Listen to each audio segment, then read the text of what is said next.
Mr. Poirot! Mr. Poirot, come quickly! There is a problem! Mr. Poirot, please wake up! What time is it?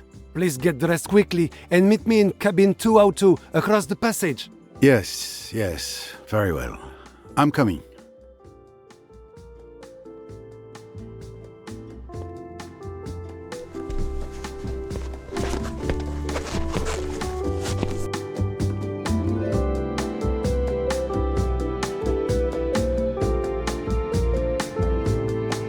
"9 o'clock? Why have I slept so late? It's not like me at all. Well, let's see what has the captain in such a state. Cabin 202.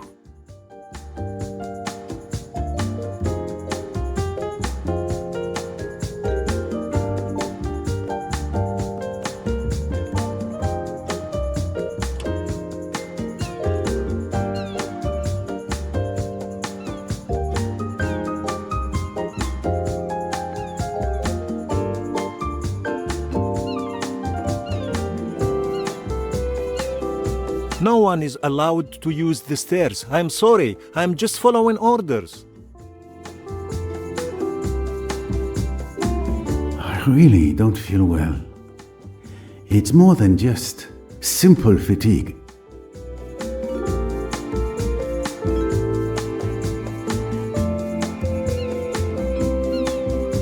Ah, finally, Mr. Poirot. Captain, Dr. Bessner.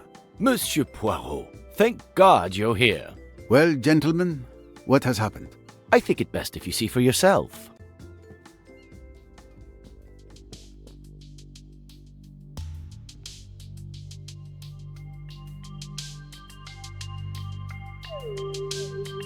Oh no, poor child. Poirot, this is your fault.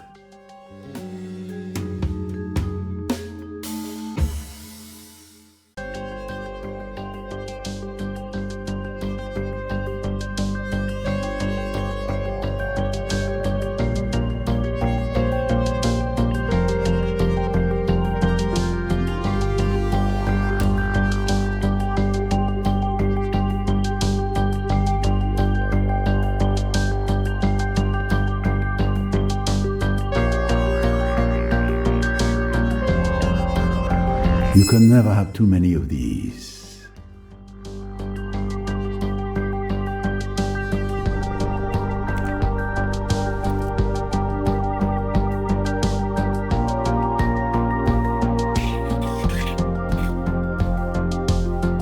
Mrs. Doyle had many valuable jewels.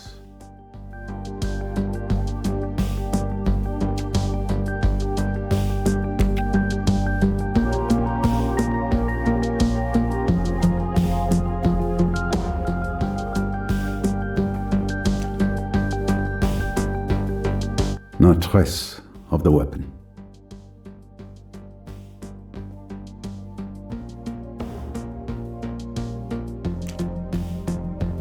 There's blood on one of her fingers.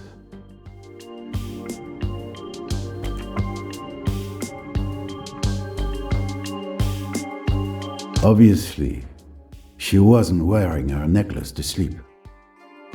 No signs of a struggle or bruising on the body. Small caliber bullet fired at very close range, judging by the burn marks.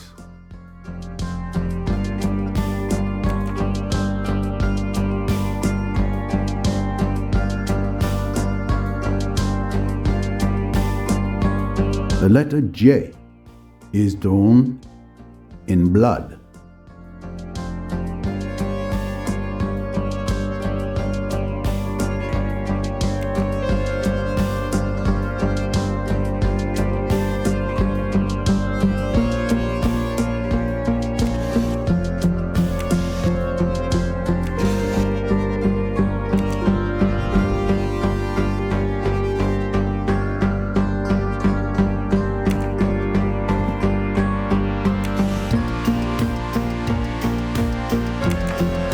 The murder weapon is not helpfully lying on the dressing table. Ah, a case where Mrs. Doyle undoubtedly kept her necklace empty.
Flexible contact lenses.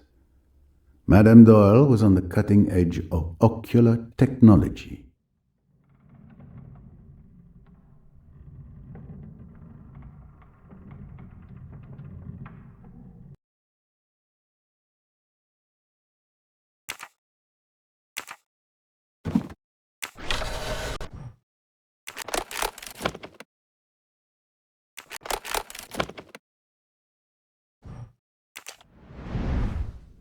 Every time I saw Mrs. Doyle, she was wearing this nail varnish.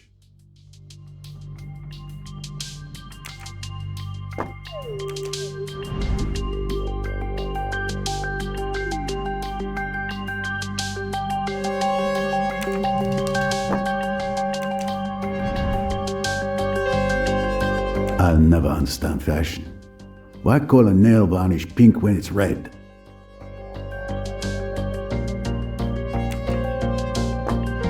Now there's a perfume not just anyone can afford.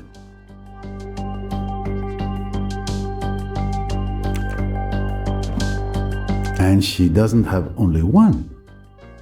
Here's a second, just as expensive.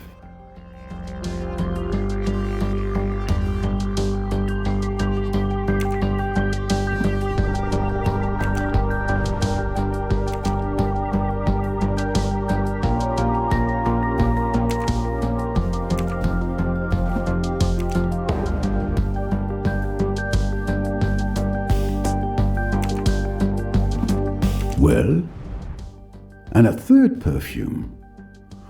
Clues of good taste, but not motives for murder.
Perfect.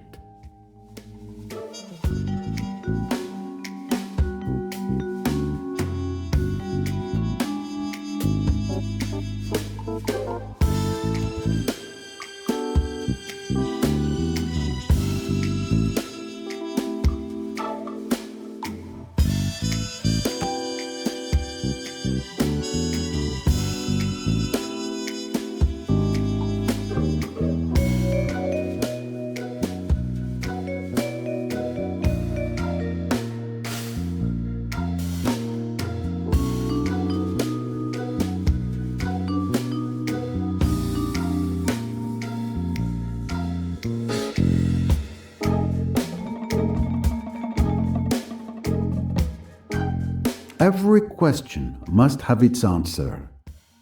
It's obvious Mrs. Doyle was asleep when she was killed.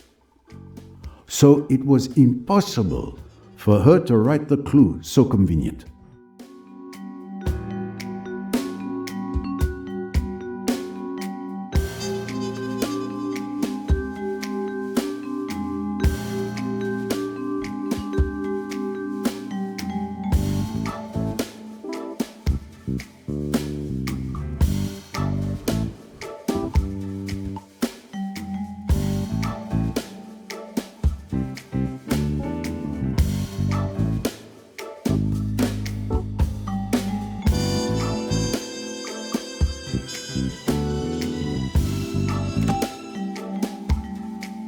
I have it.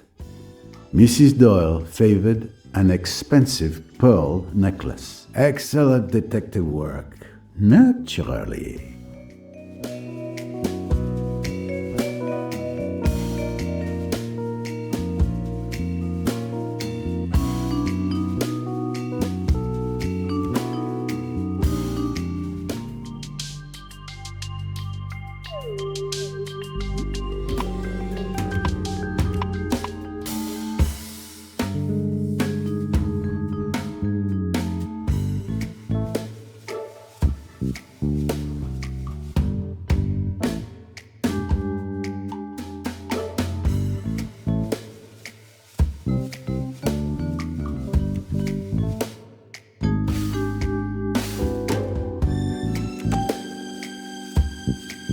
This letter in blood, the blood on Mrs. Doyle's finger, it's obviously meant to appear Mrs. Doyle wrote the letter J. Precisely.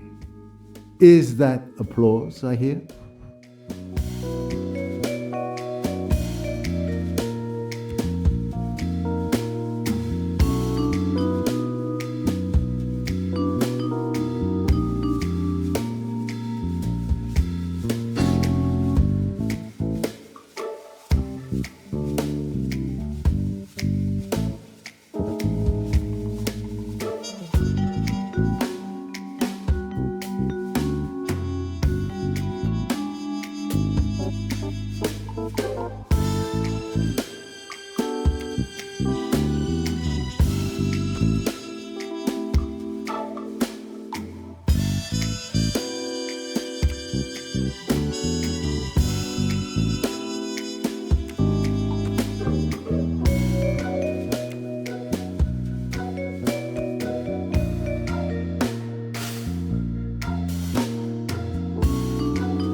There's no question.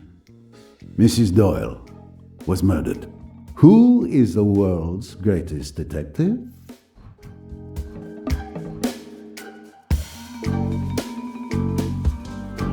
I don't think I can learn any more here at present. Time to compare my observations with those of Dr. Bessner.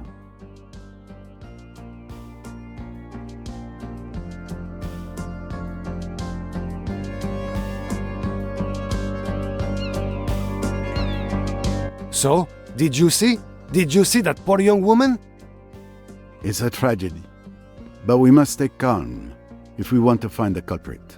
I have a small idea of the situation. Lynette Doyle was killed in her sleep by a firearm, placed directly against her temple. I also noticed that her pearl necklace was missing. perhaps taken by the killer. But it's too early to assert that. And the J written in her own blood. Do you think she was trying to identify her killer? Given her animosity, Jacqueline de Belfort would seem like the obvious choice. What do you think?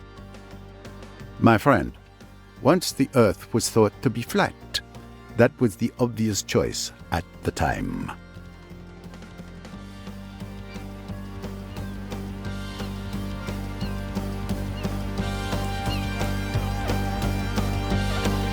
So, the hatred felt by Miss de Belfort caused her to be so reckless as to sign a crime like this?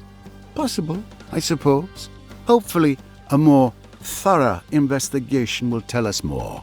Dr. Bessner, were you able to examine the body? Yes, the captain summoned me the moment he was informed of the tragedy.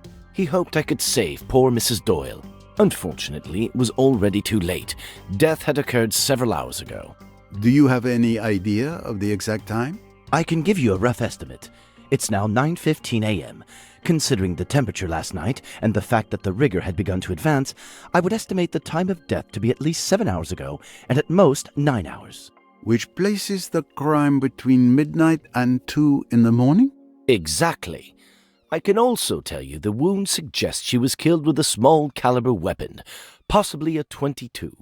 I see. Did you discover the body, Captain? No, it was Louise Bourget, Mrs. Doyle's maid. She came to wake her employer, as she does every morning. Except this time, well, the poor woman didn't wake up. Louise came to find me immediately. She was completely distraught. Do you know if she touched anything in this room? She assured me she touched nothing. Neither did I. So that means, most likely, the murderer took the weapon with them.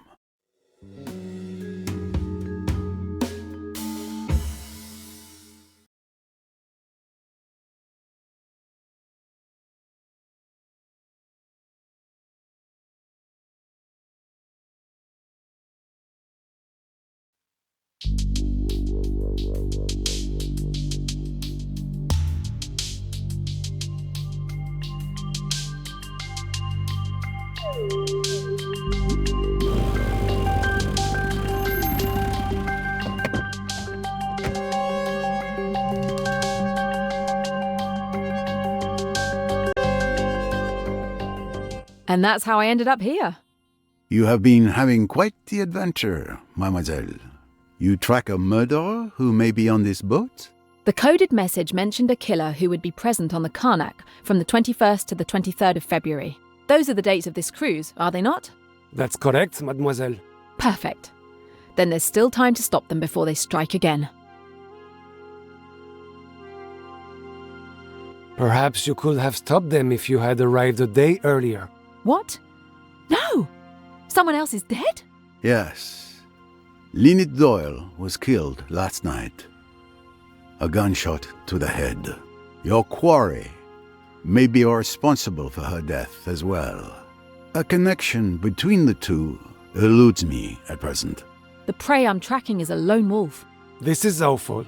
The Egyptian police have been contacted concerning Mrs. Doyle. We are turning the ship around and will meet the police in Aswan. Mr. Poirot, unless the authorities say otherwise, the case is yours. I give you full authority to lead the investigation. I've already asked Tarek to guard the gangway. No one may board or disembark until further notice. I accept, Captain Hassan.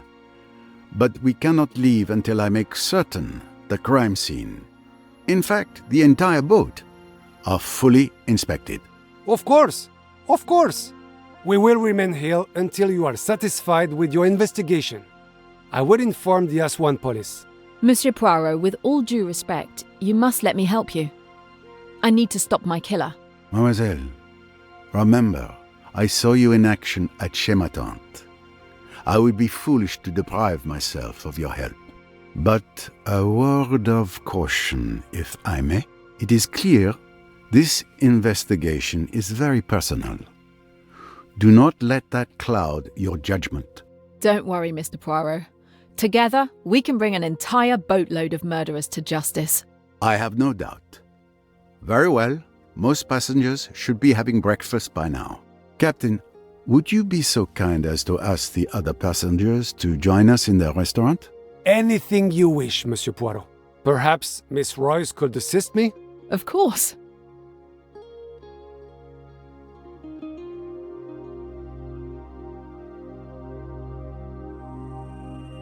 I must go to the restaurant to speak to the passengers.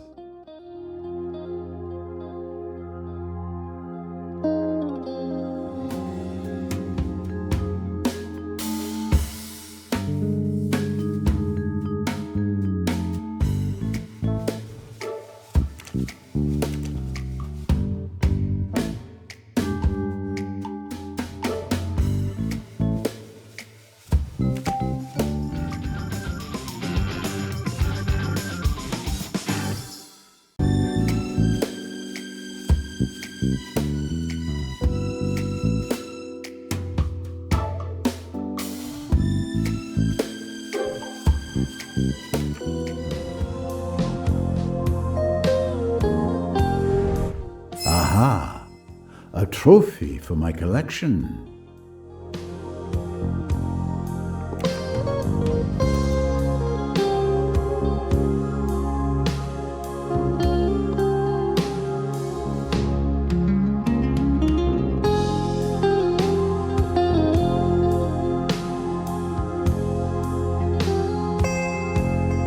One more record for my collection.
Good morning, ladies and gentlemen.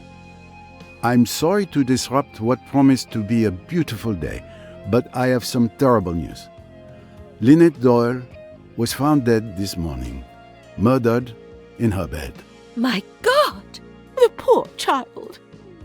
Shinjirarenai. Captain Hassan here has asked me to investigate this murder. I intend to do so with the assistance of Miss Jane Royce, a private detective who has come aboard working on another case.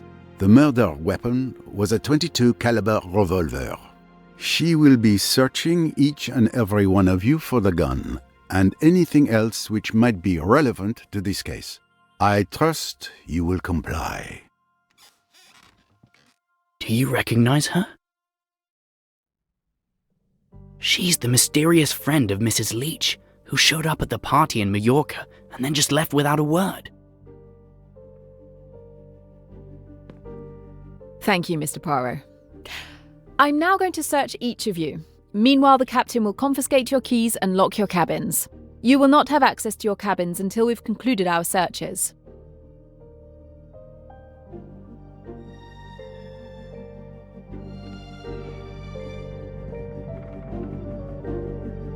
A moment, please.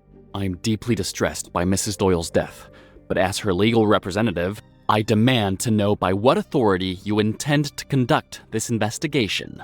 I agree. This is outrageous. The Egyptian police should be notified. I, for one, will never submit to depriving individuals of rights that I do not recognize as legitimate. Miss Robson, would you kindly join us? Can you show us your bag, please?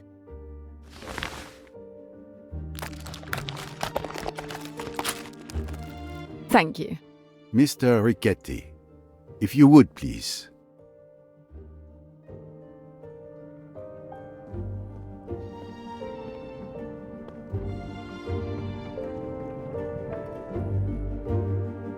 Et voilà.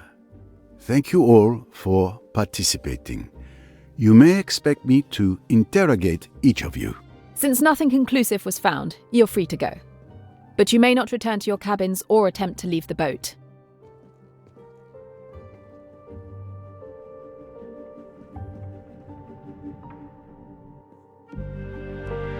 Captain, a word if I may. I asked you to ensure that every passenger joins us here, but I didn't see Mr. Doyle, Mr. Belfort, Dr. Bessner, or Miss Bowers.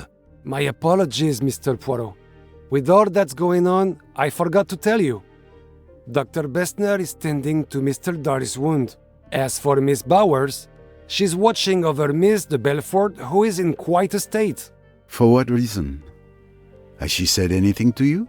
It's a bit complicated. I think you should see for yourself.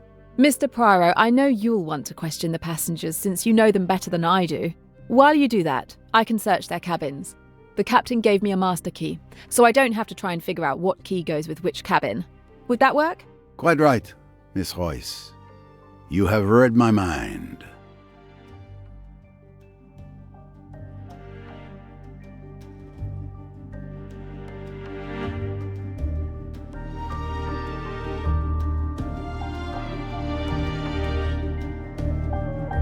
So, Mademoiselle Royce, let's split our resources as we planned. You take responsibility for searching the passengers' cabins. All right. And you conduct your interviews, you do so well.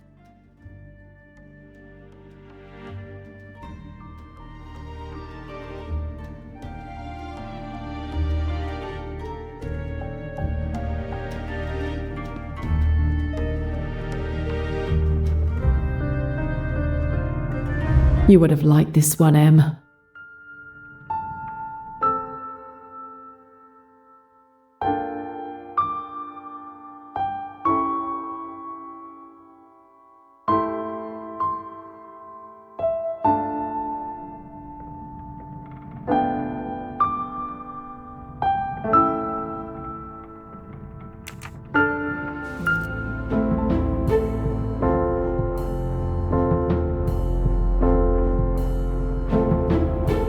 You still look shaken by last night's events. Yes, I'm not used to this much stress. Who could be? Are you handling the service all by yourself? With Tarek watching the gangway, unfortunately, I have little choice.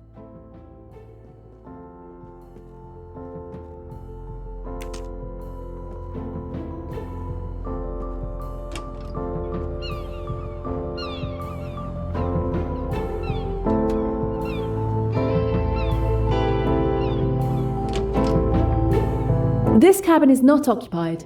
There's nothing of interest here.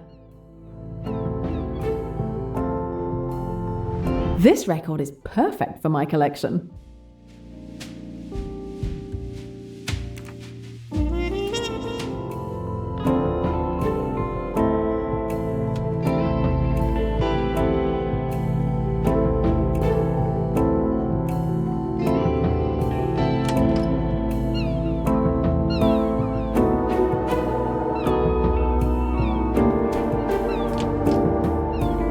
This would be Monsieur Ferguson's untidy stateroom. A box locked by an elaborate mechanism. It appears Mr. Ferguson has something to hide.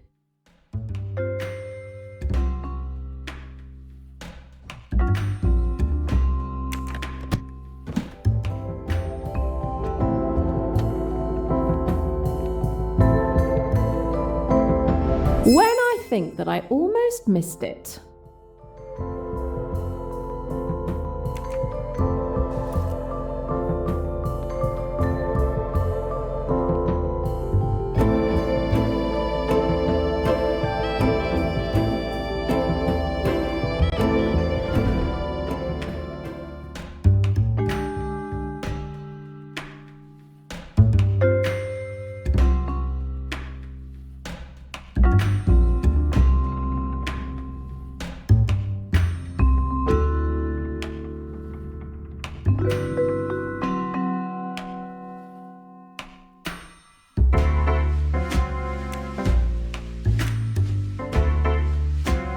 It's jammed. I should inspect the rest of the box.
It's a fine signet ring, considering its owner loathes all forms of wealth.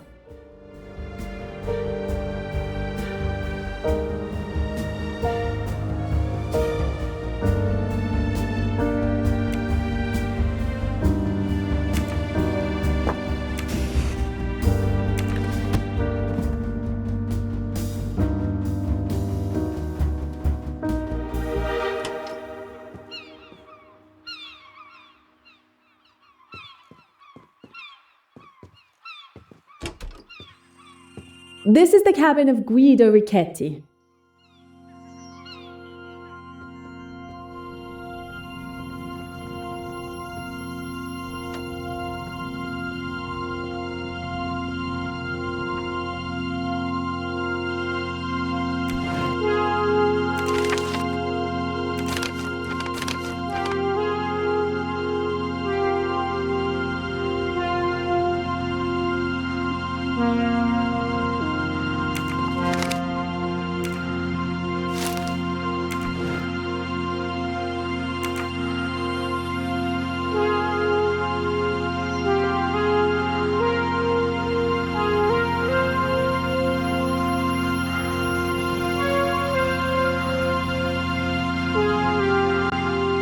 A code?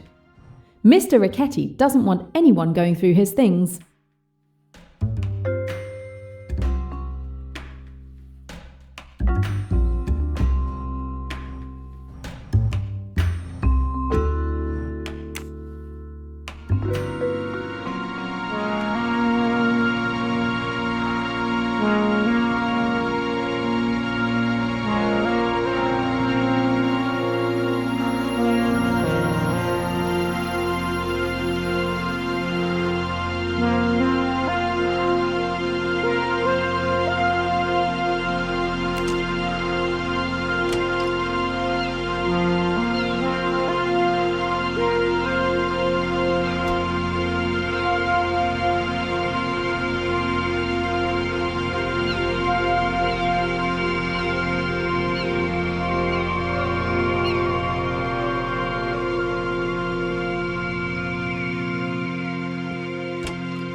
How are you, Miss Van Schuler? You, my dear, do manage to show up at some unusual places.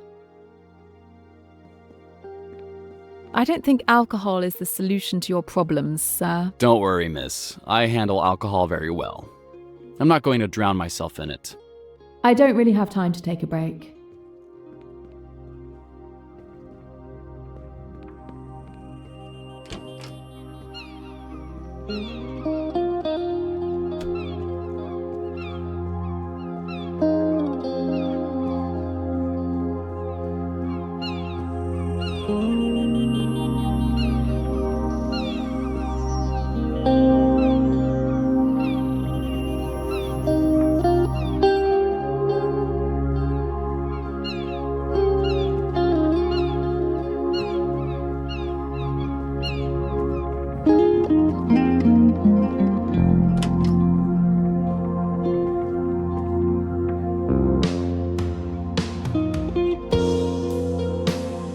Please don't let me interrupt you. Pretend I'm not here. As you wish. He'll take just as long to set up his shots.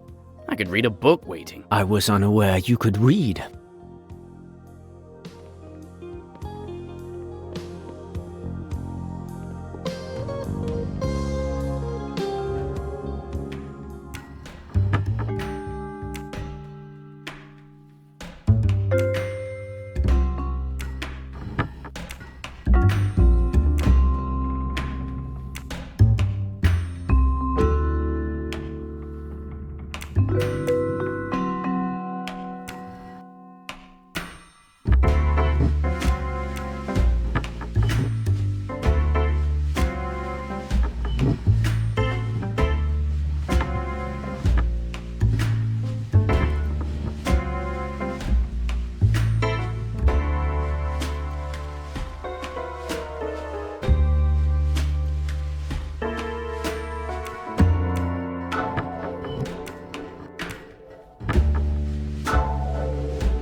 They look like pieces of a puzzle.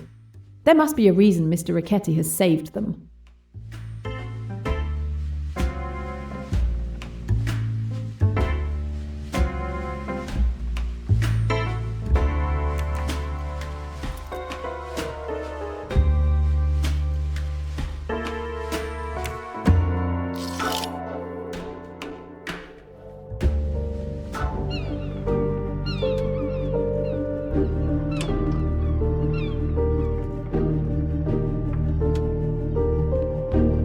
The shapes drawn on Richetti's papers seem to match the shapes on this globe. Let's see if we can find a match.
A list of deliveries. Some are crossed out, others not.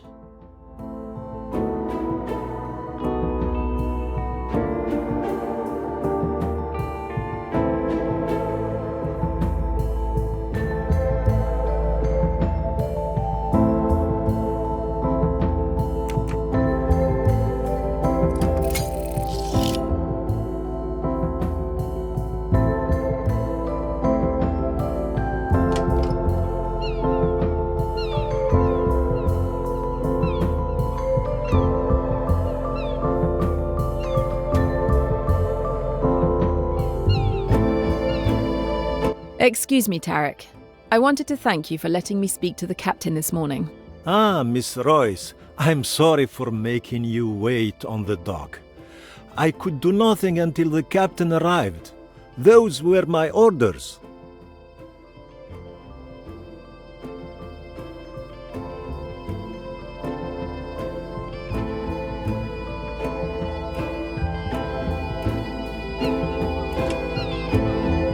This cabin is not occupied. There's nothing of interest here.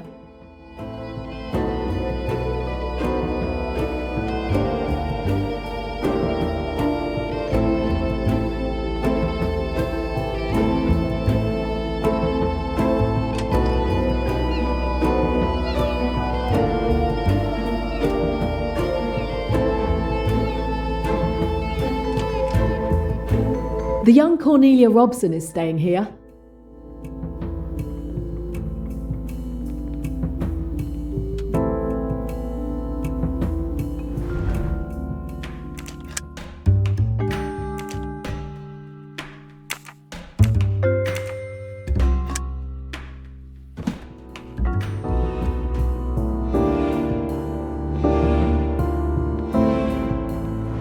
Very pretty. I'll just take it.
Miss Robson's family, certainly.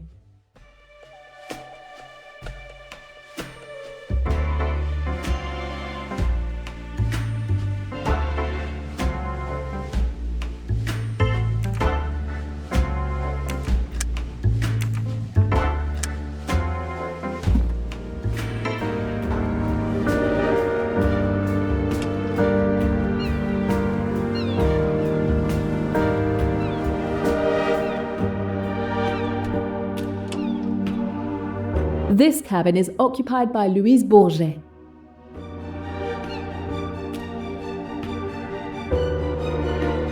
A beautiful sewing machine. Miss Bourget is lucky. I've never managed to sew anything.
A few francs. Hardly enough for a trip like this one.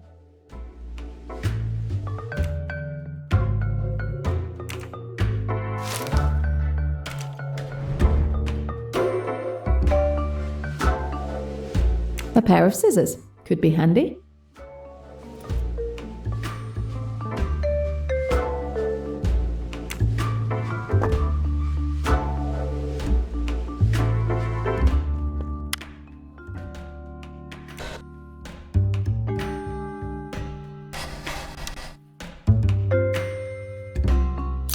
Everything's ready. I just need to switch on the sewing machine.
Everything's ready. I just need to switch on the sewing machine. The mechanism is stuck.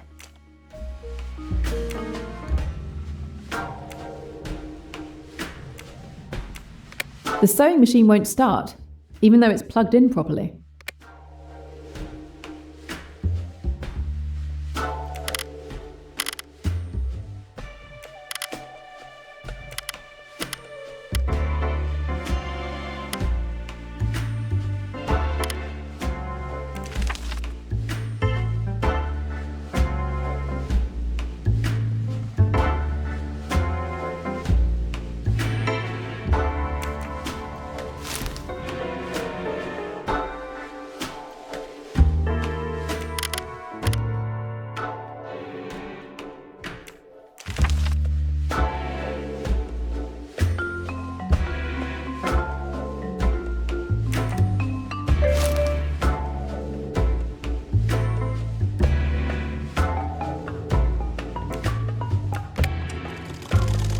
Voila!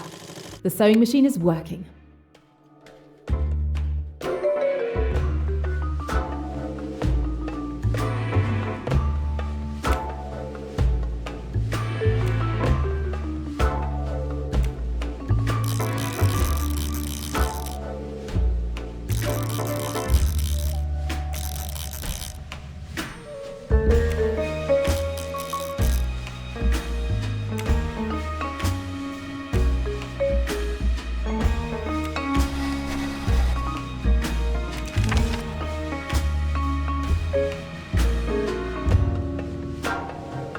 It looks like an estimate of the value of Mrs. Doyle's necklace.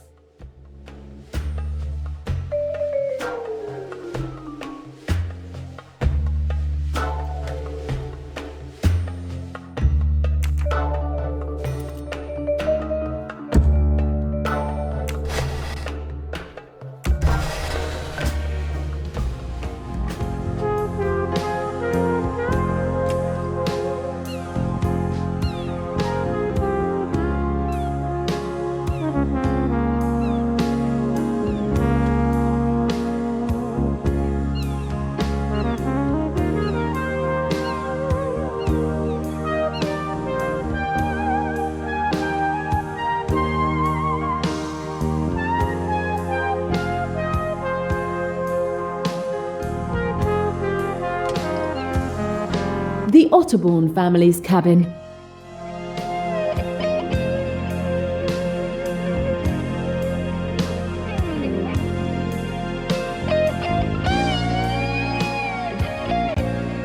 A huge old typewriter. Now I can write.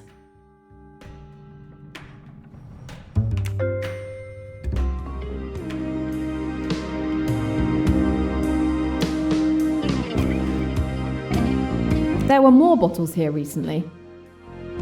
There were more bottles here recently.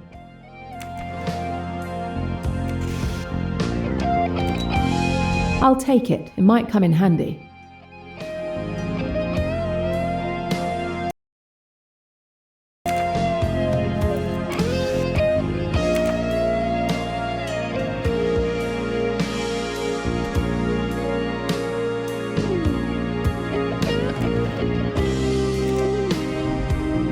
Flaming Kiss by Salome Otterbourne, keeping her own book on her bedside table.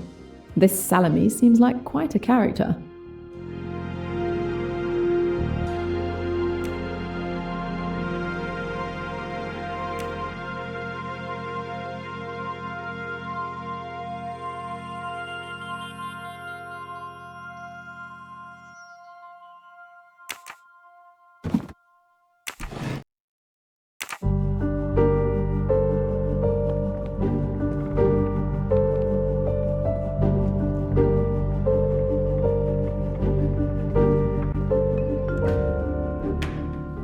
There we go, fresh ink.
These are unsticking. It's almost as if... What have we here?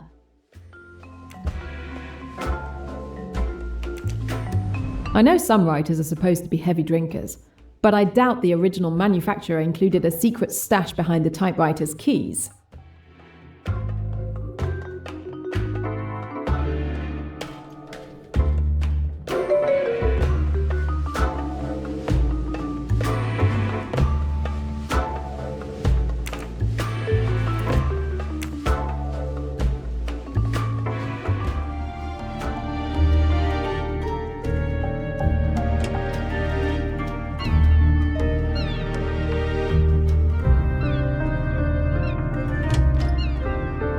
This is Miss Van Schuler's stateroom.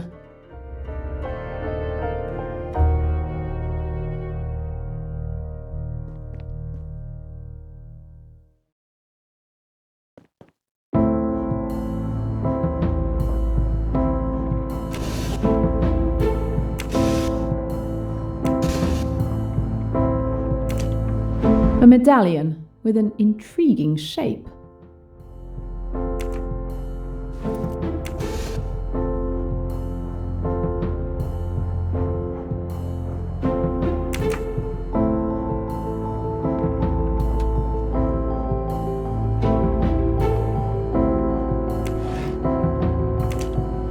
A medallion here. Unusual.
Another medallion.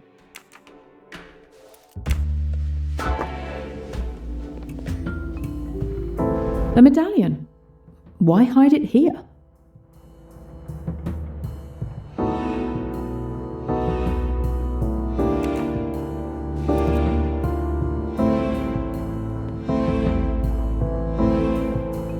Wow, that's a nice jewellery box.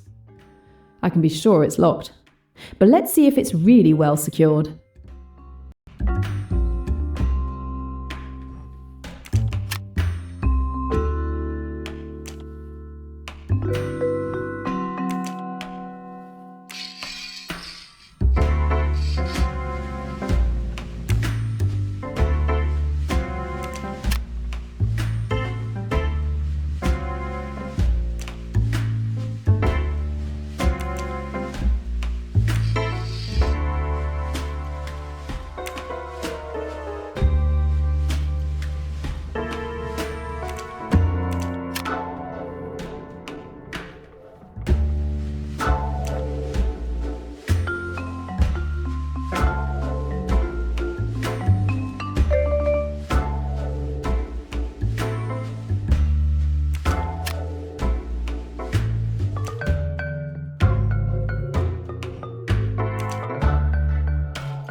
A very strange collection of shiny objects.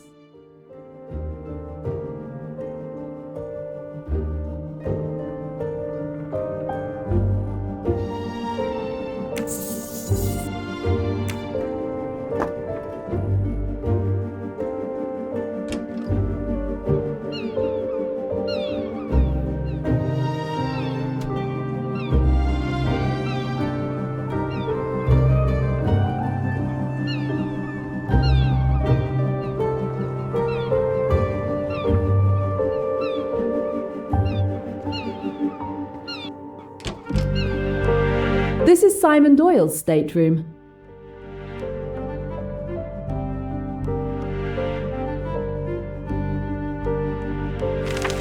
Maybe there's something useful on these slides.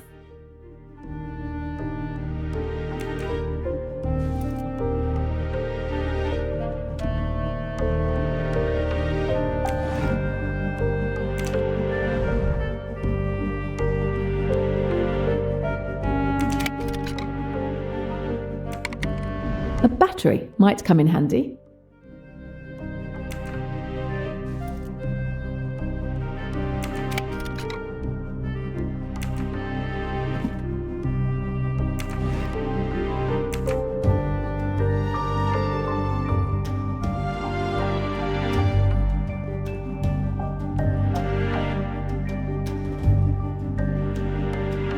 That is one well-protected safe.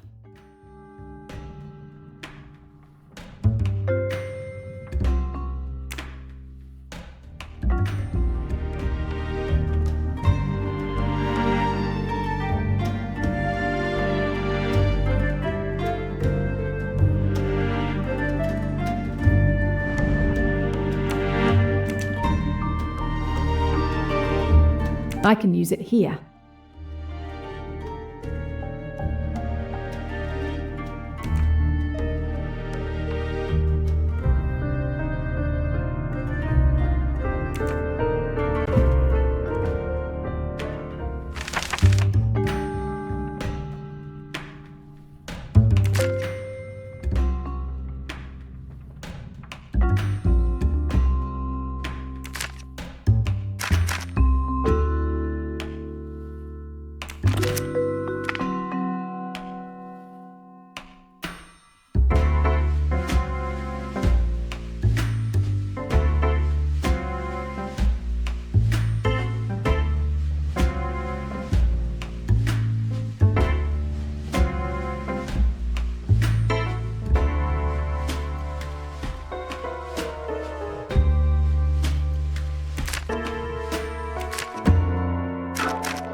Looks like Mr. Doyle is enjoying his newfound wealth. I don't know how much he spent, but it doesn't look like he won much.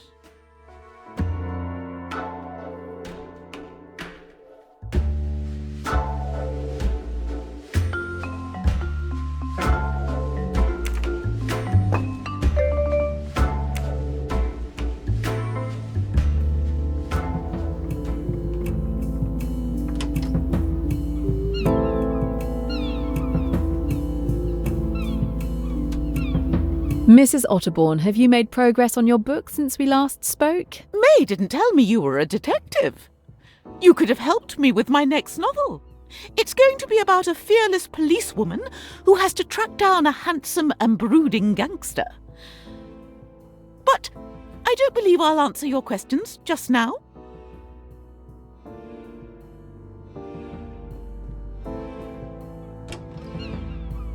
Tim Allerton. You're hiding something. I know it. Tim Allerton's book. Hard to be read when it's hollowed out.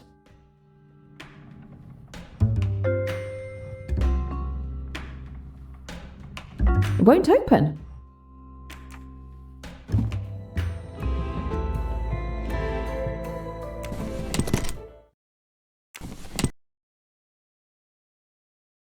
A record player without a stylus. Strange. I'd have to ask Mr. Allerton.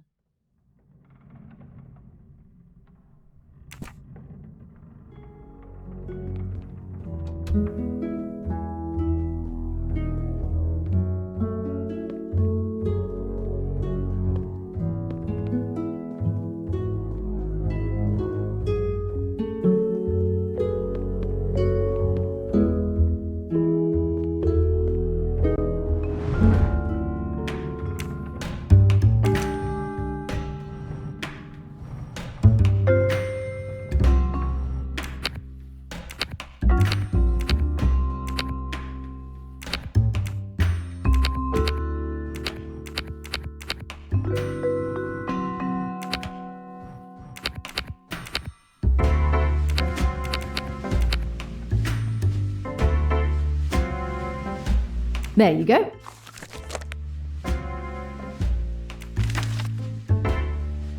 An enigmatic message signed by an enigmatic J in an equally enigmatic hollow book. I wonder if the enigmatic Mr. Poirot might have an idea of who this J could be.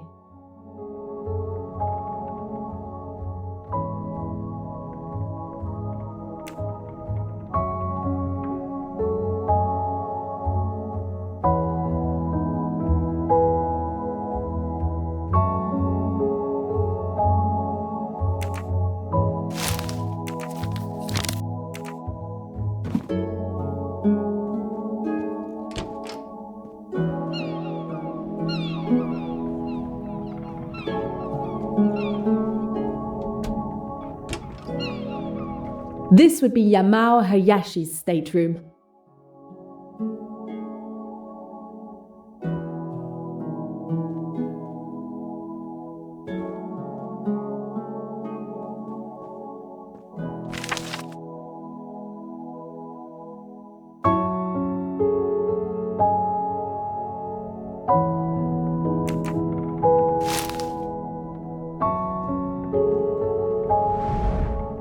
Jazz music, very old-fashioned.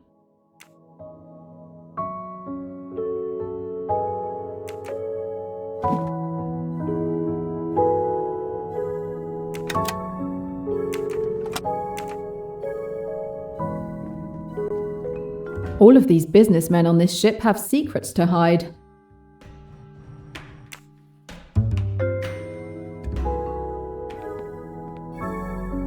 A state-of-the-art synthesizer. I wouldn't have believed that Mr. Hayashi was a musician.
Incredible!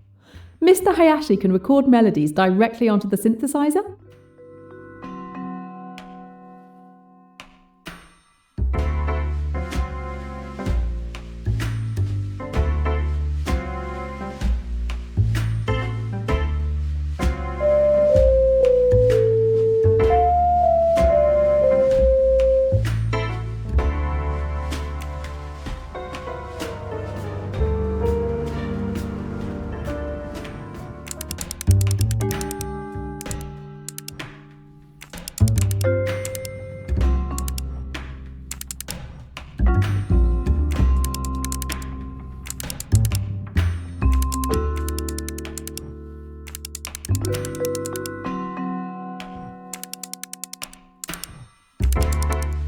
That was it.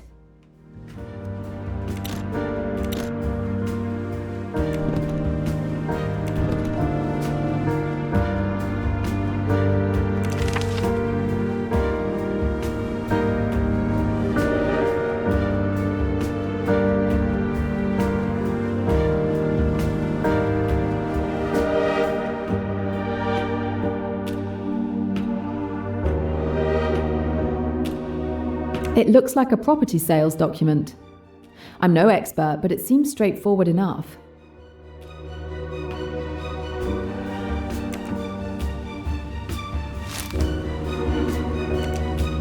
Let's see why Mr. Hayashi keeps a cassette in a briefcase.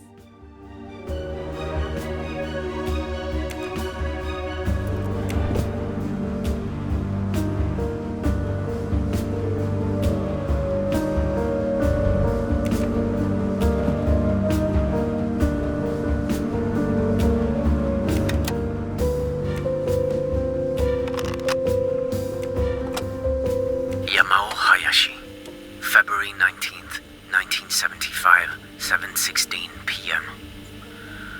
Well, I finally made it to the Doyle's hotel. It wasn't hard to spot them. I also ran into Pennington by chance. I was afraid he might recognize me, but everything is fine. So far, I haven't seen him do anything unusual. He spends some evenings with the Doyles, but it's just what friends on holiday might do. I expect I'll learn more about his intentions once we're all on the Nile. I'll try to record my next report in 2 days.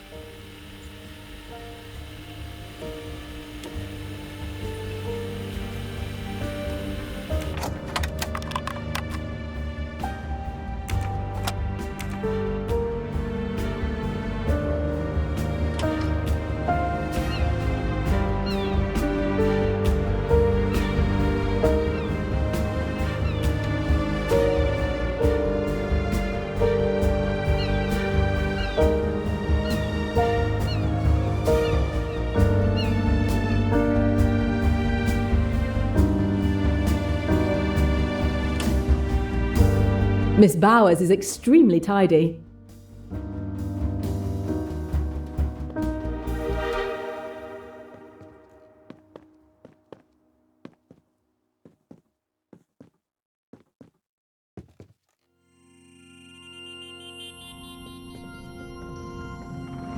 What have we here? An interesting discovery.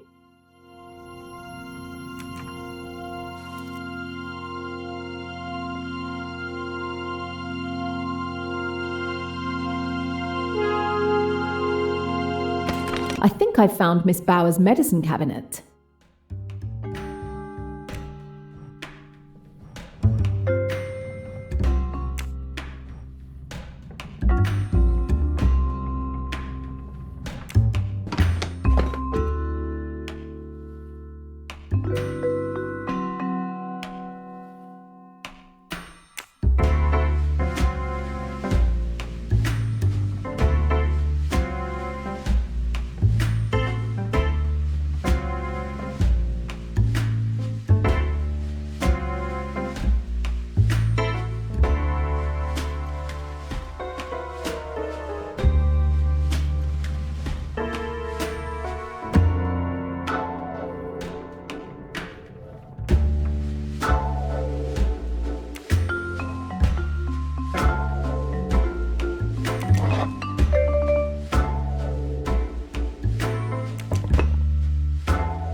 With the current from this battery, I should be able to activate the box mechanism.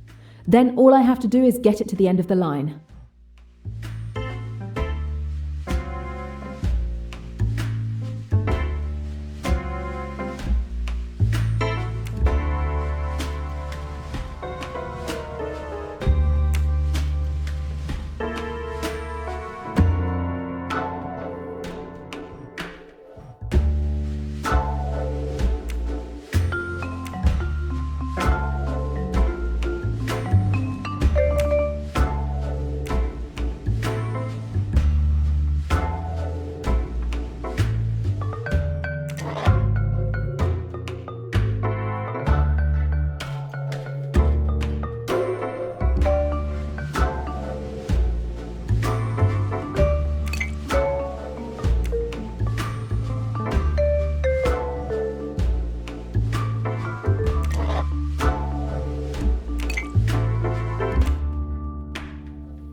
I've found Lynette Doyle's pearl necklace.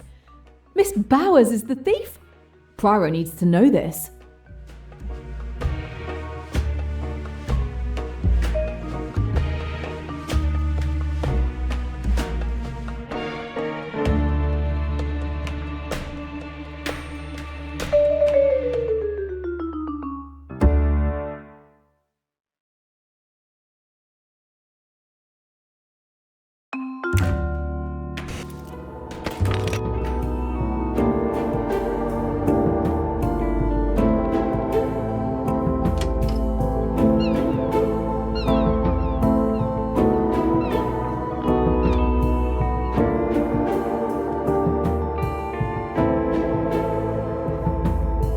I'm sorry, I thought the cabin was empty. But who are you?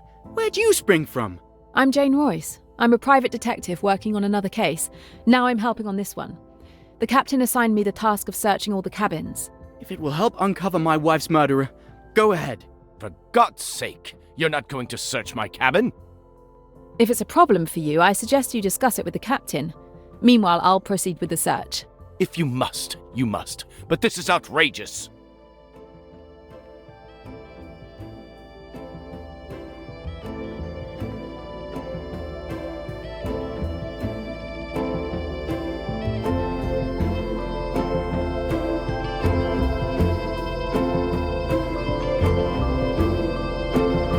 Very pretty. I'll just take it.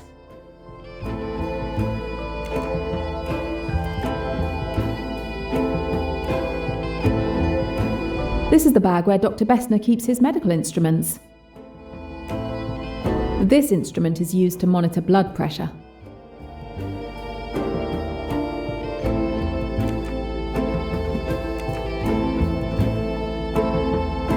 This is the bag where Dr. Bessner keeps his medical instruments. A stethoscope, the doctor's tie. A scalpel. Not unusual for a doctor to carry one, but in the wrong hands it could become a weapon.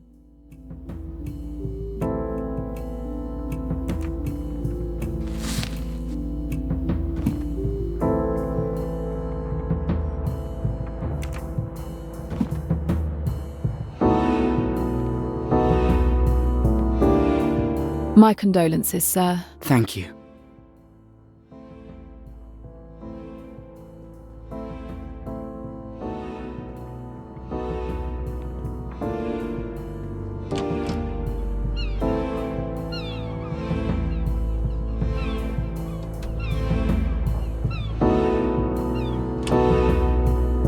Pennington's stateroom is truly luxurious.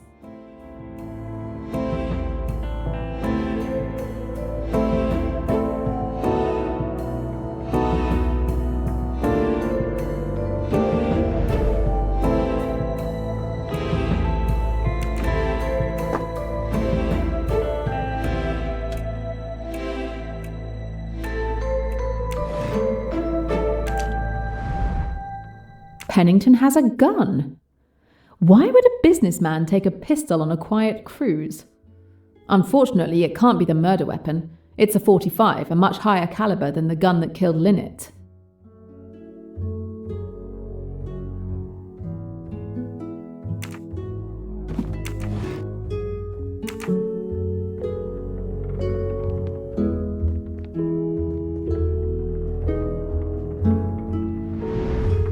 The pen must have cost more than I earned for a successful investigation. This Pennington guy sounds dodgy. I might find something useful in his papers.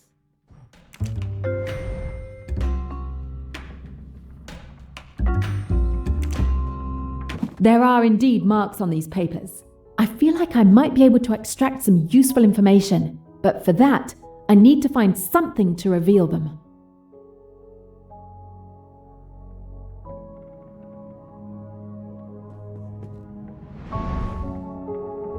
I'm borrowing this, Mr. Pennington.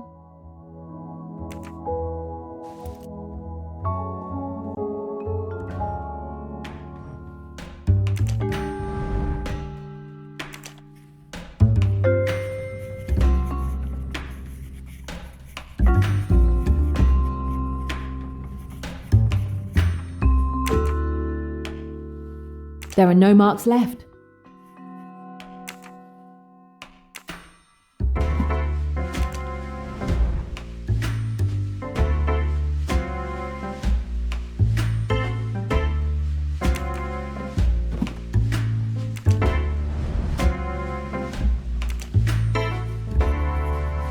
All the marks are there.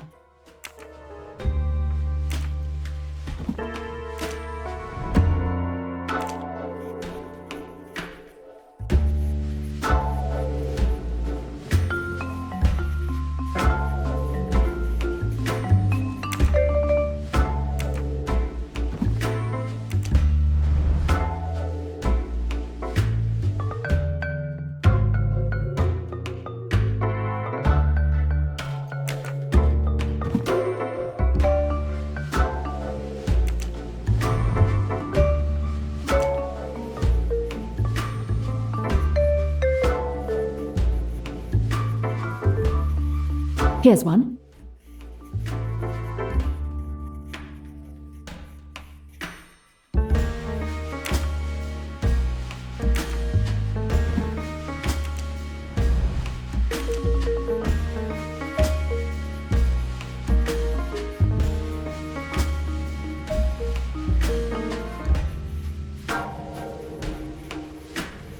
I think I have the entire letter. Now I just need to put it in order.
That's it.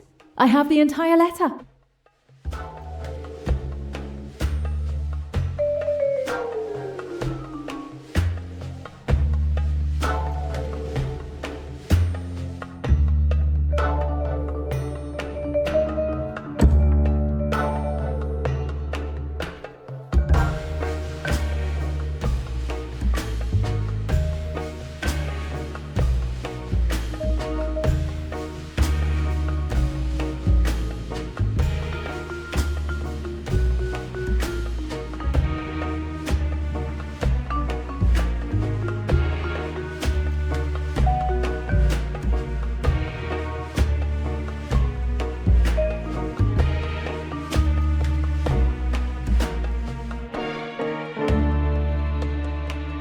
Pennington claims to have run into the Doyles on this boat by pure chance.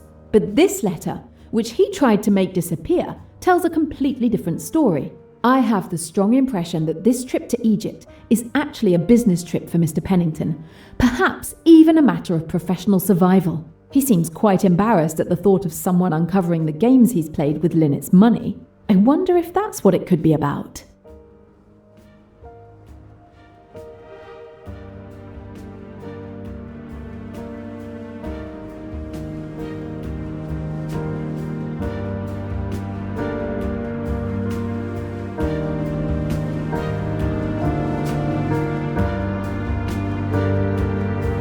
Another of the world's strangest collectibles.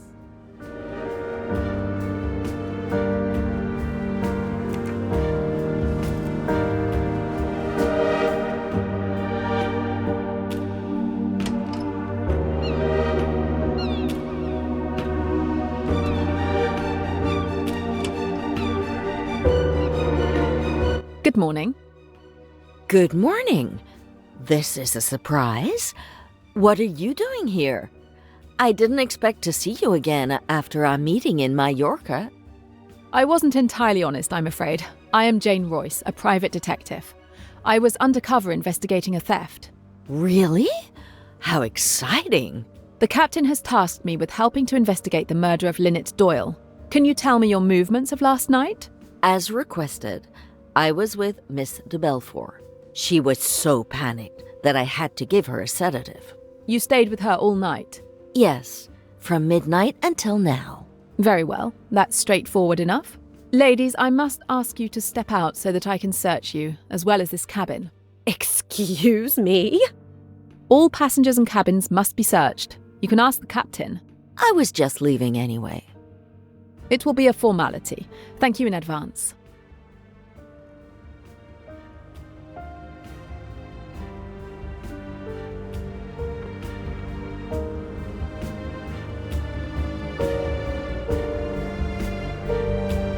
A locked photo album.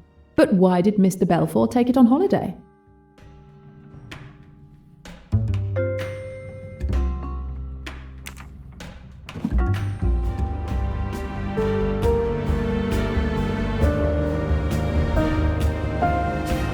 Nothing interesting.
It's done. It's open.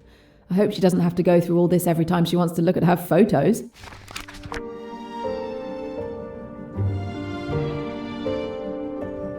Oh, they seemed so happy back then. But now? Is hatred all they feel? Simon had proposed to Jackie. Their future seemed bright.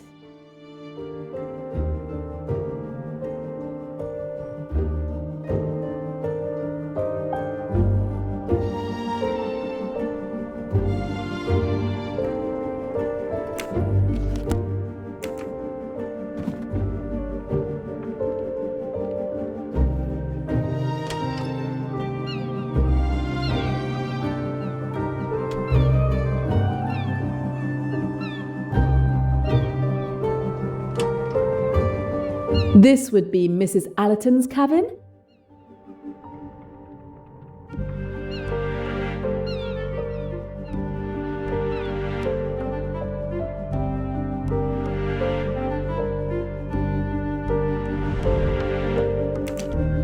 Seeds. Food for the parrot.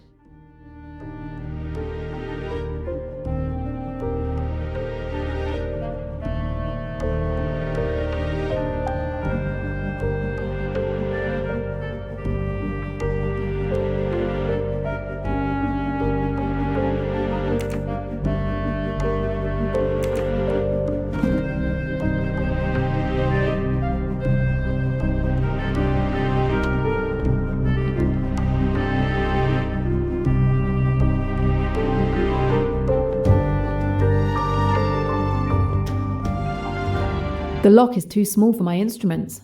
I'll have to find another way to open it.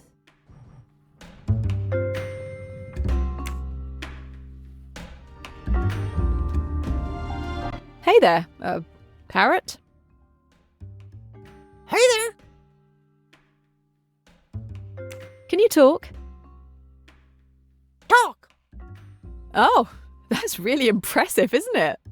Isn't it? What's your name? Grimo! Grimo! How does the box open? Mama's box? Can you open the box for me, Grimo? Mama's box? What's in the box? Mama's box? Grimo, I'm your mother. Mama's box? Mama's box? Do you want to go out, Grimo? Grimo? Hungry? Do you want to play, Grimo? Grimo? Hungry? Are you hungry, Grimo? Grimo? Hungry? I might have found the way to open this box.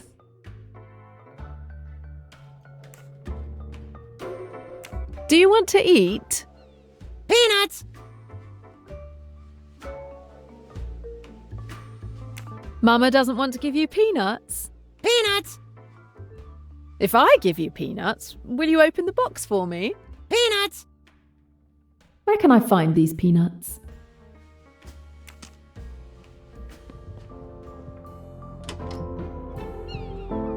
How are you? Last night must have been brutal for you as well. It shouldn't have happened like that. Are you investigating with Mr. Poirot? Circumstances have us investigating together, yes.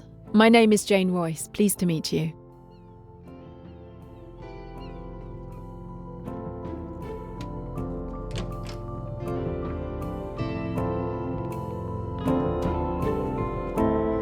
With any luck, Grimo should open Mrs. Allerton's chest for me.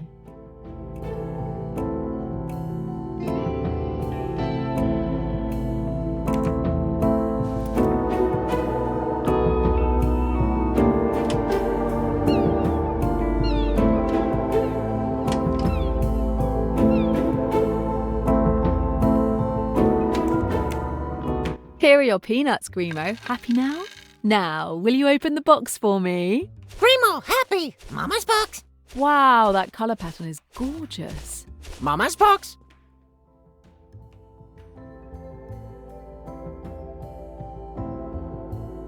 Wow, that's quite a colourful display, Grimo.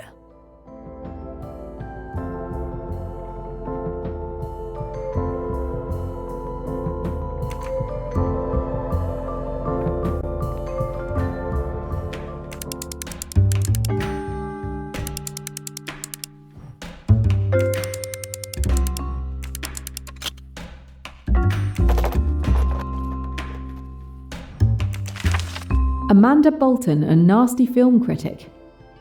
Why does Mrs. Allerton keep reviews written by such an odious woman?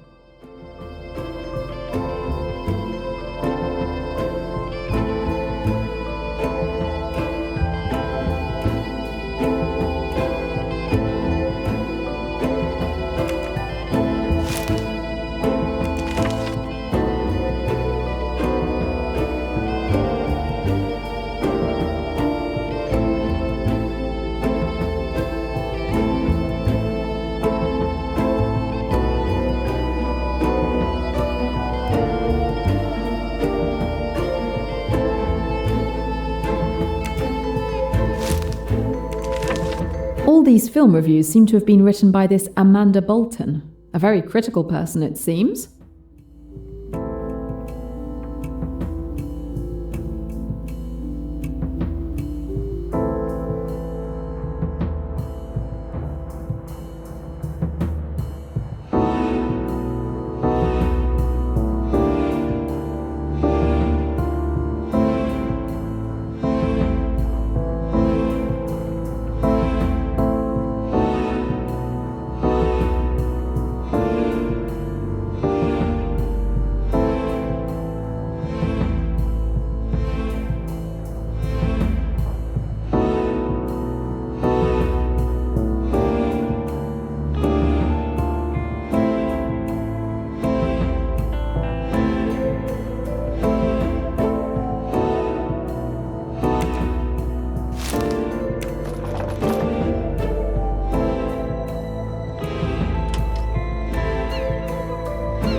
The cabin of Hercule Poirot. What I could learn from this man.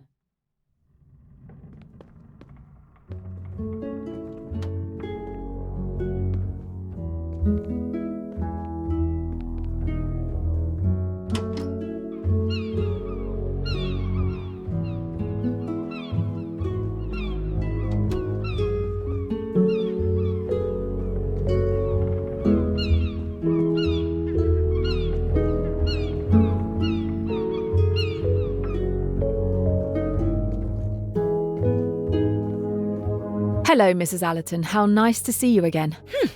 And unexpected. Miss Royce, is it now? I understand you're a detective. You failed to mention that tidbit in Mallorca. I'm sorry, it was necessary, I'm afraid. No need to explain. It's still lovely to see you. Though not under the best circumstances, I'm afraid.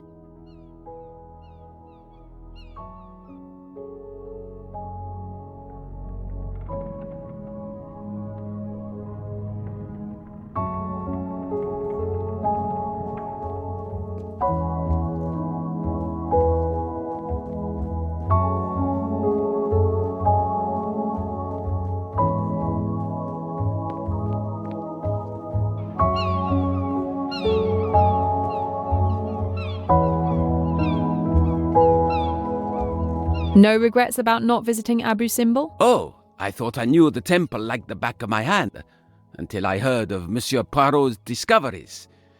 But the village nearby was still worth a visit. I hope you get the chance to see it someday.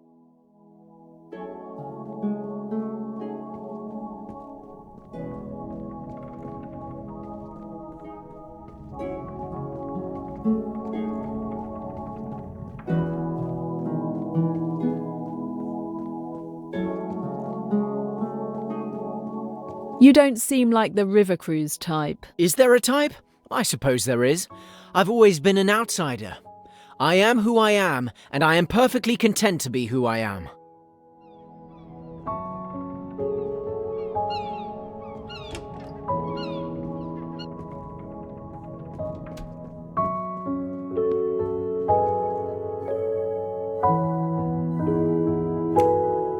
I'd better see how Mr. Poirot is progressing.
Good day, Mademoiselle Robson.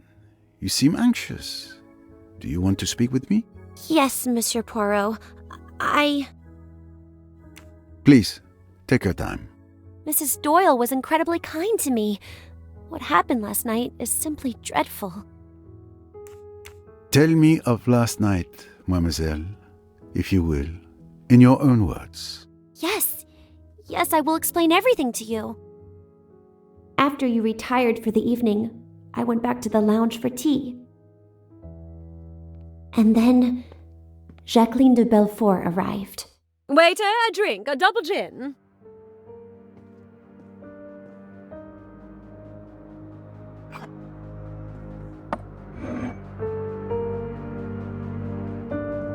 To revenge.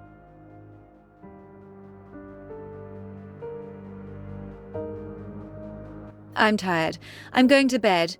Are you coming, darling? I think I'll stay a bit longer. Maybe have one last quick one, read a magazine.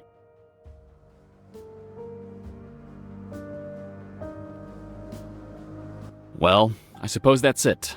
I'm going to head out too. Have a good evening.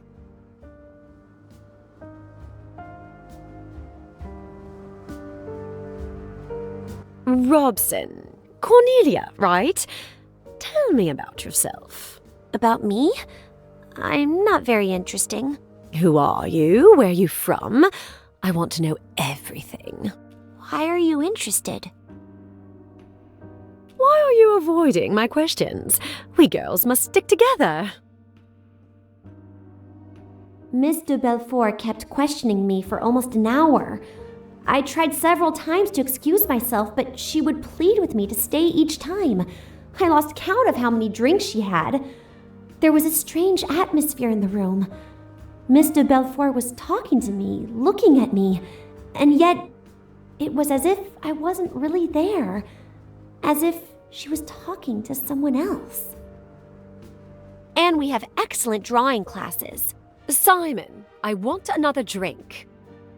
You've had quite enough drinks, Jackie. What damned business is it of yours? Go to bed, Jackie. You're drunk. If you're embarrassed, Simon dear, you'd better leave the room. And when I saw Mr. Hayashi leave the lounge, I thought I could finally slip away too. Miss de Belfort was glaring at Mr. Doyle with a crazed look, full of rage. I really must. It's so late. You're not to go. You're to stay and hear what I've got to say. You're making a fool of yourself. For God's sake, go to bed. You're afraid of a scene, aren't you? That's because you're so English, so reticent. You want me to behave decently, don't you? You damned fool. Do you think you could treat me as you have done and get away with it? I told you that I'd kill you sooner than see you go to another woman. You're my man, do you hear? You belong to me. I'll shoot you like a dog, like the dirty dog you are.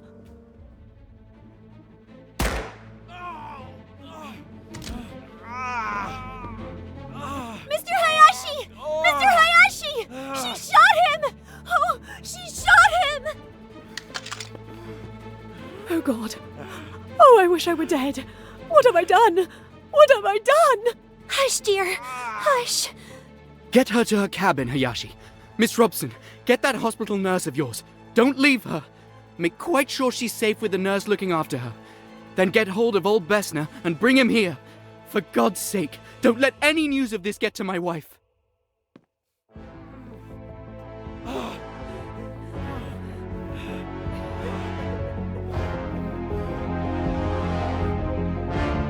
I'll drown myself. I'll drown myself. I'm not fit to live. Oh, Simon. Simon. Better get hold of Miss Bowers. I'll stay while you get her.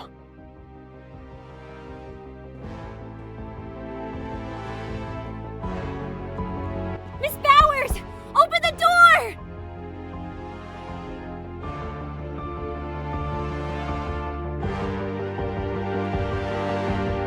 Miss Robson, what's happening? Are you all right? Oh my god! It's Mr. Belfour! She shot Mr. Doyle! She keeps saying she wants to kill herself! We need you! And Mr. Doyle, is he all right? He's in the lounge. He has a bullet wound in his leg. Mr. Hayashi will get Dr. Bessner once we've reached Miss de Belfour. If she's left alone, she might harm herself.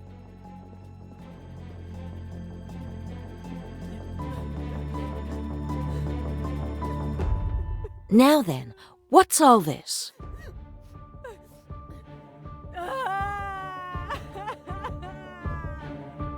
Is there anything I could do to help?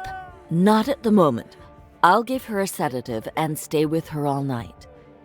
Go and help the others with Mr. Doyle. I'm sure they'll need you more.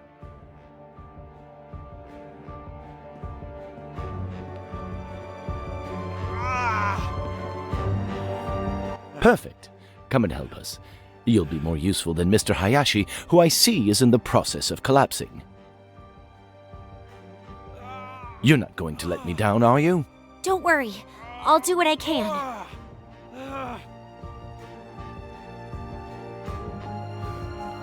Poor Mr. Hayashi didn't seem very comfortable at the sight of Mr. Doyle's wound, so I stepped in. The doctor and I carried Mr. Doyle to the doctor's cabin. Luckily, we didn't have to carry Mr. Hayashi as well. The wound was really ghastly. The doctor busied himself cleaning and treating the wound as best he could. Well, this is the best I can do. You've been brave. I'm going to give you something to help you sleep. And your wife? What should we do about your wife? She needn't know till the morning. You mustn't blame Jackie. It's been all my fault. I treated her disgracefully. She didn't know what she was doing. Yes, I understand. My fault, Miss Robson. Someone ought to stay with her. She might hurt herself. It's all right, Mr. Doyle. Miss Bowers is going to stay with her all night. Mr. Hayashi, the gun. You mustn't leave it lying around. Quite right.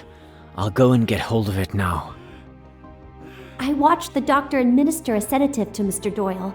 He seemed immediately more at ease. I'm bothered. I can't find that revolver. What? How is that possible? Did you look everywhere? Of course, I looked everywhere. It dropped out of the girl's hand. She kicked it away and it went under a settee. It isn't under that settee now. But who could have taken it? It's curious, that. But I don't see what we can do about it. Both of you go to bed. I'll watch over him tonight. And thank you. Your help has been invaluable. I did my best. Good luck. Thank you, Doctor. Mr. Hayashi left for his cabin and I continued to mine. I sat on my bed for several minutes, realizing what had just happened, trying to compose myself before going to bed and finally falling asleep. So now you know everything. That's it. I see. Jacqueline de Belfort's revolver. I am reminded when she showed it to me. Miss Robson, what can you tell me about Lynette Doyle's pearl necklace? It was simply stunning, wasn't it? And it looked perfect on her. Such elegance. The necklace you admire so. What a dream it would be to possess such a necklace. Well, of course. It has been stolen.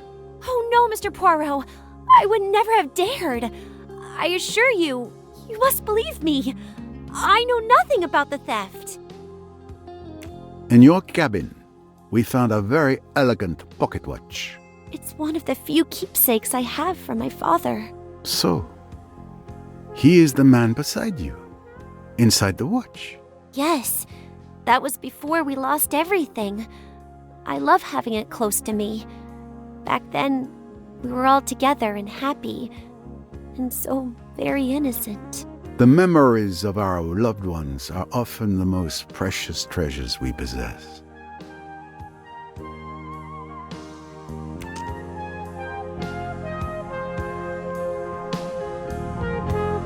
Good day, Samir. Might I disturb you for a moment? Of course, Mr. Poirot. What can I do for you? I was wondering how the ship's staff are doing. That is very kind of you, sir. We are, of course, doing the best we can, despite the terrible tragedy. You mustn't worry. We carry on and do the best we can under the circumstances. After all, everyone must eat. Cabins must be cleaned. Happily, there are few complaints. May I ask what your movements were last night? Of course. I tended the bar until 11:30 p.m. After that, I joined the chef and the captain for our role-playing game session. You look at me strangely, but the scenario is getting very intense. I've been thinking about it all day. My spell book is nearly depleted. We played until around 3 a.m., I think. Goodness, I haven't stayed up that late since I was 17. Did you happen to notice Mrs. Doyle's pearl necklace? How could I not? It is so beautiful. I think it's worth more than anything I could earn in my lifetime.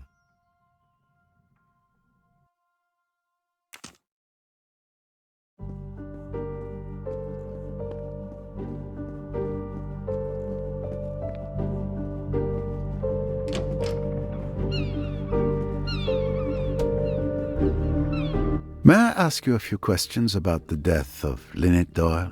You're making a big fuss over nothing. It's not worth it. The world is full of useless rich people. A murder has been committed, and it will not go unpunished. Getting some fresh air? No, I'm meditating. I learned meditation at an ashram in India. It changed my life. Can you tell me about your evening yesterday? I don't see why, but let's get on with it. I took Cornelia for a walk ashore. We returned around 10 p.m., just before they lifted the gangway back onto the boat. I lingered on deck alone for a while, and then went back to my cabin a little before midnight. Did you hear anything that night? I think I heard something like a cork popping. I can't remember when, but there were still people around because I heard a commotion, people running on the upper deck. And nothing else? Ah, yes. I think I heard a splash, but I don't remember when. And you didn't leave your cabin during the night? No, too bad. I didn't get to take part in the excitement. Come now, Mr. Ferguson. Don't be childish.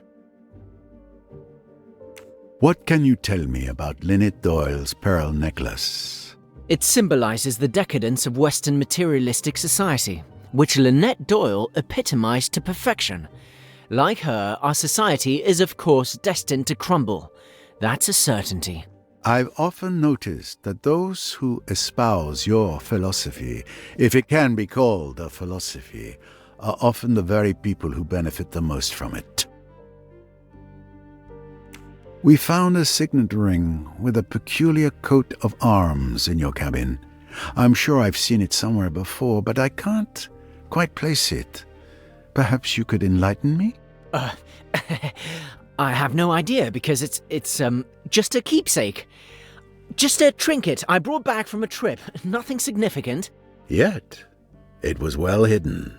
In any case, this ring likely holds no importance for my investigation.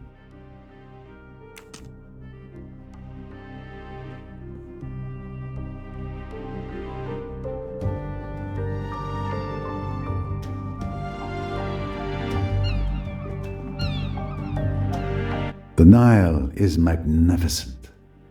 A bit of serenity before plunging back into murder.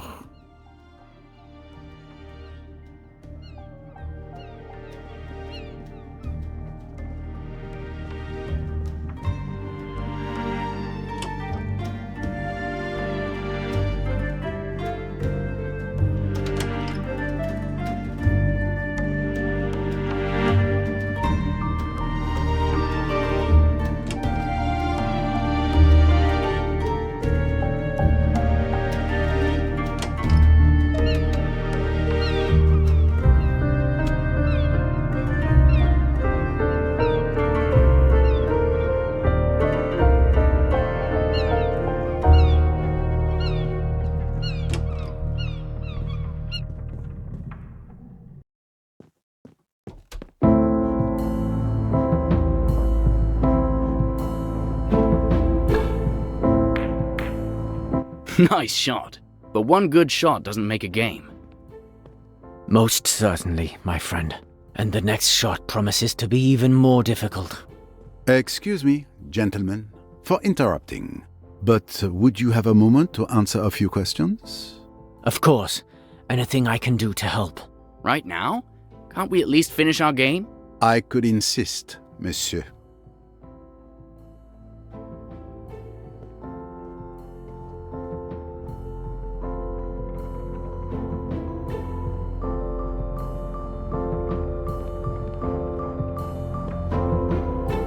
So, Mr. Hayashi, who's winning?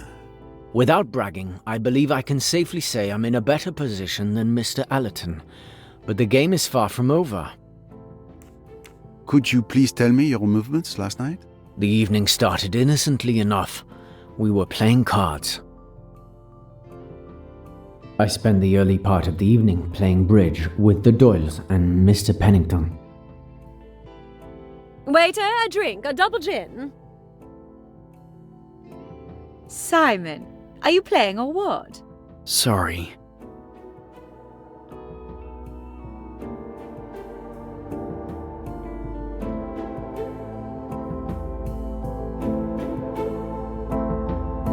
To revenge.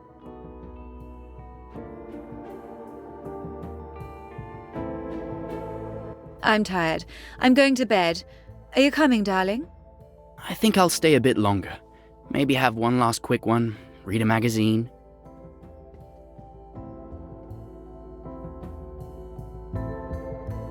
Well, I suppose that's it. I'm going to head out too. Have a good evening. When our game was over, Mr. Pennington and Mrs. Doyle went to bed. As for me, I simply moved to a sofa to read my book. I admit, it was an old murder mystery. Mr. Doyle stayed on his sofa, and Mr. Belfort started talking to Miss Robson. Steward Samir remained behind the counter until 11:30 p.m. Poor child. She had to put up with the woman's incessant questions. She was clearly drunk, but the little girl was at a loss what to do. It was a distressing sight. You've had quite enough drinks, Jackie.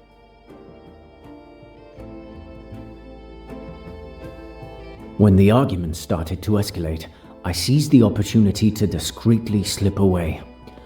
Nothing makes me more uncomfortable than public confrontations.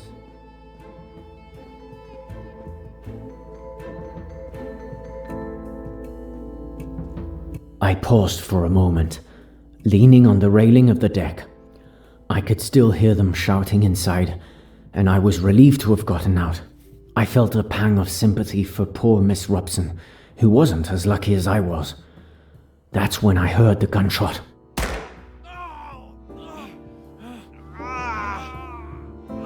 Mr. Hayashi! Mr. Hayashi! She shot him!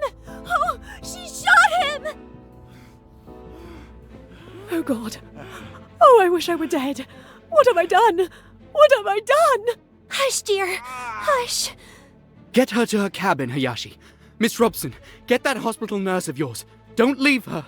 Make quite sure she's safe with the nurse looking after her. Then get hold of old Bessner and bring him here. For God's sake, don't let any news of this get to my wife.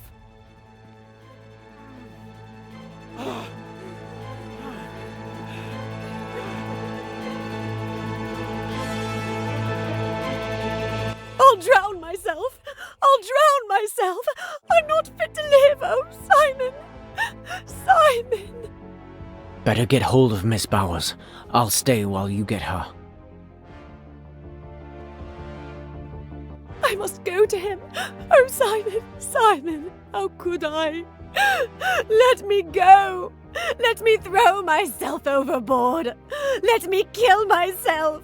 You must stay here. Don't make a fuss. Pull yourself together. It's all right, I tell you. I looked after Mr. Belfort until Miss Robson returned with Miss Bowers.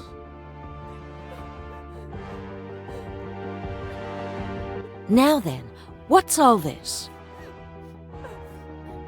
As Miss Bowers seemed to have the situation well in hand, I rushed off to wake Dr. Besner. Dr. Besner! Who's that? Stop making such a racket. It's Doyle.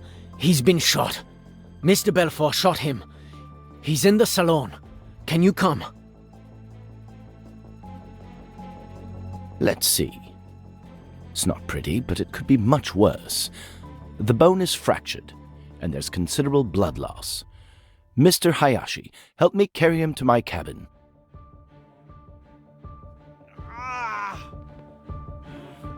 Perfect. Come and help us.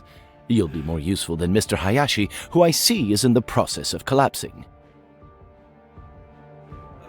You're not going to let me down, are you? Don't worry. I'll do what I can.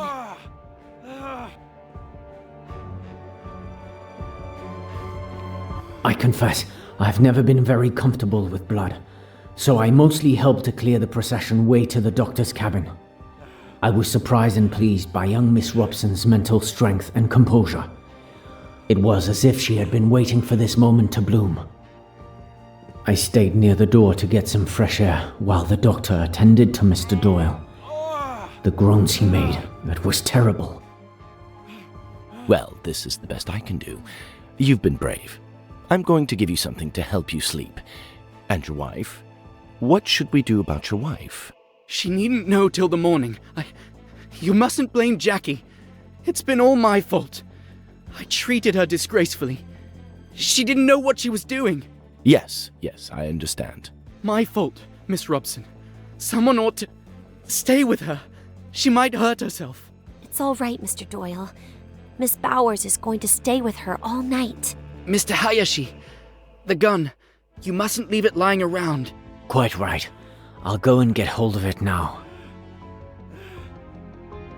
I searched the entire lounge for a good 10 minutes, but I couldn't find that damn revolver anywhere.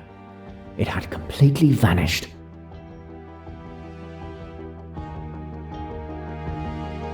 I'm bothered. I can't find that revolver. What? How is that possible? Did you look everywhere? Of course, I looked everywhere. It dropped out of the girl's hand. She kicked it away and it went under a settee. It isn't under that settee now. But who could have taken it? It's curious, that. But I don't see what we can do about it. Both of you go to bed. I'll watch over him tonight. And thank you. Your help has been invaluable. I did my best. Good luck. Thank you, Doctor. I wished Miss Robson a good night and went to my cabin. I've never been so happy to go to bed. It took me a while to fall asleep, but eventually I did. And after all that? I went back to my cabin, say 30 minutes past midnight. Your cabin is the closest one to the lounge, correct? Yes, that's right. Did you notice or hear anything unusual after you returned to your cabin? Well, I think I heard a noise, like a splash, just before falling asleep. That was probably around 1 a.m. or so, but I'm not certain. Very well, Mr. Hayashi. Thank you again for your cooperation. The splash could have been a murder weapon being thrown into the water by the killer. Mr. Hayashi, can you tell me anything about the disappearance of Lynette Doyle's pearl necklace? Monsieur Poirot, I swear to you, I knew nothing of it until you informed me of its disappearance. In that case, I believe you have told me all I needed to know for now. Mr. Hayashi, we discovered something very interesting while searching your cabin. Oh, do tell. You're not on this ship just for a holiday. You are actually here to spy on Mr. Pennington. I had my suspicions when you advised Mrs. Doyle not to rush into signing the papers. But with what we found in your cabin, my suspicions are now confirmed. Well, I suppose the game is up, as you detectives say. You are correct. I'm one of many employees of the Ridgeway Empire. And Mrs. Doyle invited a simple employee on holiday with her? I'm hardly a simple employee, as you suggest. I was secretly sent by my uncle, Mrs. Doyle's solicitor, to keep an eye on Mr. Pennington. Neither he nor Mrs. Doyle knew who I am. You were suspicious of Mr. Pennington, Mrs. Doyle's right-hand man, and a trusted friend. I don't know all the details, but my uncle discovered some unreported financial movement in Mrs. Doyle's accounts over several months. We suspected Mr. Pennington of misconduct. When we learned he was in Egypt, it raised a red flag for us. So your mission was to protect Mrs. Doyle from Mr. Pennington? If necessary. The Ridgeway dynasty's fortune attracts the interest of many unscrupulous characters. And now, with Mrs. Doyle's tragic death, it seems our fears may have been justified. I see. I thank you for your frankness, monsieur. Miss Royce, I was looking for you. I was looking for you too, Mr. Poirot. Time to share information? The murder weapon is not at the scene of the crime or in Mr. Belfort's cabin. Why would the murderer get rid of the weapon? It would make more sense to use it to incriminate her.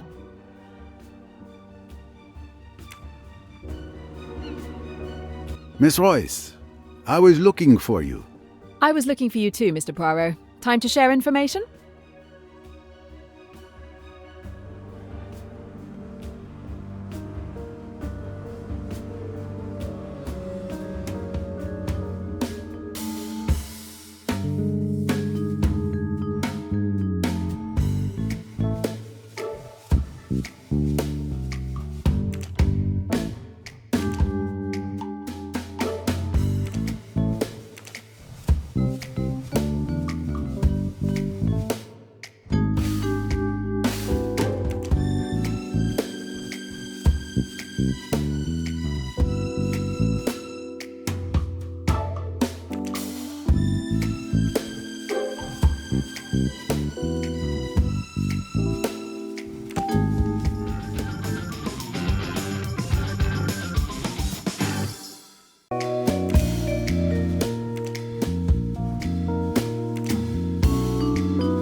Mr. Allerton, don't you want to enjoy some sunshine?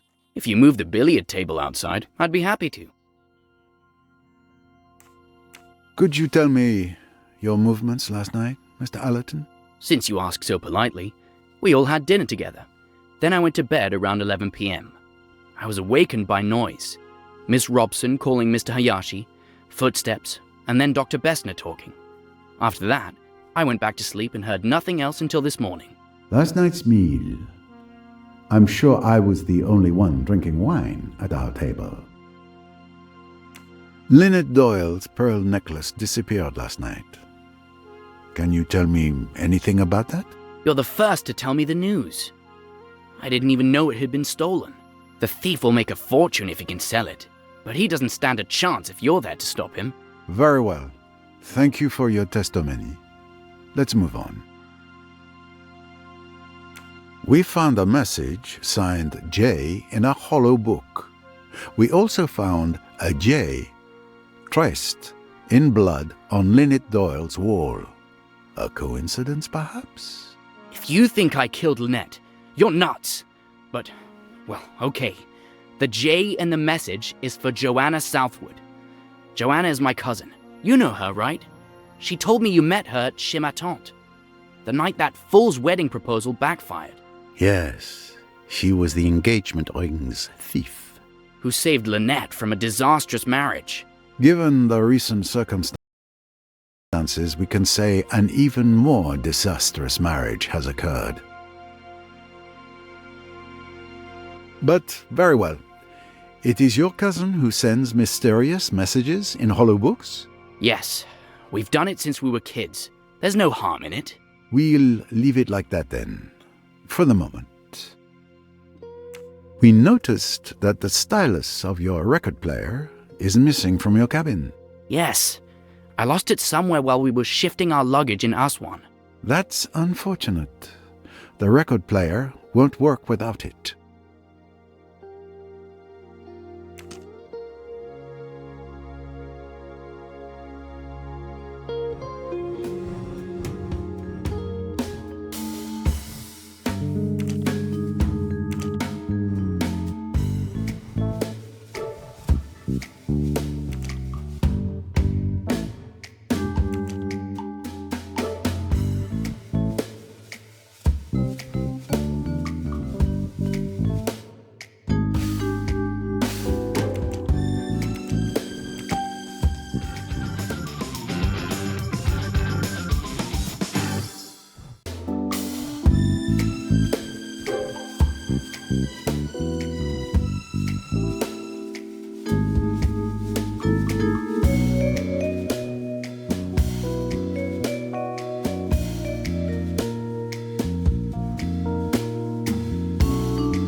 We've been on this boat for 2 days, and I believe we haven't had a chance to really talk yet.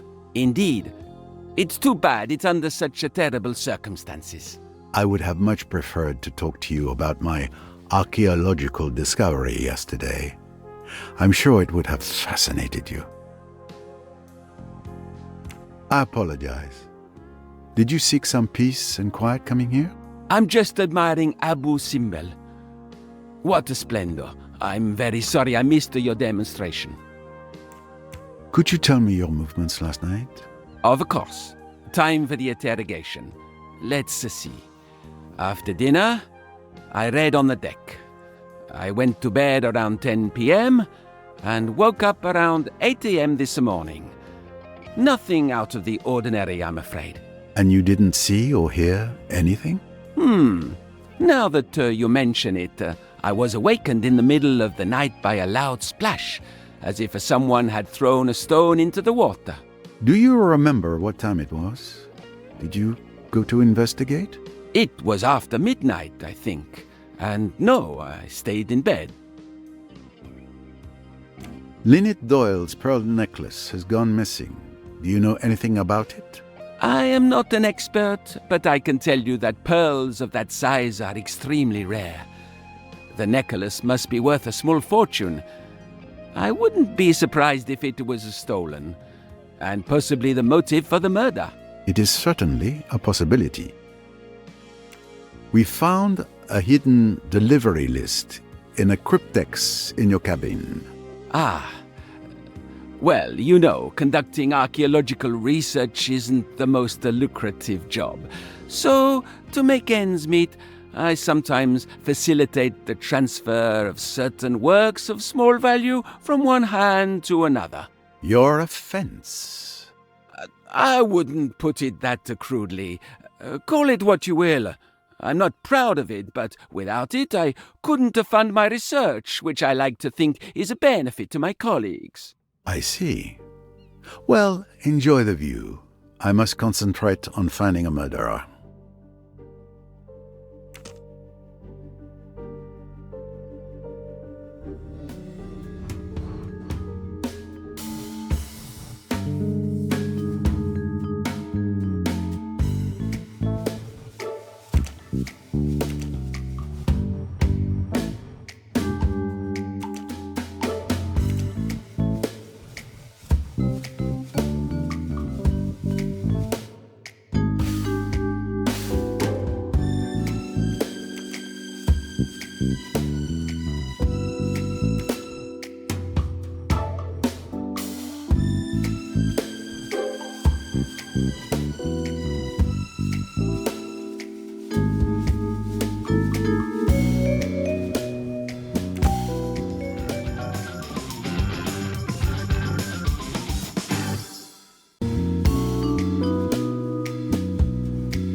Good morning, sir.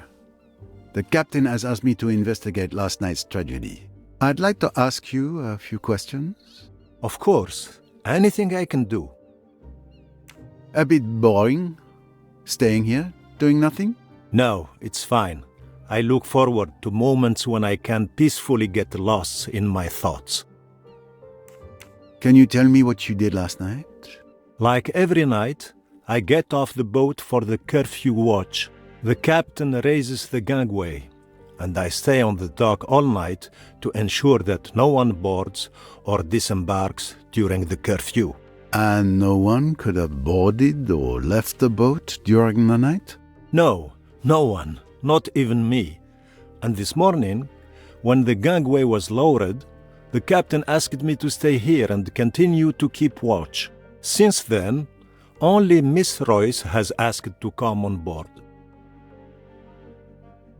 Do you have any information about Mrs. Doyle's pearl necklace? No, apart from the fact that it is very beautiful.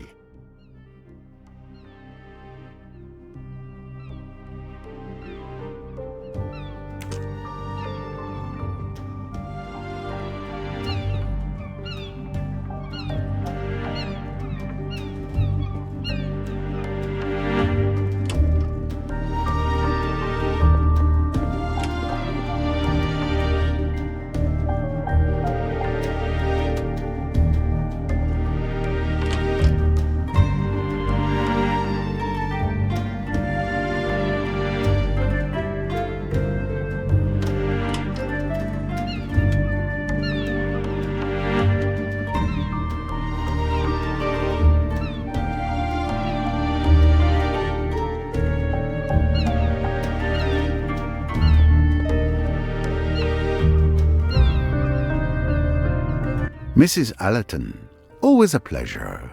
Pleasure shared, despite the dramatic circumstances. I would like to question you regarding the murder of Lynette Doyle, madame. That poor child. I'm so glad you're here. I'm sure you will find out who did it. That is my intention. How are you coping? Fortunately, I have Tim by my side, dear boy. He's always there for me.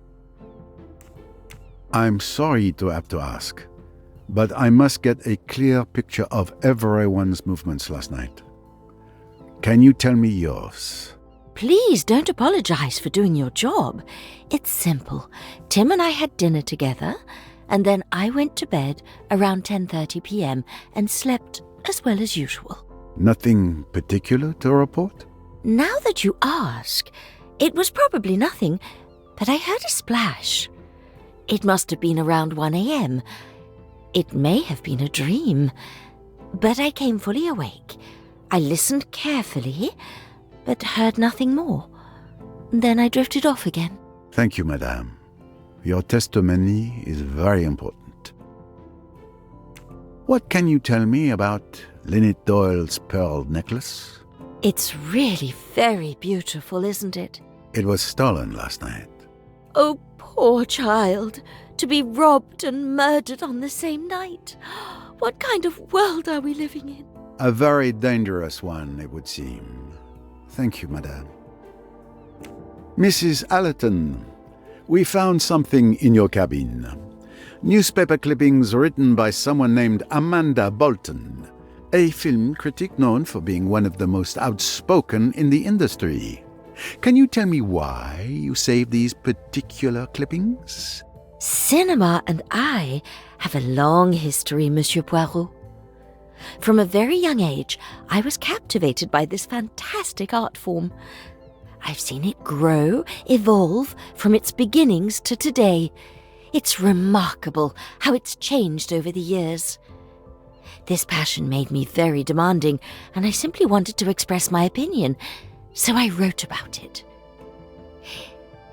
It was a hobby, but it turns out people enjoy it. Are you saying that?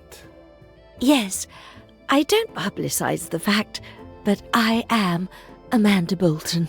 Well, well, I've read some of your reviews. I respect your passion. And the pseudonym? A pseudonym is helpful.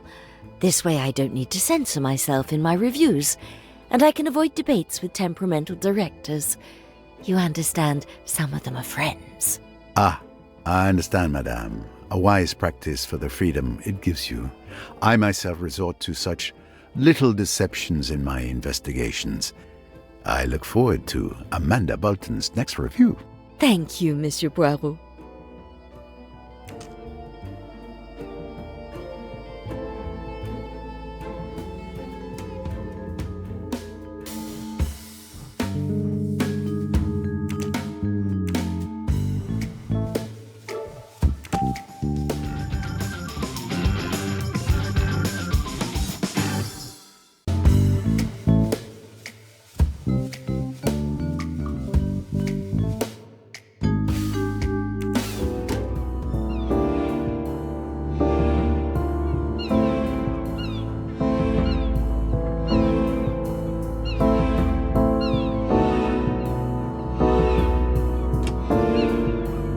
The atmosphere in Madame Doyle's stateroom is thick with tragedy.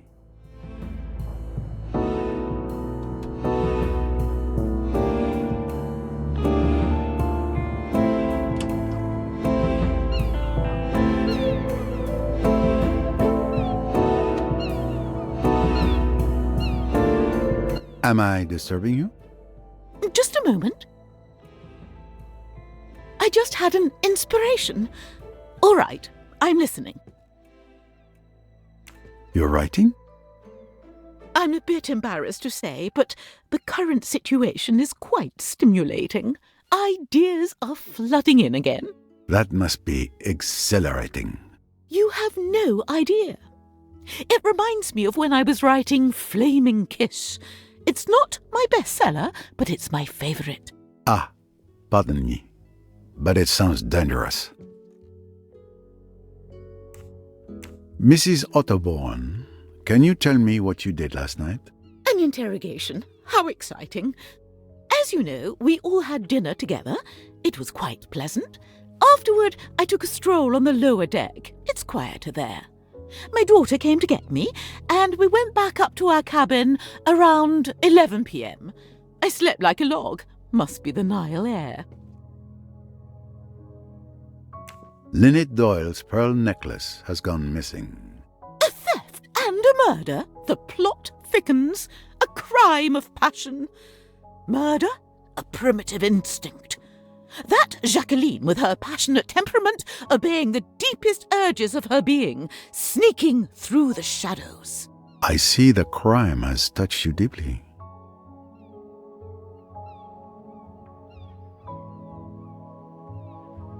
Mrs. Otterborn, my associate found what was hidden in your typewriter. Your little secret.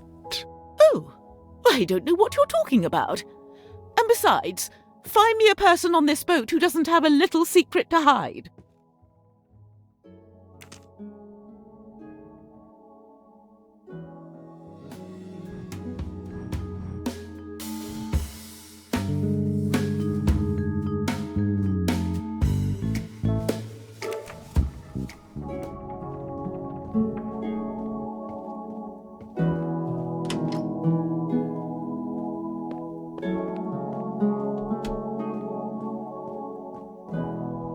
I'm sorry to disturb you, Miss Van Schuler.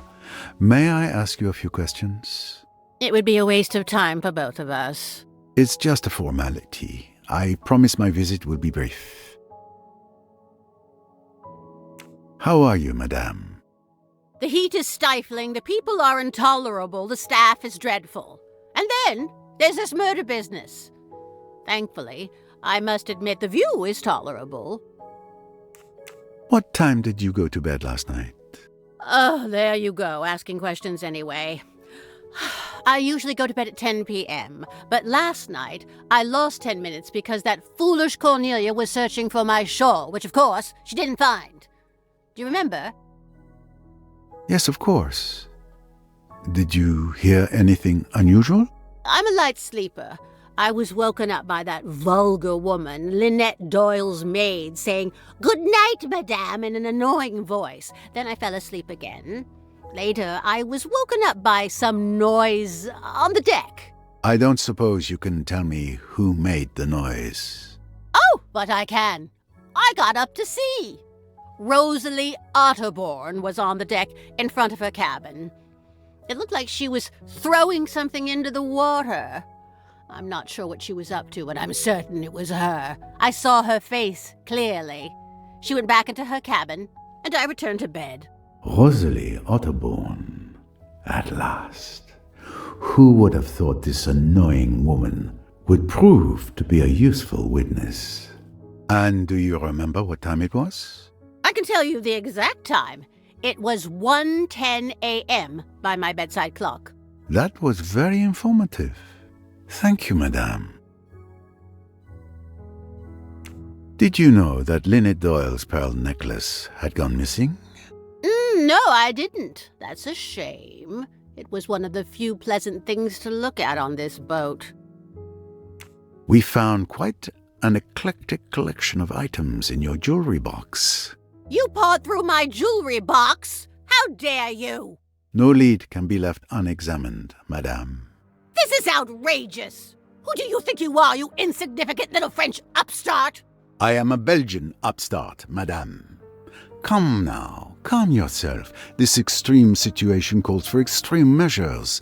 I apologize for any inconvenience caused.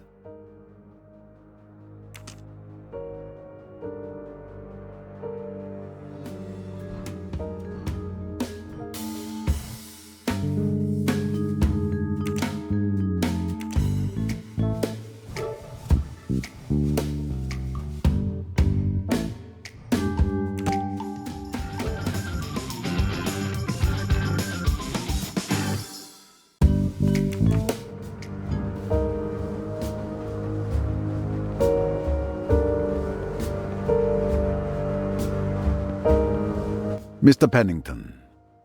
Ah, Mr. Poirot. There you are at last.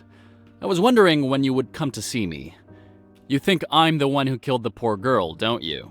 I have discovered that jumping to conclusions only hurts the legs. But it's true that after the incident at Abu Simbel, your name is quite high on my list of suspects. I suspected as much. Please go ahead, interrogate me. I have nothing to hide. What are you drinking? Whiskey. Any objection? None. Your liver is your own. Can you tell me your movements last night? Well, you were there when I played bridge with the Doyles. Then that woman showed up, and Lynette wanted to go to bed, so we stopped the game. I went to my cabin soon after. What time was it? Around 11:30 p.m., I think. Did you see or hear anything unusual during the night? Around midnight, there was a commotion in the next cabin, Dr. Bessner's cabin. I didn't pay much attention to it. I drifted off again, slept till morning. Nothing else? That's all I have to say. You're wasting your time with me. You should look into that girl, the one who's half French, Jacqueline de Belfort. There's something suspicious about her. Rest assured, I won't overlook anyone. You were close to Mrs. Doyle. What can you tell me about her pearl necklace? A very beautiful piece, worth a small fortune. Because of its value, it was quite tricky to insure. That's all I can tell you. And were you aware that it went missing last night? Ah, you see? I was right to have it insured. Your cabin was searched. We found a note clearly indicating that you used Mrs. Doyle's money, formerly Miss Ridgway, for dubious investments. Nonsense. I merely borrowed the money, as is my prerogative, and unfortunately the investments went awry. All I wanted was to help Lynette diversify her portfolio, but I felt guilty enough. I fully intended to recoup her losses, but such a sum isn't easily gathered at the snap of a finger. Her death suits you then. You no longer need to repay anything. And Mr. Doyle being far easier to swindle than his late wife. Careful, sir. Don't poke your mustache where it doesn't belong. Lynette was like part of my family. I swore to her father on his deathbed that I would look after her. How dare you insinuate that I would take advantage of the death of someone so dear to my heart? I make no apologies. I'm simply following wherever my mustache leads me.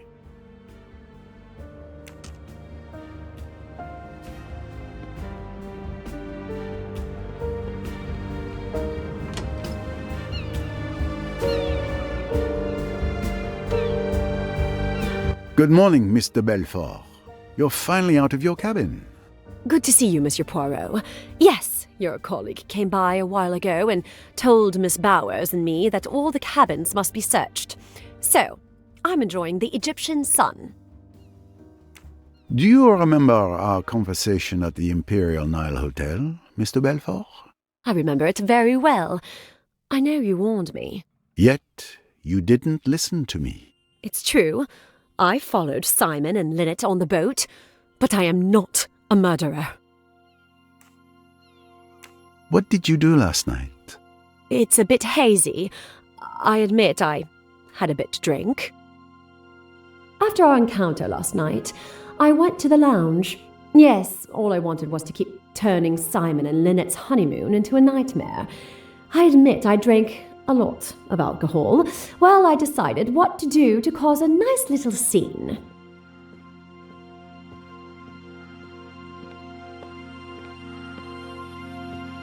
Waiter, a drink, a double gin.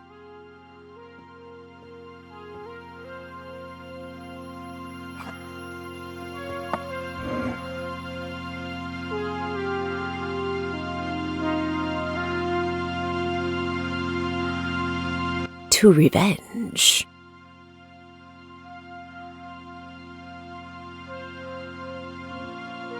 I'm tired. I'm going to bed. Are you coming, darling? I think I'll stay a bit longer. Maybe have one last quick one, read a magazine.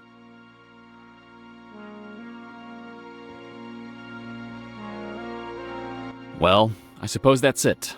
I'm going to head out too. Have a good evening.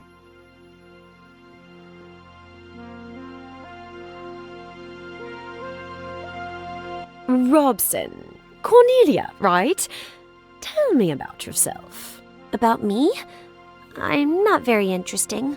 Who are you? Where are you from? I want to know everything. Why are you interested?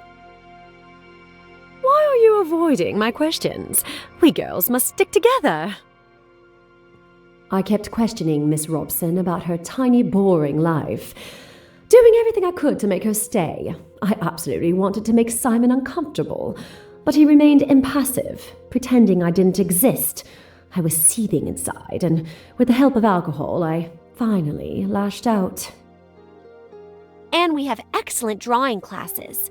Simon, I want another drink. You've had quite enough drinks, Jackie. What damned business is it of yours? Go to bed, Jackie. You're drunk. If you're embarrassed, Simon dear, you'd better leave the room.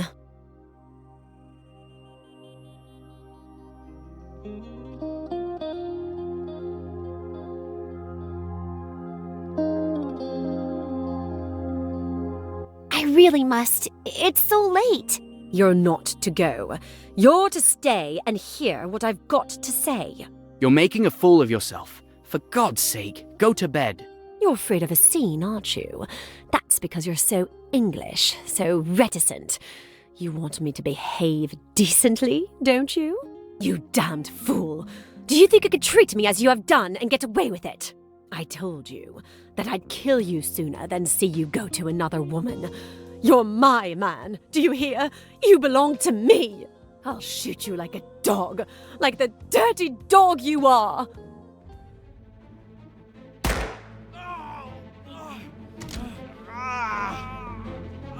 Mr. Hayashi! Mr. Hayashi! She shot him! Oh, she shot him! Oh, I didn't mean... Oh my God! I didn't really mean... Oh God. Oh, I wish I were dead. What have I done? What have I done? Hush, dear. Hush. Get her to her cabin, Hayashi. Miss Robson, get that hospital nurse of yours.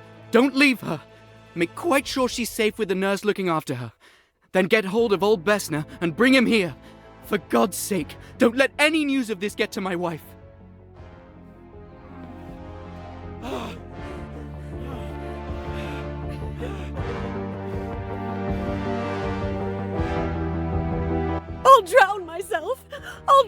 myself. I'm not fit to live. Oh, Simon! Simon! Better get hold of Miss Bowers. I'll stay while you get her. I must go to him. Oh, Simon, Simon, how could I? Let me go. Let me throw myself overboard. Let me kill myself. You must stay here. Don't make a fuss. Pull yourself together. It's all right, I tell you.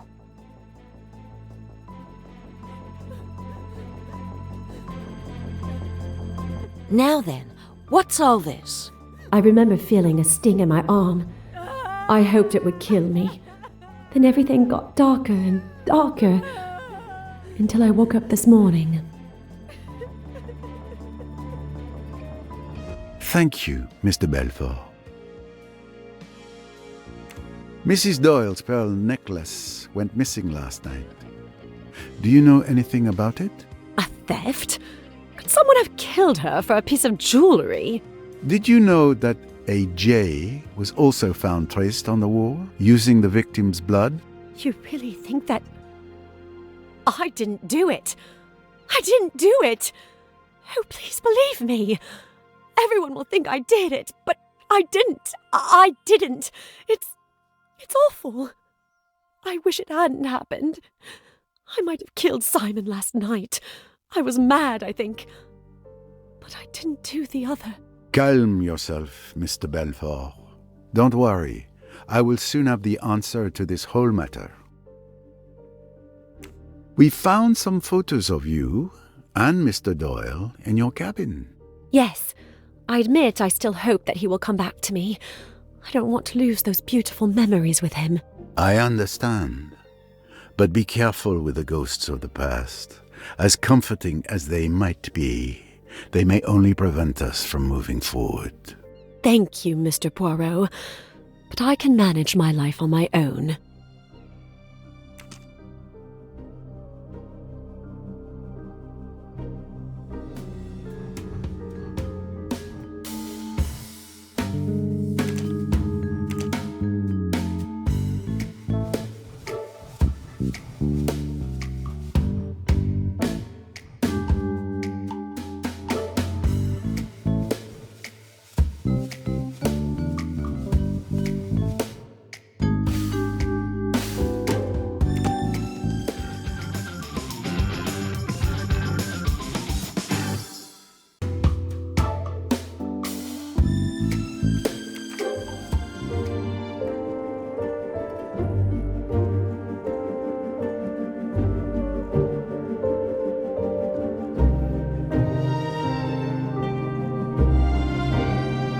Mr. Doyle, I've managed to stabilize your wound. The tibia fracture isn't clean and the bullet is still lodged in your leg. Unfortunately, I can't remove it here. That needs to be done at a hospital. For now, you're prohibited from using your leg. This sounds serious. I hope you're not in too much pain, Mr. Doyle. Ah, Monsieur Poirot, you're here. The painkillers I administered to Mr. Doyle should provide relief for a few hours. Thank you very much, Doctor.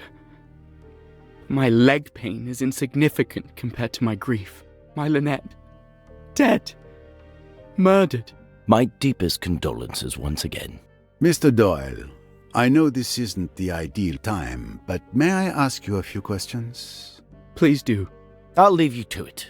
If you need me, I'll be outside.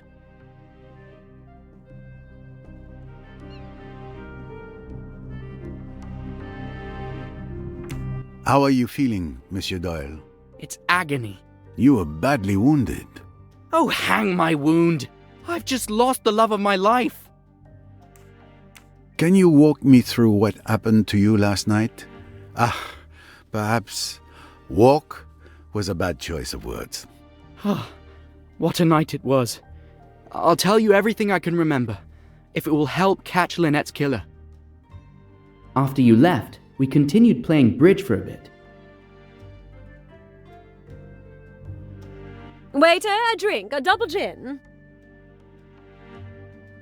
Simon, are you playing or what? Sorry.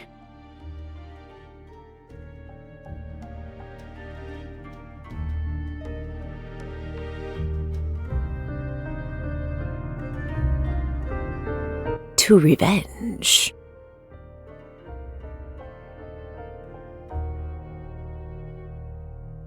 I'm tired. I'm going to bed.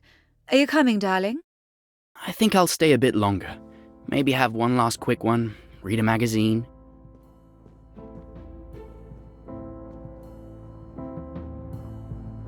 Well, I suppose that's it. I'm going to head out too. Have a good evening.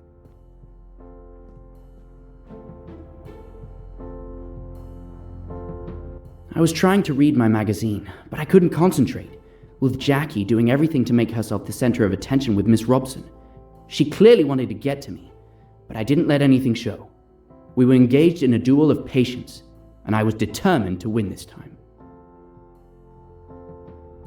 And we have excellent drawing classes. Simon, I want another drink. You've had quite enough drinks, Jackie. What damned business is it of yours? Go to bed, Jackie. You're drunk. If you're embarrassed, Simon dear, you'd better leave the room.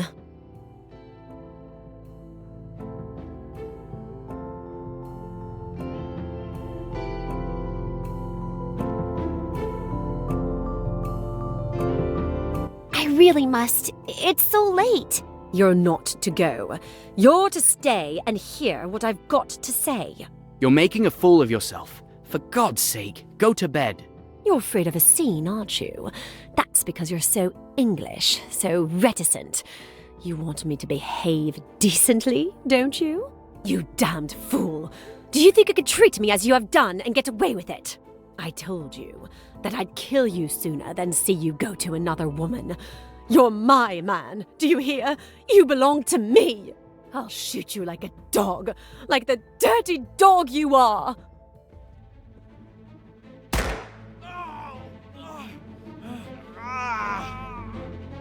Mr. Hayashi! Mr. Hayashi! She shot him! Oh, she shot him! Oh, God. Oh, I wish I were dead. What have I done? What have I done? Hush, dear. Hush. Get her to her cabin, Hayashi. Miss Robson, get that hospital nurse of yours. Don't leave her. Make quite sure she's safe with the nurse looking after her. Then get hold of old Bessner and bring him here. For God's sake, don't let any news of this get to my wife. They left me alone in a lounge for 5 minutes or so. My leg was killing me. But all I could think of at the time was that it was I, through my deeply selfish actions, who had caused Jackie to commit such an act of hatred. I had caused her so much grief. I deserved much worse than a bullet in the leg.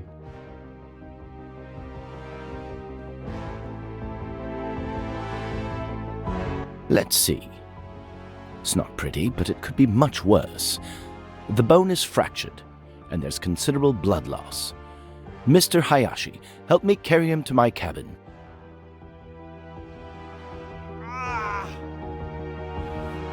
Perfect. Come and help us.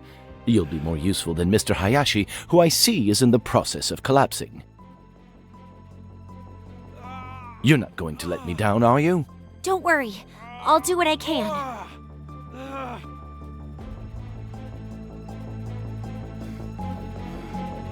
After what felt like an eternity, Mr. Hayashi, Dr. Bessner, and Miss Robson came to help me and carry me to the doctor's cabin. I must admit I don't remember much. I just know the doctor was working on my leg, and the pain was unbearable. I think I must have passed out. Well, this is the best I can do. You've been brave. I'm going to give you something to help you sleep. And your wife? What should we do about your wife? She needn't know till the morning. You mustn't blame Jackie. It's been all my fault. I treated her disgracefully. She didn't know what she was doing. Yes, I understand. My fault, Miss Robson. Someone ought to stay with her. She might hurt herself. It's all right, Mr. Doyle. Miss Bowers is going to stay with her all night. Mr. Hayashi, the gun. You mustn't leave it lying around. Quite right. I'll go and get hold of it now. While Mr. Hayashi was off searching for the revolver, the doctor finally gave me something. I struggled not to fall asleep because I wanted to make sure everything was okay. I'm bothered. I can't find that revolver. What? How is that possible? Did you look everywhere? I only heard a few snatches of conversation when Mr. Hayashi returned. I wanted to react, to say that we had to search the boat for that bloody gun. But the sedative was already taking effect. I fell asleep before he and Miss Robson left the room. Now you know everything. It is clear to me how you ended up in this state. Thank you. Ah, excuse me. I thought Monsieur Doyle would be alone. I'll come back later. Wait a moment, please. Your presence is actually timely. May I ask you a few questions? Oh, very well. I'm listening. Why do you visit Mr. Doyle? I just wanted to check on him and express my sincere condolences for Madame Doyle. What happened to her is terrible, very, very terrible. Your movements last night, what were they? I helped Madame Doyle to bed around 11:30 p.m. Then I went to bed in my cabin around 11:45 p.m. Did you see or hear anything that could be useful to us? No. Naturally, if I had been unable to sleep, if I had mounted the stairs, then perhaps I might have seen this assassin, this monster, enter or leave Madame's cabin. But as it is... Monsieur, I implore you. You see how it is. What can I say?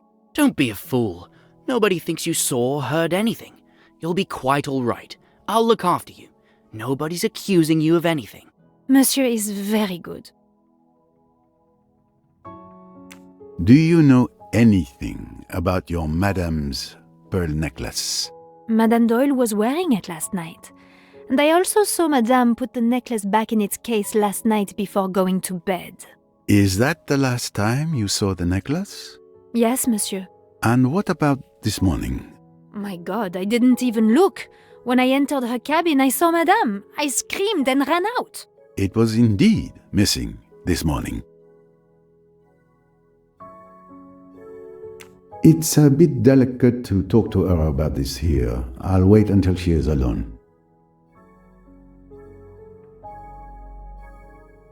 We are done for the moment, mademoiselle.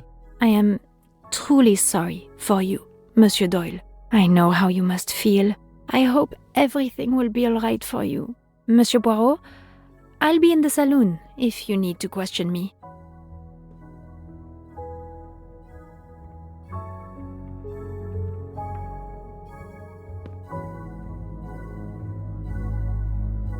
Your wife's pearl necklace has gone missing.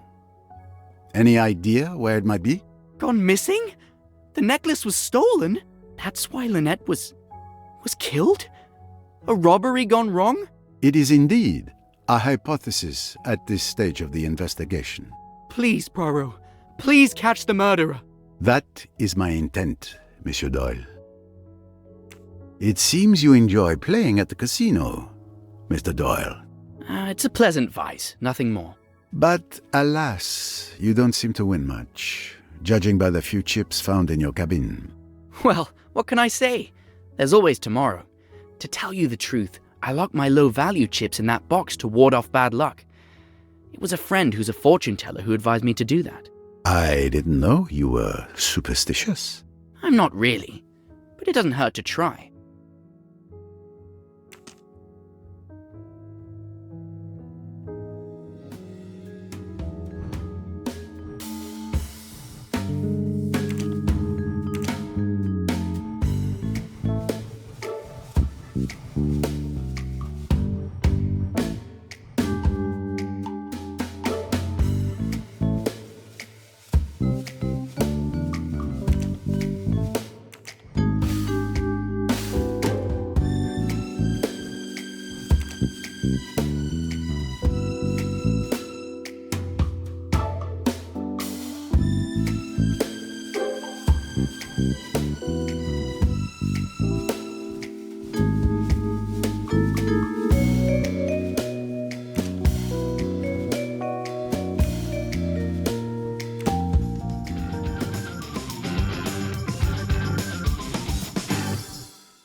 Excuse me, Mr. Poirot. I should like to see Jackie. Would you mind if I asked you to bring her here? I've thought a lot.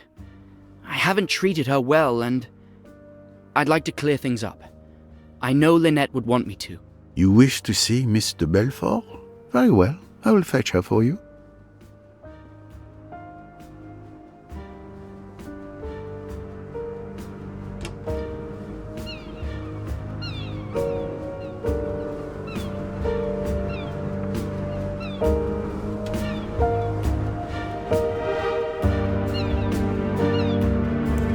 Would you like to come with me, miss?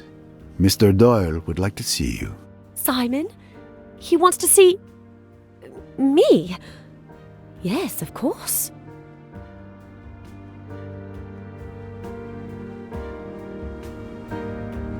Hello, Jackie.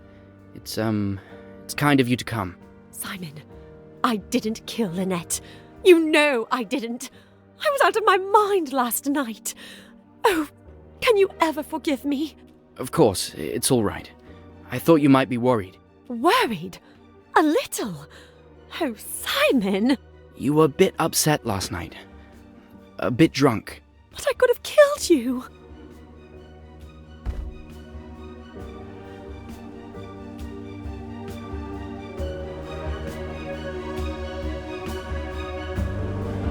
Simon, I'm so sorry.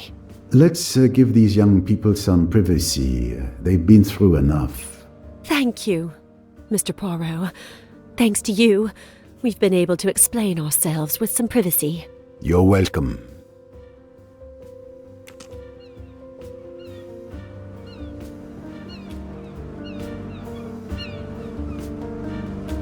The night. It does not seem to offer much peace for you. Yes, I've had more pleasant holidays, actually. What happened to you last night, Dr. Bessner? It all started when Mr. Hayashi woke me up in the middle of the night. I was asleep when I heard someone knocking on my door. I got up quickly, wondering what they could possibly want with me at this late hour. Dr. Bessner! Who's that? Stop making such a racket. It's Doyle. He's been shot. Mr. Belfort shot him. He's in the salon. Can you come? Let's see. It's not pretty, but it could be much worse. The bone is fractured, and there's considerable blood loss. Mr. Hayashi, help me carry him to my cabin.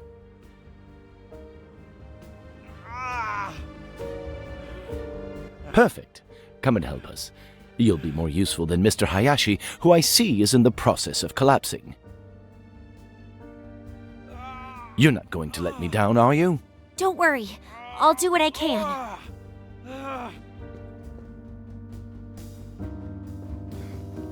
Luckily, the young lady was there. She kept a cool head and was a great help in getting Mr. Doyle to my cabin. And without proper equipment, I had to improvise. Honestly, I'm quite proud of the result. However, poor Doyle was in agony. Well, this is the best I can do. You've been brave. I'm going to give you something to help you sleep. And your wife? What should we do about your wife? She needn't know till the morning. You mustn't blame Jackie. It's been all my fault. I treated her disgracefully. She didn't know what she was doing. Yes, I understand. My fault, Miss Robson. Someone ought to stay with her. She might hurt herself. It's all right, Mr. Doyle. Miss Bowers is going to stay with her all night. Mr. Hayashi, the gun. You mustn't leave it lying around. Quite right. I'll go and get hold of it now. Thankfully, I had some morphine on hand. Without it, I think Mr. Doyle would have had a very rough night. And then Mr. Hayashi returned from the lounge. I'm bothered. I can't find that revolver. What? How is that possible? Did you look everywhere? Of course, I looked everywhere.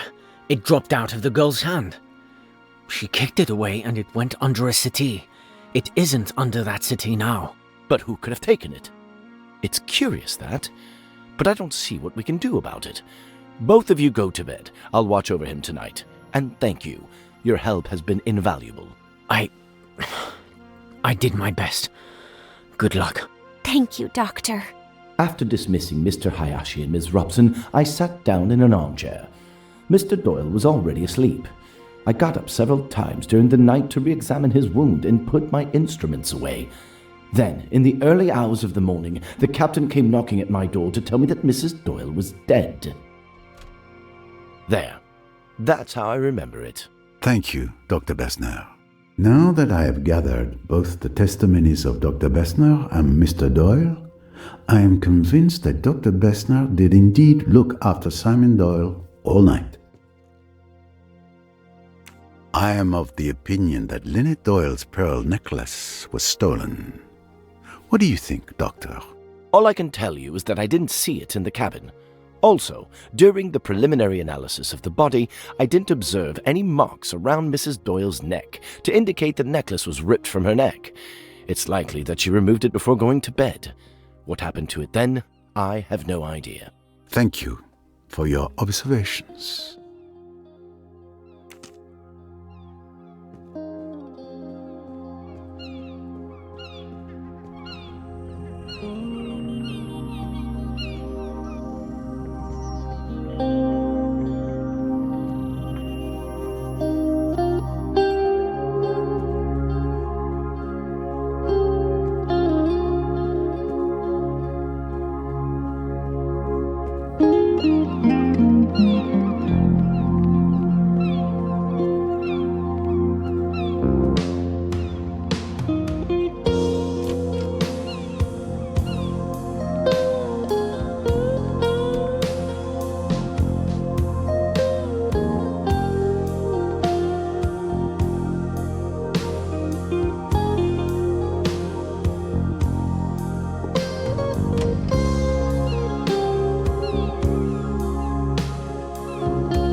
Good morning, Captain. Mr. Poirot. My turn to be interrogated for your investigation? Nothing to worry about. It is the detective's routine to ask questions. Is the river always this calm? Yes. I spent months at sea as an officer on cargo ships through storms you wouldn't believe. This is a whole different world. An absolute pleasure. What did you do last night? Well, I have a new hobby recently. Role-playing games. It was an American tourist who taught me a few months ago. And I got completely hooked. The game we play is called Pyramids and Sphinx. I converted the chef and Samir, and we play almost every evening. I'm the game master. I adjust the scenario as we go along. They never know what diabolical plan I have in store for them. It's always a mystery. Have you ever played it? I've had a similar experience from time to time. When did you start playing? We started at 10 p.m. as usual, and Samir joined us around 11:30 p.m. It lasted until about 3 a.m., I think. And did anyone leave during the game? Not even to go to the bathroom. We were also involved in it. Imagine that. Is there any new information about Mrs. Doyle's pearl necklace? I don't know if it's relevant, but I've only seen pearls like those once before. They are found only in the Sea of Japan.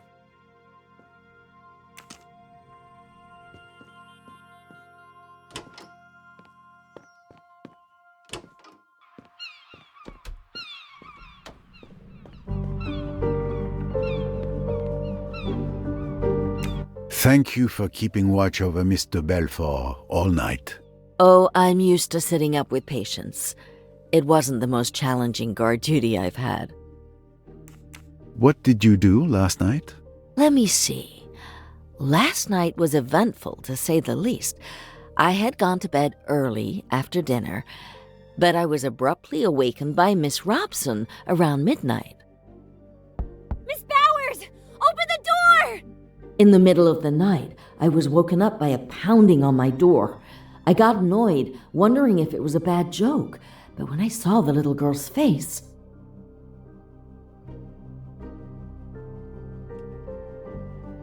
Miss Robson, what's happening? Are you all right? Oh my god! It's Miss de Belfort! She shot Mr. Doyle! She keeps saying she wants to kill herself! We need you! And Mr. Doyle, is he all right? He's in the lounge. He has a bullet wound in his leg. Mr. Hayashi will get Dr. Bessner once we've reached Miss de Belfort. If she's left alone, she might harm herself.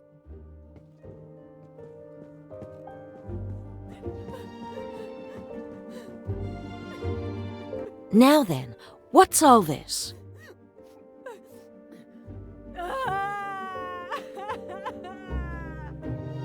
Is there anything I can do to help? Not at the moment. I'll give her a sedative and stay with her all night. Go and help the others with Mr. Doyle. I'm sure they'll need you more. When the little girl came out of the room, I administered the sedative to Miss de Belfort. Within 5 minutes, she was sleeping like a baby. I sat down in an armchair and waited like that until the morning, getting up from time to check that she was all right. As I mentioned, I stayed up the rest of the night watching over Miss de Belfort. I'm afraid that's all. No need for apologies. Your testimony is extremely valuable. Miss Bowers, Lynette Doyle's pearl necklace went missing last night. Can you tell me anything about that? The one she was wearing yesterday? A beautiful necklace. Even my boss doesn't have such pretty jewelry. I don't know what more I can tell you.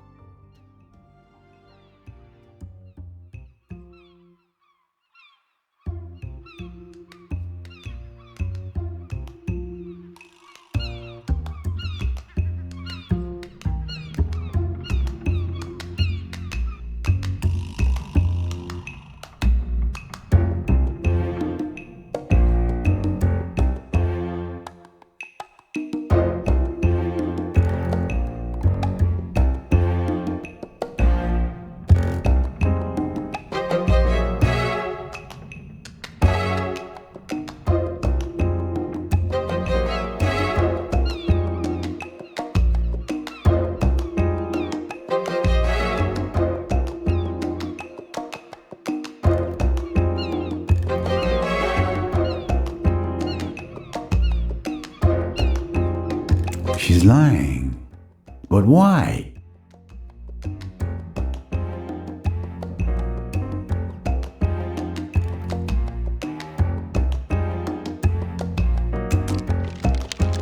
Are you sure you can't tell me anything more?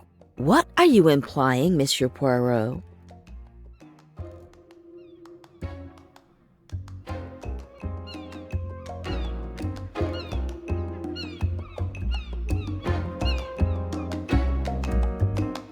Perhaps you forgot to mention that you have Lynette Doyle's necklace in your cabin? Oh, I see. So you found it. But it's really not what you think. Will you kindly explain, Miss Bowers? Miss Van Schuler, she can't help it, you know. But she does take things. Especially jewelry. That's really why I'm always with her. It's not her health at all. It's this little idiosyncrasy. I keep on the alert, and fortunately there's never been any trouble since I've been with her. And she always hides the things she takes in the same place. So that makes it very simple. How did you discover they had been taken? I look each morning. They were in her jewelry box this morning. I went along to put them back, hoping that Mrs. Doyle wasn't up yet and hadn't discovered her loss. But there was the captain standing there, and he told me about the murder and that no one could go in. So then, you see, I was in a regular quandary. But I still hoped to slip them back in the cabin later, before their absence had been noticed. You see, The Van Schuler family is so particular. They would naturally be averse to scandal of any kind. It would never do if this got into the newspapers. But that won't be necessary, will it? You can count on my discretion. I have one more question. Miss Van Schuler is a kleptomaniac. Has she also a tendency to homicidal mania? Oh, dear me, no. Nothing of the kind. You can take my word for it, absolutely. The old lady wouldn't hurt a fly. And at last, we have the entire story. Thank you for your honesty. And rest assured, I won't bring up the matter with Miss Van Schuler. Thank you. I don't think Miss Van Schuler noticed it. But just to be sure, I counted the pearls on the necklace. There are 33. 33? That's not what I remember. I wonder if there is a photo of Mrs. Doyle wearing the necklace to verify the number of pearls.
A clam rake.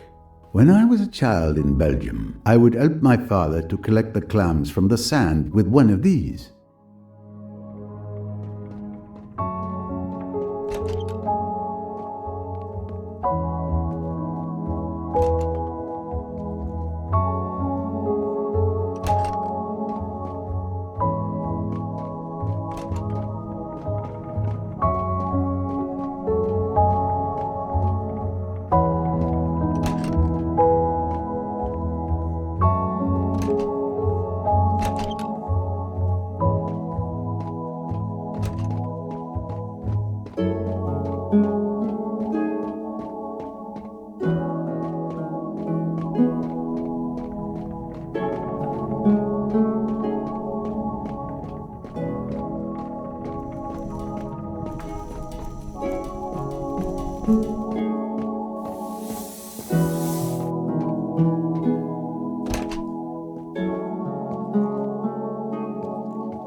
Mr. Fleetwood, I hope your detention is not too uncomfortable. Oh, couldn't be better. A real palace. I have to ask for permission like a child if I want to relieve myself. But I do get my 3 meals a day, so I suppose you could call it luxury. I imagine you had a rather quiet evening. Is this a joke? I'm completely cut off from the world, illegally detained and bored to death. Why'd you ask? I can at least relieve your boredom. What do you mean? Lynette Doyle was murdered last night. Oh, that's terrible. I expect with her looks and all that money, she managed to collect more than a few enemies. But murder? Hey, wait a minute. Light shines. I know what you're thinking, but as you can see, I'm still chained to a pipe in here, passing the time, counting the canned goods. You know, I've had time to think about what I did the other day. I was in a bad place, drunk, furious, so yes, I acted impulsively, but I swear, I had nothing to do with killing Mrs. Doyle. I'm inclined to believe you, monsieur. I'm telling the truth. I'm sorry she's dead, okay? But I'm not shedding any tears for her. I understand. What can you tell me about Lynette Doyle's pearl necklace? Nothing. Why would I care what that rich kid was wearing? Why indeed?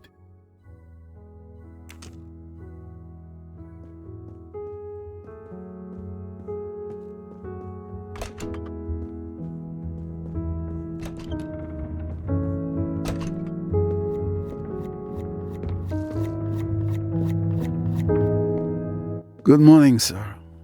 The captain has asked me to investigate last night's tragedy. I have a few questions for you. Of course, ask away. I want to help in any way I can.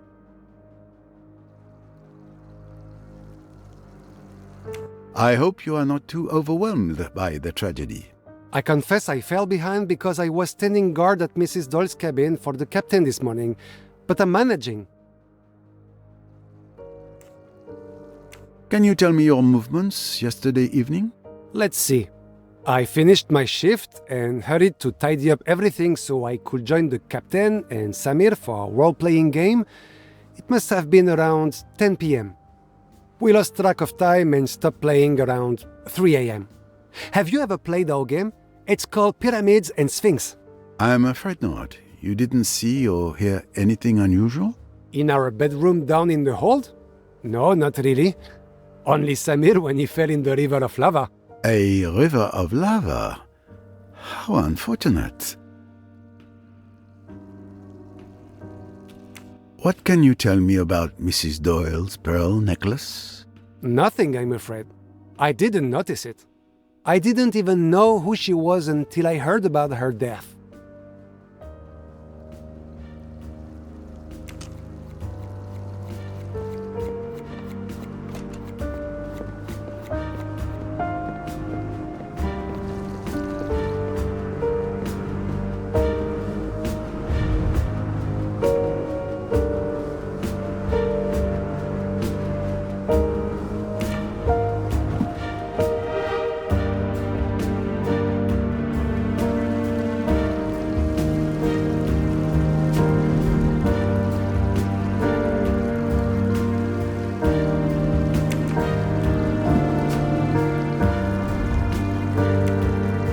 This Grand Cru deserves to be served on special journeys like the Orient Express or this one upon the Nile.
Of course, precisely what I thought. Mrs. Allerton told me that Tim and his cousin Joanna Southwood often communicated with little messages. It's a reasonable bet that this J refers to Joanna. Who else could have succeeded?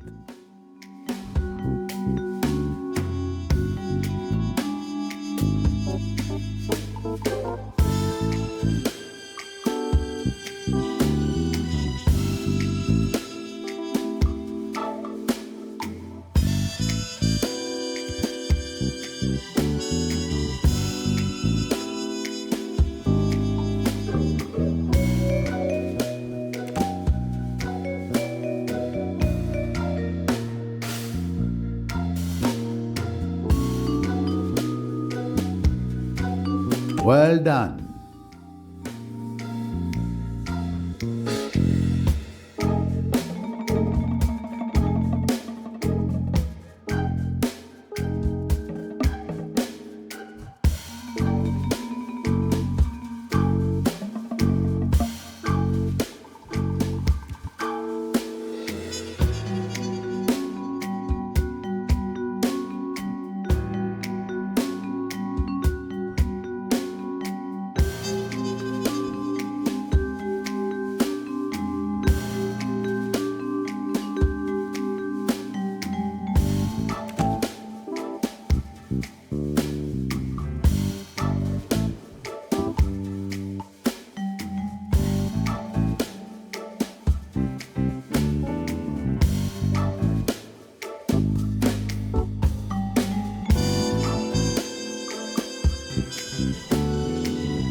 Nice one.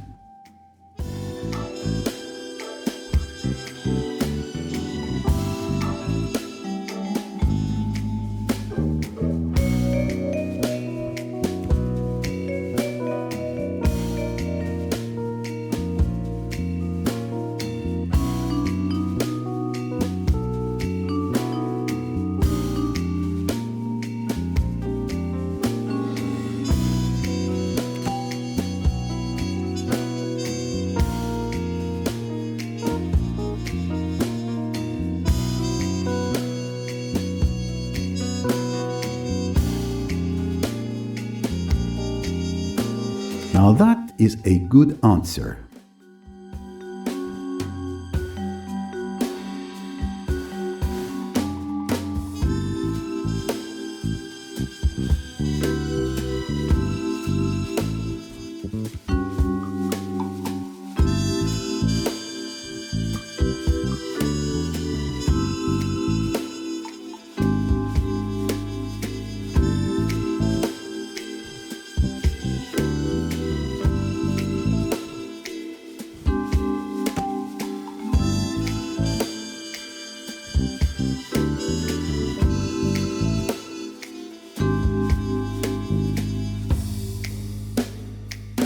Now that is a good answer.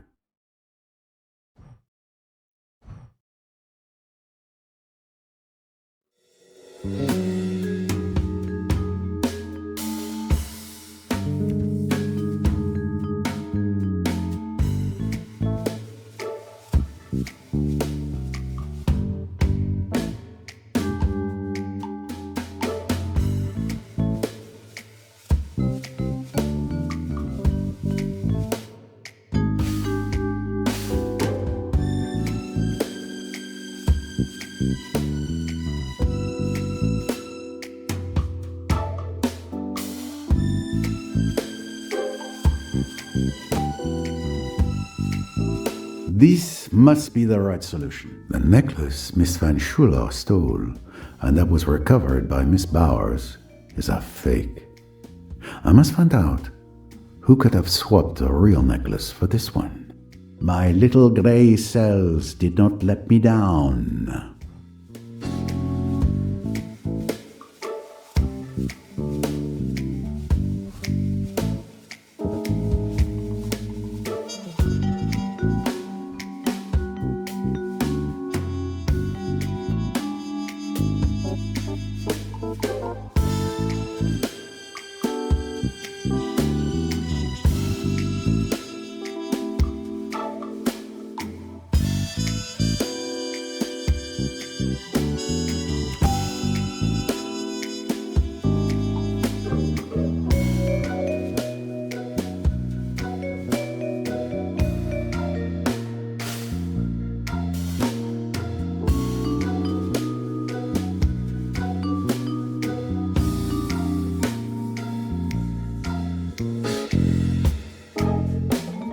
Well done.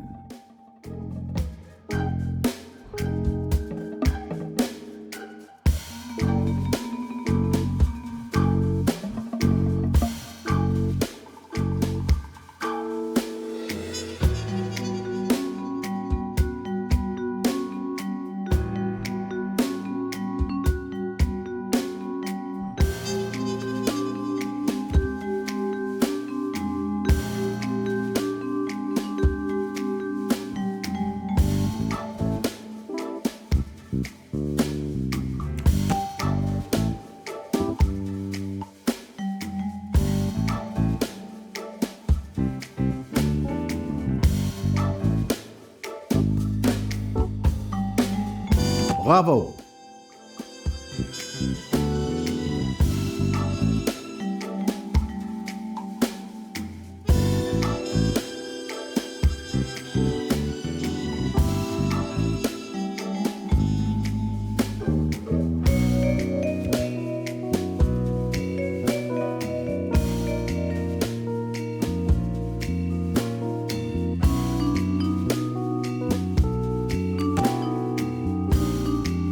Mission accomplished. Jacqueline de Belfort showed me a small .22 caliber revolver at the hotel in Aswan.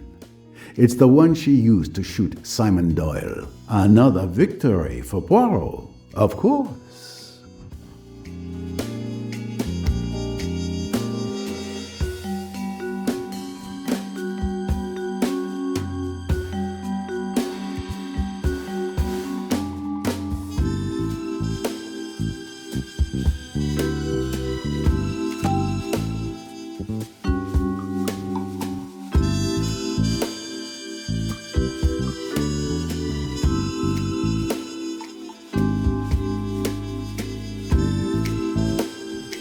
Of course, precisely what I thought.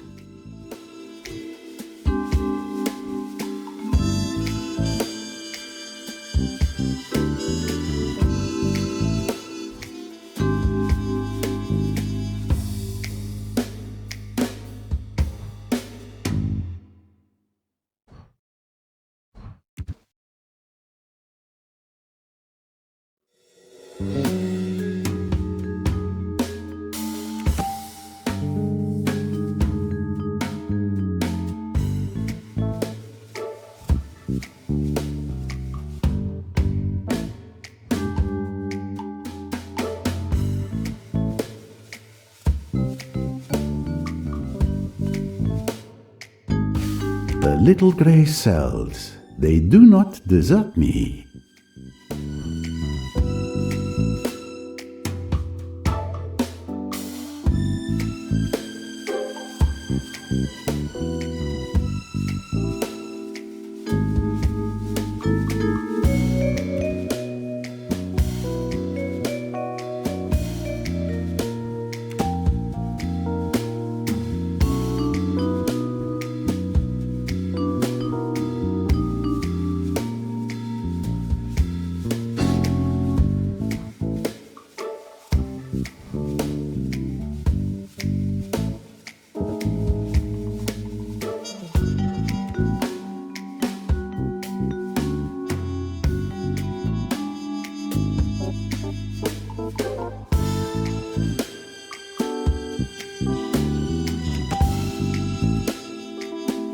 Chapeau. If someone wanted to drug me, the task is not impossible.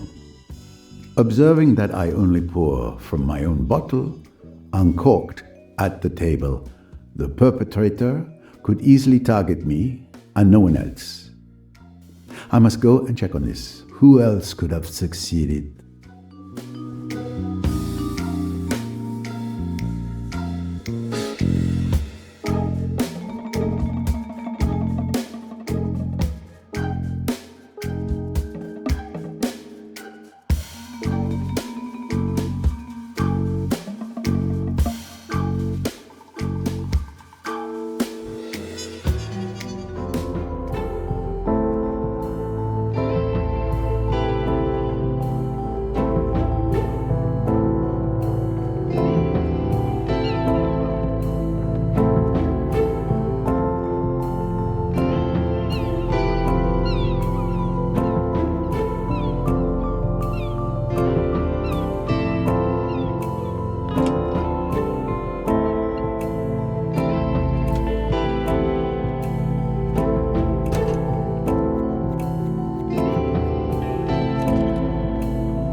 That's my personal bottle.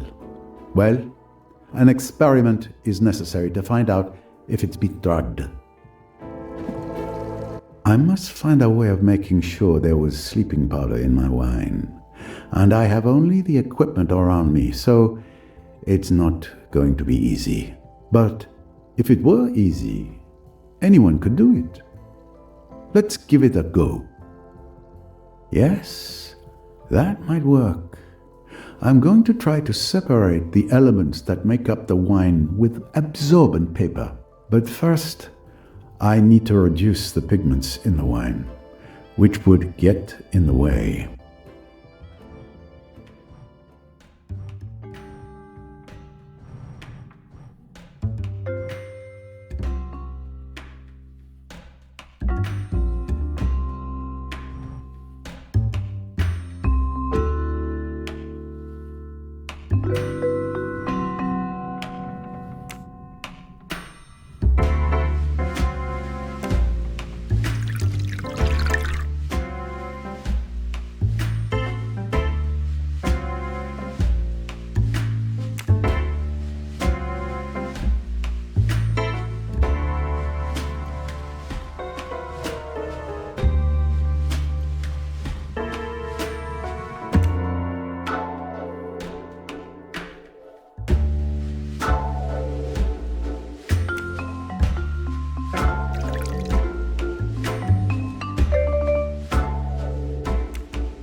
Yes, that's the right solution. The wine is transparent enough to see the result without masking it. And there is indeed an intruder. I count 4 spots instead of 3.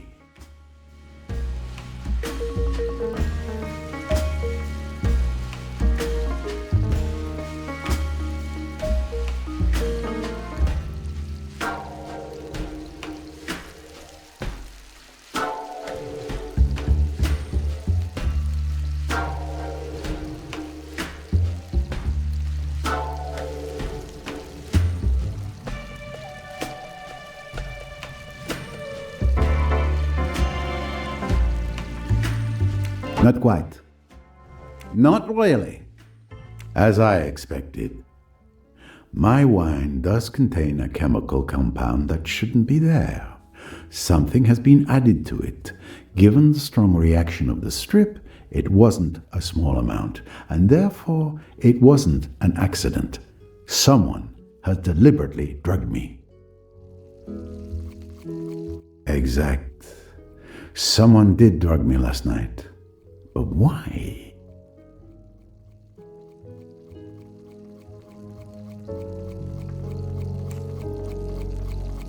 It's logical. Any meticulous criminal would want to avoid having Hercule Poirot present and alert during his misdeed. So he would have drugged me to remove me as a threat. Which means...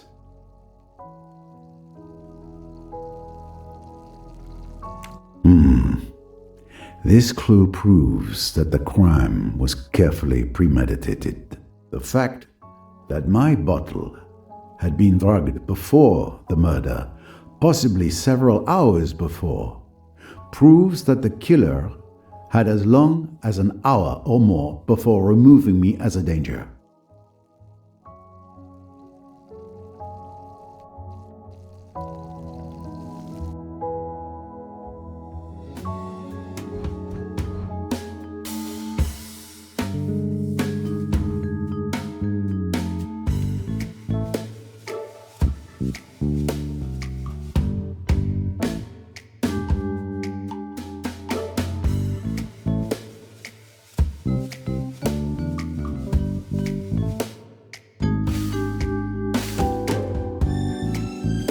Now that is a good answer.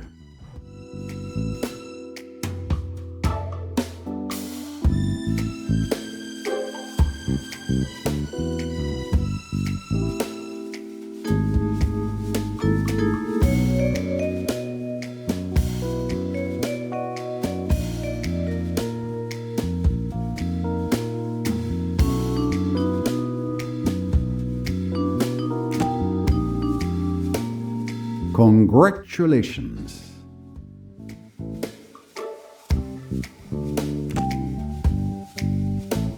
Nice one.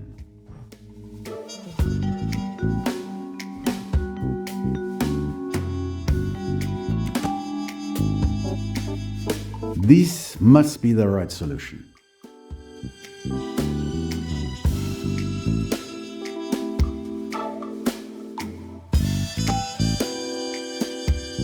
Exactly, that's it.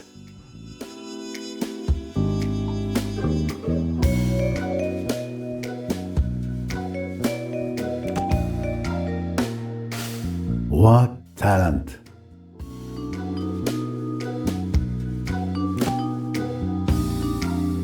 Correct.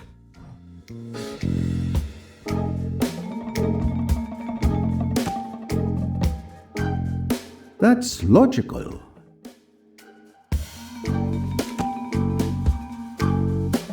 Fantastic. Exactly. I'm right. Despite an unhealthy interest in role-playing games, none of the crew aroused my suspicions, and each of them has a decent alibi. Excellent detective work. Naturally.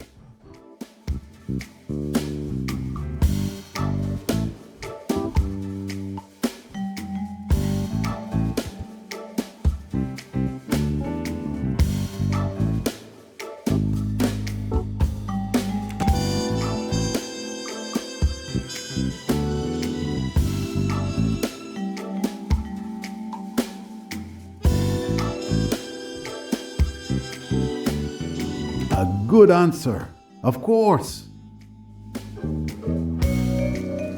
I think I understand how the murder happened. I should present my findings to Miss Royce.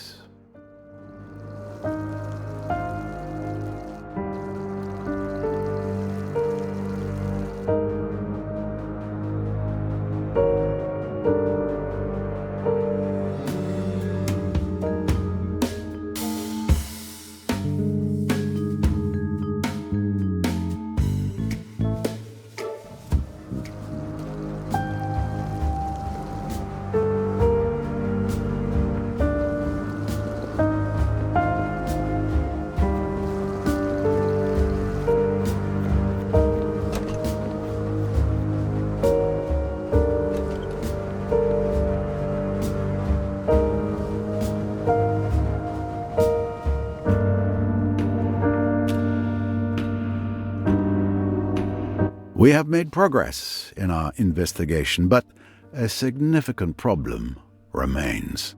I think I know what you're referring to. Let's recap. I've discovered that the murderer intentionally drugged me at dinner, sometime before Lynette's murder. We can already draw a first conclusion from this.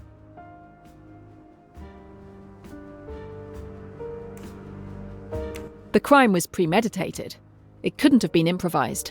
Exactly. The revolver that was used to kill Lynette Doyle is a key piece of evidence. Agreed.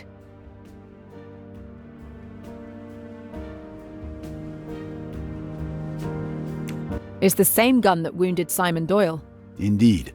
The weapon that killed Lynette and Jackie's weapon, which disappeared from the lounge, are both .22 caliber, and most likely the same weapon.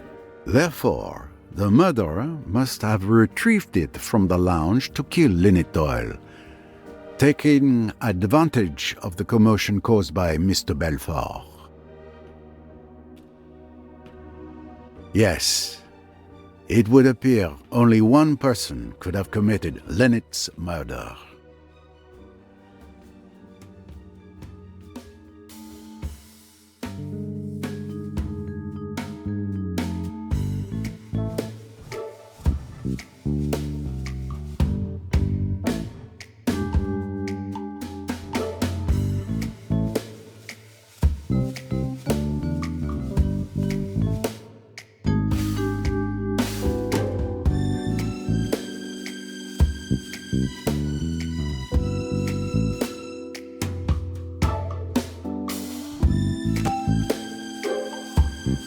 Exactly.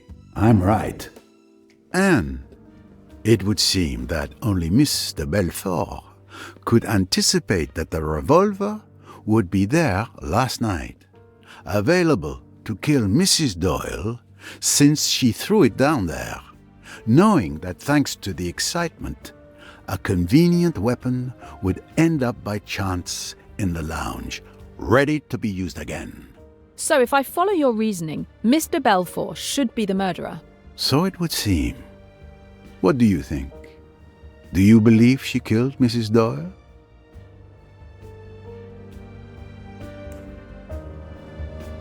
Everything we've just said certainly accuses her. But there's a problem. That's exactly right. We have other evidence that exonerates Jackie.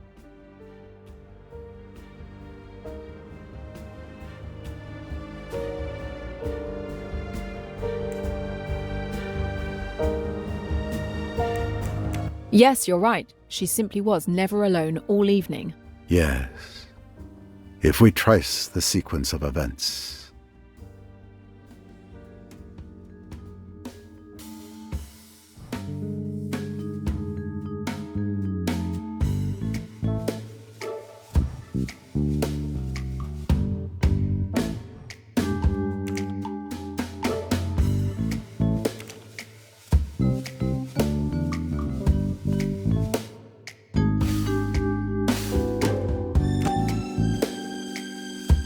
Exactly. I'm right.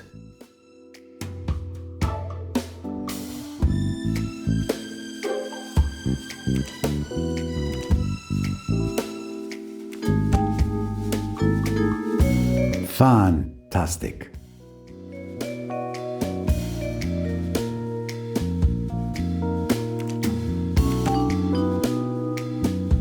Wonderful.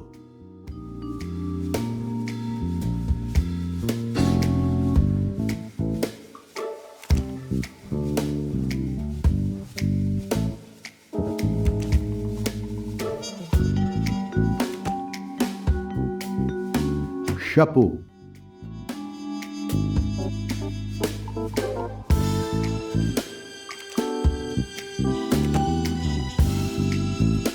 Every question must have its answer.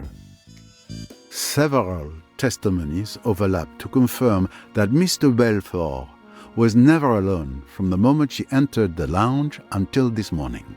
Gun or no gun, there was no moment when she could have slipped away to kill Mrs. Doyle. So Mr. Belfort is the only one who could have done it, but she couldn't have done it. Did I say that out loud? Mademoiselle, Poirot does not believe in flying guns with minds of their own. We are being led astray, but we will unravel this thick mystery. I'm convinced of it. There is still much we don't know. The investigation must continue.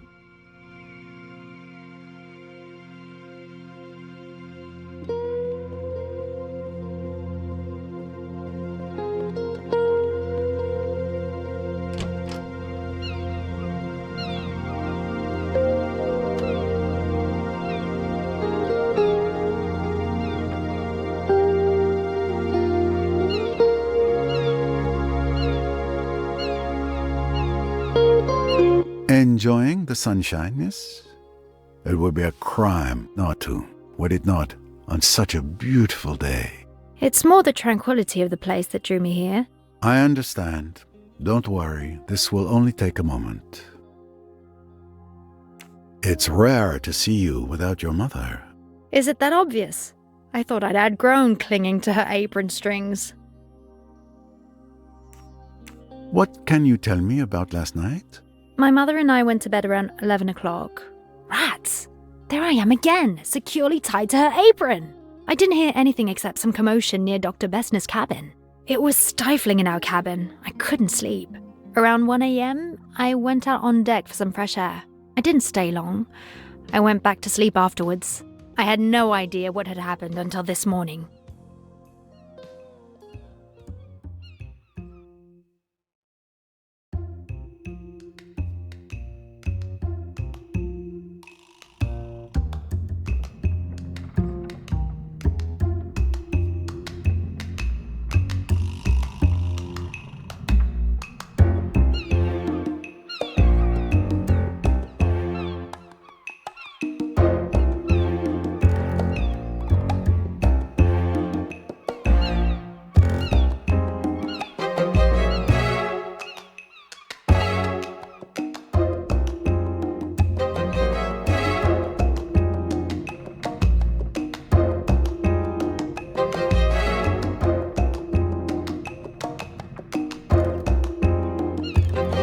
Are you absolutely sure you were just taking a walk?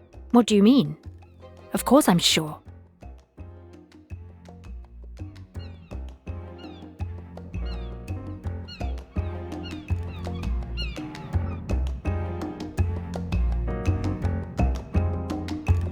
Did you happen to go out on the starboard deck to throw something overboard? But who claims to have seen me? Miss Van Schuler and other passengers have confirmed hearing a splash at that time. Miss Van Schuler, that old busybody? Maybe she heard a splash. I didn't. She still refuses to admit anything. I need to know what was thrown overboard. There's only one thing left to do. Recover that sunken treasure. The steward, Tarek, might be able to help us. What can you tell me about Mrs. Doyle's pearl necklace? Her necklace? Nothing at all. I admit being pleased with myself. When I saw it, I wasn't jealous.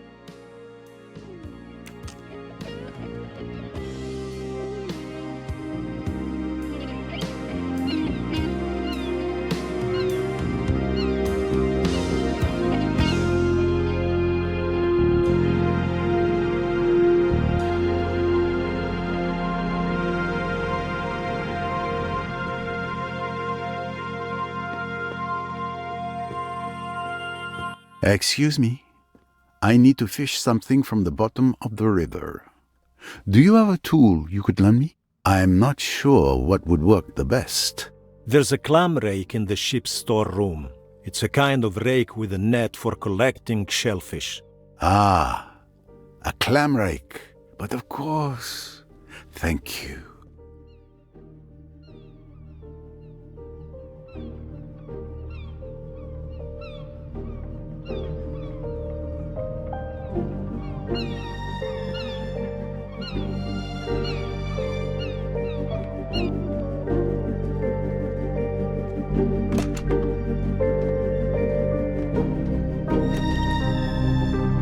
I doubt Miss Royce has ever used one, but I expect she's a fast learner. With this, Miss Royce should be able to fish out what Miss Otterbourne threw in the water. I'm not really dressed for it these days.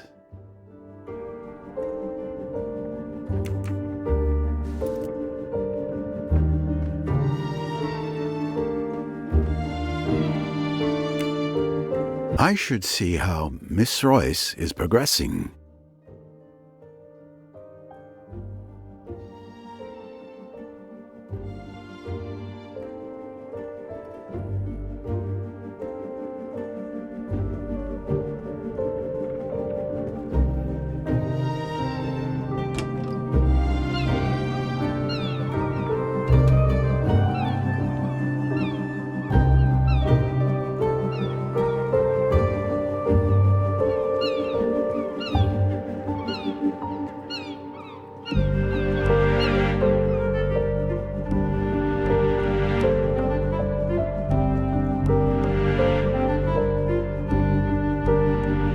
Let's get started.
It has been damaged by water.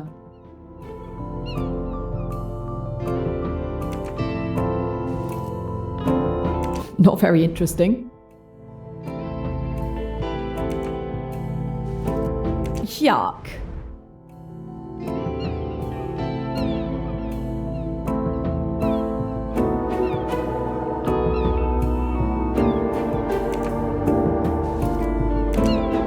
Oh, such an obvious hiding place.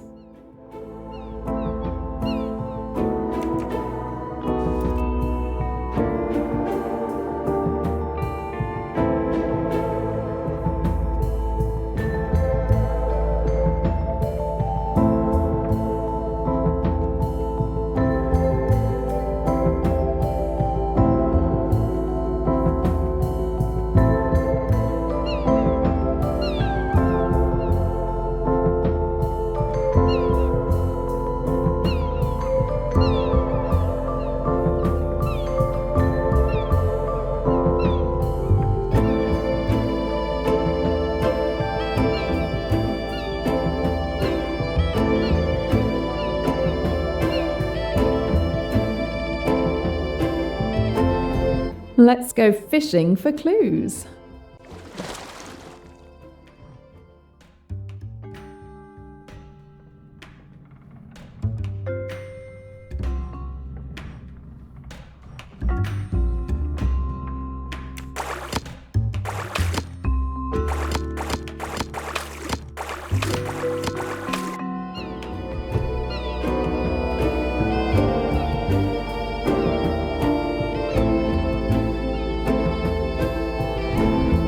Disgusting. Digging through trash on a river bottom. I'm going to grit my teeth and just do it.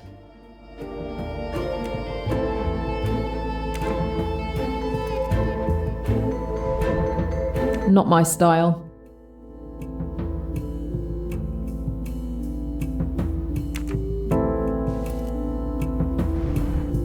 Not very interesting. Now this is more interesting. Looks like the fishing was good. And the stamp on the bag reads Karnak. This bag came from the boat. Now we need to find out where the bottles came from.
These traces seem to match the bottles fished out.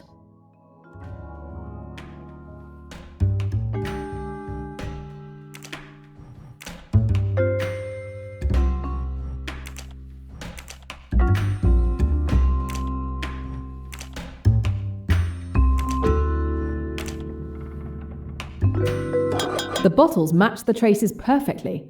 It can't be a coincidence. The recovered bottles belong to either Salome or Rosalie Otterbourne.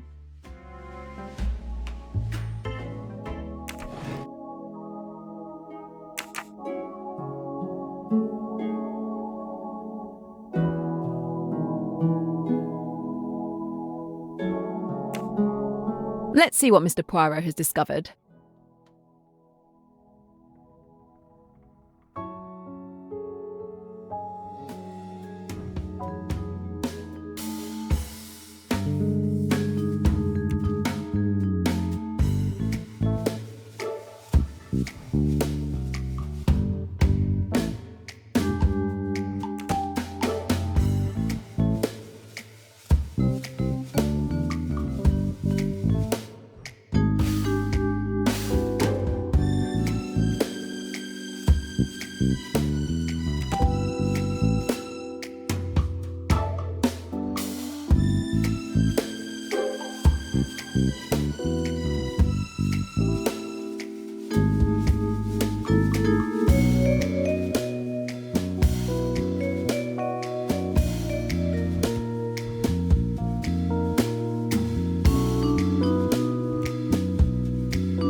Good.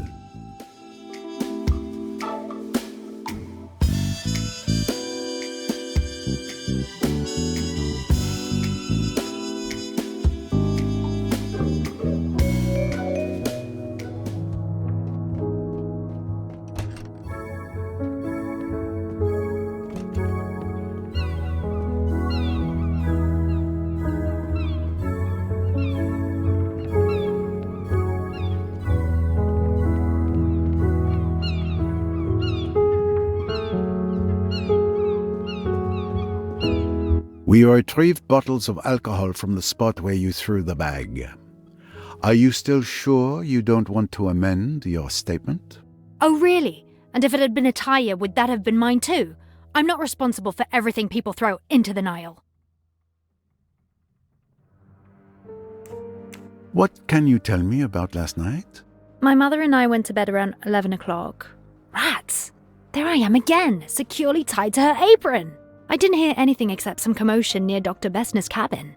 It was stifling in our cabin. I couldn't sleep. Around 1 a.m., I went out on deck for some fresh air. I didn't stay long.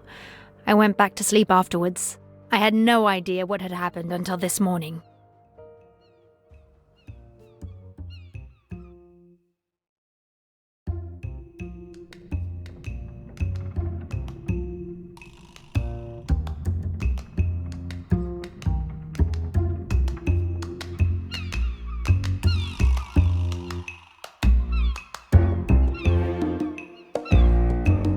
Please. I know what you've done. What do you mean?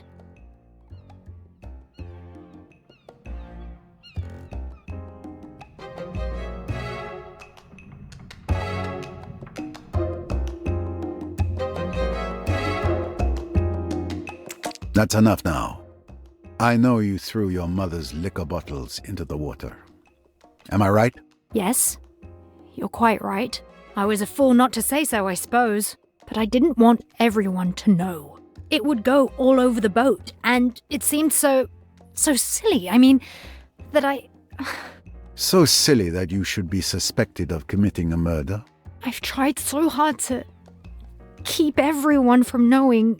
It isn't really her fault. She got discouraged. Her books didn't sell anymore. People are tired of all that cheap sex stuff. It hurt her. It hurt her dreadfully. And so she began to drink. For a long time, I didn't know why she was so weird.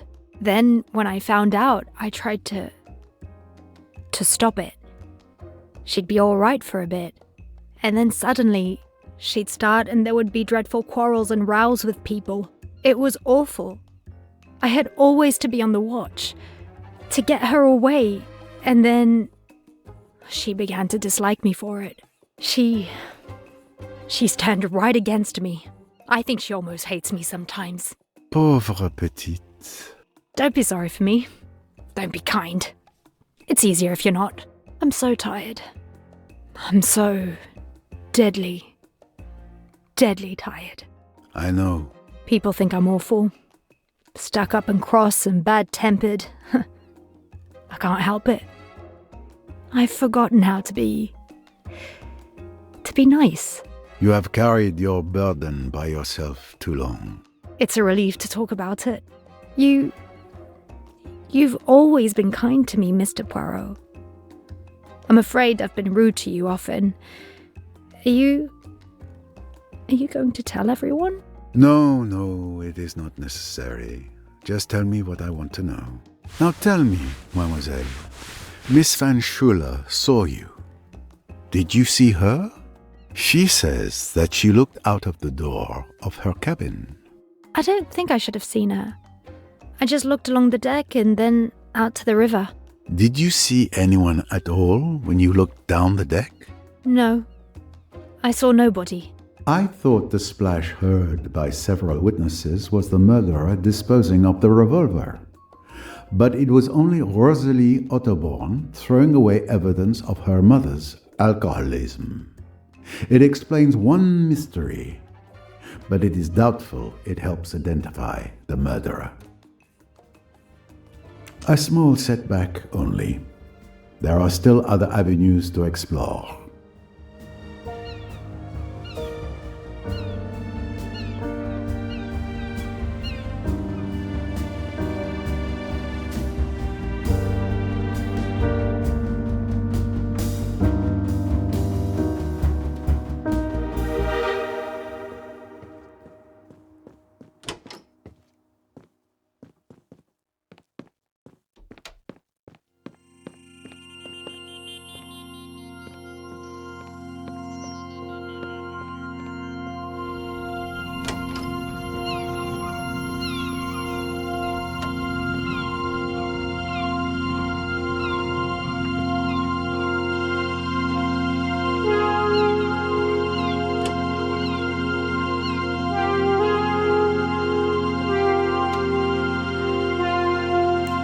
Lynette Doyle's pearl necklace disappeared last night.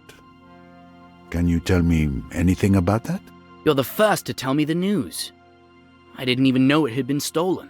The thief will make a fortune if he can sell it, but he doesn't stand a chance if you're there to stop him.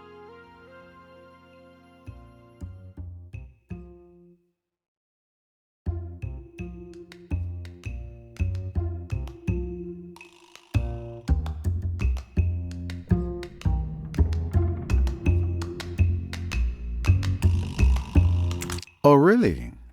You didn't know it had been stolen? No. Why?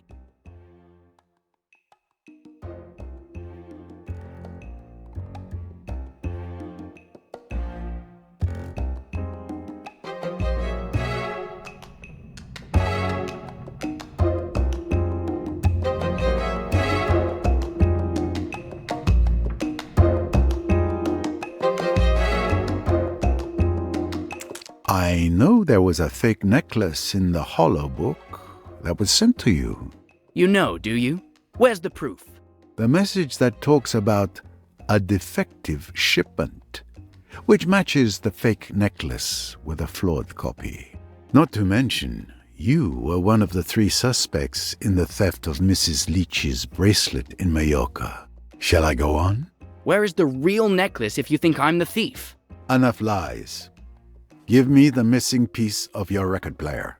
Tell me where you've hidden it, or I will advise Miss Royce to destroy your record player to open it.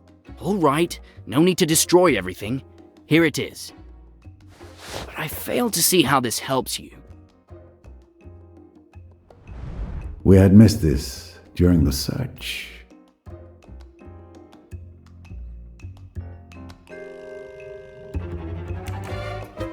Thank you, young man. There is no need for you to understand.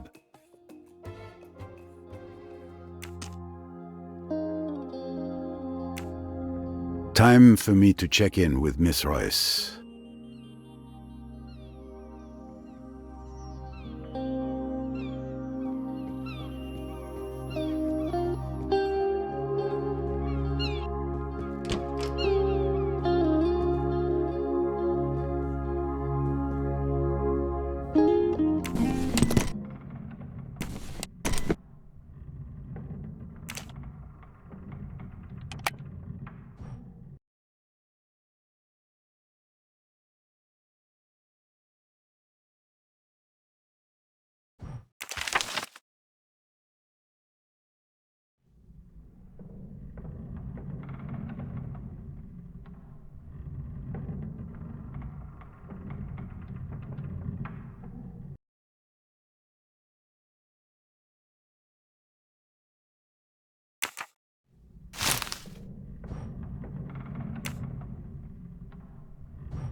It's strange that these buttons don't do anything.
Bingo! There it is at last. The pearl necklace. So Tim Allerton is the thief. But is he also the murderer?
I'd better see how Mr. Poirot is progressing.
Certain pieces of the puzzle are now in place.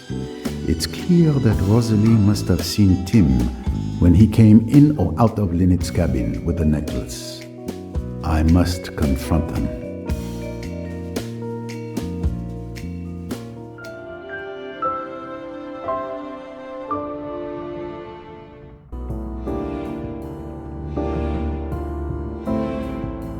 Thank you all for coming. Anything I can do? In a sense, perhaps, what I really require is for you to listen. Certainly. I'm the world's best listener. Can be relied on to say ooh at the right moments. That is very satisfactory. Ooh would be very expressive. Eh bien, let us begin. We found Lynette Doyle's real pearl necklace in your cabin. There's no doubt. You are the thief. I suspected you had found the necklace. seeing as you allowed everyone to return to their cabins. Let me continue. During my investigation with Mrs. Leach, the victim's bracelet was also stolen and replaced with a fake. You were one of my 3 suspects. So given the circumstances and the identical MO, it had to be you who stole Mrs. Leach's bracelet. But that's not all. You have an accomplice, your cousin, Joanna Southwood.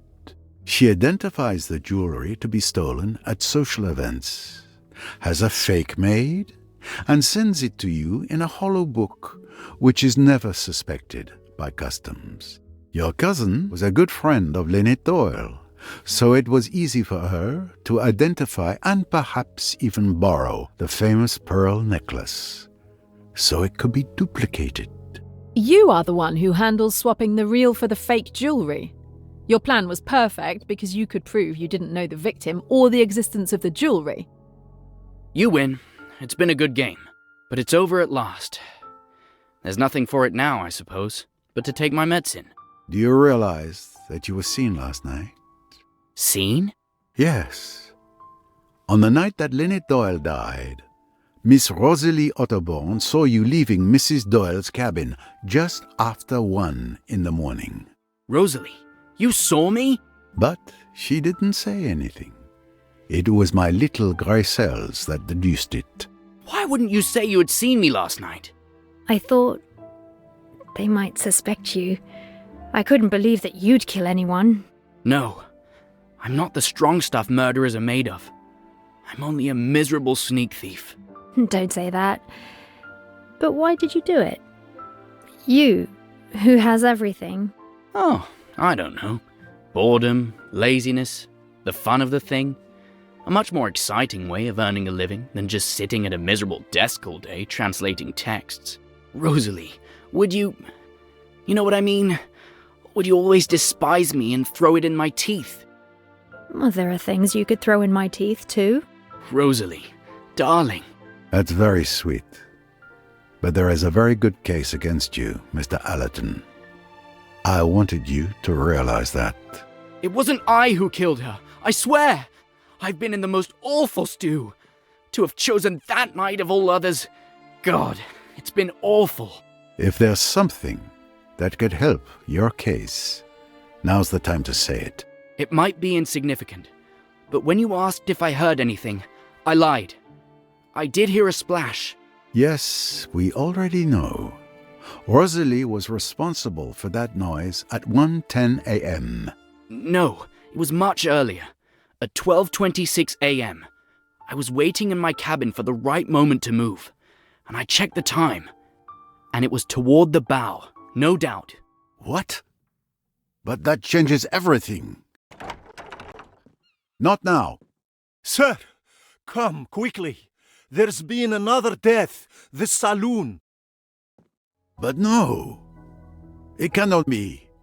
Jane, come with me. You two stay here. I still have questions.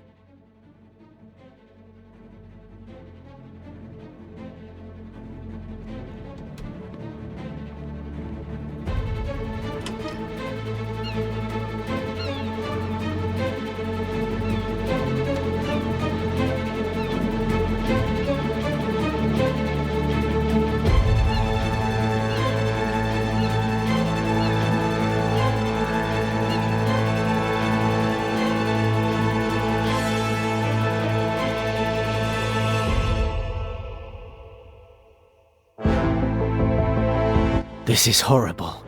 I don't understand. She was reading there just 10 minutes ago. I stepped out and when I came back I found her like this. Step away from the body. Touch nothing. I need to inspect.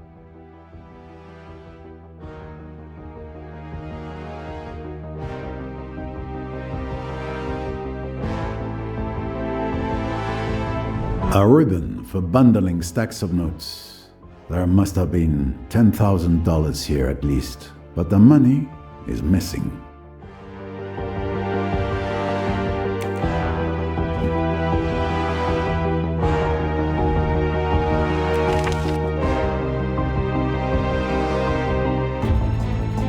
A telegram used as a bookmark.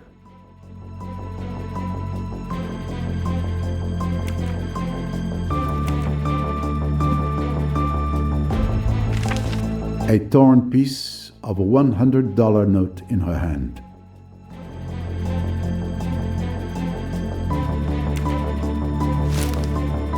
A thin weapon, very sharp, has slit the throat, possibly a scalpel. I can already say that Louise Bourget had her throat cut with a sharp object. The $100 notes are nowhere to be seen. And this telegram with a coded message: potato, dress, cradle, 32, beetroot. Potato? Dress? But I know this code. It's the same as the one I found in Mallorca and Cairo. Show it to me.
Here is the message.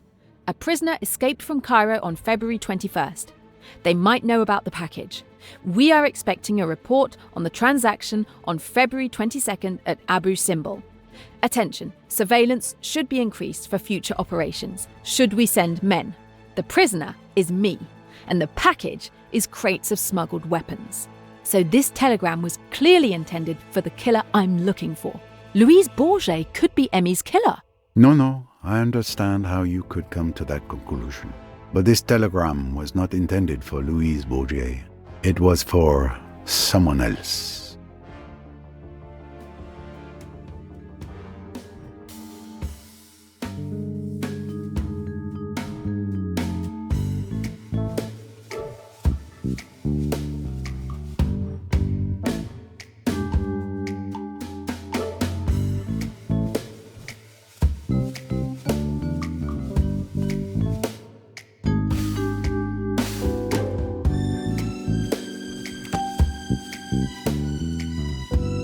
Yesterday, Lynette Doyle mistakenly received this telegram that was meant for Riquetti.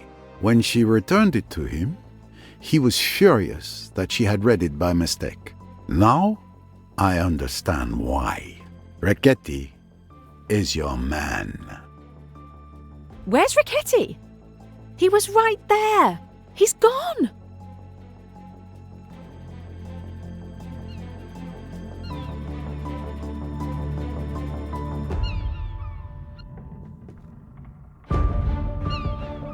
I'm sorry, Mr. Poirot.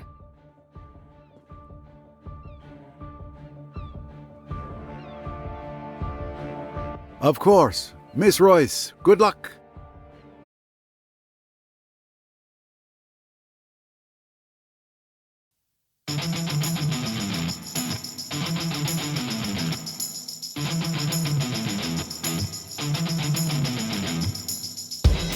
Riquetti, stop!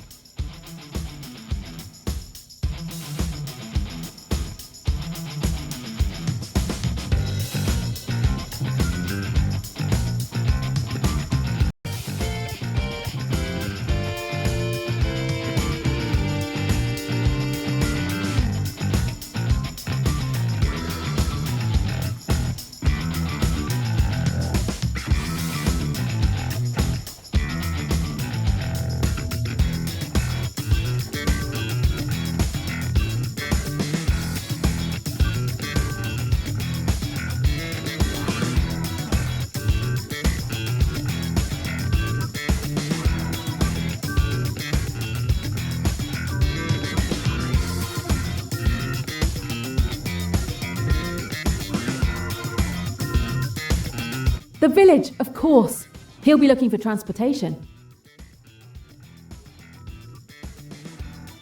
He didn't have time to go far. He has to be hiding here. Someone has to have seen a stranger.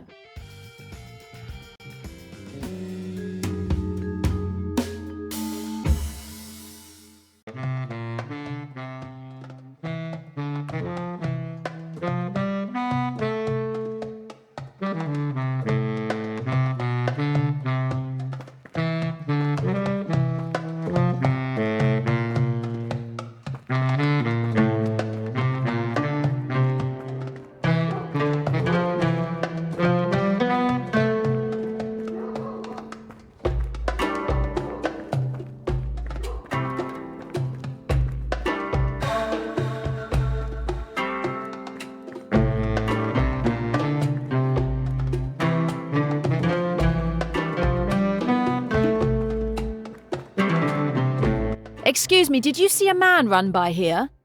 طبعا أنا شايفه. البرتقال بتاعي كان جاري بسرعة ورماه على الأرض. Which way did he go? من هناك لاقيه واديهولي بالشلوت.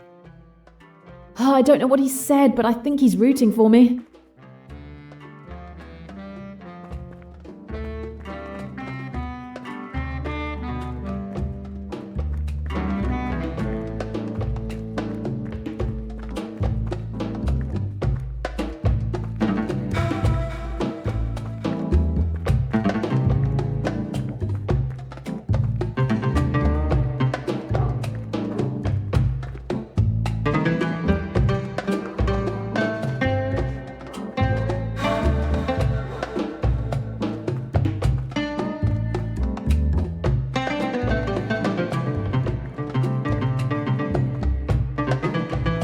I seem to have gained a moustache.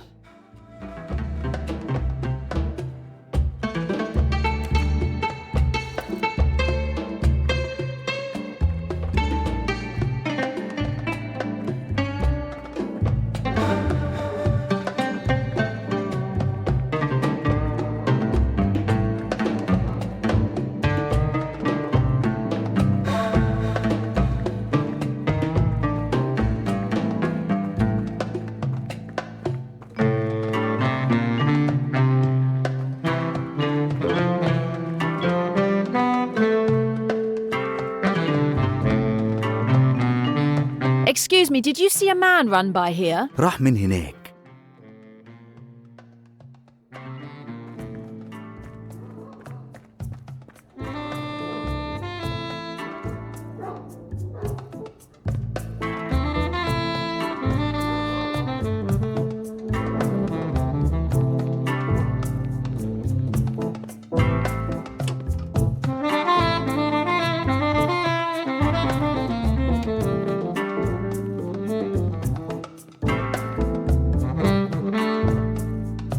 Another little treasure for my collection.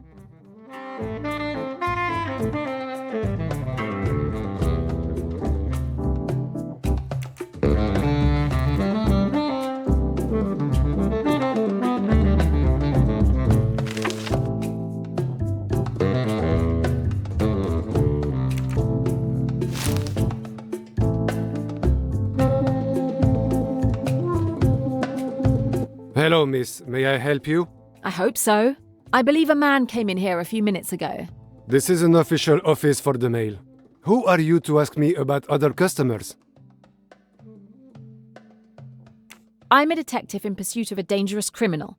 I'm very sorry. The regulations, you see, they are very strict. He gave you a message, didn't he? I need to see it. I'm very sorry, but I have to close.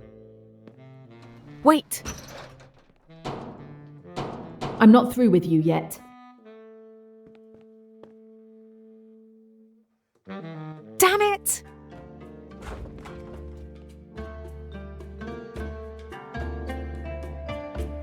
Are you mad?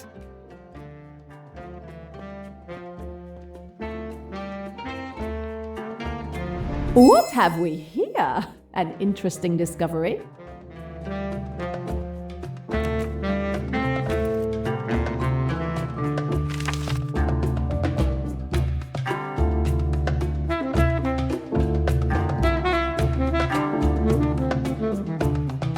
Riquetti is laying low somewhere nearby. I need to find him before he disappears again. It's surprising he didn't use their message encryption system. He's scared. I like him scared.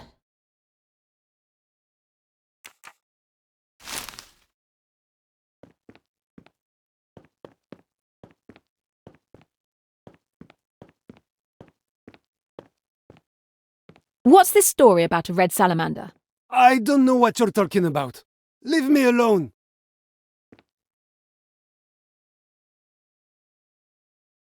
Never mind, I'll manage on my own. Thanks for your cooperation.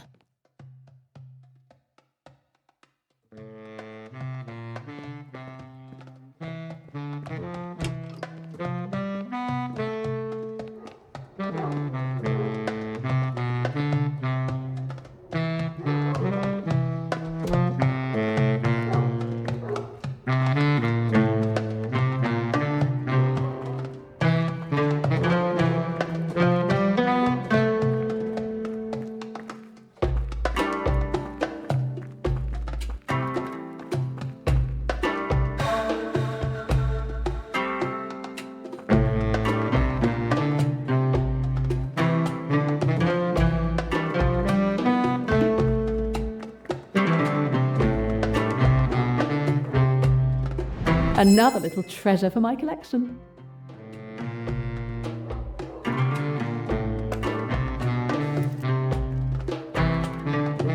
Excuse me, does the red salamander mean anything to you? لا.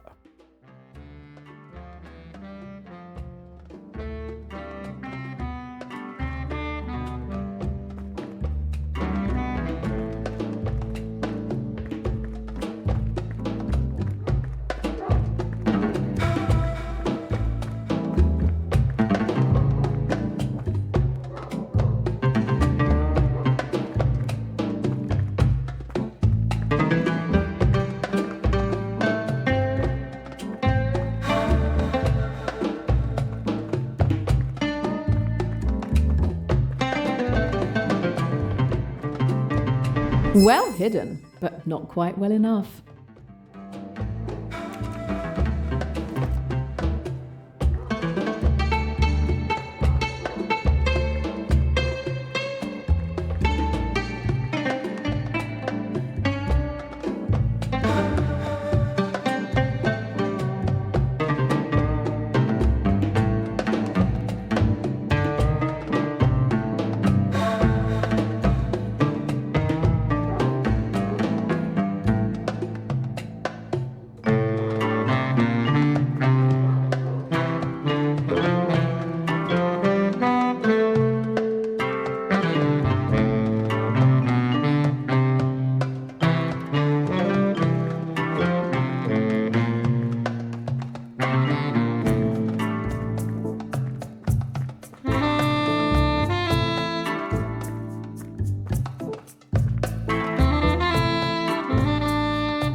think that I almost missed it.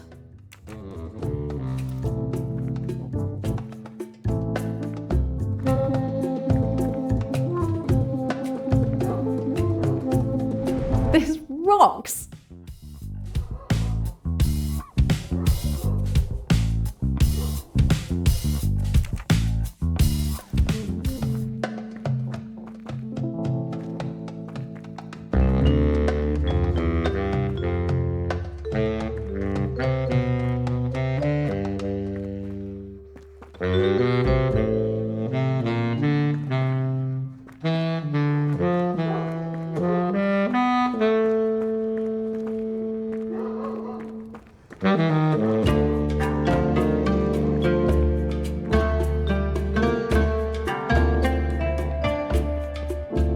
Another of the world's strangest collectibles.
The red salamander! I found the hideout! I'm sure Ricchetti's there. At last, it's payback time.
Stop! Not on your life! Crap!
Richetti, give it up. You're trapped.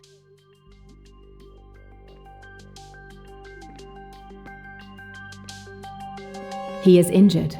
He won't get far.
It's over for you. You've killed all you're going to kill. I didn't kill that servant, and I didn't kill that stupid rich bitch. Why would I? I barely knew them. Cut the crap. I know you're the spider. And Emmy Duns. Maybe you barely knew her too? You just killed her for the thrill of it? Duns? Name doesn't ring a bell? August 3rd, 1974 in London. You shot her in the street because she had enough evidence to close down AWL. Ah, the Chinese restaurant hit. Is that what this is all about? She was snooping around too much for some friends of mine to let her continue. A friend of yours? She was much more than that, you bastard. Listen to me. It was a simple contract. Nothing personal. Who at the Spire ordered the murder? All I can tell you is that Kapoor alerted us that your girlfriend was threatening the organisation. They sent me. Who is they? They didn't sign a purchase order. In that case, what? Am I going to have to settle for you? That suits me fine. At least I'll have avenged Emmy. Do what you think is necessary. I can't stop you now. But know that I'm sorry for your friend. It was just business. It wasn't personal.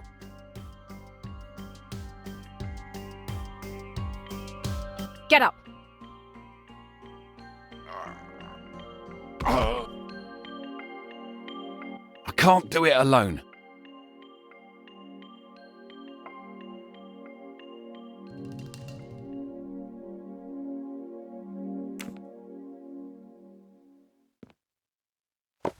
Ouch!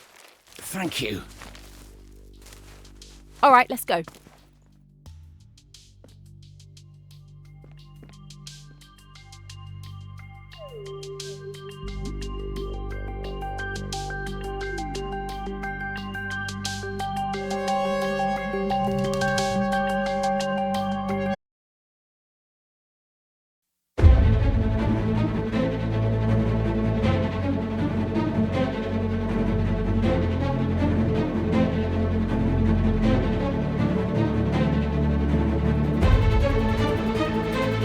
Where's Riquetti? He was right there. He's gone.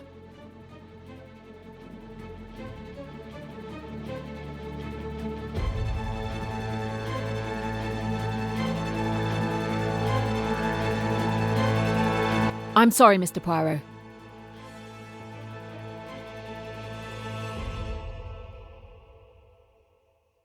Of course. Miss Royce, good luck. What is going on? Another murder? Oui, monsieur. Another murder. And for the second time, Poirot has arrived too late. Focus, Poirot. Summarize what you know. First, Mademoiselle Bourget was slashed by a thin, extremely sharp object, possibly a scalpel. Then we have a torn piece of currency found clutched in her hand. Next, we have a ribbon from a bundle of $10,000 notes found on the floor. Finally, there is a telegram intended for Monsieur Riquetti among the victim's belongings. A telegram that was very incriminating for him. These tell a story. Possibly more than one. Time to put the pieces together.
You can never have too many of these.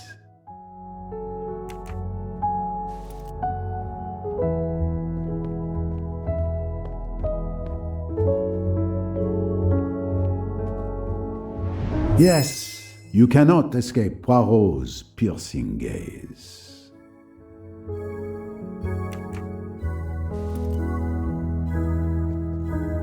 Tell me, Tarek, what were you doing at the time of Miss Bourget's death? I was on the deck near the gangway. The captain had asked me to stand guard. And you didn't see anything unusual or unexpected? Not really. I saw Mr. Hayashi and Mr. Allerton leave the saloon together. Mr. Hayashi called out to me to ask if I wanted to play billiards, but I declined. After all, I was on duty, no time for games.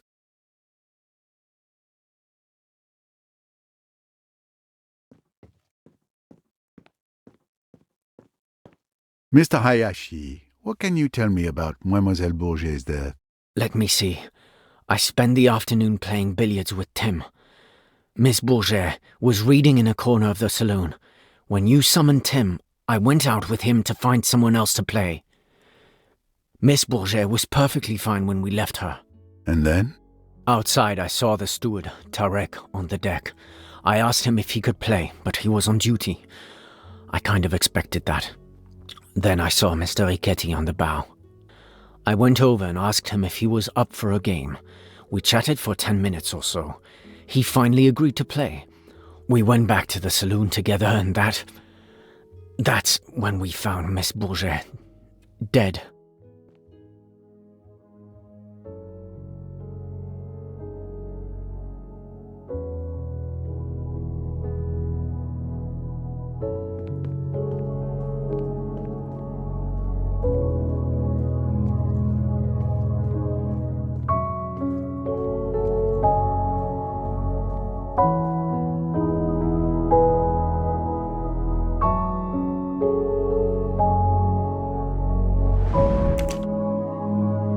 This is where I found Mr. Riquetti's encrypted telegram.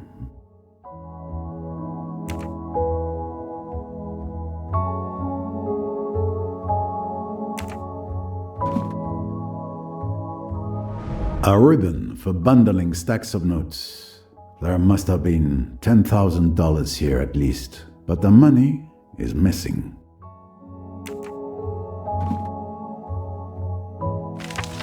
A torn piece of a $100 note in her hand. A thin weapon, very sharp, has slit the throat, possibly a scalpel.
Exactly.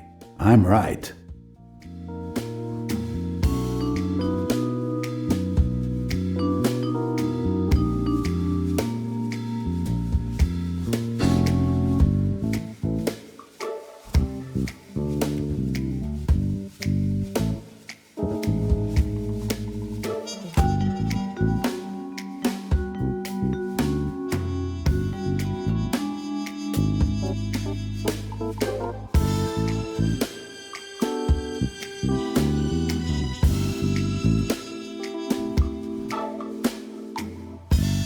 Mission accomplished.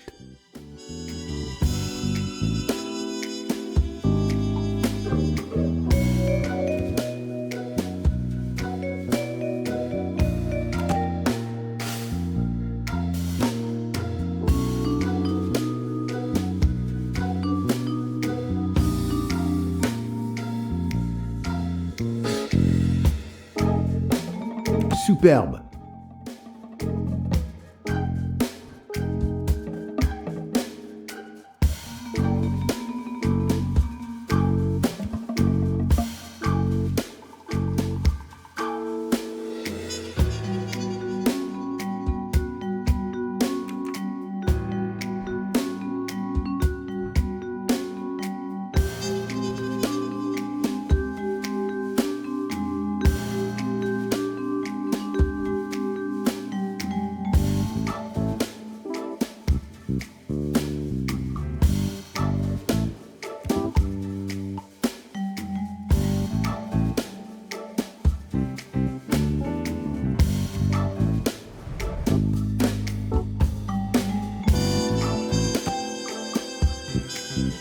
Excellent. A doctor's kit would undoubtedly contain a scalpel. Possibly more than one. And in fact, this was confirmed by Miss Royce, who searched his cabin. I'll need to question him. Precisely. Is that applause I hear?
A good answer, of course.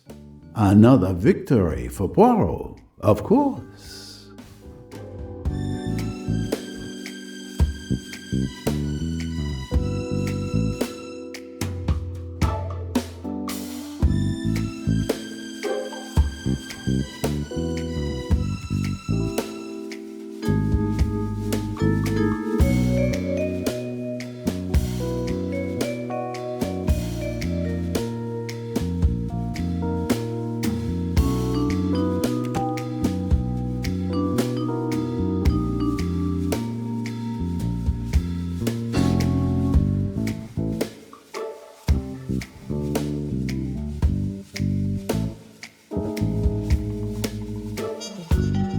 Well done, that's correct.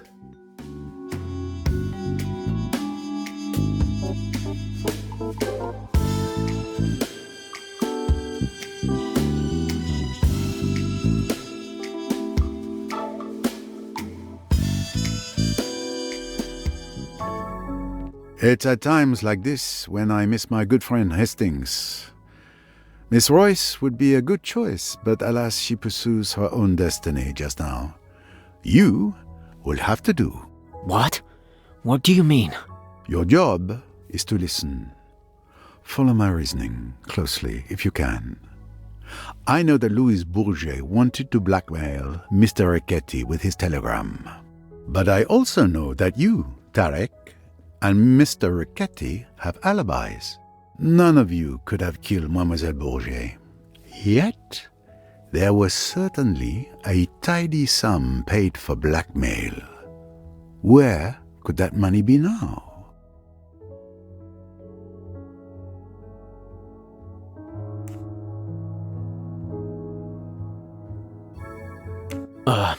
Very well. Let me think. Well, it seems obvious then that Louise was blackmailing someone else. Excellent. Indeed. Louis Bourget must have been blackmailing both Riquetti and another person on his boat, connected to another case. Which one?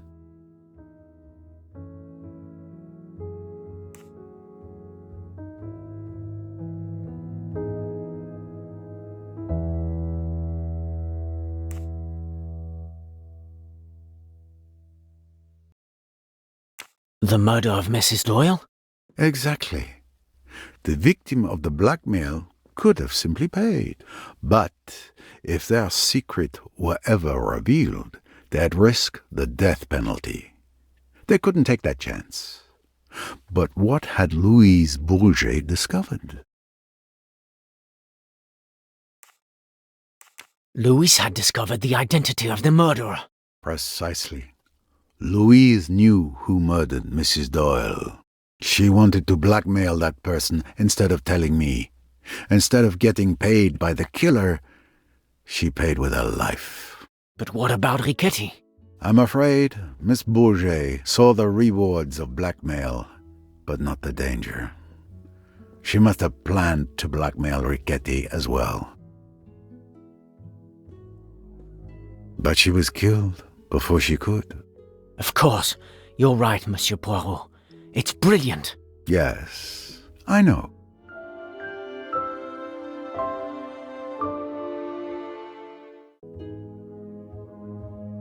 Clearly, the deaths of Mrs. Doyle and Miss Bourget are connected. It's possible that the same person murdered both women. Investigating Mrs. Doyle's death will surely lead me to Miss Bourget's killer. Mr. Tarek, could you move the body to the cold storage in the hold? Do what? Yes, sir. Forgive me. The usual request I expect to receive is more like, may I have another glass of wine? It's time for me to speak with Dr. Bessner.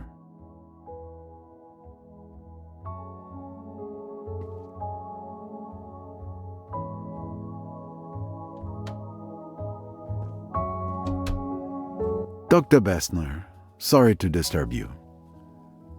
Mr. Doyle, how are you? My leg is in pain, but Bessner has some marvelous little pills in that bag of his that help. His condition has worsened. He has a fever. We really need to get him to the Aswan hospital as soon as possible. Yes, it won't be long now. We're waiting for Miss Royce to return before we leave. In the meantime, could you show me your scalpels, please? I want to see if you might be missing one. Missing one? I assure you I take great care of my instruments. Louise Bourget was found with her throat slashed by a small, thin, sharp weapon. Probably a scalpel. Do you think I, Carl Bessner, who is so well known all over Austria, I with my clinics, my highly born patients, I have killed a miserable little femme de chambre? But it is ridiculous, absurd what you say. None of my knives are missing. Not one, I tell you. They're all here, correct in their places. You can see for yourself.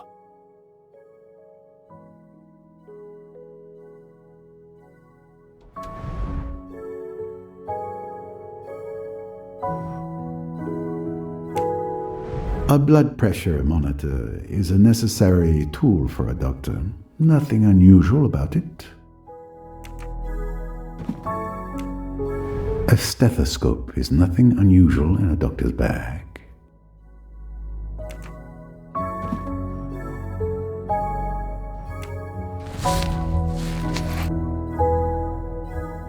As expected, a scalpel is missing. Dr. Bessner, you are missing a scalpel. Was? This insult to my profession I will not forget.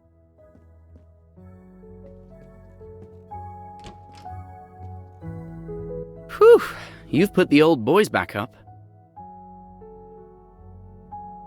Ah, there you are, Monsieur Poirot. It is most important. I have vital information. Mr. Doyle, I know who killed your wife. What? My theories are completely vindicated. The deep, primeval, primordial urges. It may appear impossible, fantastic, but it is the truth. Do I understand that you have evidence in your possession to show who killed Mrs. Doyle? Certainly I have. You will agree, will you not, that whoever killed Louise Bourget also killed Lynette Doyle? That the two crimes were committed by one and the same hand? You mean you have a theory as to who killed Louise Bourget? No, I have exact knowledge. I saw the person with my own eyes. For God's sake, start at the beginning. You know the person who killed Louise Bourget, you say? I will tell you exactly what occurred. I I went to the rooftop bar to get, something to help me sleep. I did not wish my daughter to know of it. She tends to disapprove. As I was saying, I was on the terrace when I saw... I didn't think anything of it, of course.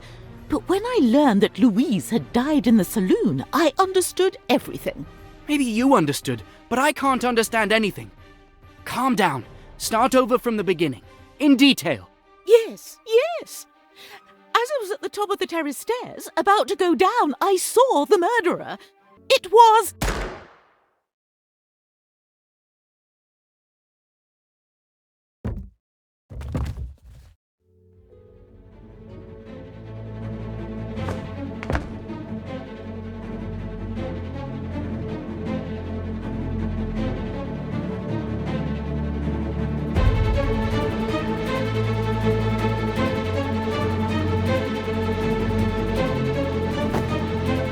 Good heavens, Poirot.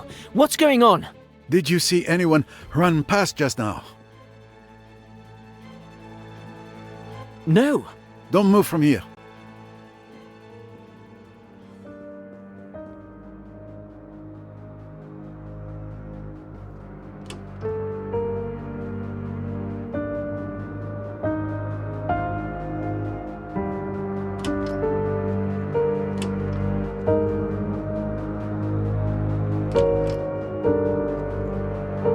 The murderer has vanished.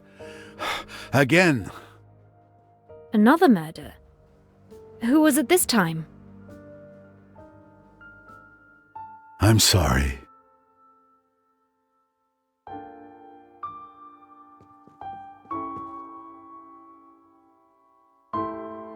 My God! Mother!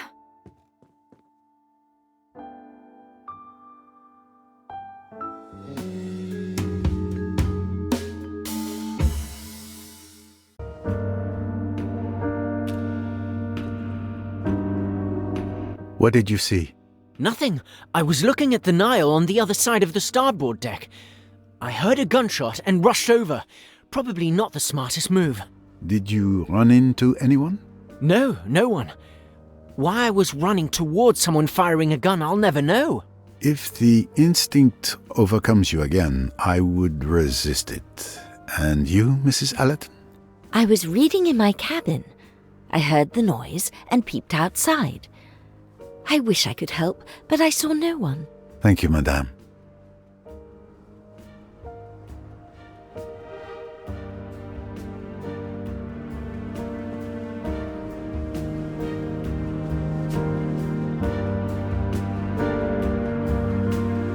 Another little treasure for my collection.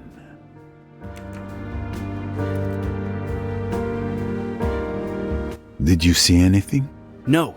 I was in your cabin with Rosalie, as you had requested. We were talking when we heard the gunshot. Rosalie went white as a ghost and rushed outside. I followed her. I heard the shot, shouting, and went out. But I didn't see anyone either. It's horrible. Poor Rosalie. Yes, this cruise feels less upon the Nile and more upon the river Styx.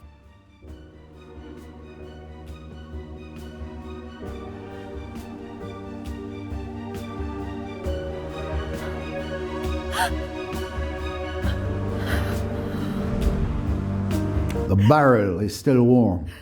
It's definitely the murder weapon. I've seen this pistol somewhere before.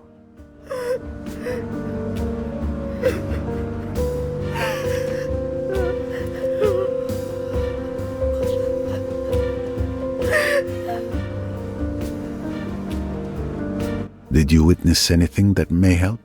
You may not believe me, but after your outrageous accusations, I went to calm down on deck. I was at the stern, alone, when I heard the gunshot. I couldn't see anything from where I was. These ladies then arrived. Yes, we heard the shot. We came to see what was happening, and now there's another dead body. I have to get off this boat. Calm down, Cousin Marie, please. We were together, coming up from the lower deck. We didn't see anything at all.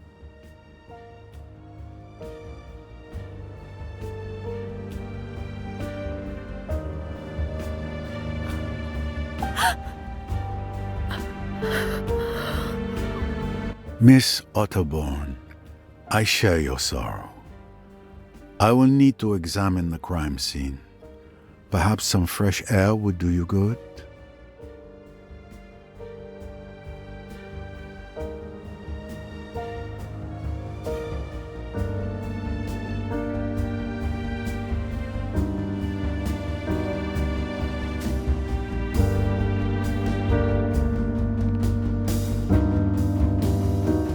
A bullet to the head. Behind the left ear, a large caliber. She died instantly. Another life gone on this cursed boat. What a horror! You were close to the door, and you really didn't see anything? No, not even a shadow. Poirot, I beg you, do something! Another murder. The killer laughs at Poirot. It is a nightmare.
Yes, given the bullet impact behind Mrs. Otterborn's left ear, the killer must have been to her left.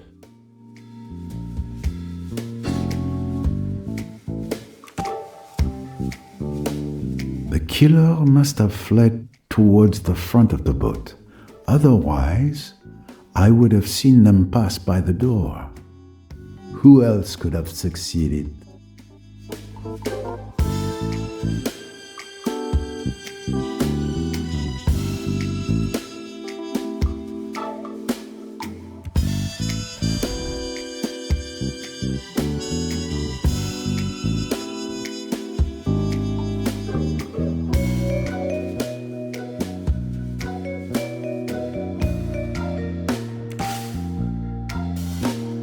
She was about to reveal who she saw enter the saloon to kill Louise.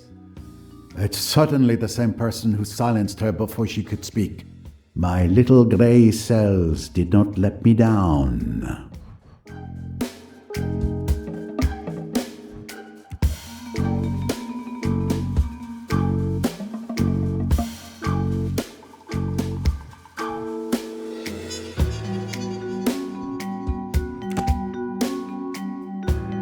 Miss Royce told me she saw this pistol in Mr. Pennington's cabin.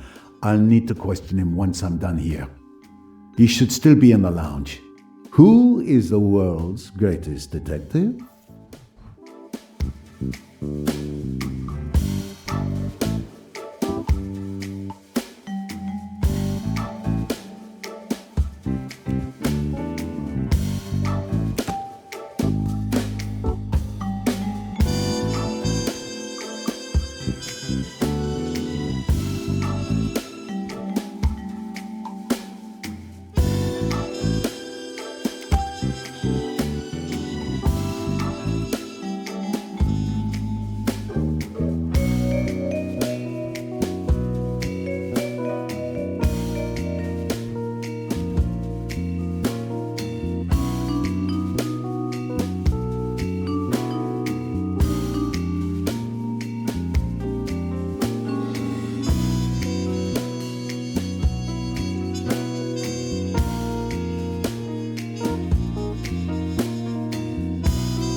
The human animal never fails to surprise me.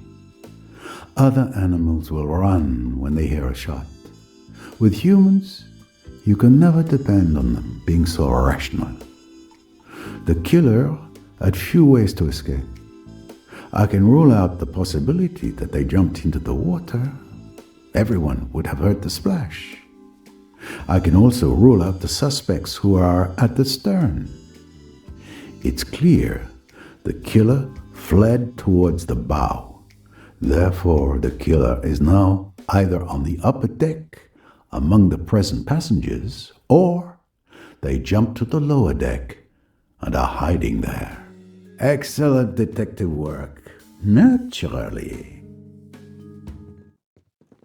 Please, let me through.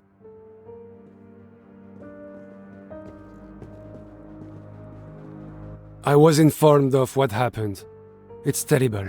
My sincere condolences, miss. Thank you, Captain. This situation is completely beyond me. What can I do to help, Mr. Poirot?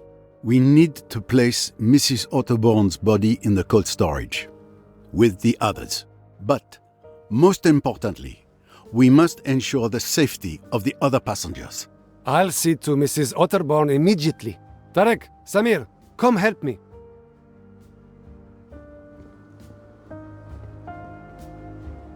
Thank you, Captain. Then please stay on the alert. Don't you worry. My crew and I will be vigilant.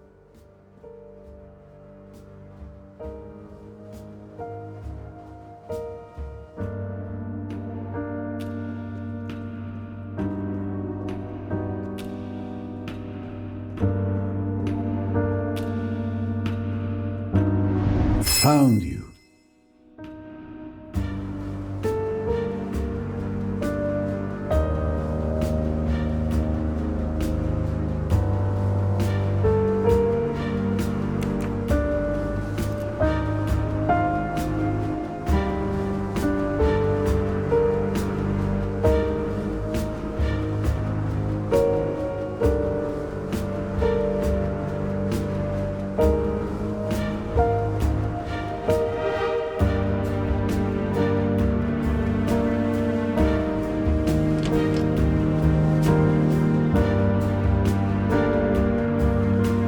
There's Mr. Pennington.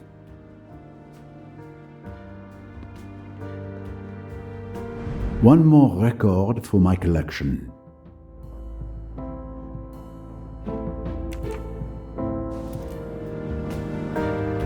Come to me, shiny mustache.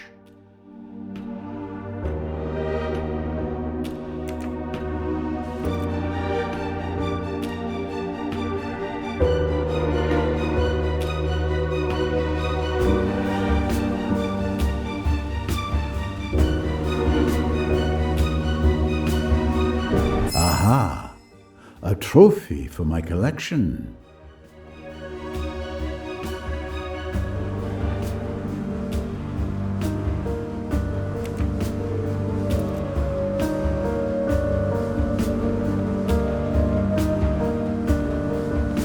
Everyone's on edge. I've never experienced anything like this.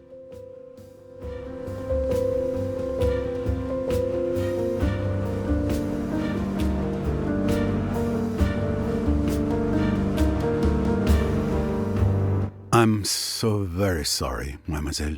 She's completely in shock. Take good care of her, young man.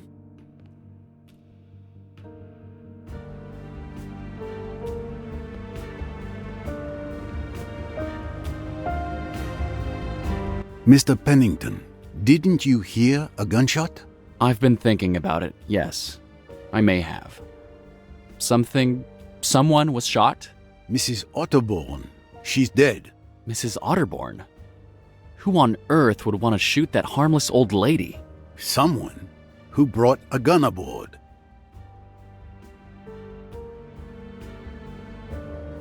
It's your pistol that killed Mrs. Otterbourne. My pistol? Really? Is that an accusation?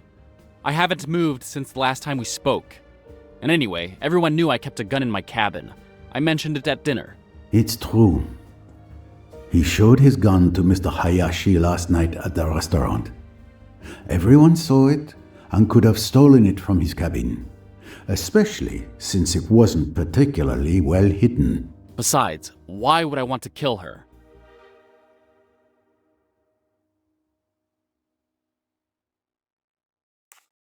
There is an obvious motive, monsieur. Mrs. Otterborn was killed because she knew who murdered Miss Bourget. She had to die just as she was about to reveal their identity. So you really think I'm the killer?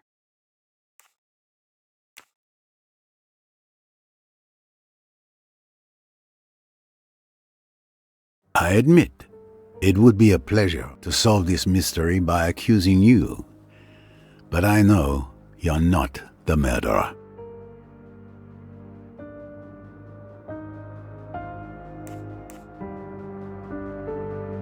Mr. Ferguson was at the end of the deck, near the lounge. Either he saw no one or he's lying. And then he's our murderer, which logically means it's not you. And if he's telling the truth, it proves you didn't leave the lounge. Either way, his testimony clears you. At last, some sanity. Since you're not the police, would you kindly let me have my pistol back? I suggest you take better care of it. And do not be so very pleased with yourself, monsieur. You and I are not done yet.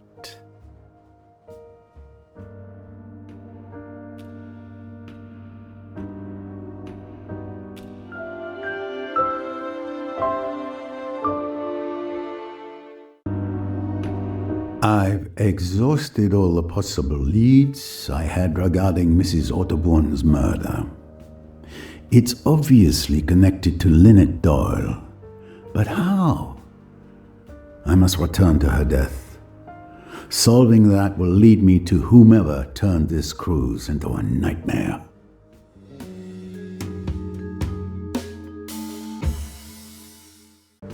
With all these tragedies, I have not had a single moment to reflect calmly. I must revisit details, and I know of a good place to start. Tim Allerton gave me a piece of information that seemed trivial to him, but awakened my little grey cells. But before I could investigate, we were interrupted by the death of Miss Bourget.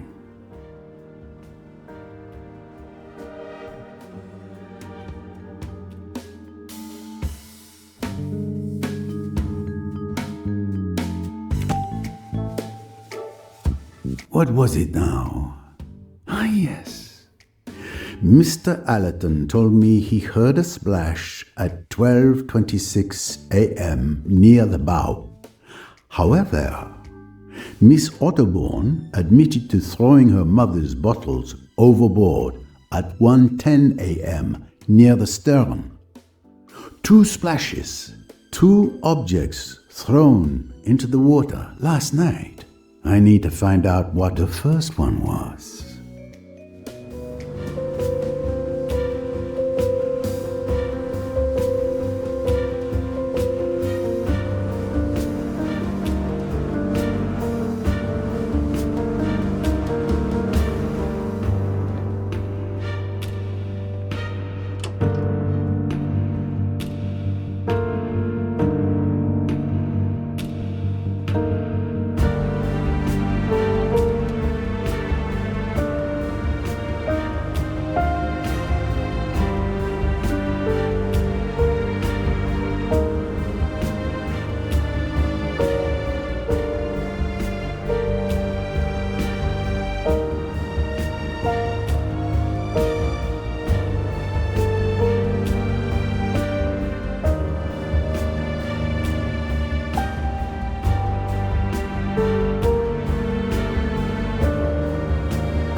A trophy for my collection.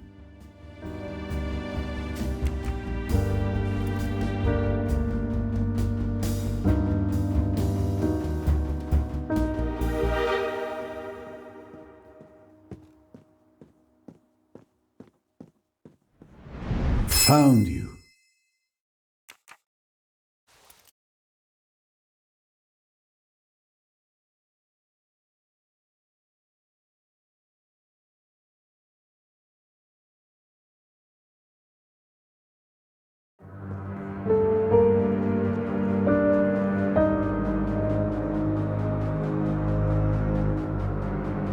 Perfect.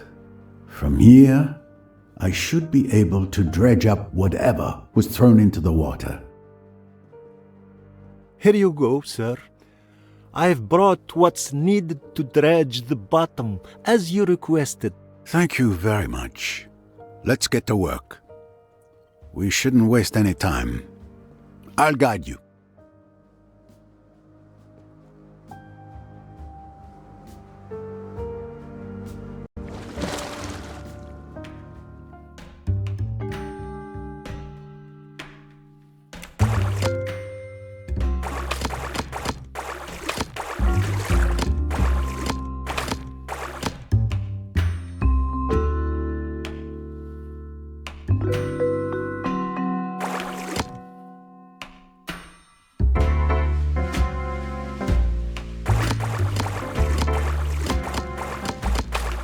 Wonderful. A successful catch indeed. Let's see what treasures you found for us.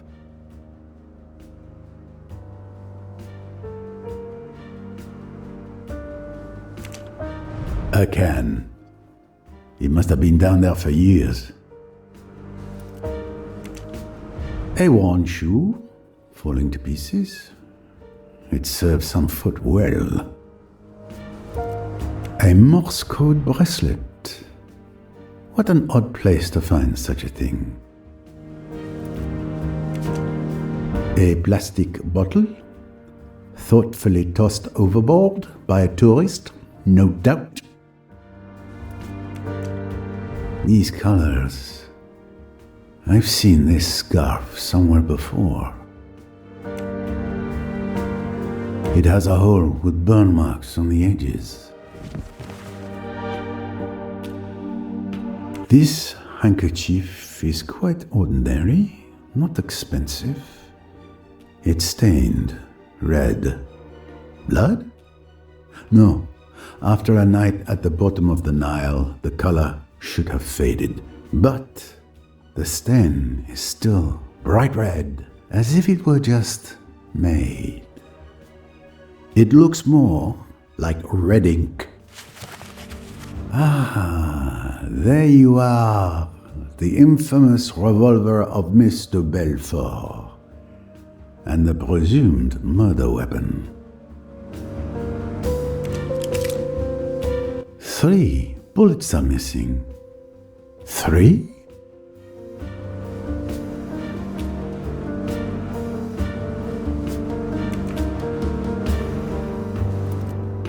I finally know what was thrown at 12:26 a.m. A torn scarf, a stained handkerchief, and Mr. Belfort's revolver with 3 missing bullets. The pieces of the puzzle are coming together. So, do you know who the killer is, Mr. Poirot? Almost, Samir. Thanks to this fruitful catch, I can now draw some new conclusions. A certain scoundrel has been laughing at Poirot, but laughter dies swiftly in a hangman's noose.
How is Mr. Doyle? The fever has worsened, but I've just given him an antibiotic, and Miss Bowers is watching over him.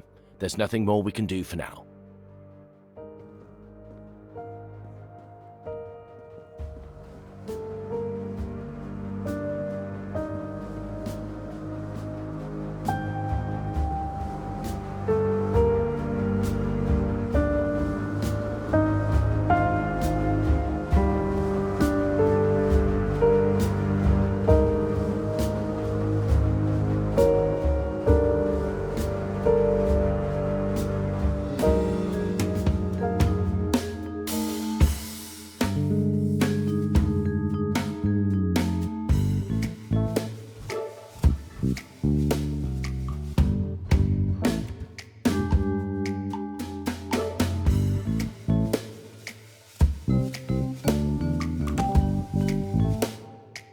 When I inspected Mrs. Doyle's cabin, I remember seeing a nail polish bottle labeled pink, yet the liquid inside was clearly red. The contents of that bottle deserves a closer look. My little grey cells did not let me down.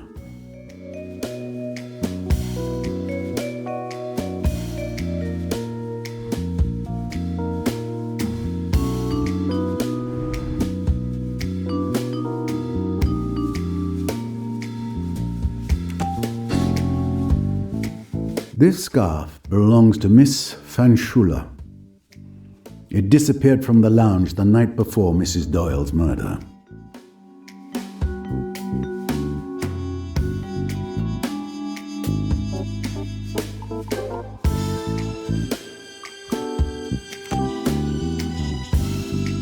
Given the size of the hole and the burn marks around it, it is clear someone fired a small caliber bullet at this scarf at close range. Excellent detective work, naturally.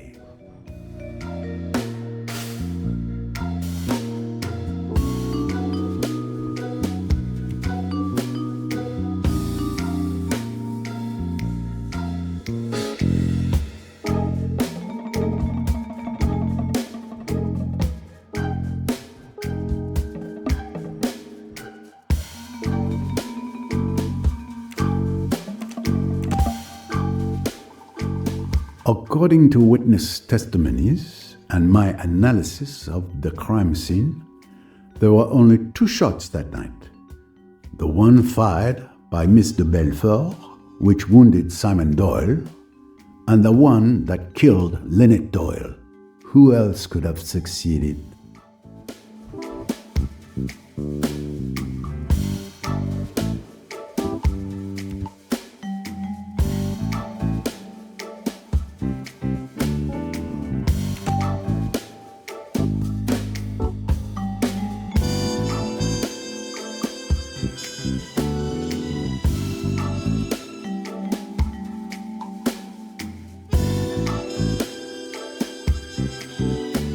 Impressive.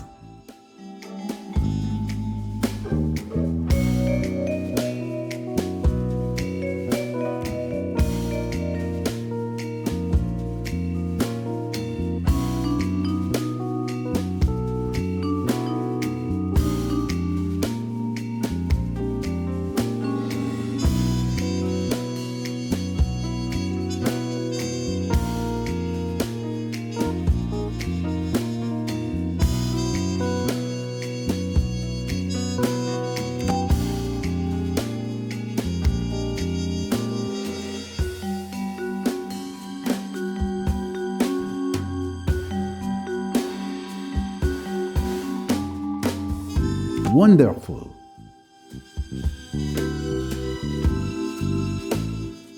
Et voilà. I now have all the facts I need to reconstruct the events of the night Lynette Doyle was murdered.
memory was correct.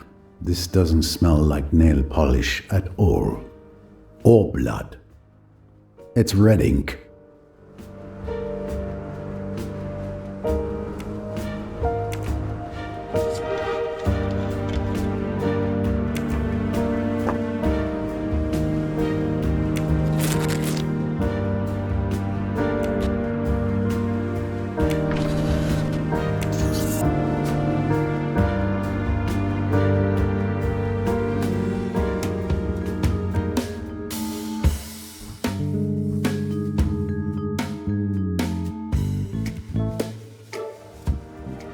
And with the help of my little grey cells, I will solve the murder of Mrs. Doyle.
Samir, would you be so kind as to gather all the passengers in the lounge as quick as you can. Everyone? Even Mr. Doyle? In his condition? Yes. It is absolutely crucial that all the passengers are present. I'm counting on you. Right away, Mr. Poirot.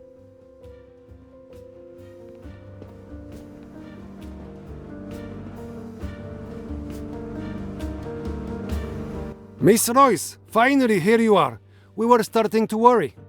Good evening, Captain. Is there somewhere secure where we can lock up Mr. Riquetti? Mr. Riquetti? So he's the murderer? He was always so polite. I haven't killed anyone on this stupid boat. Contact the authorities. She kidnapped me. He's a professional hitman, extremely dangerous. He killed my partner. I understand. I am very sorry. Let me think. You understand we've already got the ship's mechanic locked up. Well, I suppose the second storeroom in the hold should do. Do you have a key? Yes, of course. But this is supposed to be a pleasure boat, not a prison ship.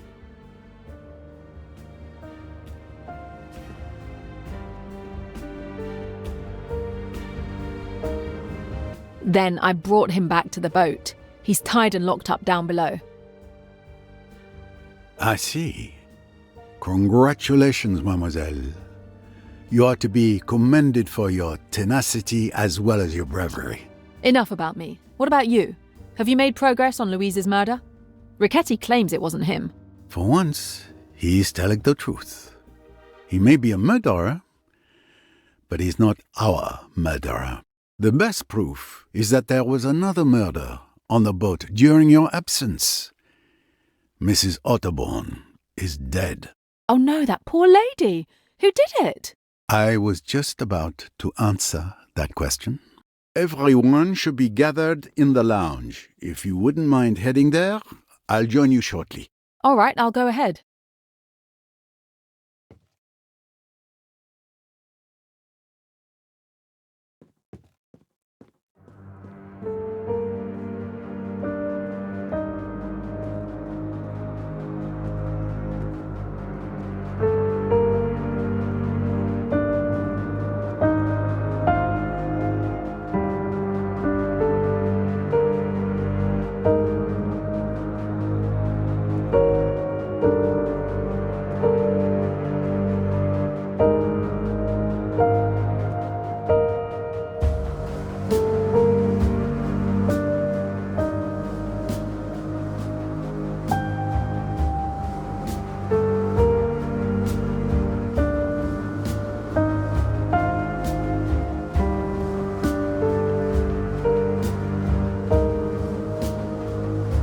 Nobody's going through that door, sir. You can trust me.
I've gathered all the passengers, as you requested. Perfect.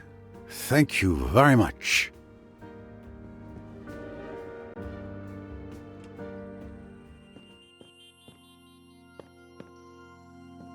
I see that everyone is here. Even Mr. Doyle. I hope you have a good reason for moving Mr. Doyle. He is in very bad shape, as I've mentioned more than once, mein Herr. I'll be fine. I want to hear what Mr. Poirot has discovered about Lynette's murder. Thank you, monsieur. Now then, when we first began our investigation, we had two hypotheses. The first was that the murder was not premeditated. The killer witnesses the scene between Mr. Belfort and Mr. Doyle, waits for everyone to leave the lounge, grabs the revolver that was under the chair, and shoots Lynette Doyle. The second hypothesis was that the murder had been meticulously premeditated. Correct, Miss Royce? Correct. Very quickly we were able to eliminate one of these two hypotheses.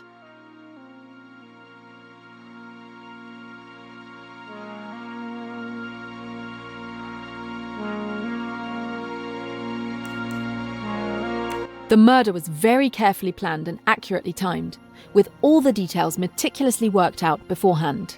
Even to the drugging of my bottle of wine on the night in question.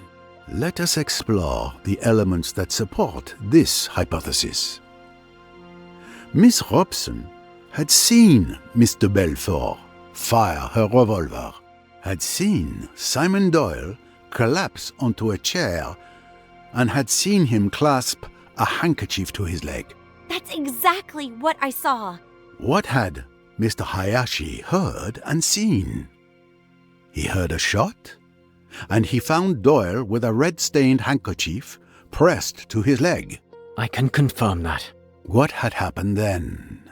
Mr. Doyle had been very insistent that Mr. Belfort should be got away, that she should not be left alone. After that, he suggested that Mr. Hayashi should get hold of the doctor. Accordingly, Miss Robson and Mr. Hayashi go out with Mr. Belfort, and for the next 5 minutes, they are busy on the port side of the deck. Miss Bowers, Dr. Bessner's, and Mr. Belfort's cabins are all on the port side. So someone had 5 minutes alone to go and kill Mrs. Doyle. But who? Simon Doyle. It is foolish, that. Do you think a man with a fractured bone and a splint on his leg could go walking about the boat and killing people? I tell you, it was impossible for Simon Doyle to leave my cabin. But yes, the thing seems impossible, but it's nonetheless true. During my investigation, I managed to retrieve Mr. Belfort's revolver, which had been thrown into the water. It was wrapped in a stained handkerchief. To an untrained eye, this stain could have been mistaken for blood. But Hercule Poirot's eyes are not untrained. The stain was in fact red ink, contained in one of Mrs. Doyle's bottles of nail polish. So when Miss Robson and Mr. Hayashi saw Mr. Belfort shoot Mr. Doyle, and he writhed so piteously in pain from his injury, it was all a show.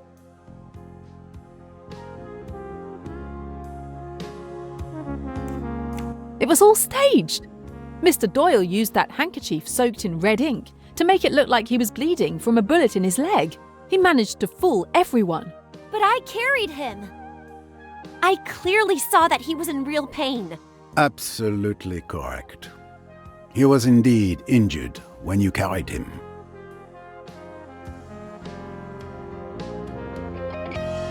But you just said that... Patience, if you please. We're getting to the boldest part of this plan. As I mentioned earlier, after Mr. Belfort fired her shot, Mr. Doyle insisted that Miss Robson and Mr. Hayashi remove her from the lounge. Now he is alone. 2 minutes are all that Simon Doyle needs. He picks up the pistol from under the sofa, runs like a hare silently along the starboard deck, enters his wife's cabin, creeps up to her as she lies asleep, shoots her through the head, puts the bottle that has contained the red ink away, and runs back. But what does he do next? He sits back down in his chair and shoots himself in the leg. That is the moment when he's truly injured. But what about the gunshot? We should have heard it, just like the first one. I even heard a splash in the water, which makes far less noise. Well observed, my young friend. Mr. Doyle used an object to muffle the sound of the gunshot.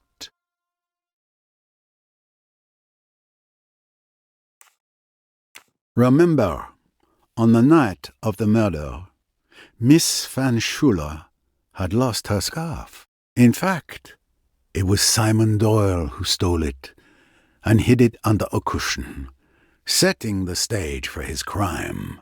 Scoundrel! How dare you involve me in your nasty schemes? We fished the scarf, the handkerchief, and Mr. Belfort's revolver from the Nile. As you can see, the scarf has a hole ringed with powder burns, caused by a bullet fired at close range. You, Dr. Bessner, examined Lynette Doyle's body. You will remember that the wound showed signs of scorching. That is to say that the pistol had been placed close against the head before being fired. So, that is exact. Now, thanks to this scarf, we know that the gunshot was muffled. This also wasn't the shot that killed Lynette Doyle, because as we also now know that the burn marks on her skin means the gun's barrel was placed very close to her skin with nothing in between. It also could not have been the shot Mr. Belfort fired at Simon Doyle, as no one mentioned anything about it sounding muffled. Given these facts, the conclusion is quite clear. A third shot was fired that night. The third missing bullet from the revolver. You make it sound so simple and logical. Because it is, Monsieur Ferguson. Miss Van Schuler's scarf was used to muffle the sound of the gunshot when Mr. Doyle shot himself in the leg. But that's not the end of the revolver's journey.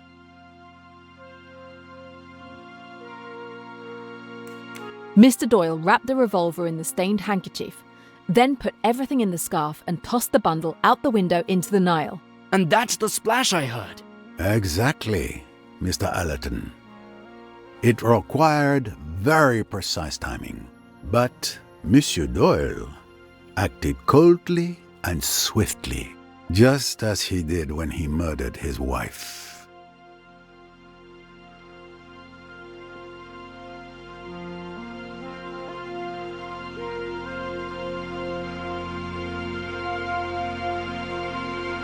You certainly live up to your reputation, Mr. Poirot. Your theories are quite spectacular, but something is bothering me. If I am the villainous murderer who killed his wife, how do you explain the murders of Louise and Mrs. Otterbourne? What fantasies have you cooked up to explain how I could have managed those? And why?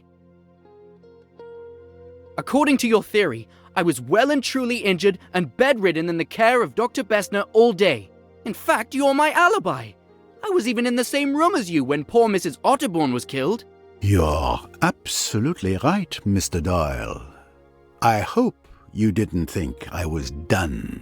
Let us move on to the murders of those unfortunate women.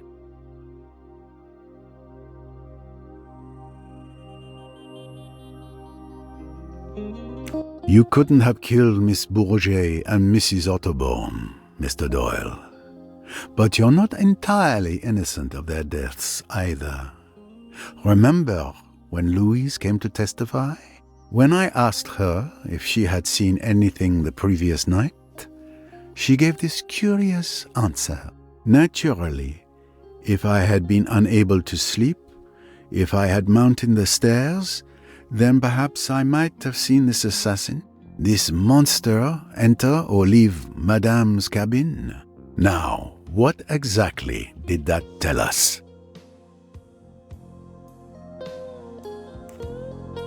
Miss Bourget lied when she said she saw nothing. She had indeed seen the murderer, Mr. Doyle, enter Lynette's cabin. But instead of coming to me, she preferred to profit from her knowledge. She tried to blackmail Mr. Doyle. She sent her carefully worded message, and he responded, You'll be quite all right. I'll look after you. Secret codes now? Really? Ridiculous. And you're still not answering my question. How could I have killed Louise in the saloon when I could barely walk?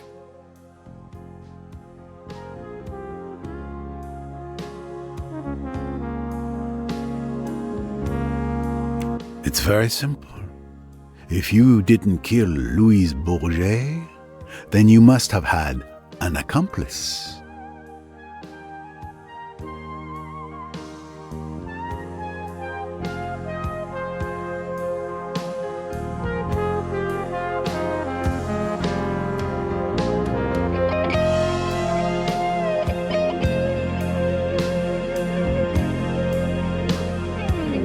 An accomplice? Are you accusing me?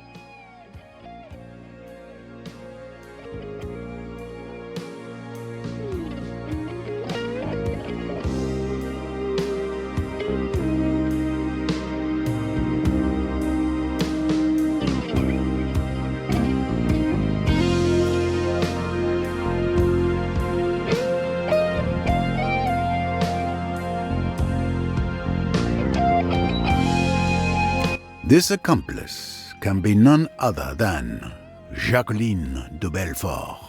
What?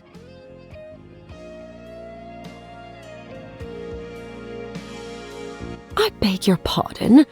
You're insane! As I say, it was a very cleverly planned and well thought out piece of work.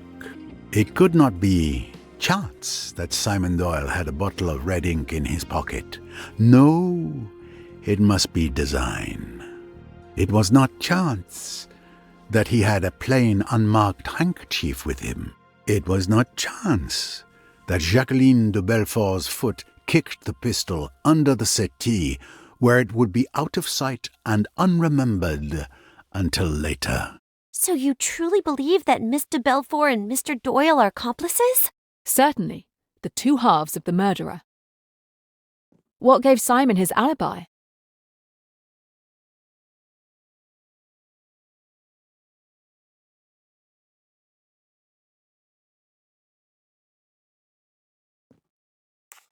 It's the bullet that Miss de Belfort fired into Mr. Doyle's leg that provided him with an alibi. Even if left alone, he wouldn't have been able to crawl to his wife's cabin to kill her. But Miss de Belfort didn't actually hit Mr. Doyle with that shot. He pretended to be injured, so crawling wasn't necessary. Now let's move on to the shooter. What gives Jacqueline de Belfort her alibi?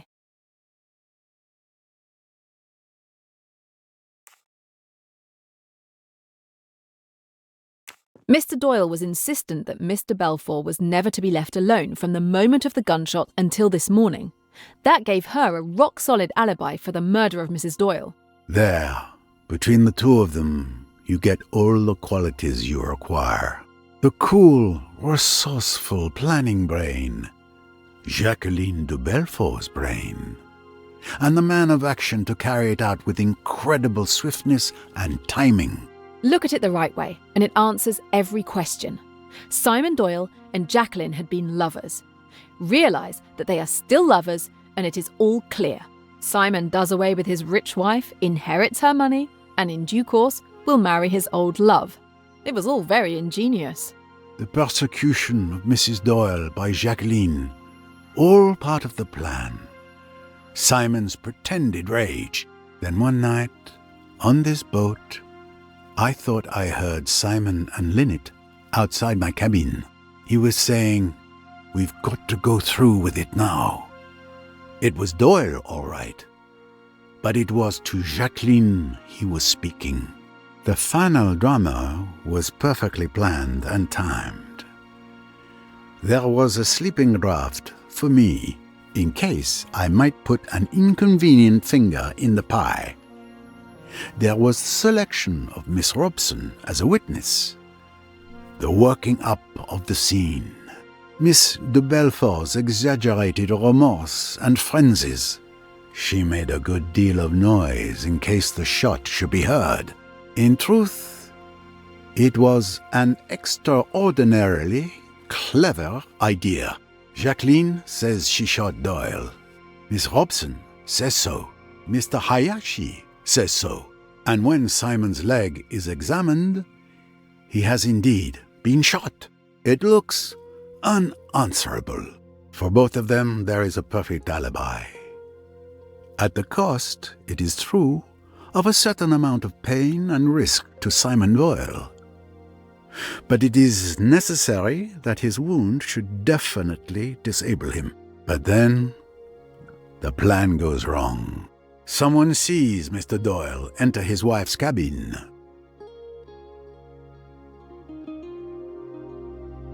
Louise Bourget has been wakeful. She has come up the stairway, and she has seen Simon Doyle run along to his wife's cabin and come back. So she makes her greedy bid for hush money and, in so doing, signs her death warrant. But Mr. Doyle couldn't have killed her. No. The other partner did that murder. As soon as he could, Simon Doyle asks to see Jacqueline. He even asks me to leave them alone together. He tells her of the new danger. They must act at once. He knows where Bessner's scalpels are kept. And still, all is not well. For Mrs. Otterbourne has seen Jacqueline go to the saloon, and she comes hot-foot to tell Simon about it. Jacqueline is the murderess. Do you remember how Simon shouted at the poor woman?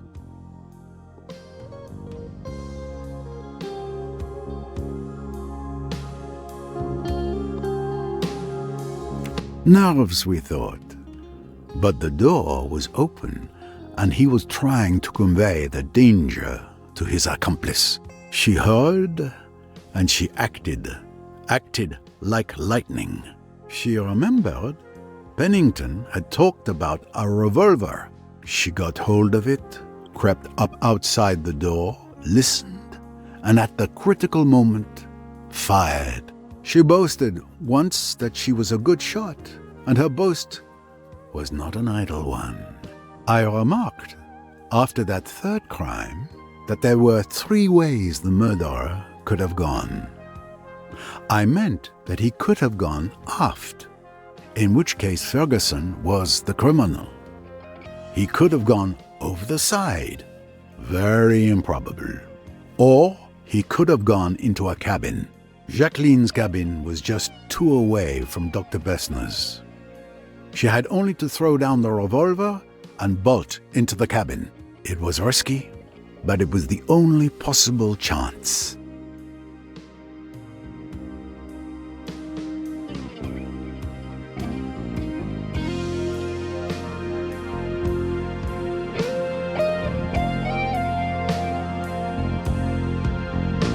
So you killed my mother, you filthy witch!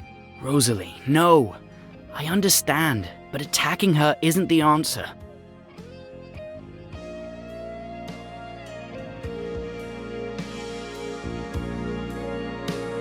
Come on! How can you listen to the ramblings of this old fool?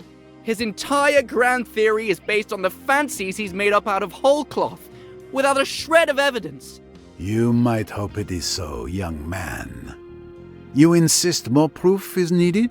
You hope Poirot is a doddering old fool? Then by all means, let's allow someone else to dodder some. Miss Royce, if you would.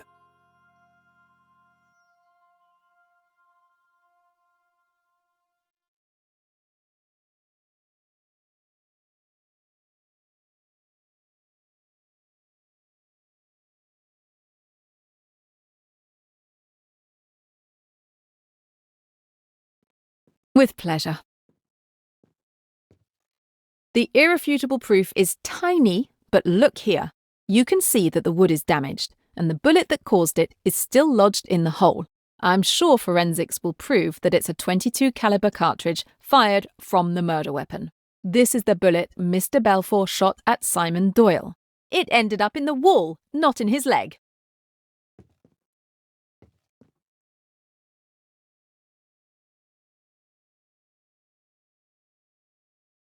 Damn you! Damn you both! Our plan was perfect! It took 2 meddling detectives to work it out. Jackie and I were going to be rich and happy. We deserved it. and we derive the penalty for our failure. Simon, darling, let me speak. You were too clever for us, Mr. Poirot. That night, at Aswan, you told me not to open my heart to evil. Did you realize then what was in my mind? I only knew that what I said was true. It was true I could have stopped then, you know. I nearly did. I could have told Simon that I wouldn't go on with it. But then perhaps... Would you like to hear about it? From the beginning? If you care to tell me, mademoiselle. It was all very simple, really. You see, Simon and I loved each other. And for you, love would have been enough. But not for him. You might put it that way, perhaps. Simon always wanted money so dreadfully, and all the same, he never tried to marry anybody rich and horrid. He wasn't that sort. And then we met. Our love was obvious from the first glance. We were broke, but we wanted to get married. There we were, up against it. And then I thought of Lynette. It might make all the difference to me and Simon if she'd give him a job.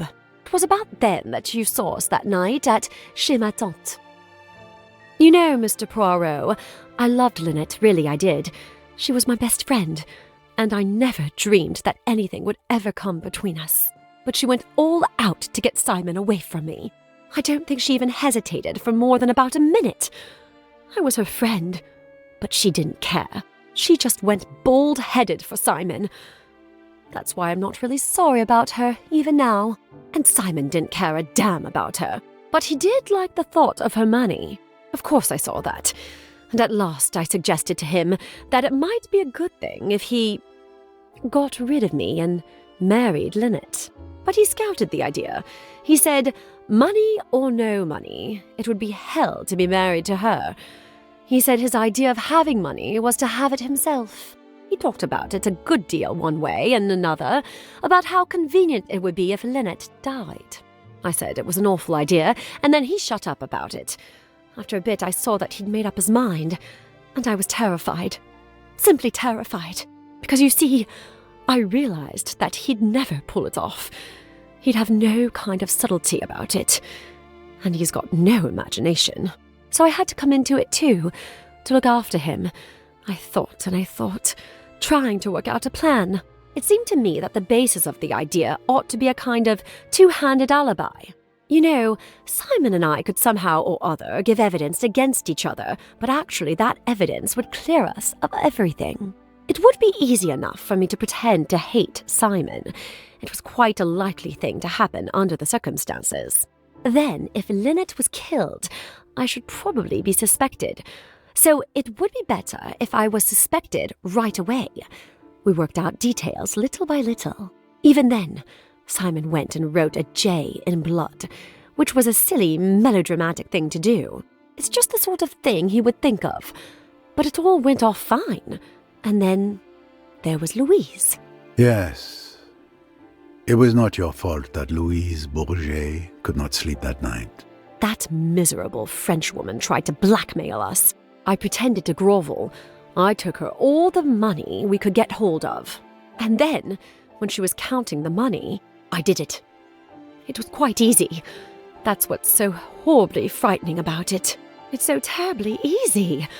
And even then, we weren't safe. Mrs. Otterbourne had seen me. I'd no time to think. I just acted like a flash. It was almost exciting. Love can be a very frightening thing. That is why most great love stories are tragedies. Don't mind so much for me, Monsieur Poirot. After all, I've always lived hard, you know. Jackie, I ruined everything. I'm sorry for it all, my love. If I had known all this before, It's all right, Simon. A fool's game, and we've lost. That's all. Look out! She took my gun! Adieu, mon amour.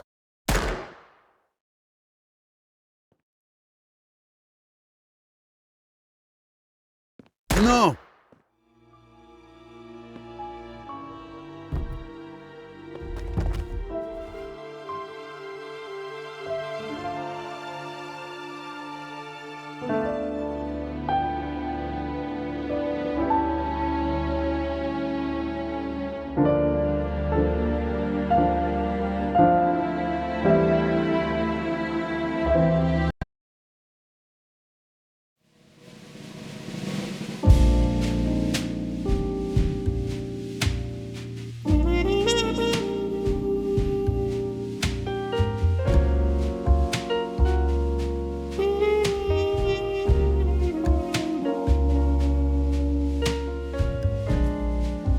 Aswan at last. Still trying to absorb one shock after another. And how are we greeted upon our arrival? A day of police interrogation. We didn't reach the hotel until now. You there! I'm Mr. Pennington. Remember me? Is my room ready? Yes, sir. Everything is ready. You are in room number 106. Oh, it's not the same as last week? I like that one. I assure you, sir, you won't notice the difference. Oh, my feet are killing me. My back. The police might as well have beaten me. What brutes. Oh, those embarrassing personal questions, as if I were a criminal when we already know the truth. Yes, the police could have simply relied on Monsieur Poirot's explanations. It would have saved us from wasting our entire day at the police station. Fortunately, we're leaving tomorrow. They won't be seeing me in Egypt again anytime soon, I can tell you that. Thank you for assisting me with the official statement to the police today, Miss Royce. Repeating it all for the police requires great patience. I agree with you on that, Mr. Poirot. But I enjoyed the expressions on their faces as you explained the facts. It was my pleasure. At any rate, I understand we won't have to return there tomorrow. No, the Egyptian police can take over from here. The narrative I provided seems to satisfy them. The case will be officially closed. My God, I'm so hungry. Then let's eat. All this excitement has made me quite hungry as well, my boy. Ladies and gentlemen, your dinner is ready to be served. If you would kindly proceed to the terrace, everything has been arranged.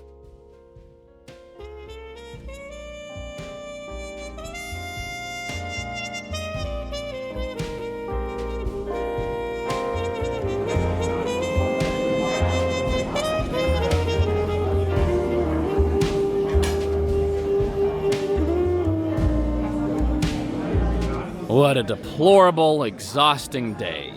I'm going straight back to my room to take a bath.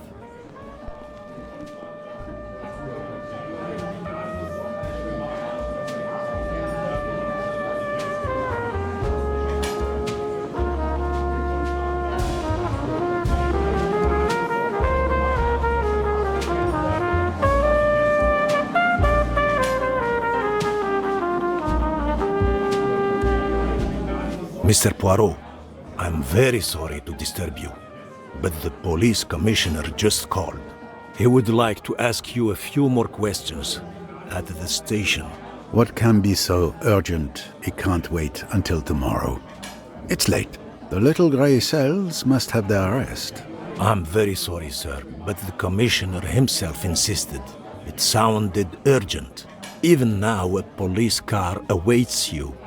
They'll take you there. It seems my decision has been made for me. Very well, let's go. Thank you. There are always a few more questions. Good luck.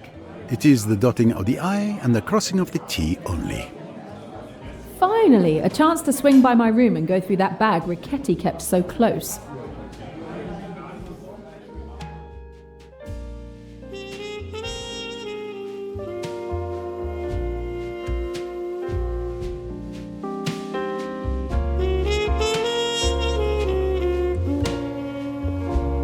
What's up, Doc?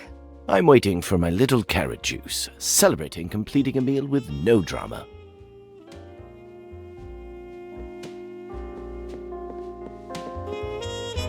Hi, how are you doing? It may sound callous, but with all that's happened, that is, well, yes, I think we're good. We have Egypt for bringing us together.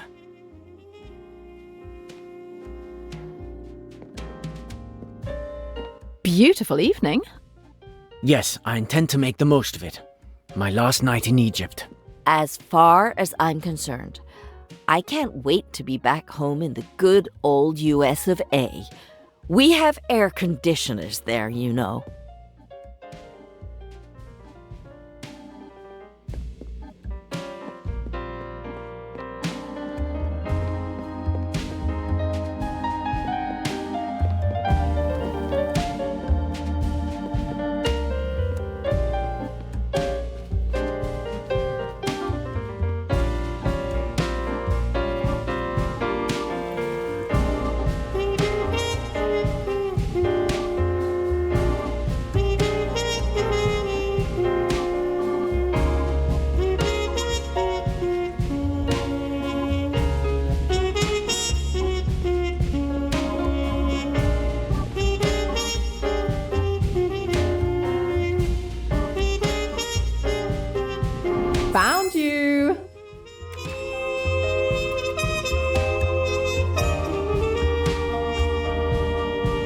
Come to me, moustache. Don't be shy.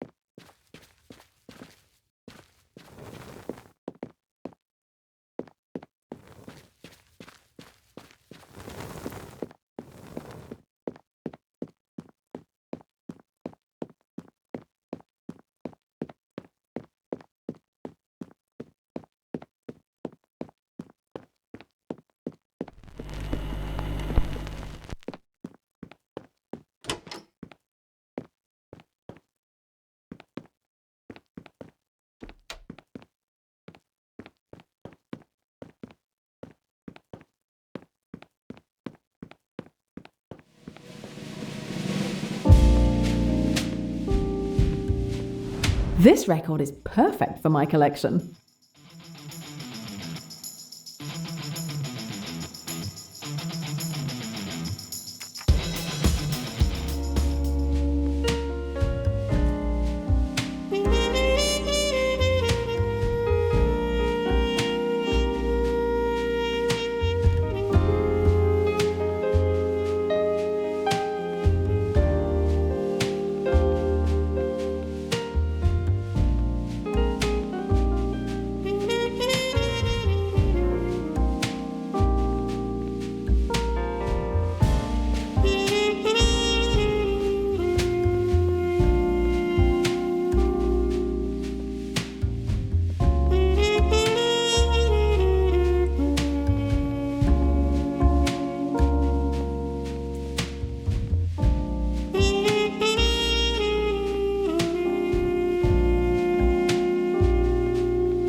Found another one. It was easy.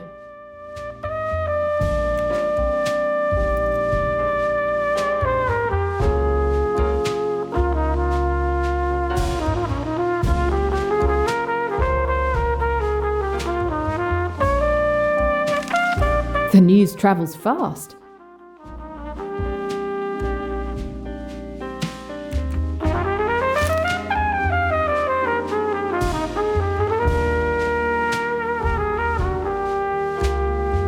I'm sorry to bother you, but I forgot my room number. It's room 107, miss.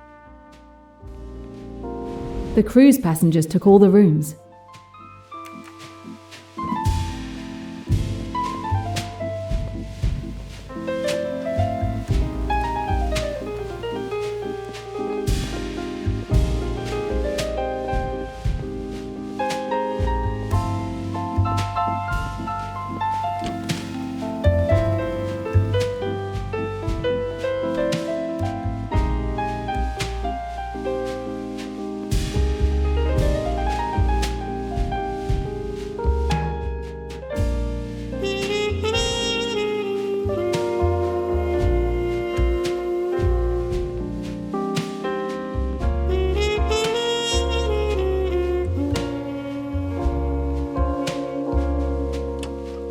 Home sweet home.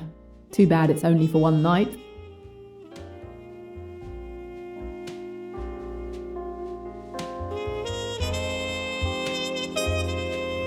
My camera.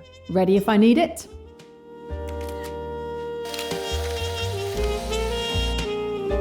I seem to have gained a moustache.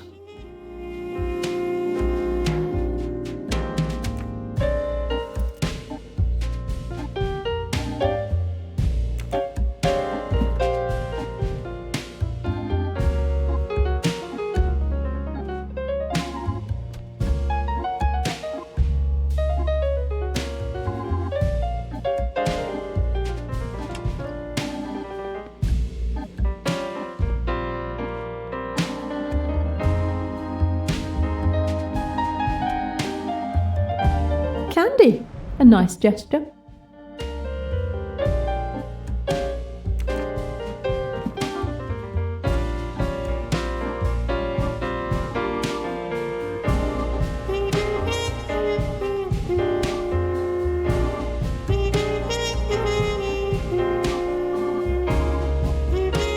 Okay, Riquetti. Let's have a look at your little secrets. Interesting. It looks like an organisational chart for the Spire.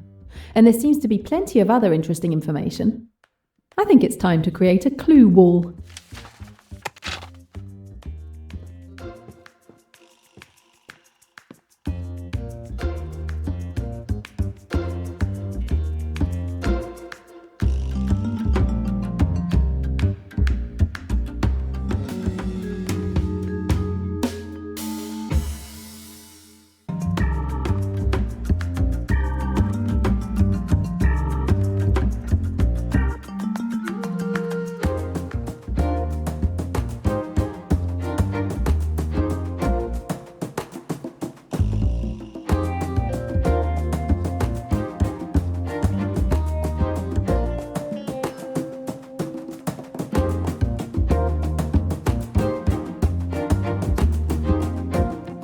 Emmy, I promise you, I will find out who ordered your murder. They will pay.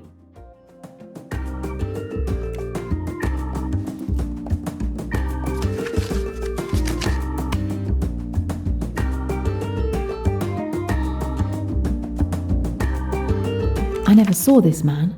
Number 12.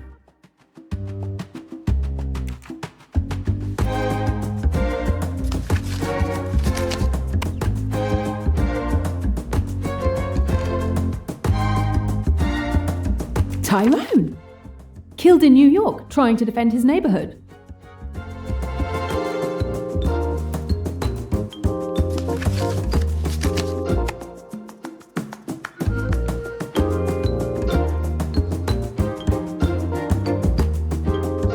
It's Lynette Doyle and her father.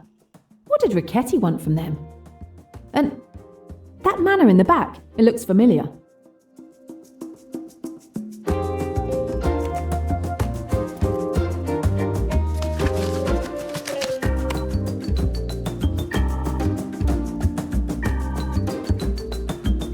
My God! The leaders of the Spire! It's more like a cult than a criminal organisation.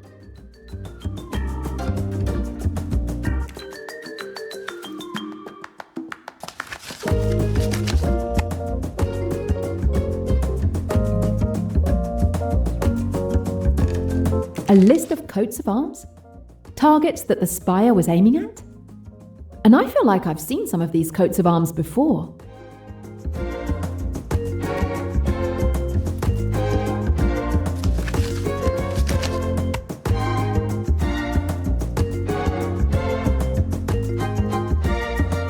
Emmy! My Emmy. Video surveillance cameras. AWL security was spying on her.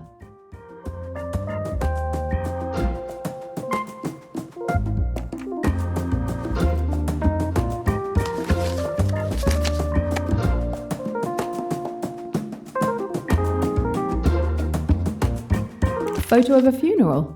Strange.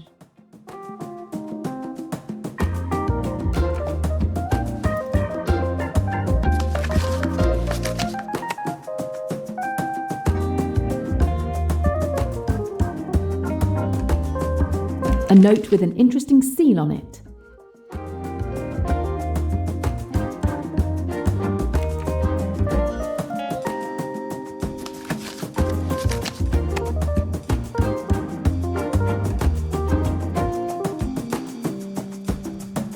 Another note with a seal.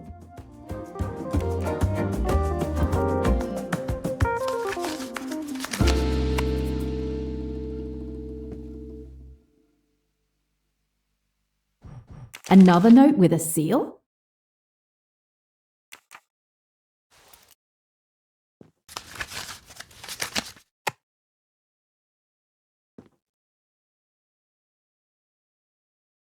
A seal? I'm going to take a photo for my clue wall.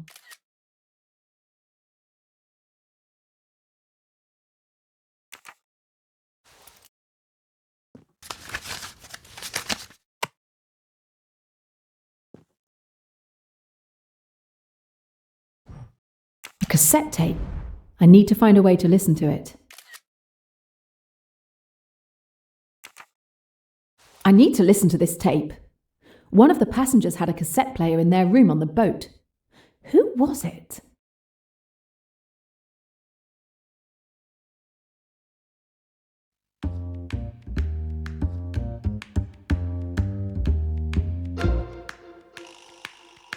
Tim Allerton has a record player, not a cassette player. Yes, Mr. Hayashi has a cassette player. I'll ask him.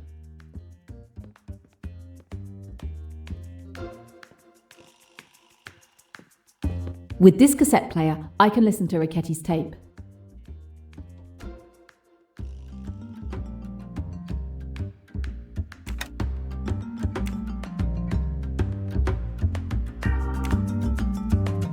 Memo number 13, December 9, 1971.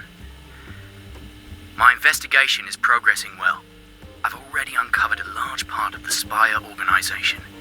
Unfortunately, I can't put names to the positions yet, but I will eventually figure it out. One thing is certain. Whenever someone dies in the organization, it's the person below them in the hierarchy who takes their place. That should help me identify them all.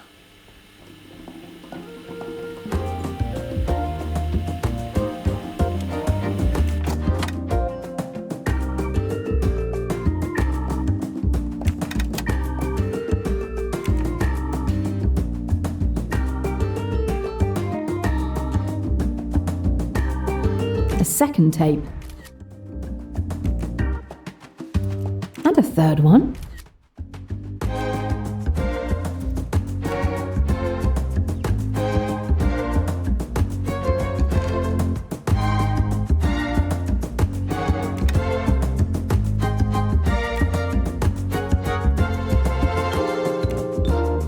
Internal note. Logistics are currently slowed at AWL because of the spy in our midst. We need to do something. Deliveries are falling behind. Customers are growing impatient. They will start looking at the competition. As the logistics director, I am deciding to deliver Order H-53 despite the risks.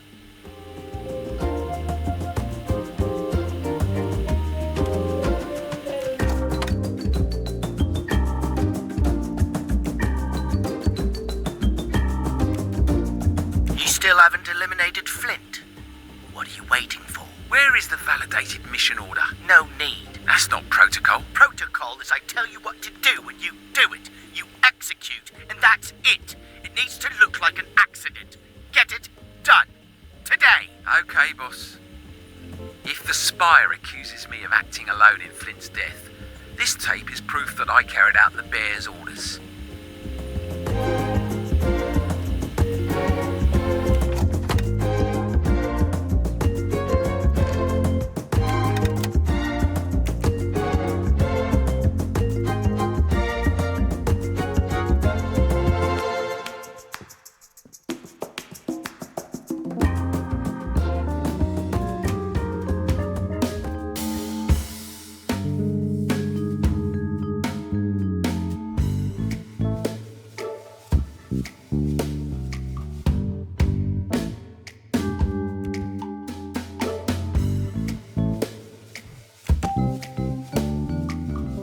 Yes, When I searched his room on the boat, I'm almost certain Ferguson had a similar coat of arms on his ring. At some point, I'll need to get Ferguson to confirm that. For now, I have more important things to do. Another win with my name on it.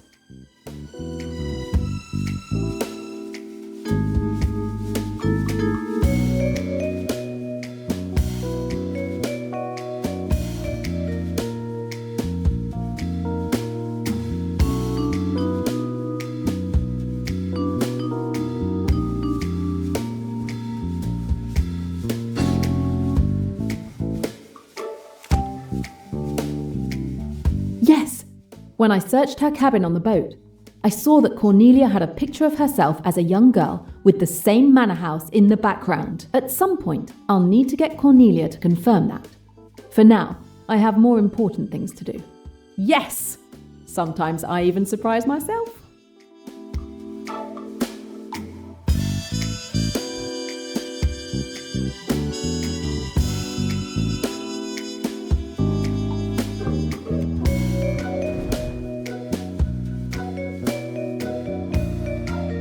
I'll be there in a moment, May. I'll just wash up quickly. I'm not feeling very well. That's Kapoor's voice. Kapoor is the one behind the Eagle, the logistics director of the Spire.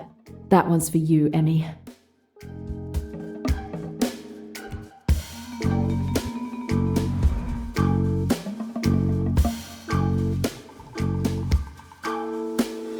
Do what you think is necessary. I can't stop you now. That's Ricchetti's voice. That means the bear ordered Richetti to kill someone named Flint. And Richetti killed him and made it look like an accident. Test passed with flying colours.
Great work!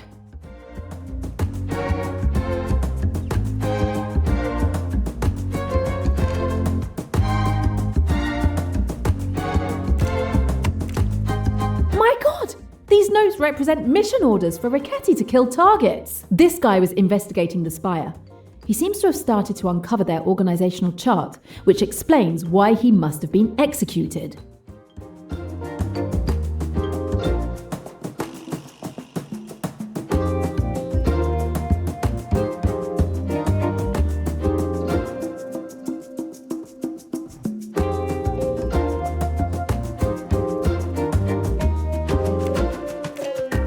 This damn piece of paper is the order for Emmy's murder.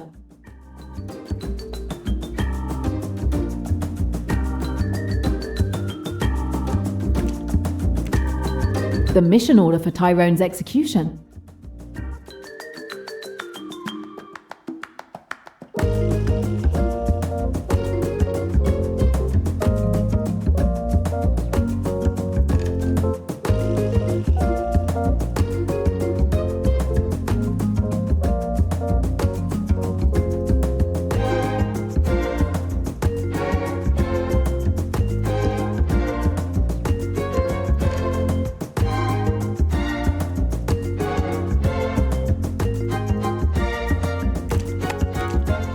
The seal that Richetti had in his satchel matches the seal of the spider in the organizational chart. This confirms that Richetti was indeed an enforcer for the organisation. But more importantly, it shows that each position in the organisation has an assigned seal.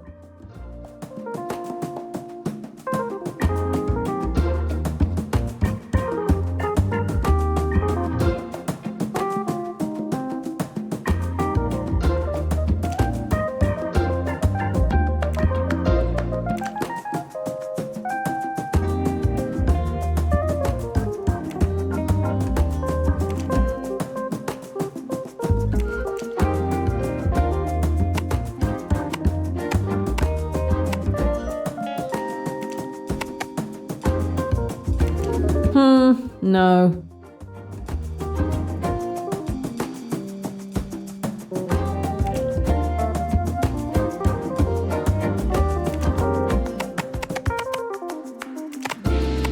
This photo was taken at Melhuish Ridgway's funeral.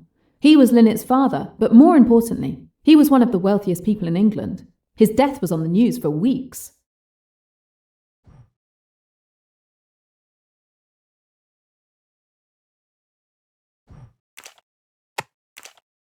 Vikram Kapoor!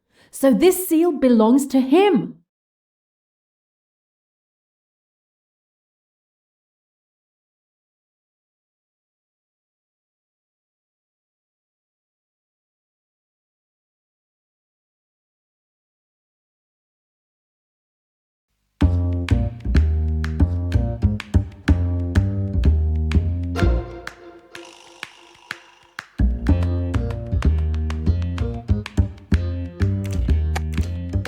The seal looks like the same one as the head of the organisation. The order to kill Emmy came from the highest ranking person in the spire, the king. All that's left is to discover his identity.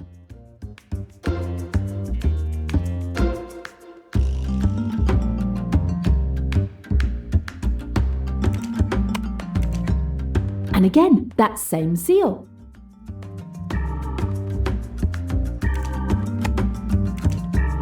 And again, that same seal.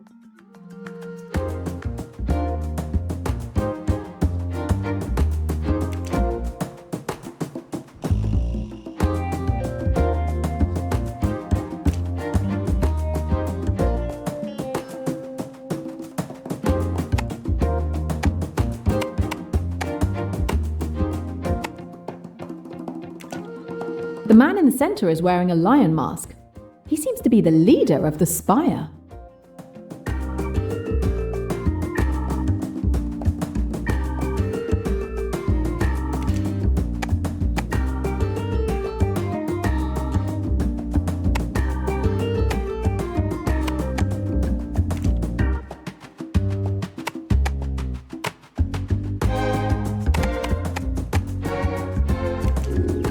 No.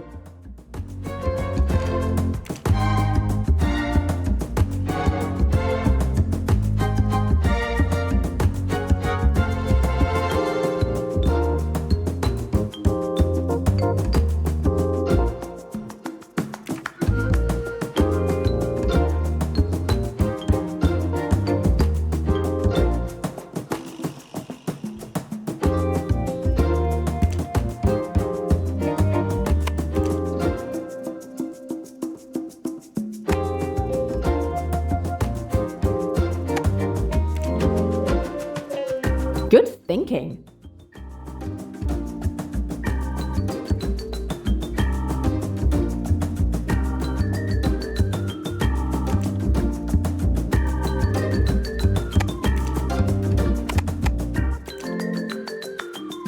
Why not?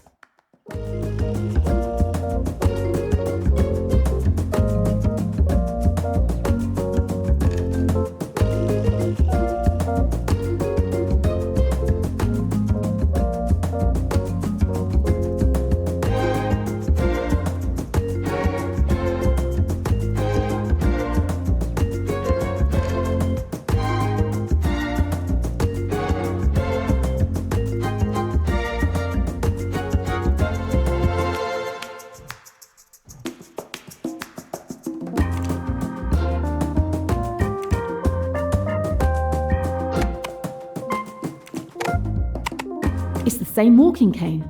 can't be mistaken. Meluish Ridgway is the man on that throne and behind that mask.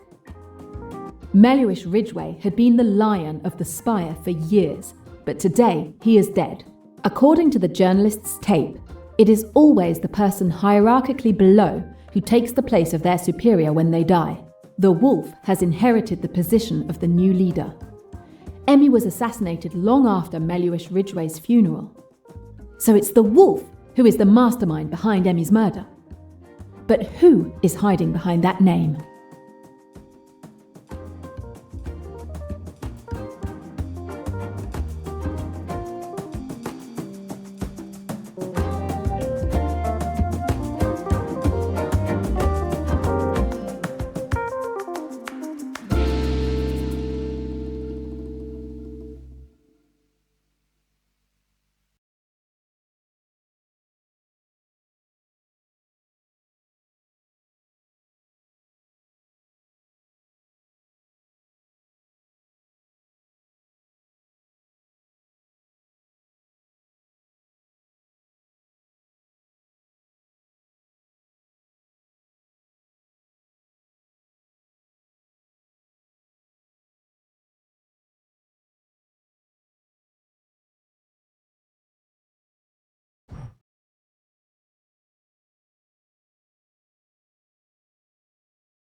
The man talking to Riquetti is the bear, and he is his superior. I believe it's this person.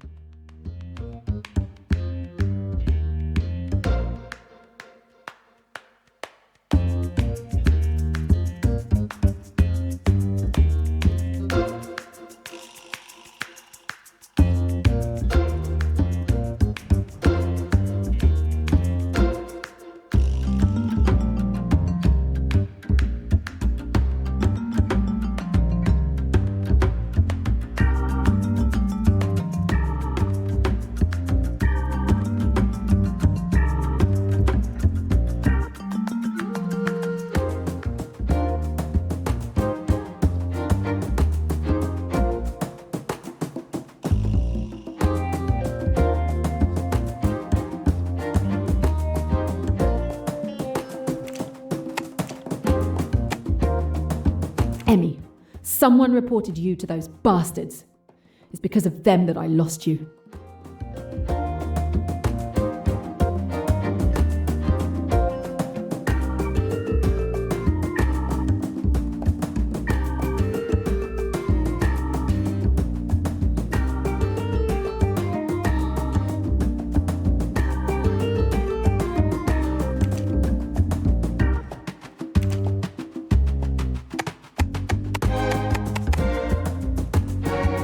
This document was sent by the man behind this seal. Emmy was indeed murdered because she was caught investigating the spire. Vikram Kapoor got wind of this and reported her to the head of the spire. Their leader then ordered Riquetti to execute her. Mr. Pennington, open up! Stop acting like a child! Open this door! What's going on? I should go check. Mr. Pennington, there's water flowing. I'm going to have to come in. Mr. Pennington, please remove the chain. Are you doing this on purpose? You can see he doesn't want to open the door. I can open the door.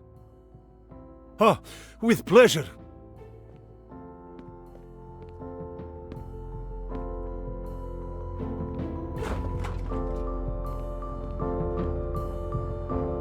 And there you go. I'm going to go check. Yes, but you won't see anything.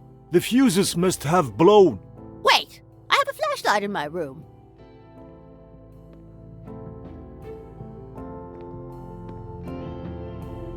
Here.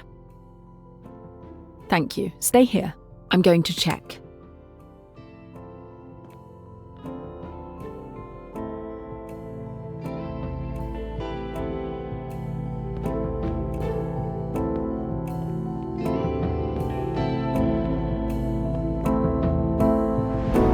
such an obvious hiding place.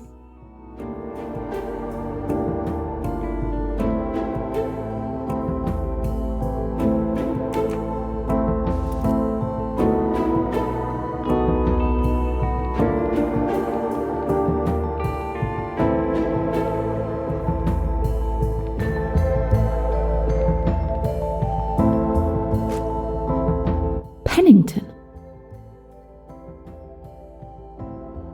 He's dead.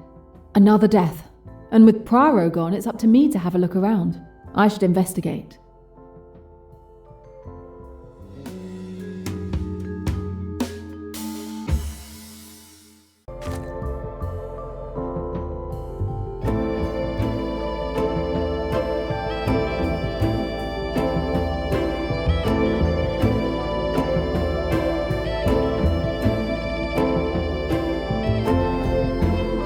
Jaguar tattoo. That reminds me of something on my clue wall. We'll just take a photo of it.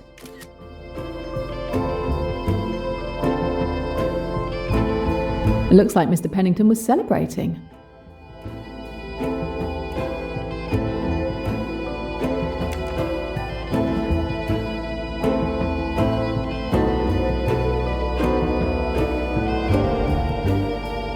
The wall lamp that fell into the water must have caused the short circuit that blew the fuses in the room. The screw that held the lamp to the wall is unscrewed. I don't see how the lamp was attached to the wall.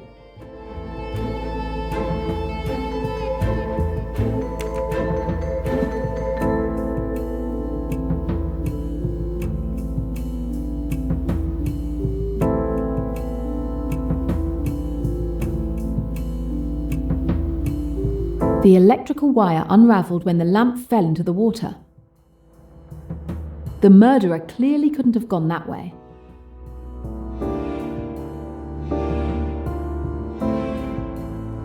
He didn't have time to shampoo his hair.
The bathtub overflowed, but not by that much. Maybe 15 minutes, 20 at the most.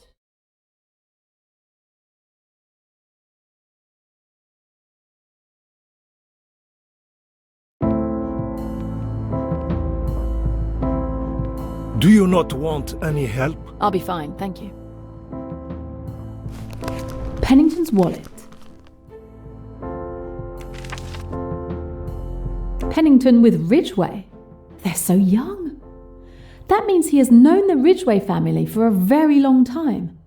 Pennington looks to be in his 20s, so this photo must be over 30 years old. Who is the third person?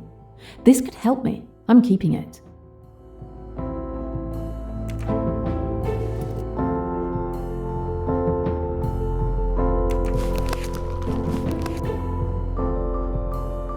No balcony, and the windows are closed and locked. It's impossible for someone to have gotten in that way without breaking a window.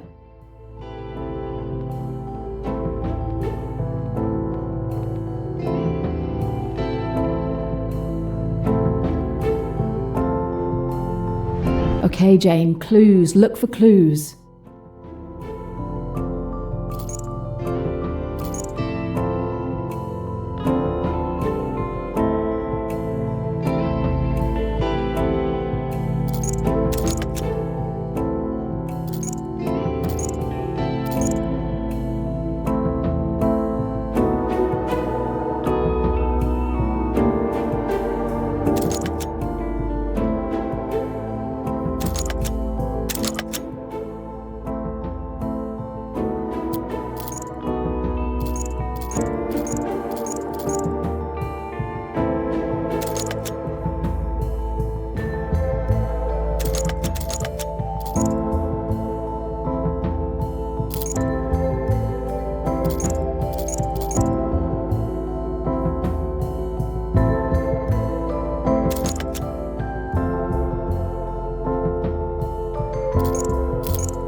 looks like a mission order from the Spire.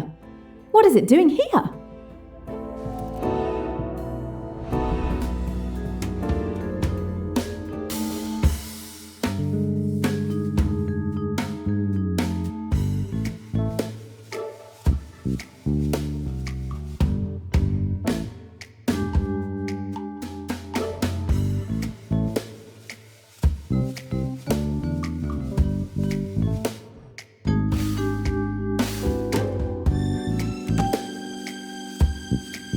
Pennington has a mission order to kill issued by the Spire. He was part of the organisation? This changes everything. We'll hang on to this for now.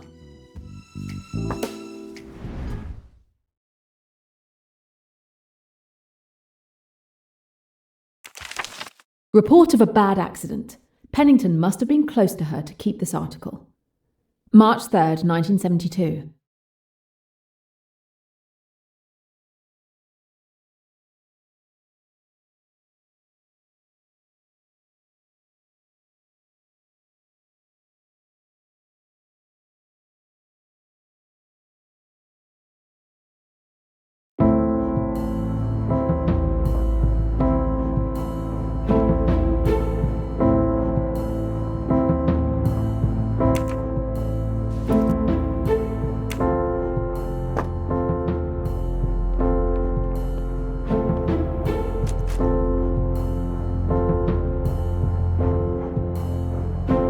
A fishing line with a knot.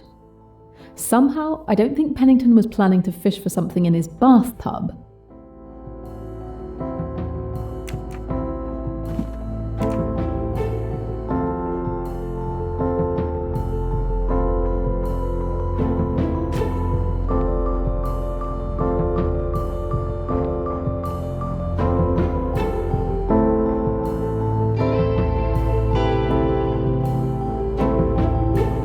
The hall door was locked from the inside.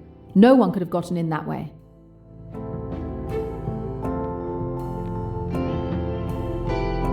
I saw that you stopped the leak. Thank you. And Mr. Pennington? He's dead. Dead? This tour is cursed. What? He's dead? But how? I don't know yet. You're a detective. You must find out what is going on.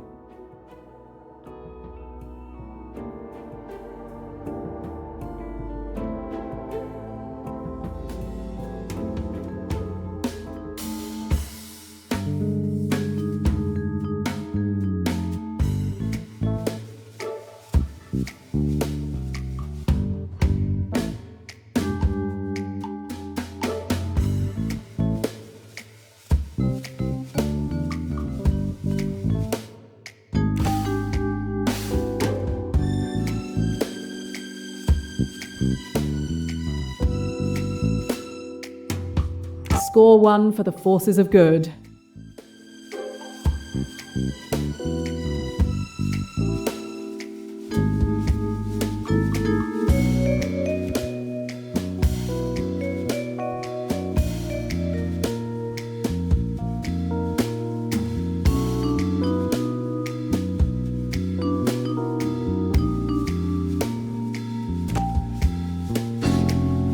I can understand most of what I've discovered here, except for this fishing line with a knot. It must have been holding something. But what?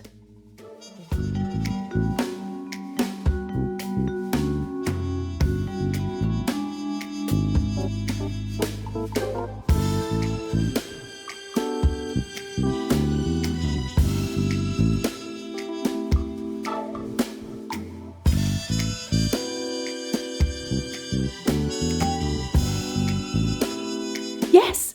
The fishing line was holding the lamp to the ventilation grate because the screw wasn't really securing the lamp to the wall.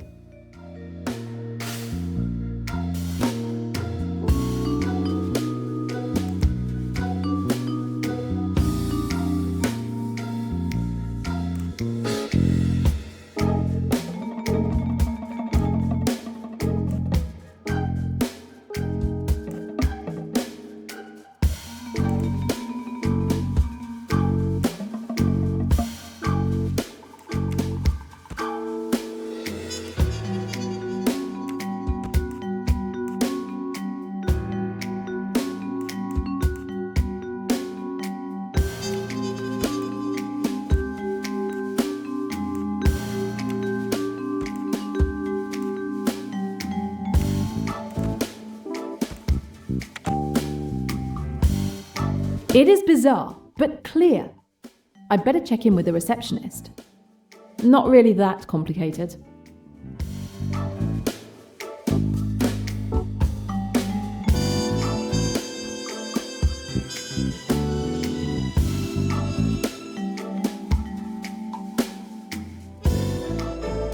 Mr. Pennington was electrocuted, probably by a wall lamp that fell into his bathtub. But that's terrible! The lamp was only held up by a fishing line attached to the ventilation grate. I suspect that's not a quick fix. What? This is a luxury hotel. It was once a palace. We do not attach lamps with pieces of string. I believe you. I didn't think so. In any case, we need to call the police so they can conduct a proper investigation. The police? The reputation of the hotel is going to be ruined. They'll think it's the hotel that did this shoddy work that led to a guest's death. I'm sorry, it's not that simple. Oh, really? What makes you think that?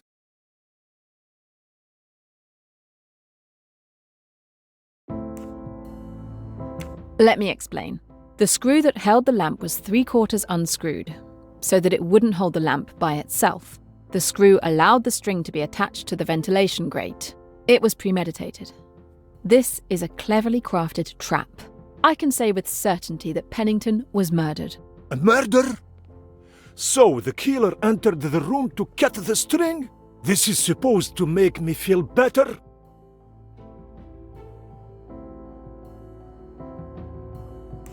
There was no way for the murderer to get into the room. This part remains a mystery.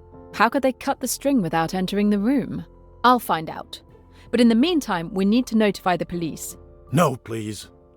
They'll conclude it was an accident caused by our establishment's negligence. They would never believe such a complicated explanation. I don't want to end up in prison. It won't come to that, I promise you. We must notify the police. But while we wait for them to arrive, I will do my best to unmask the murderer. Oh, thank you. I guess I'm counting on you. I'll start by questioning the neighbours. They might have seen or heard something.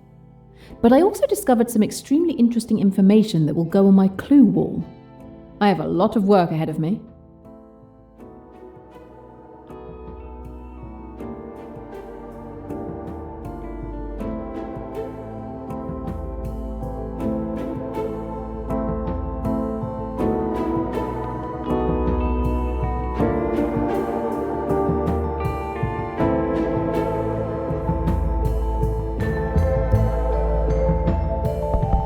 Miss Van Schuler, I need to question you, and I would also like to inspect your room. You want to rummage through my things again? No, I just need to check if there is access to Mr. Pennington's room. You think there's a secret passage to his room? What a ludicrous idea! Be my guest!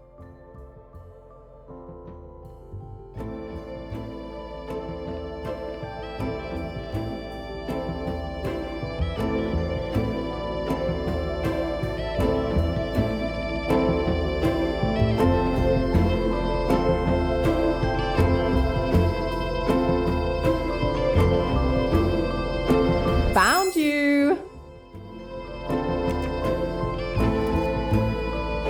No passage or any other way to enter Pennington's room. But I really didn't expect to find one.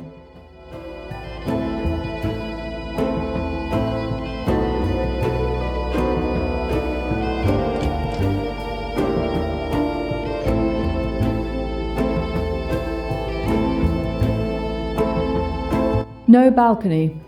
As I suspected, the murderer couldn't have entered Pennington's room that way.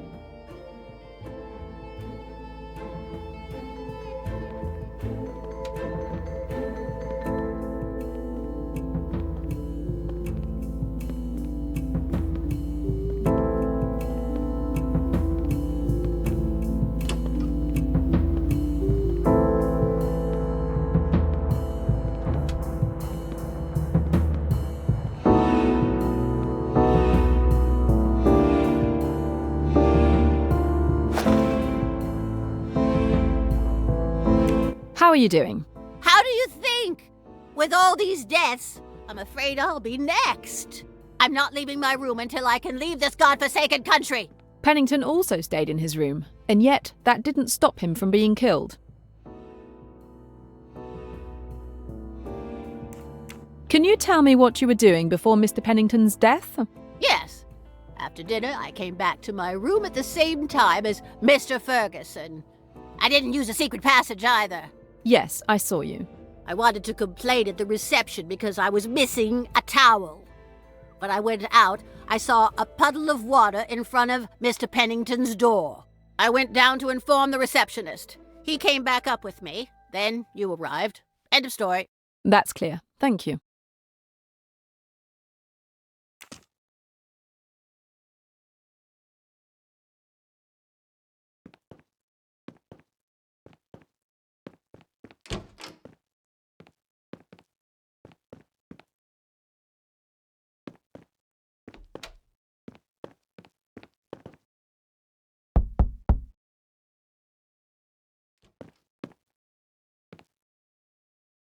Mr. Ferguson, your neighbour, Mr. Pennington, had an accident in his bath.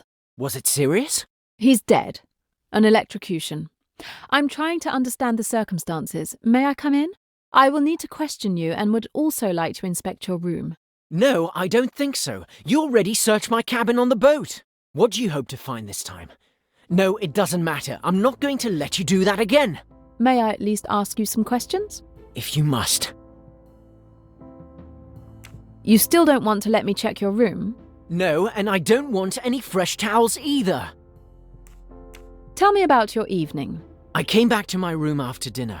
I haven't gone out since. I needed to be alone to collect my thoughts after this eventful day. I heard a huge crash a few minutes ago. That's all I heard.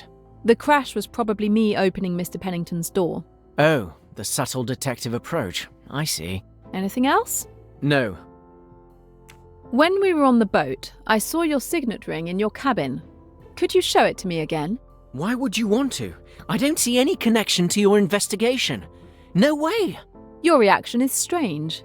One could almost say it's suspicious. Do you have something to hide? Nothing. This is ridiculous.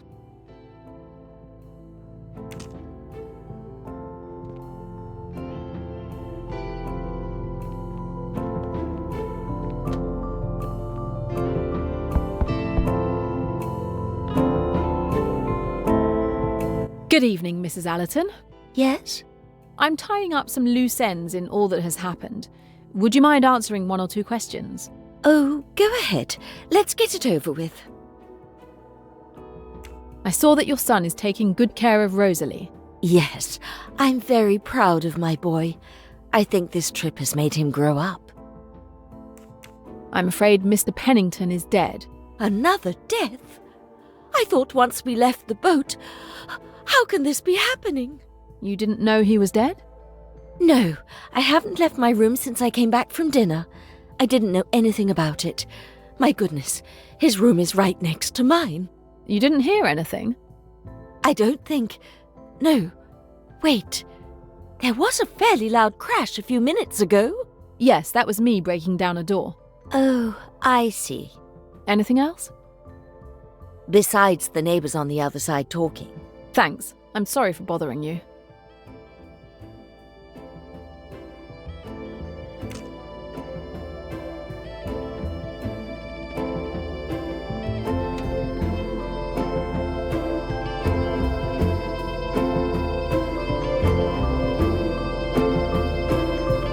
There's no need to bother that person. There's no need to bother that person.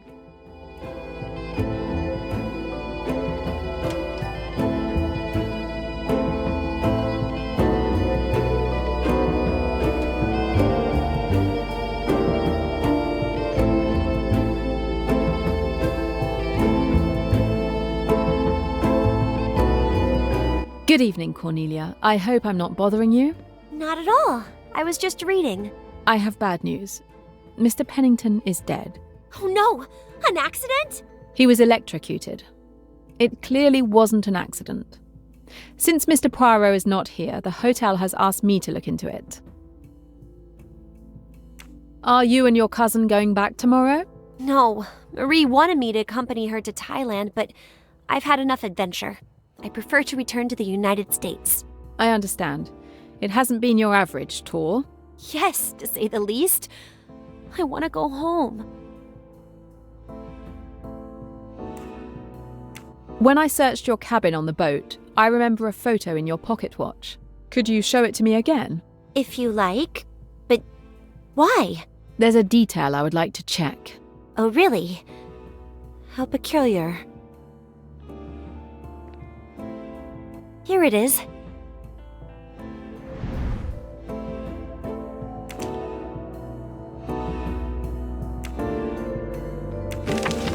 Exactly what I remembered. Would it bother you if I borrowed the photo for an hour or two? But why?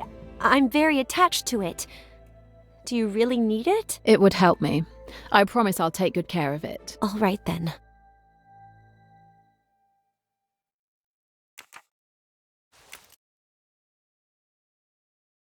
Thank you again for lending me the photo. Please be careful. It's the only photo I have left of my father.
No.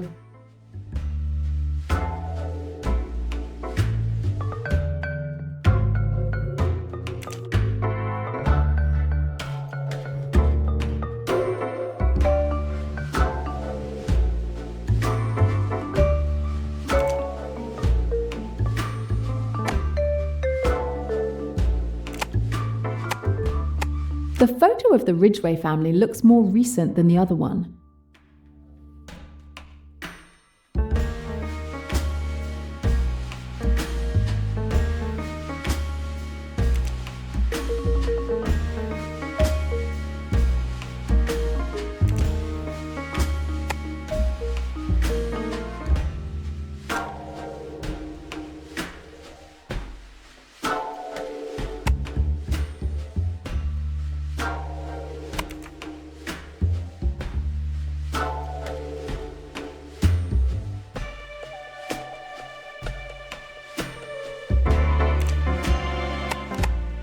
The family of Cornelia Robson is on the Spire's target list. While head of the Spire, Meluish Ridgway stole all the assets of the Robson family, including their home.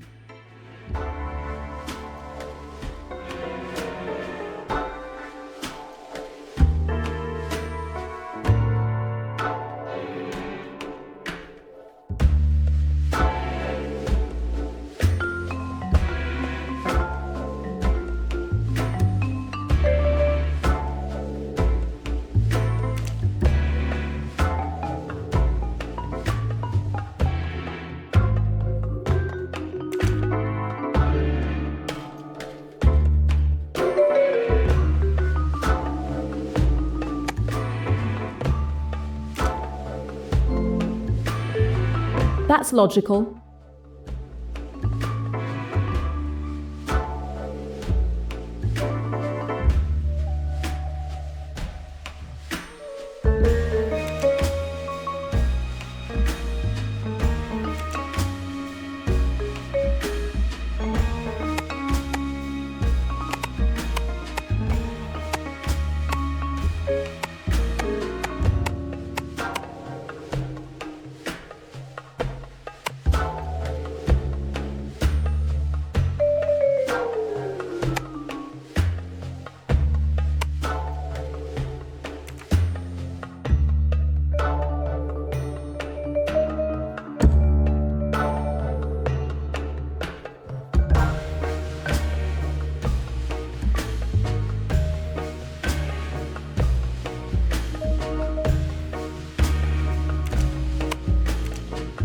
Unlike the other orders, this kill order has all the organization's seals.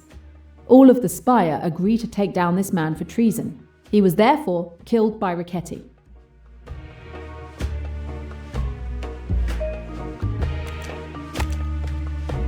Almost.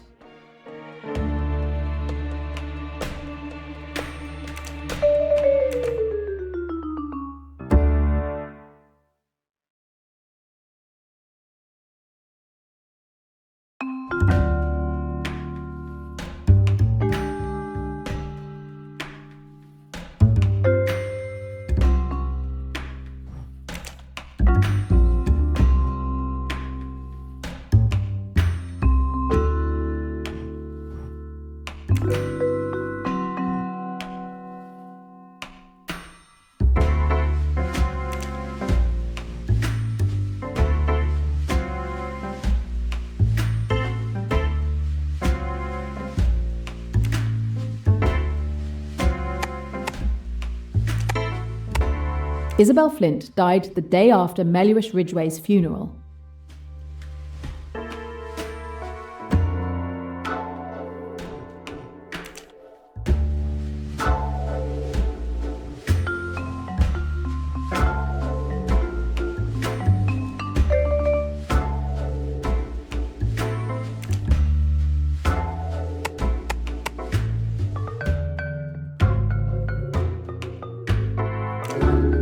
No.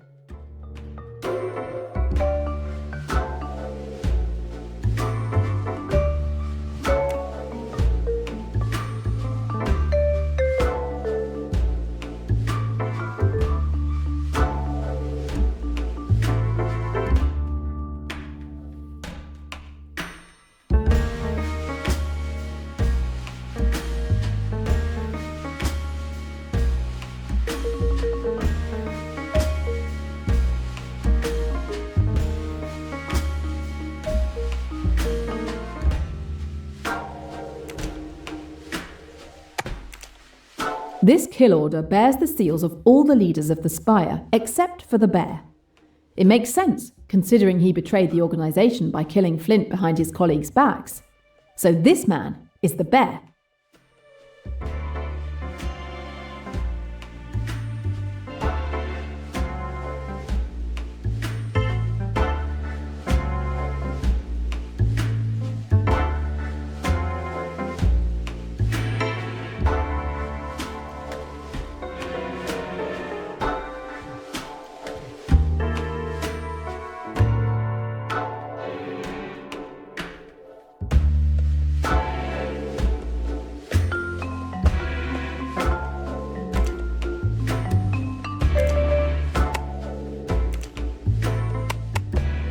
This woman who died in that car accident, she's the one Pennington is holding hands with when they were younger. Pennington seemed to care for her.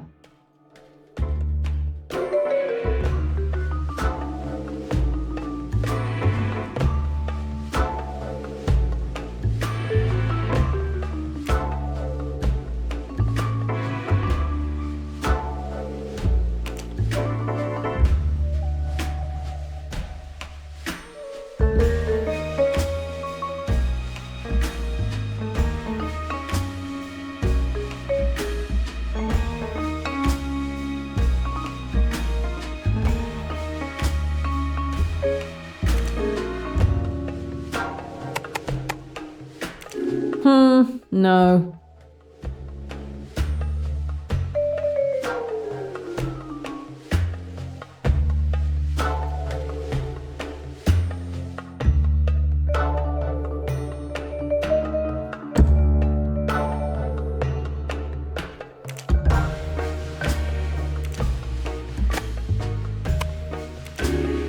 No.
Absolutely.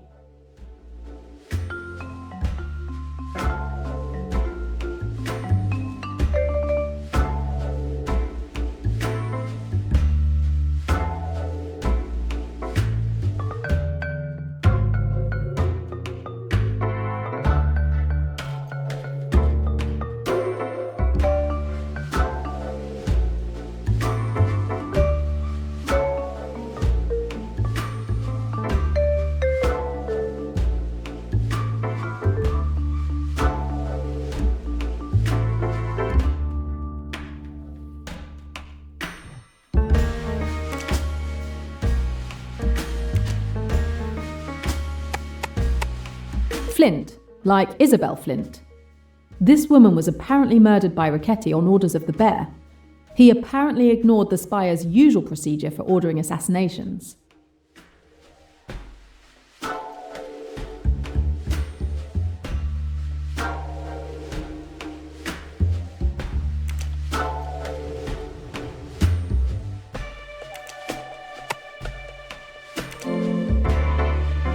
All right.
A stump?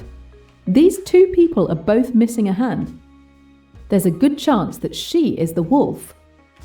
Isabel Flint is the person hidden behind the wolf. Once Ridgway was dead, she should have taken over leadership of the Spire, but she didn't have time to take over. So it wasn't her who ordered Emmy's murder.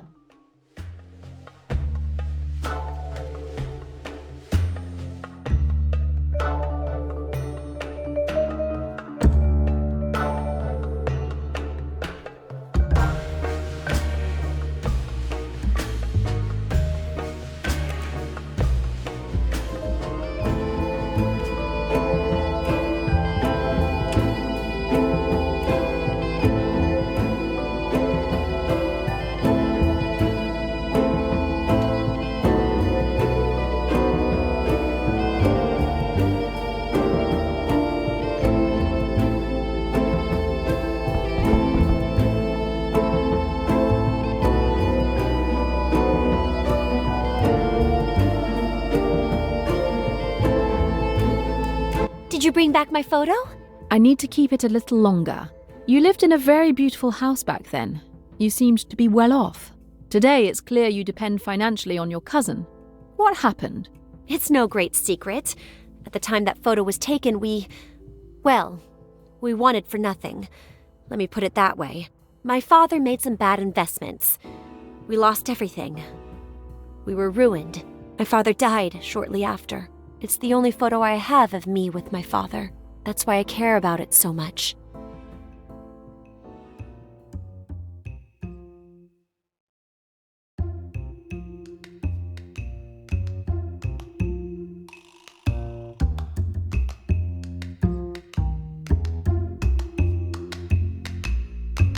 I think you might be editing your story a little bit.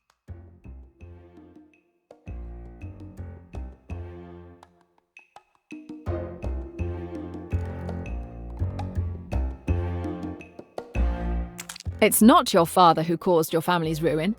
It was Linnet's father who targeted your family and ruined them. Oh, really? Wherever you got your information, they're wrong. They must be. You don't believe me? You didn't know? My mother always told me that it was my father who caused our misfortune.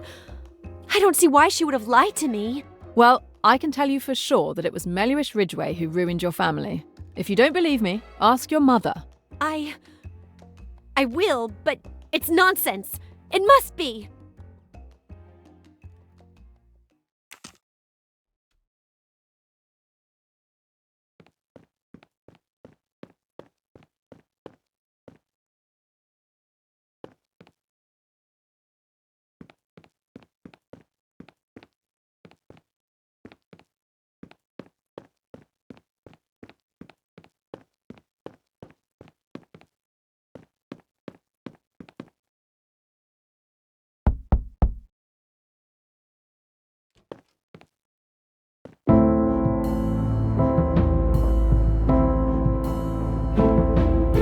Tell me about your evening.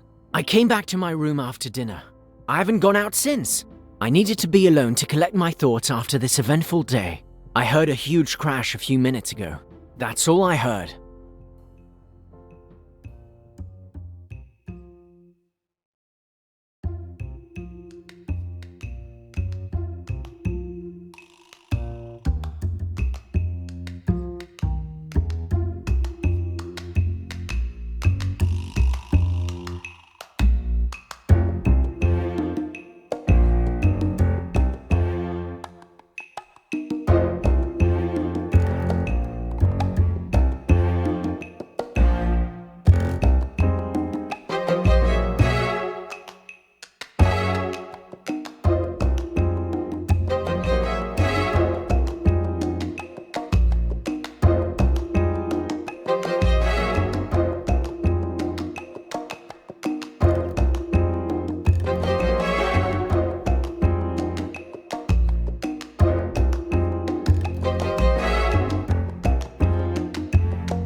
He may be lying, but probably not about that.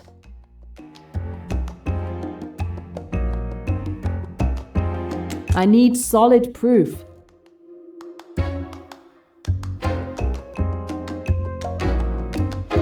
Oh yes. Were you really alone? Yes, I've already told you that.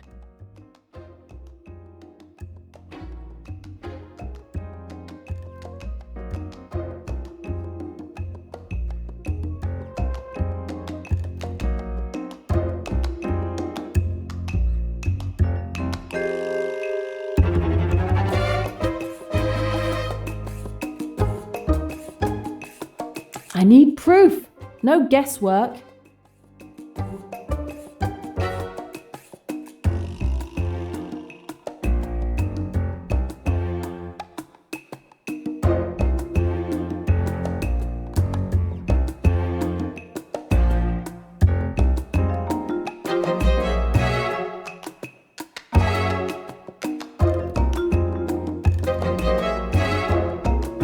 Yet Mrs. Allerton clearly heard conversation in this room with someone.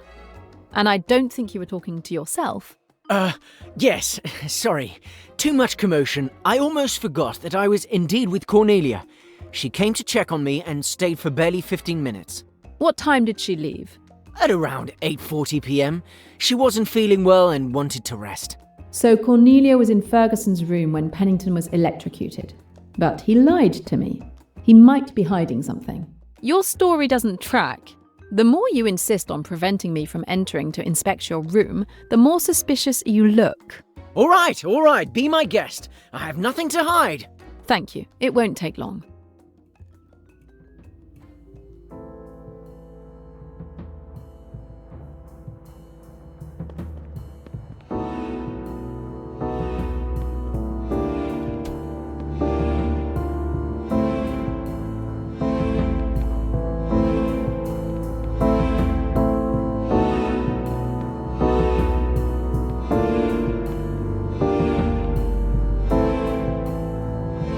No balcony. I knew the murderer couldn't enter Pennington's room that way.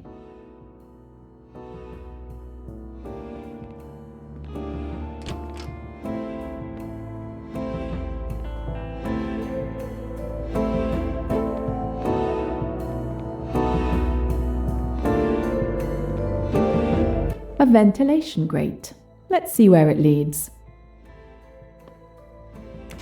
This ventilation grate can be easily removed. I knew it! The two rooms are connected.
I won't be long.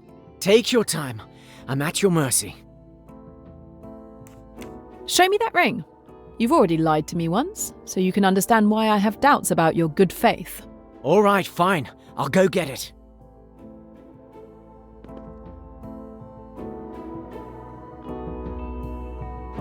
Here it is. Happy now? I'm going to draw this coat of arms for my clue wall.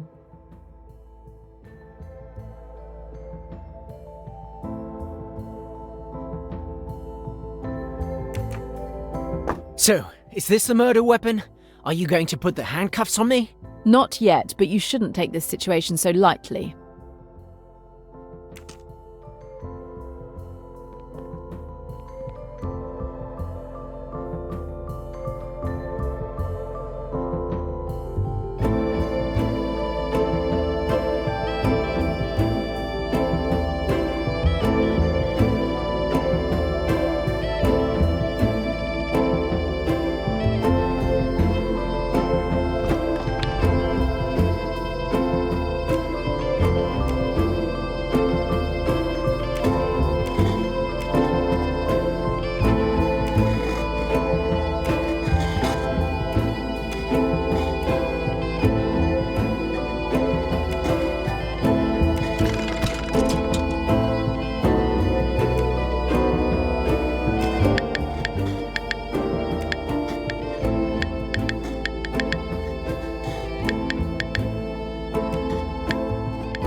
I seem to have gained a moustache.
Well done.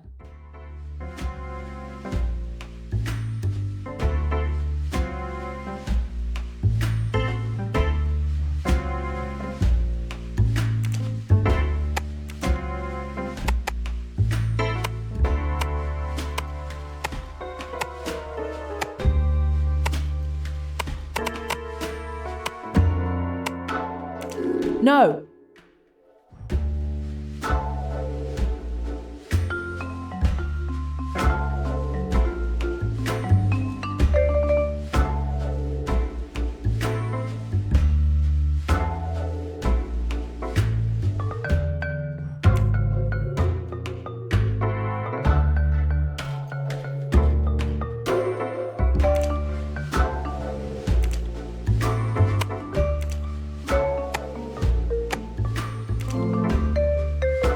Of course.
That's fair.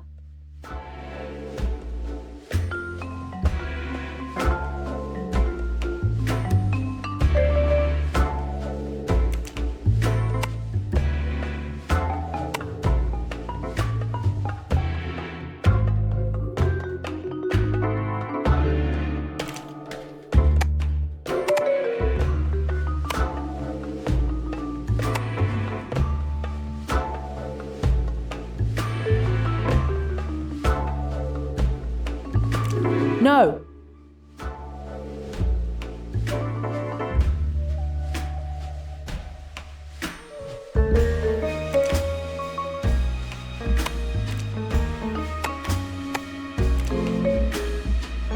Congratulations.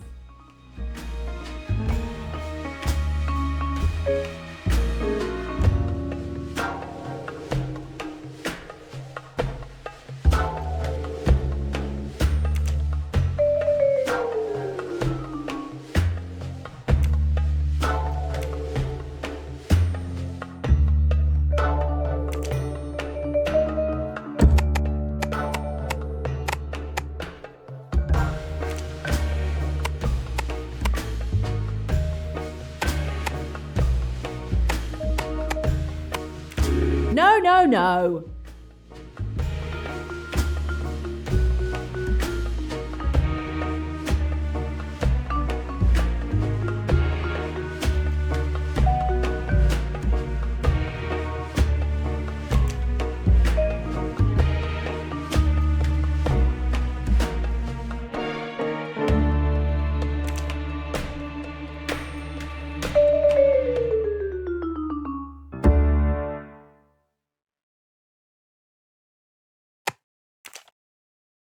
No, no, no.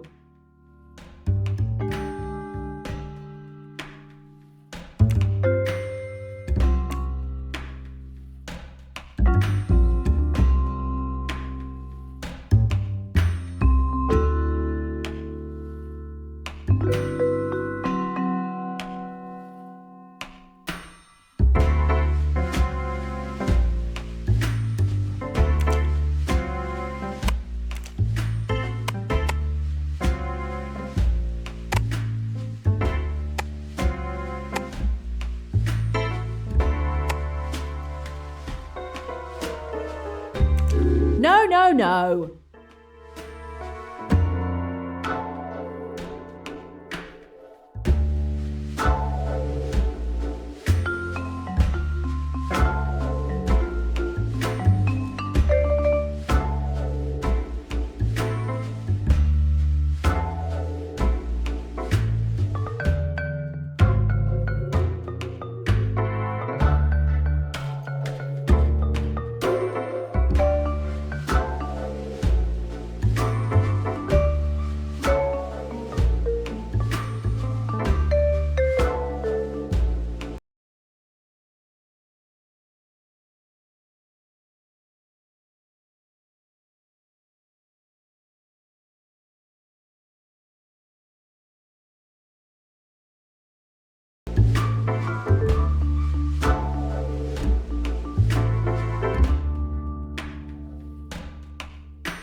I did great.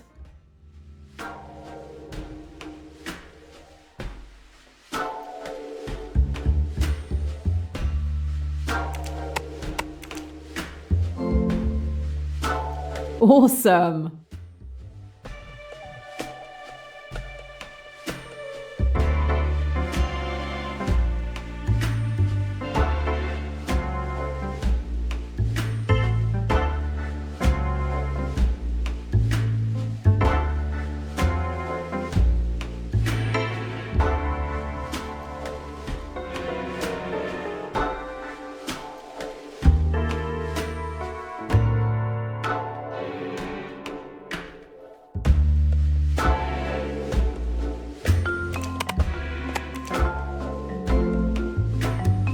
Brilliant.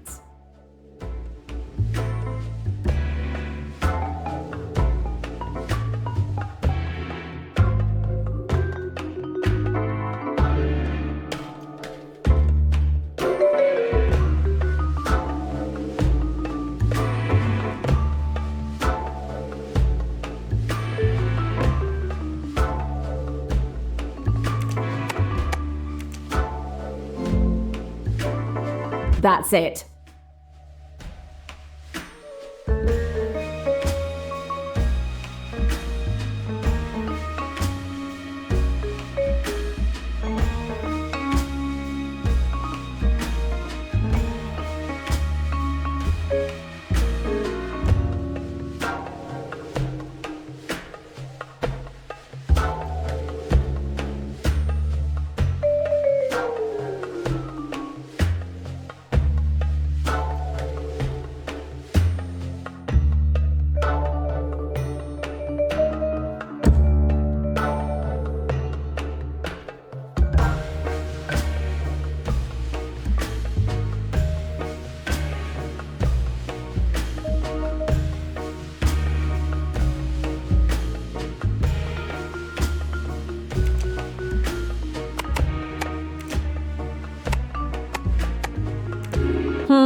No.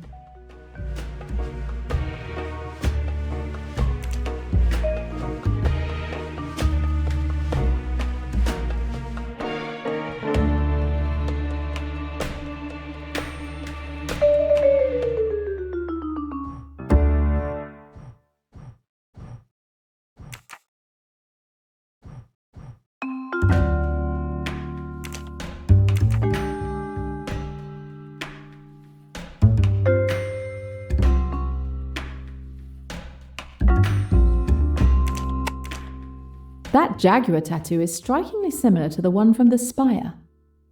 Pennington is the jaguar of the spire. I finally have all the pieces of this deadly little puzzle. Isabel Flint was the wolf. She was set to succeed Melhuish Ridgway after his death, but the bear saw an opportunity. He hatched a scheme to kill the wolf and take her place. Unfortunately, the spire discovered the bear's plan and arranged his execution. After the plotting and treachery was over, all of the highest-ranking leaders of the spire were dead, except one, Pennington. So then, 6 months ago, it was Pennington who emerged as the leader of the spire. He was the bastard behind Emmy's murder. He ordered Richetti to kill her. But Pennington died before he could be brought to trial. He will never be arrested or judged for his crime, and the truth about Emmy's death will never come out. No, I can't let it end like that. Someone is still out there. Someone who has prevented me from putting Pennington behind bars, and I'm going to find out who that was. The spire ruined Cornelia's family. If she knew about it, and if she's aware that Pennington is the head of the organization, that would give her a strong motive for killing him.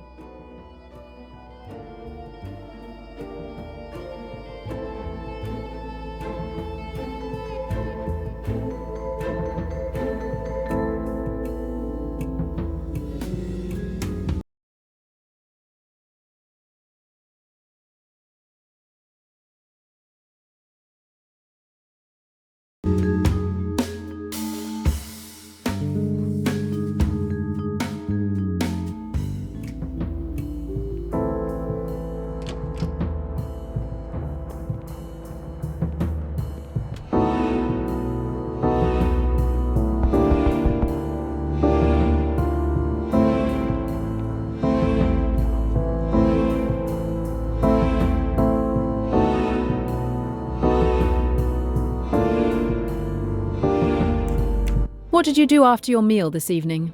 I have a little secret. I don't know if I should tell you. Does that little secret involve Ferguson? Well, if you know, why ask? Yes, I was with him. But please don't tell anyone. Cousin Marie would strongly object to me dating someone beneath me, she'd say. Don't worry, I can keep a secret. So you were with him and? Nothing special. I met him after dinner. We talked for about 15 minutes, but I was exhausted from all the drama. I went back to my room and haven't left it since. And when you were in Ferguson's room, did you hear anything? No, but I wasn't paying much attention to anything happening outside the room.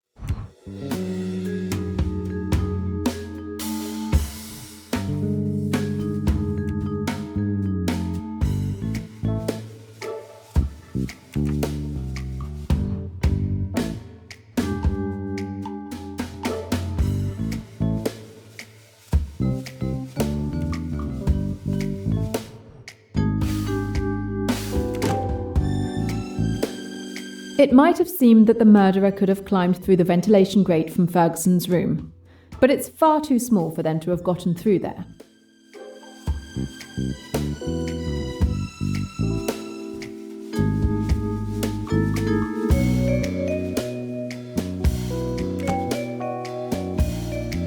The murderer must have used the ventilation duct in Ferguson's room to cut the string holding the wall lamp. I was born to be a detective.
Looks like Ferguson is actually part of the Dawlish family, one of the richest families in England.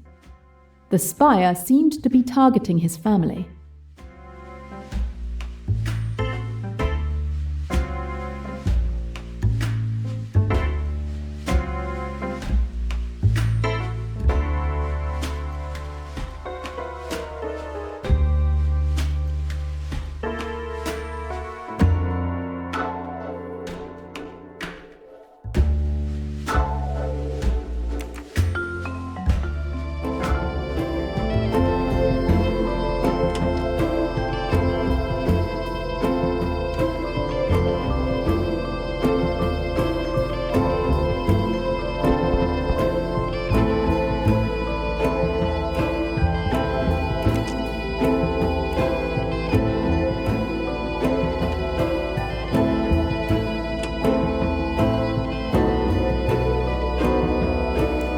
I've uncovered the little mystery of your signet ring.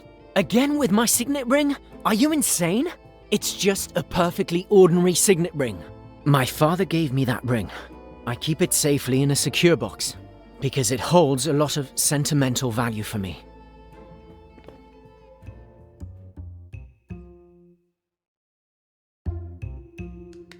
Your signet ring is not as ordinary as you claim. Really? What makes you say that?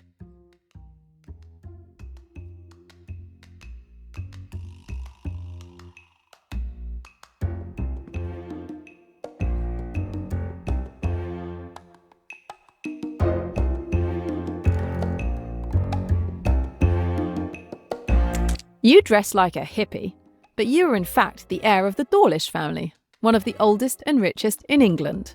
Okay, I've been uncovered. Well done, detective, and so what? What do you care how I dress? Why all the secrecy? Okay, so I cut ties with my family years ago. It's impossible for me to subscribe to their bourgeois, capitalist, aristocratic, fundamentally self-centered values. I'm much better off now, living far away from them under a false identity. It also allowed me to distance myself from the parasites they call friends, who swarm around my family. The ties haven't been severed that much. You seem to maintain quite a comfortable lifestyle. The spire is looking to ruin the Ferguson family. If he's aware that Pennington is the head of the organisation, he knows that by killing Pennington, he distances the spire from him and his family. That would be a good motive to kill him.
The bear was killed for ordering Flint's death without following the spire's normal procedures.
Only Cornelia and Ferguson had motives to kill Pennington, and they are also the only ones who had access to the ventilation duct to cut the string at the time of the murder. One of them must be the murderer. I'm going to confront them. Test passed with flying colours.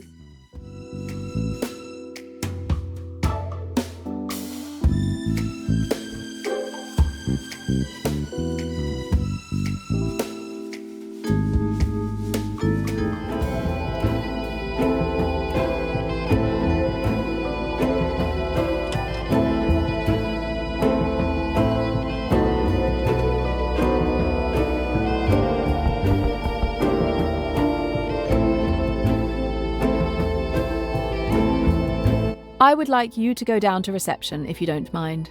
You want to search my room? Do it. Search it all you like. I'll go. Could you please come down to the reception? It's time for me to share what this new investigation has revealed. If it can exonerate me, I'll come down.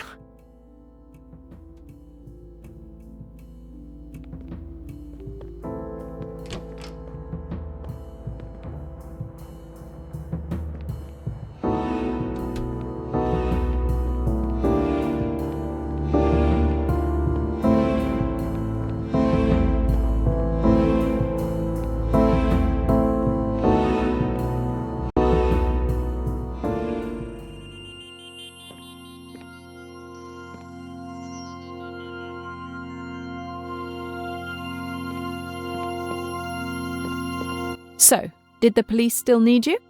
I'm sparing you the details, but the case is definitely closed this time. However, I just learned that Pennington has been killed. Yes, that's right. A police officer just arrived. I've made him wait. I've been told that you're investigating. Do you need help? No, I think I've solved Pennington's murder. Oh, really? So soon? I'm impressed. Please continue. For once, I only need to observe. If you don't mind. As you know, Mr. Pennington was found dead, electrocuted in his bathtub. The wall lamp had come loose from the wall. It was clear to me that the lamp had been rigged with a string connected through a ventilation grate. But no one could have entered the room to trigger the trap. A murder. The trap could only have been triggered from the ventilation grate in Ferguson's room. Only 2 people were present in the room at the time of the murder, Ferguson and Cornelia. One of them killed Pennington. I've had it with your accusations. I don't understand anything about your story. I'm just getting started. We first need to talk about Mr. Pennington. Thanks to documents I retrieved at the time of Ricchetti's arrest, I discovered the true identity of Andrew Pennington. He is more than just the manager of the Ridgway family finances. He is also the head of a criminal organisation called The Spire. They are involved in arms trafficking on an international level. Want to start a revolution? They'll supply every bullet. Richetti worked as a hitman for them. Pennington was a crime lord? I knew he was corrupt, but to that extent. I also discovered that Pennington was connected to my 2 suspects. Let's start with Cornelia. You were born into wealth, but your family was ruined by Pennington and Lynette's father, who was also part of the Spire.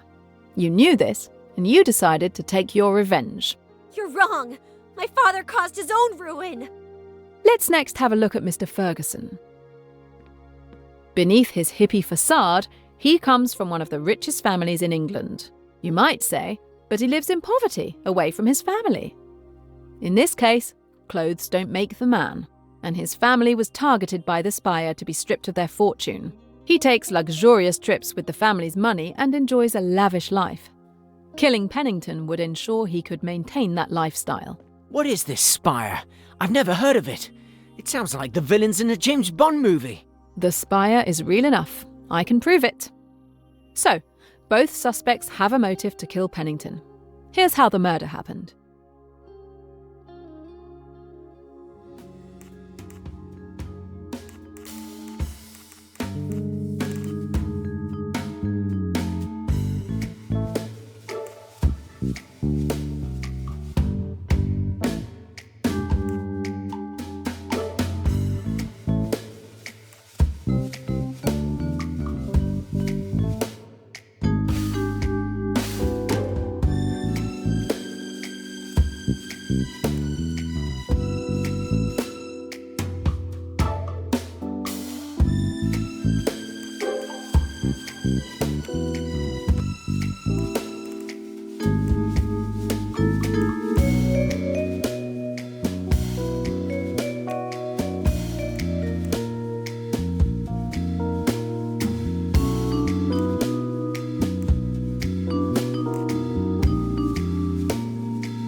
Mission accomplished. The plan is clever. Clever yet simple. The murderer waits for Pennington to take his bath. The killer locks himself in the bathroom next to Pennington's bathroom, opens the ventilation grate, and cuts the invisible fishing line holding the wall lamp. The lamp falls into the bath, electrocuting Pennington and blowing the fuses. Miss Van Schuler alerts the receptionist when she sees the bathwater spilling into the hallway. A little genius, this murderer. Very little fuss or bother. Your explanations are very clear, Miss Royce. But there's a small problem. I see where you're going with this. That's right. There's a missing piece to the puzzle. How did the murderer manage to set the trap? We know that the wall lamp had been deliberately unscrewed and hooked to a string at the grate. All of this could only have been done from inside Pennington's room. But when?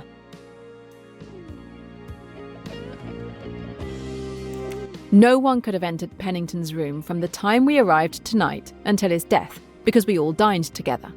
And then he went up to his room. The trap must have been set up well in advance. But when? We just arrived. Today is your second visit to this hotel. You were all in the hotel a few days ago, before the boat departure for Abu Simbel. Cornelia too. The room could have been entered then and the trap rigged. So the trap was set and only waiting to be triggered after the return from the cruise. But I had the same room as last time. If I may, we always give the same room to a guest if we know they will be returning to the hotel. You all had the same room as before the cruise. Since there were no complaints, the hotel arranged for everyone to return to the same rooms. There's a way to be sure. I'll show you how.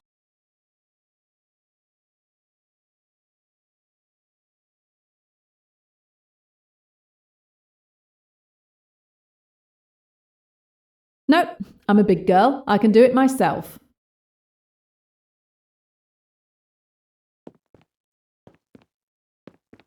He has already said everything he knows. He has nothing left to teach me.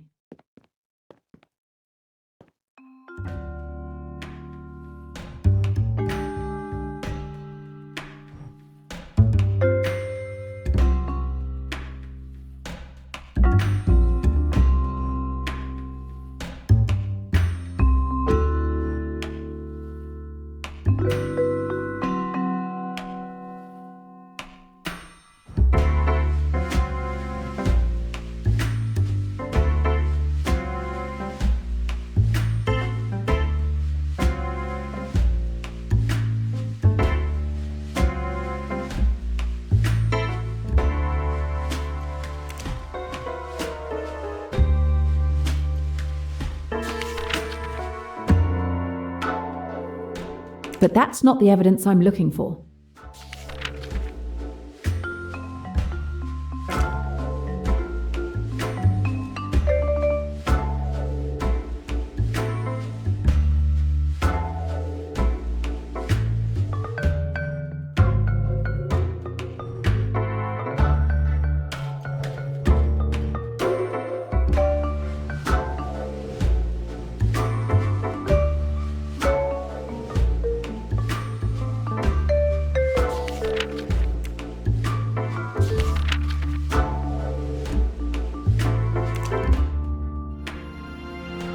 Here is the evidence that condemns the guilty party.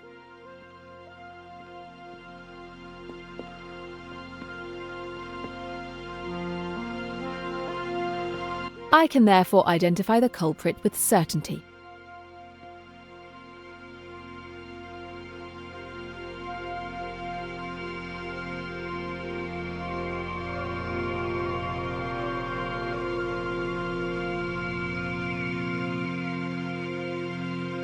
Cornelia, you killed Pennington. My cousin? Unthinkable.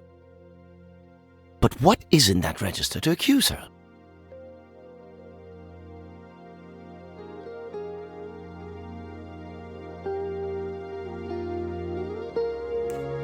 It is certain that Pennington's and Cornelia's rooms were intentionally switched in the logbook. The receptionist reiterated that he always assigns the same room. But what happened with this logbook? It's simple. It was Cornelia who swapped the rooms in the logbook. The night before the cruise departure, she set the trap in her room, then took advantage of the receptionist's sleep to falsify the logbook. If they were not asleep, a diversion needing their attention could be arranged. As a result, Pennington's future room was rigged. All she needed was to get closer to Ferguson during the cruise, because she knew he would have the neighbouring room, ensuring she could trigger the trap at the right moment. Human nature will never cease to disappoint me. Our relationship was sincere. I truly appreciate you. Cornelia, it's time for you to tell us the truth. Yes, it is time. For my 21st birthday, my mother confessed the truth about my father to me. I had always believed he had caused our family's ruin with his bad investments.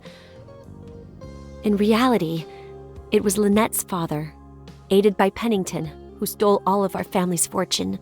My father was swindled by them and couldn't bear the humiliation. I started to hate those two men. But I never held anything against Lynette. She was innocent and a good person.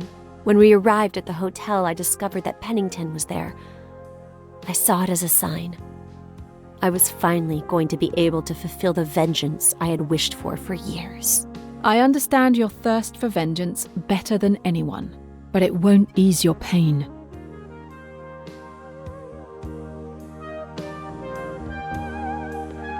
My dear, I didn't know. I'm sorry. I should have been there for you more.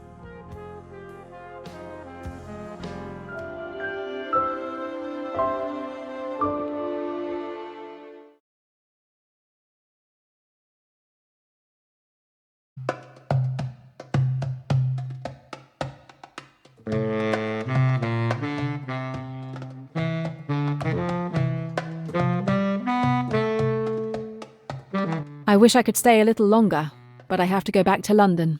I would have enjoyed traveling back with you, but I'm staying a few more days. I might, finally, be able to relax and enjoy Egypt.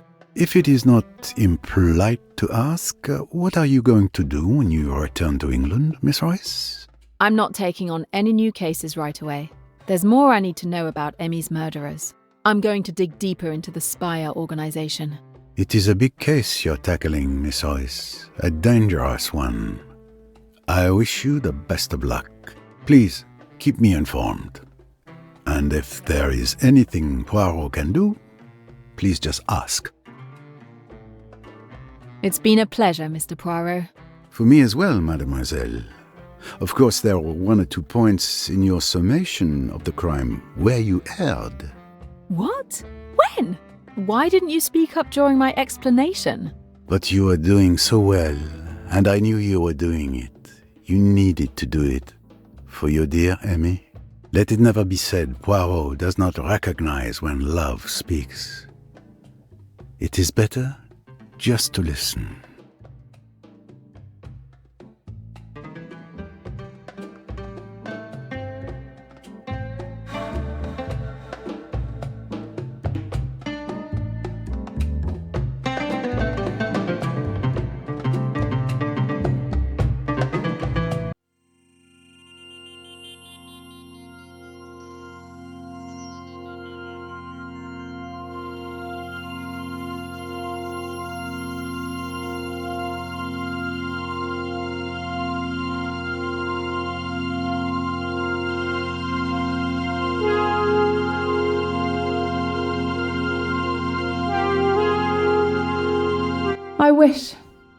I wish we could share it, Emmy.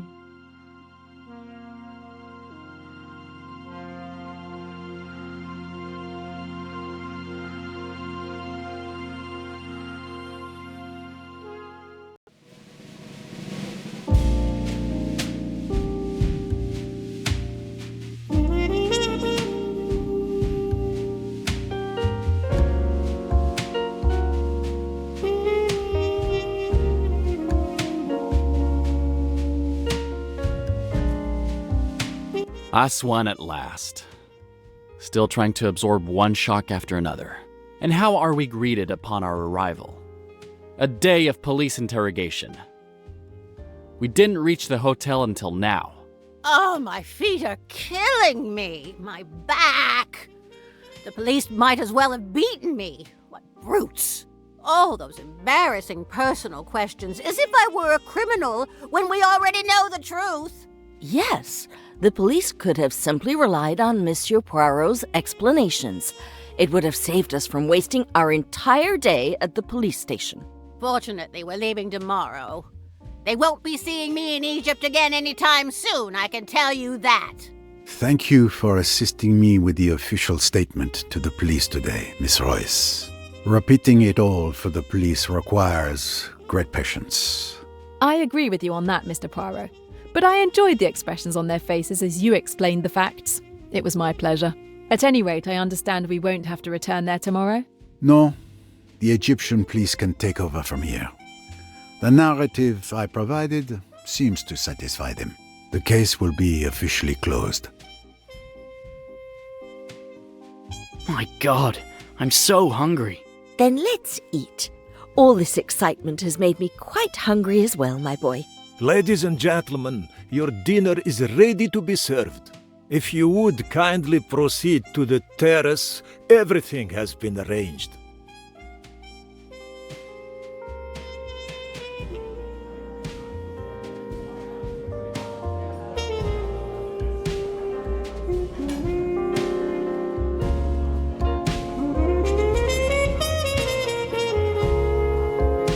Waiter! Another glass, if you please. Care to have another one with me, my friend? I'm afraid I don't drink as fast as you, Mr. Pennington. My glass is still only half full. Oh, no. That's half empty. It must be refilled. What is the reason for all of this enthusiasm? It's because I'm celebrating. You're talking to the richest man in England. This trip has been the most lucrative of my career.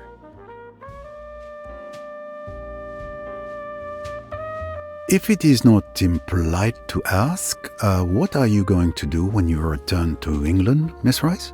I'm not taking on any new cases right away. There's more I need to know about Emmy's murderers. I'm going to dig deeper into the Spire organization. A task very dangerous, I think. Do you have any idea where you will start? Yes, Richetti had a satchel containing some documents. I haven't had the time to look through them until now, but I'm hoping they'll give me some leads. It is a big case you're tackling, Miss Royce. A dangerous one. I wish you the best of luck. Please keep me informed. And if there is anything I can do, please just ask. Waiter! Actually, just bring me the bottle. That'll be quicker.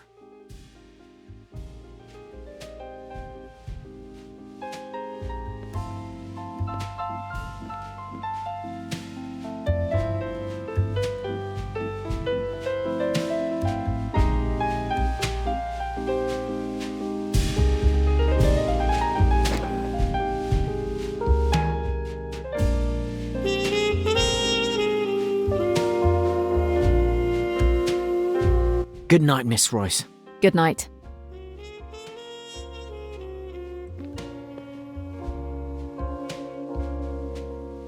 Miss Royce, come join me. I tire of my book. You wouldn't be up for a game of chess, would you? How did you know I played? No, never mind. I'm sure your little grey cells told you. I probably won't be able to give you much of a match, but I'd be delighted. So, the documents from Riquetti, did you find anything? An interior motive for the invitation. Nothing particularly interesting. Do not be discouraged. I find chess helps clear my mind. It may help you too. You may play white. And here we go.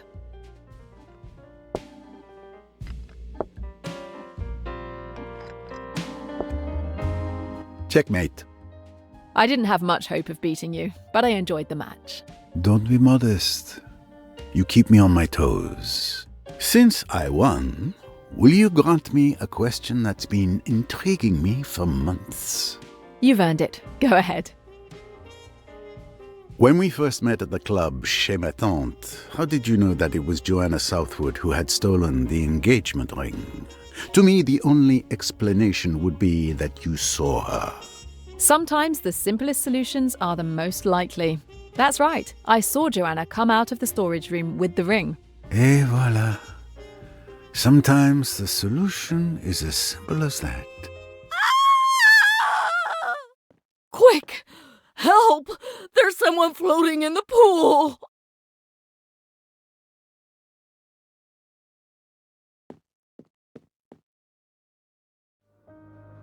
Oh no! Who is it? It's Mr. Pennington! I checked his pulse. He's dead. He drowned? This is horrible. What a tragic accident. A rather odd accident, wouldn't you say? What do you mean? The man had been drinking non-stop. Wait, you're not seriously suggesting this could be another murder, are you? Not here. My God, that would be a nightmare for the hotel's reputation. Mr. Poirot, we can't call the police. If they come, it will cause chaos. We'll have to close down. Please, Mr. Poirot, I am begging you. Can you help? I will see what I can find. But the police must be called when I tell you. As soon as you give the word, Mr. Poirot, you have my word. Like some help? Thank you, Miss Royce. But what I do now, it is not precisely correct. If there is blame, I would prefer it land on me alone. Okay, but I can at least get Dr. Bessner to examine the body. Thank you again, Mr. Poirot. I'll head back to the front desk and keep the guests and our staff from the pool area.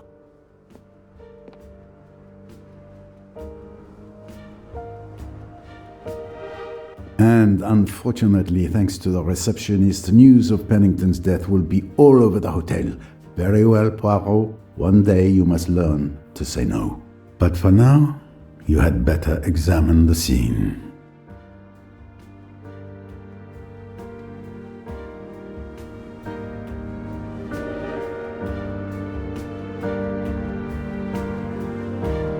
Well, Mr. Pennington, it seems you will not be able to enjoy the newly acquired wealth you were boasting about to all who could hear. Another death? It's a nightmare.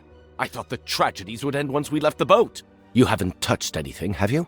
You ask this of Hercule Poirot, doctor? Oh, all right. Apologies. But I'll have to pull him out of the water to examine him. Let's have a look at things. I can confirm that he is dead. No big surprise there. Time of death? Exact time complicated by the pool, which is heated. A more thorough examination will help, but he can't have been floating here long, unnoticed, with all the hotel guests and staff. Would you mind comparing your observations with mine? With pleasure.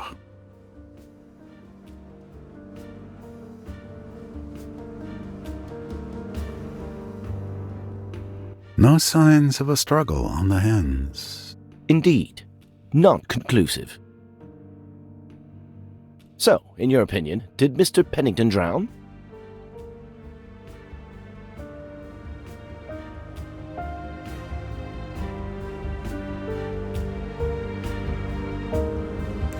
If he had drowned, the body would have sunk due to water entering his lungs just before death.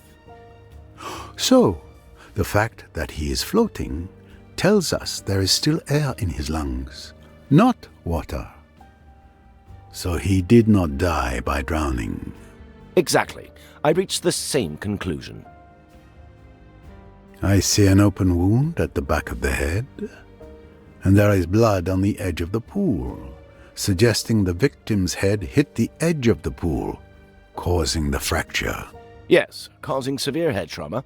The location is not ideal, but I'll continue my examination and make certain no one disturbs the body. Thank you for your observations and for keeping watch over the body.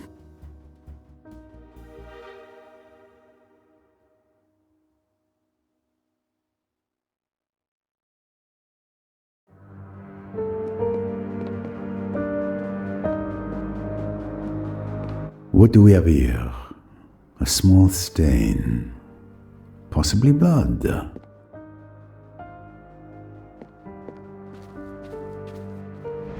Aha! A trophy for my collection.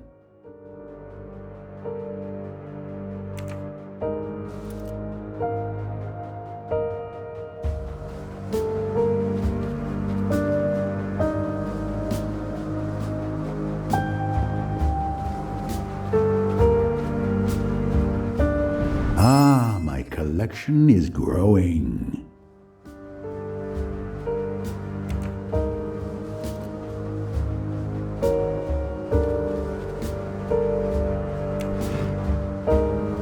A container of coarse salt for replacing chlorine in swimming pool water. A pool net.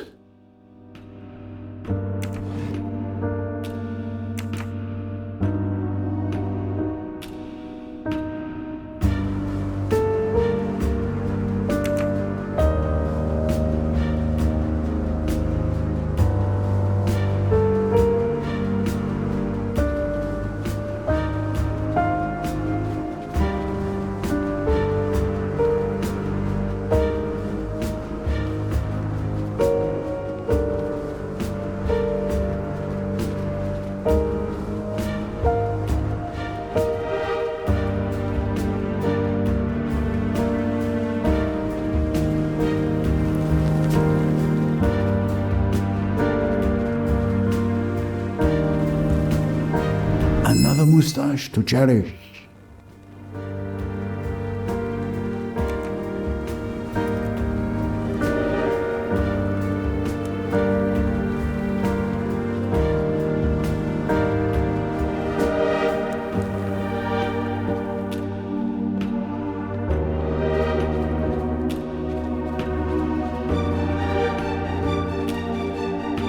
A melody that I will not soon forget.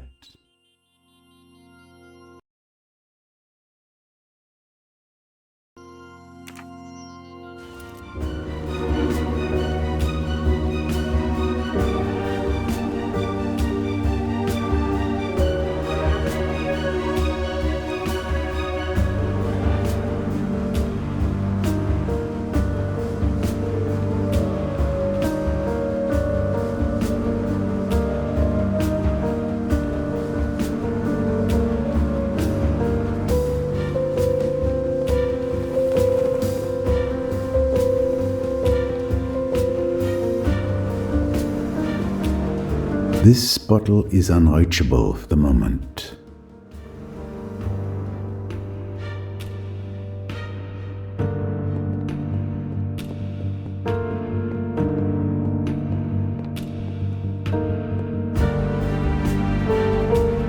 An empty champagne bottle? Can one human being truly consume that much alcohol?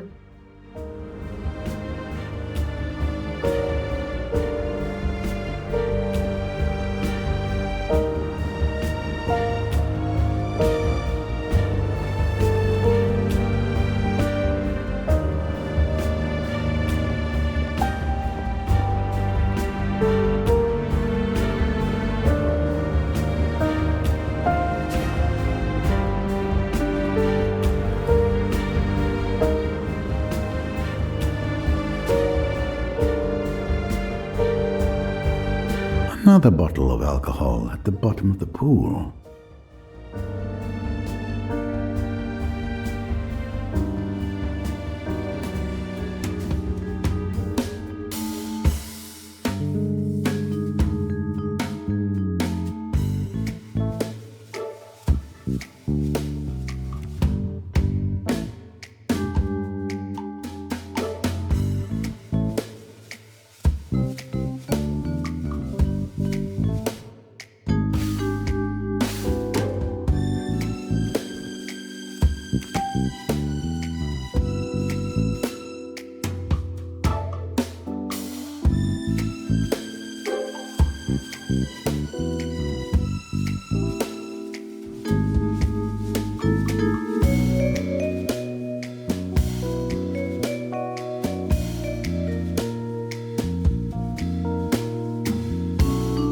Of course, precisely what I thought.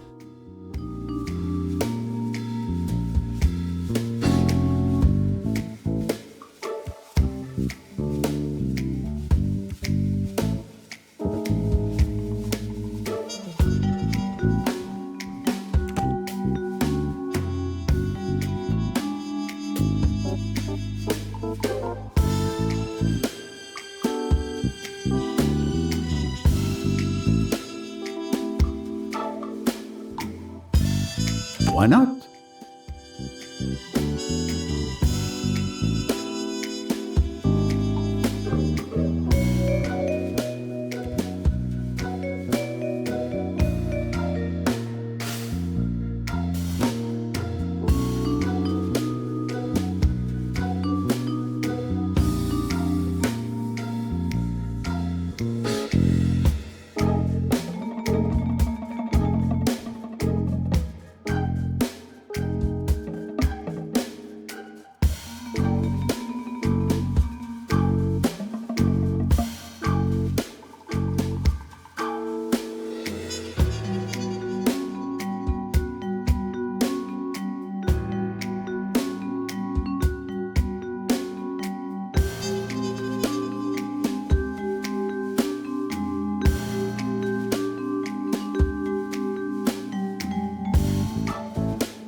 Great work. For now, it appears the victim was attacked and fell into the pool, striking the back of his head, resulting in his death. This scenario seems to be the most plausible one. An attack perhaps not premeditated, but it's certain that Pennington's death was not accidental. It seems my work in Egypt is not complete. There is a murderer in this hotel. Another victory for Poirot, of course. The only way to access the pool is by way of the terrace. I spent almost the entire evening sitting facing the terrace entrance. I should be able to remember who came in and out to create an initial list of witnesses and suspects. I should go back to where I was sitting earlier to help jog my memory.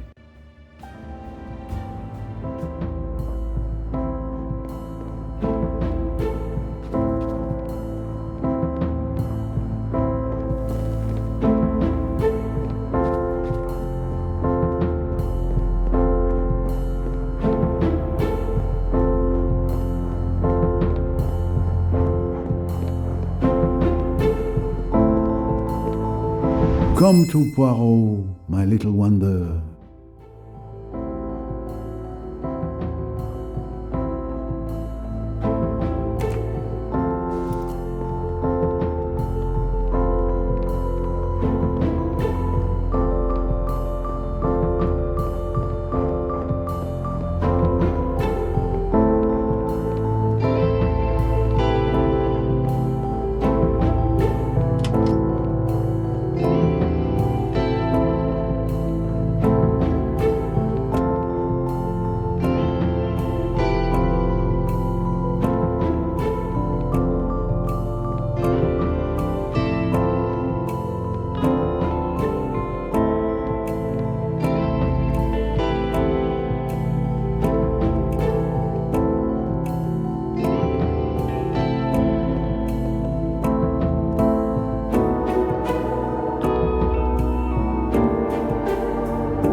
remember if I saw people coming or going from the terrace at the time.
I now know who the suspects are. Miss Royce, Mr. Ferguson, Tim Allerton, Rosalie Otterborn, Mr. Hayashi, and Miss Bowers. I need to interrogate them.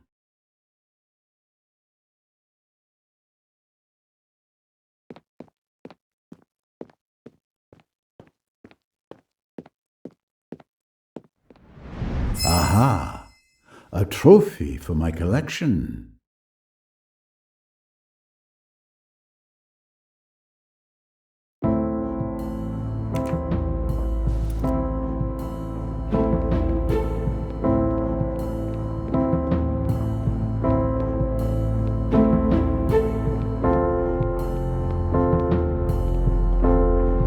Another moustache to cherish.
Good evening, Mr. Hayashi.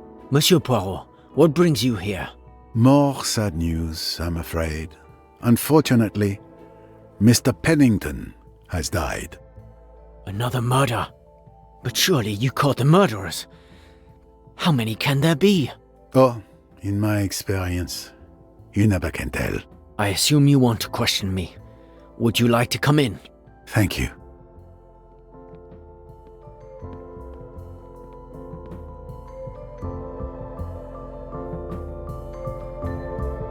I understand that you didn't have much affection for Pennington.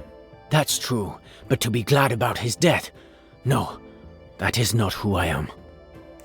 Can you tell me what you did this evening?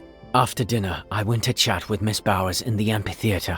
Miss Bowers left, but I stayed for a while. Mr. Pennington was still there. I went back to my room around 8:30 p.m. Then I went back around 10:30 p.m., and there was no one outside. I went back to my room a few minutes later. I haven't moved from here since. Thank you for your testimony. At your service.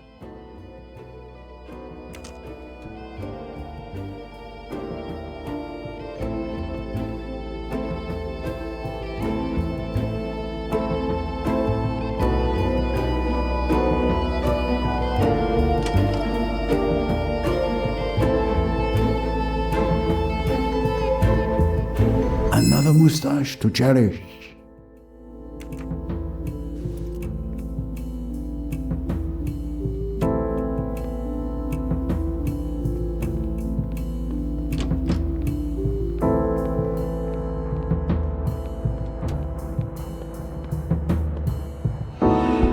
Mr. Allerton? Well, Tim Allerton isn't in his room.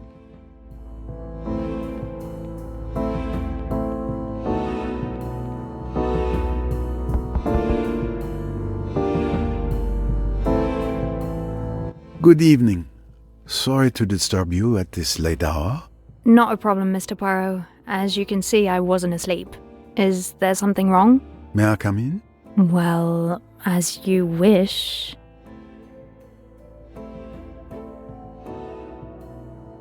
Good evening, Monsieur Poirot. Good evening. I apologize for interrupting. I'm afraid I bear more bad news. Mr. Pennington is dead. My God. Another death? Will this madness never end? How are you holding up, miss? I confess I'm terrified.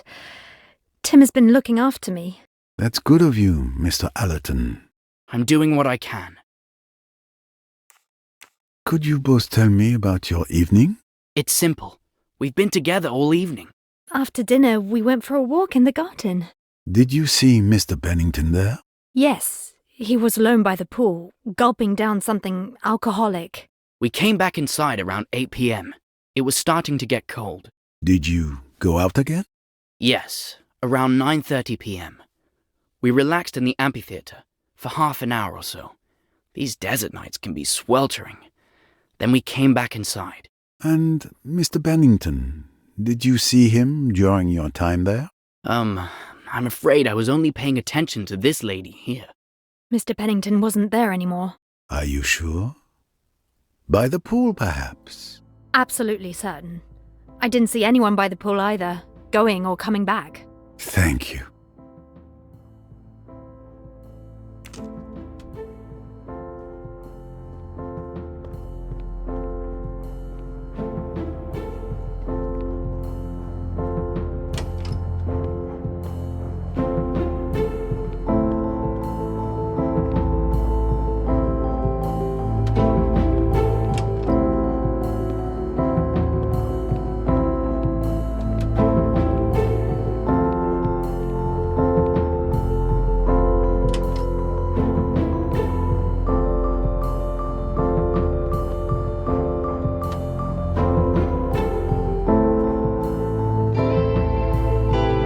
Another little treasure for my collection.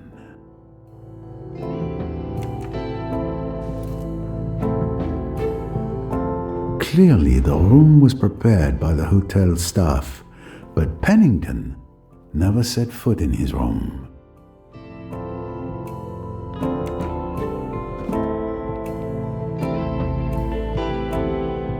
He didn't even unpack his things, too eager to celebrate his literal good fortune.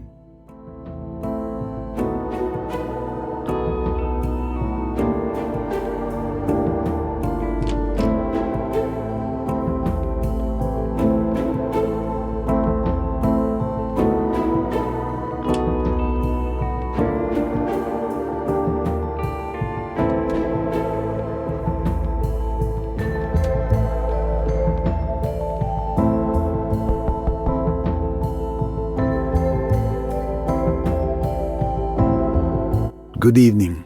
Am I disturbing you? I was analysing Ricchetti's documents. I could use a break. It won't take long.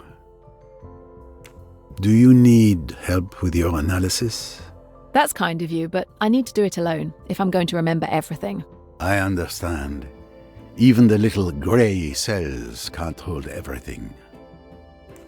You spent most of the evening with me, but you were on the terrace before I arrived. I thought you might have seen something, even if it didn't seem important at the time. No, I've thought back, but no luck. Mr. Ferguson arrived just a little after me. We just quickly shared a cigarette together. And before that? Before 9 p.m, I was in my room working on Ricchetti's files. Then you joined me. I see. That's right. I'm sorry, I hope it helps you a little.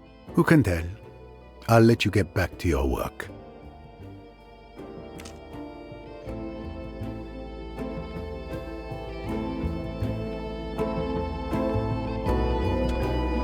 Dr. Bessner is outside by the pool, guarding Pennington's body.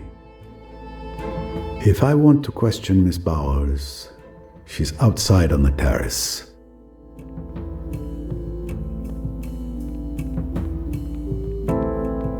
The occupant is not a suspect for now. I don't need to disturb them.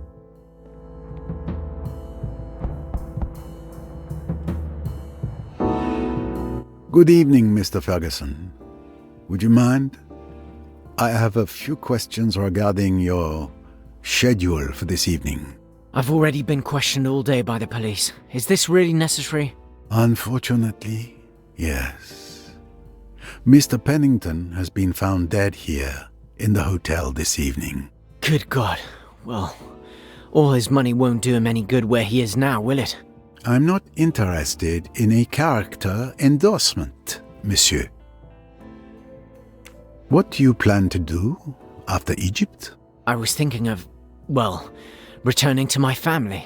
You've never mentioned your family. We're not very close, my family and I, but this time returning to England, the Virginia Water area. Do you know it? Ah, Virginia Water. In Runnymede? Quite lovely, I believe. You come from more affluent origins than you let on. Tell me about your evening. My evening? Well, after dinner, I stayed at my table for a while to enjoy that view one last time. After a while, I'd say around 8:30 p.m., I went back to my room. Did you see anyone outside at that time? I remember seeing Tim and Rosalie taking a stroll. Pennington was guzzling something down by the pool. Oh, and Hayashi and Mrs. Allerton were chatting in the amphitheatre. And then? Around 9:10 p.m., I wanted to smoke. I realised I'd forgotten my cigarettes at my table. So I went back down and ran into Miss Royce. She borrowed a cigarette from me. We smoked together, chatted, and she's quite a remarkable woman. Then we went back inside. How long did you stay there? Just enough time for a cigarette, about 10 minutes at most. After that, I didn't leave my room again. And Mr. Pennington, did you see him while you were smoking? No, we were leaning against the railing facing the pool. There wasn't a soul outside. Very well. Thank you.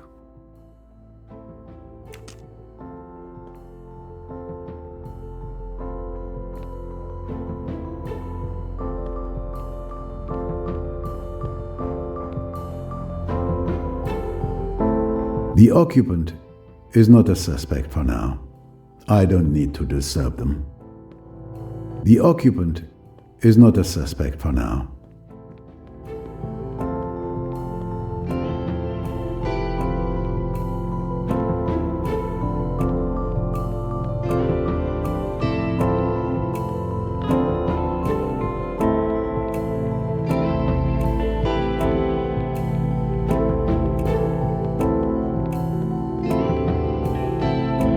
Is your investigation progressing, sir?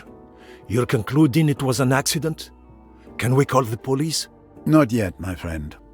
I'm sorry. You were at the reception desk tonight? You must have seen all the comings and goings of the guests, correct? Unfortunately, not all the time. After dinner, I had to deal with a small water leak in room 111. I came back down around 9 p.m. and then I was at my post. You arrived just after my return and played chess with Miss Royce. I probably didn't see much more than you did. Well, Poirot, you knew it wasn't going to be that easy.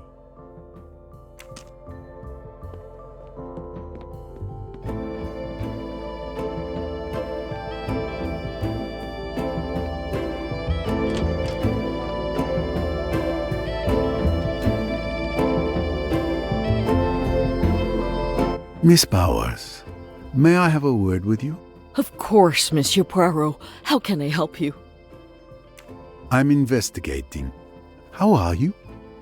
Not too shaken up? After our trip up the Nile, I think I'm immune to the shakes. Can you tell me about your evening? Of course. After dinner, Mr. Hayashi and I spent some time chatting in the amphitheater. When I went back to my room, it must have been around 8 p.m., and Mr. Pennington was drunk, or so I thought, lying in a deck chair by the pool, clearly inebriated. A little later, I heard him yelling at someone from my room. I had my window open, you see. He was hurling insults, but I couldn't hear what the other person was saying. Then there was a splash, like someone diving in or falling into the water.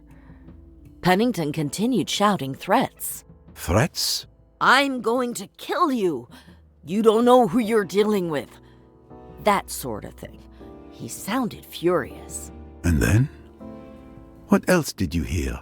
After a few minutes, once he calmed down, nothing else. Everything seemed normal until I decided to go back outside around 10:40 p.m. or so. That's when I found Pennington floating in the pool and rushed back in to inform you. A fight? So he was still alive when he fell or was pushed into the pool. Thank you, Miss Bowers.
Someone is lying.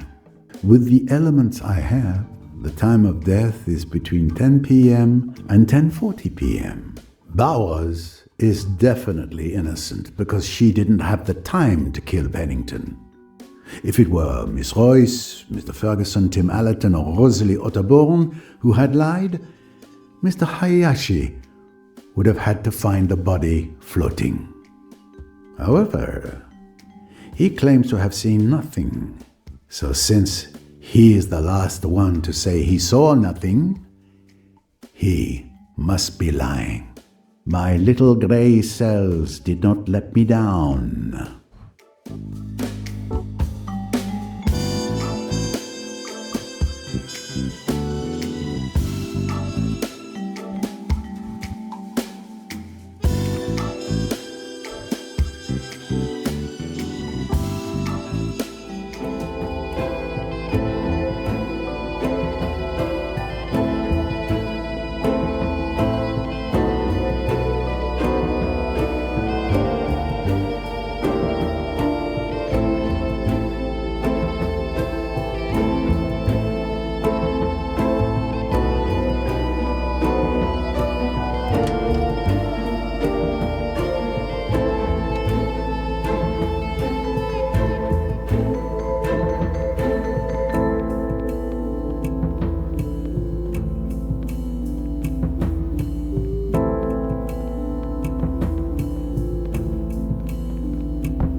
Come in.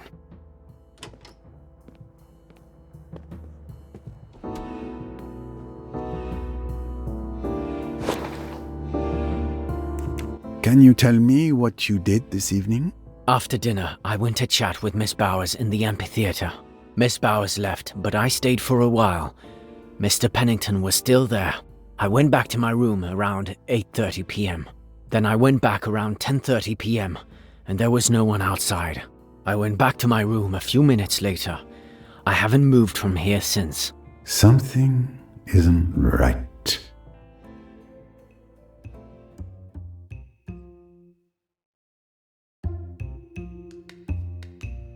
Sir, you are lying to me. Sir, I am not.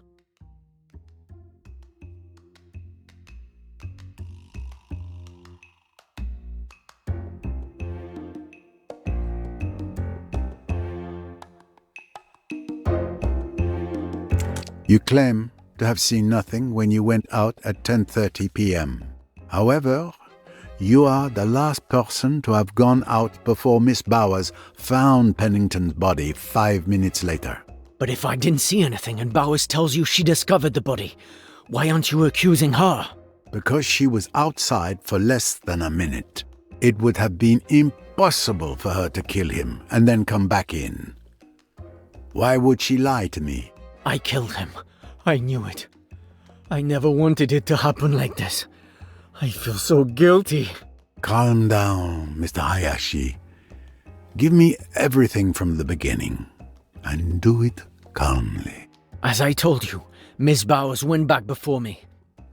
But when I finally decided to head back up, Pennington started picking a fight with me. He was completely drunk, spouting rambling nonsense that I could barely understand. And the last thing I wanted was to put up with it. So, it was you that Miss Bowers heard from her room. At one point, he lost it and started to physically attack me. I pushed him away, perhaps a bit too violently. He fell into the pool. He was thrashing around in the water, insulting me and threatening me. I admit that the situation amused me, and I left him in the water. I went back to my room. He was still yelling when I left. I just thought he would get back out on his own. But in reality, he drowned. Are you sure he was alive when you left him? Yes, but around 10 p.m., I started having doubts and felt a little worried, given how drunk he was. I went back down to check if he was okay, and I found him floating in the pool. Because of me, he'd been there for hours. When I realized he was dead, I panicked and I went back up to my room.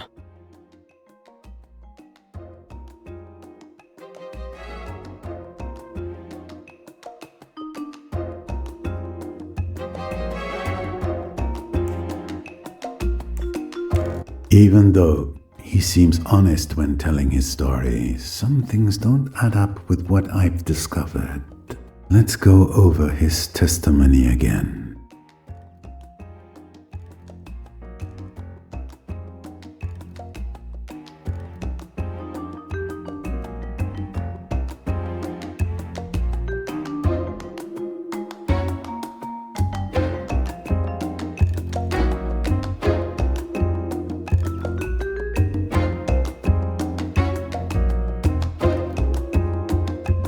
That doesn't match with what I know.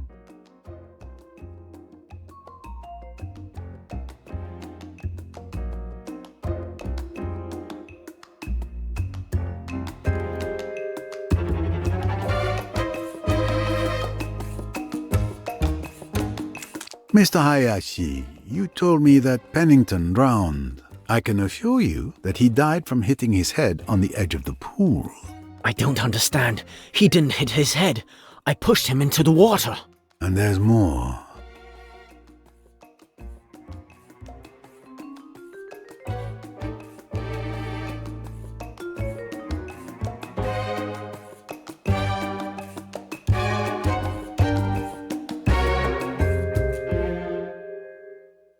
That doesn't align itself with what I know.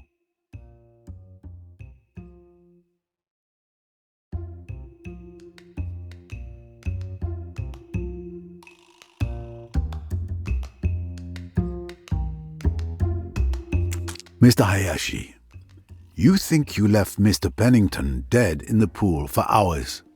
But if that were the case, several people would have seen him between the time you pushed him and the moment you found him. However, I have no testimony that supports this. I'm lost. What are you implying?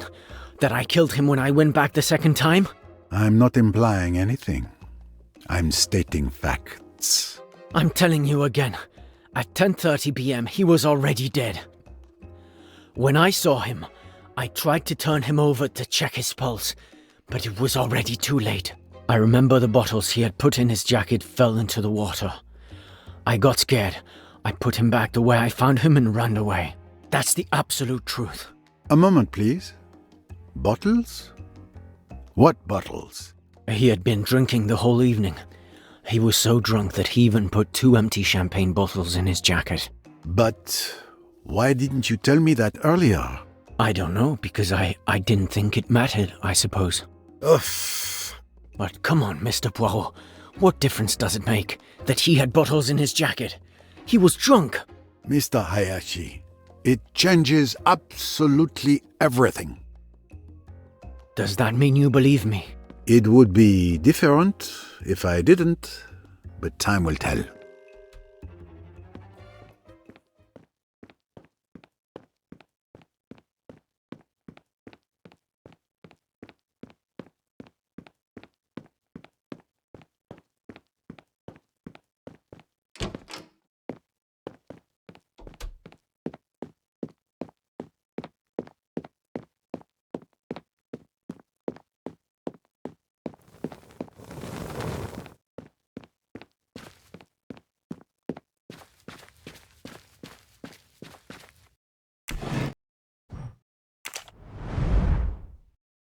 I'm going to need that. Here we are, fishing again.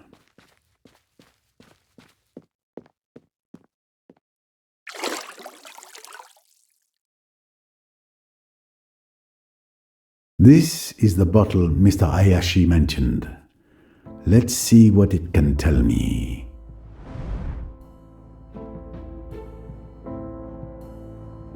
There's a white residue at the bottom. It's salt, without a doubt.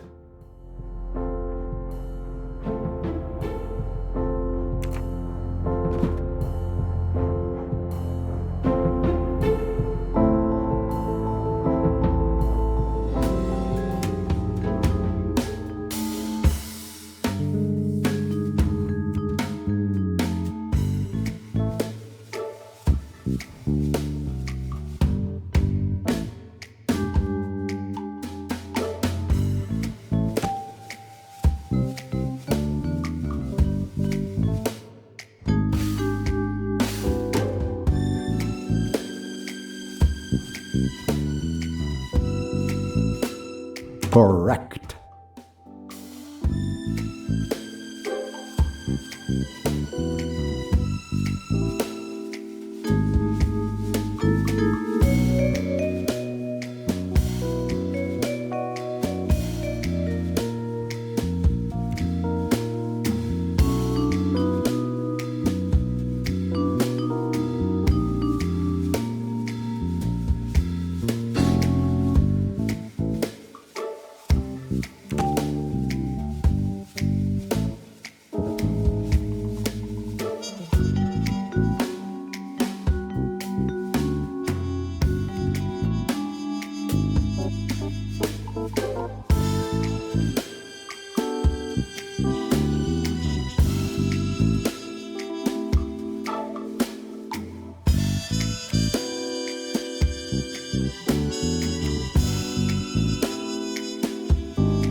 The bottles filled with salt were used as weights to sink the body.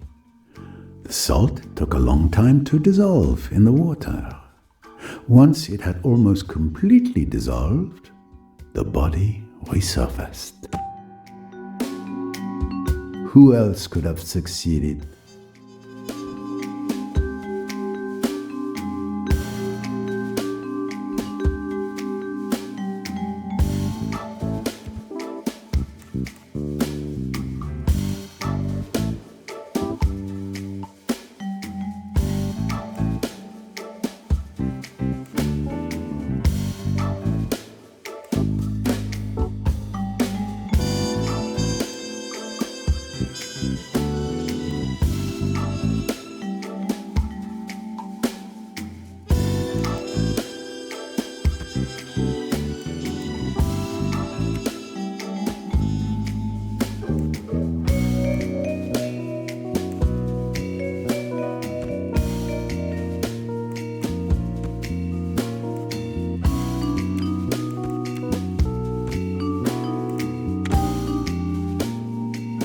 That explains why several witnesses didn't see Mr. Pennington around the pool.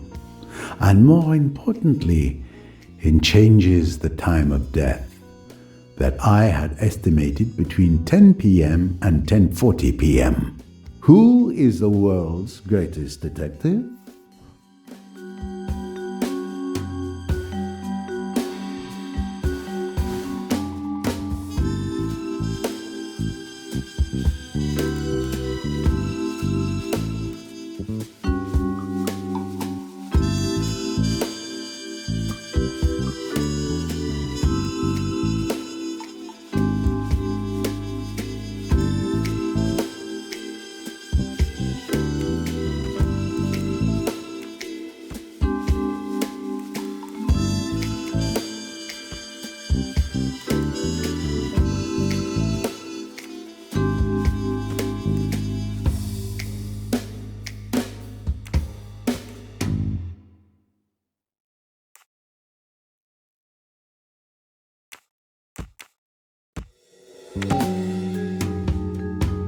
So, Mr. Pennington was killed after Mr. Hayashi argued with him. But before, I was in the lobby and witnessed the comings and goings on the terrace. Precisely. Is that applause I hear? What a clever plan. This murderer is no amateur.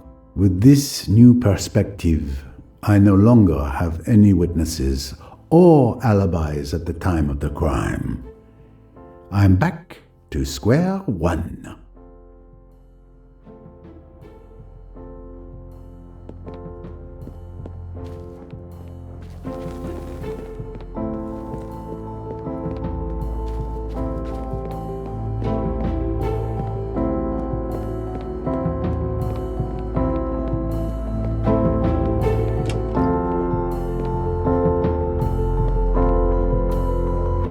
Mr. Poirot, I was looking for you. Voila, you have found me. I remembered what Pennington said to me during our argument. I'm listening. At the time when he threatened to kill me, I didn't understand. But the more I think about it, the more I believe it's important. Tell me everything. He said to me, "Stop sticking your nose in my business. You're lucky Riquetti isn't around anymore. He would have taken care of you." Well, it seems like Pennington and Riquetti knew each other, doesn't it? It does, indeed. Thank you, Mr. Hayashi. Glad to have helped you. Pennington murdered. Pennington and Riquetti knew each other. The clues are coming together.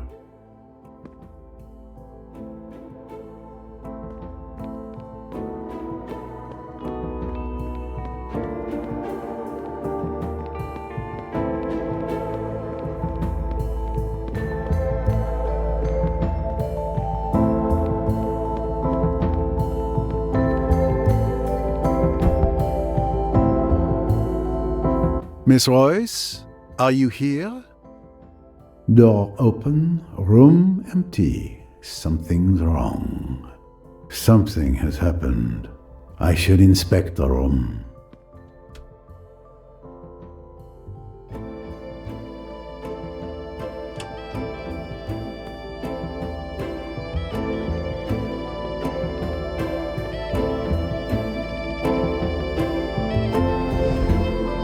clock is broken. Stopped at 8:53 p.m.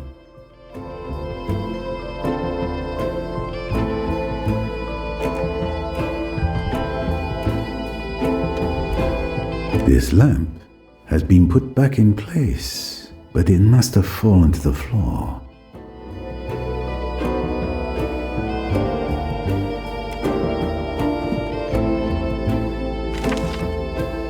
This document must have come from Ricchetti's satchel.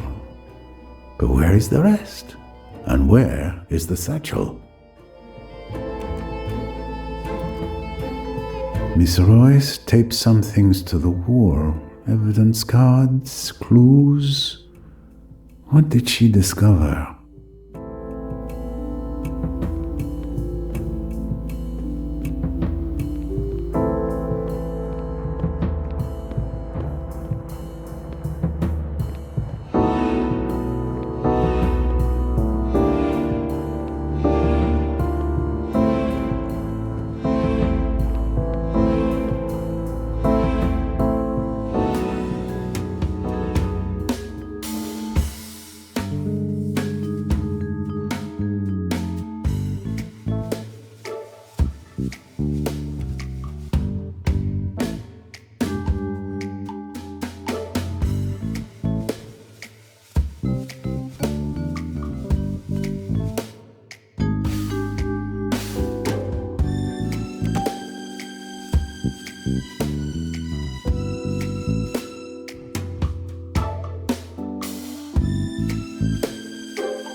Exactly. I'm right.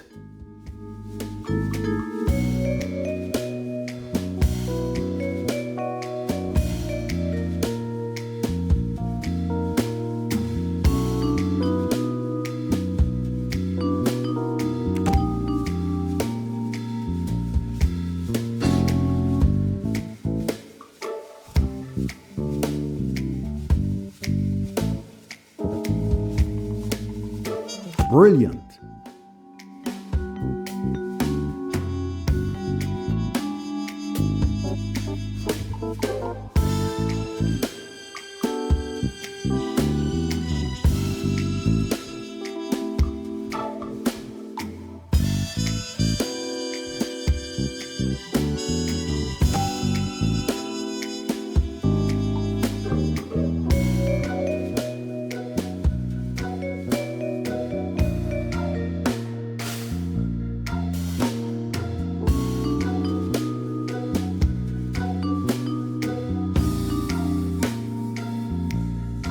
Well done, that's correct.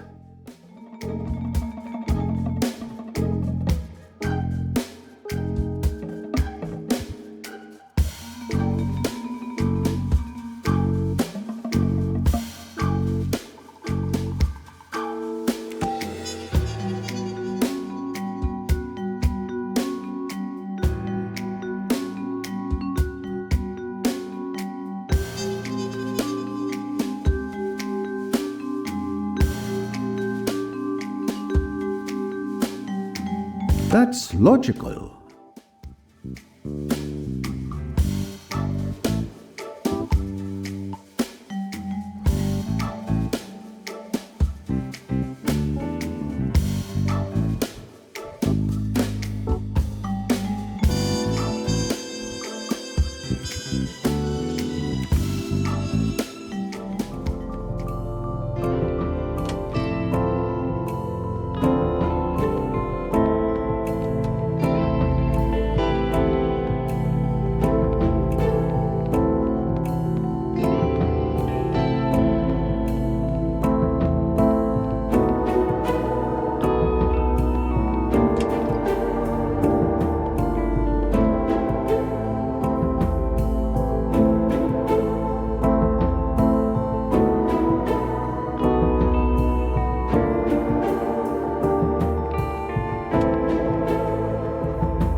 You know, Miss Royce, the last time I spoke to someone on this bench, she had the same sad and defeated look.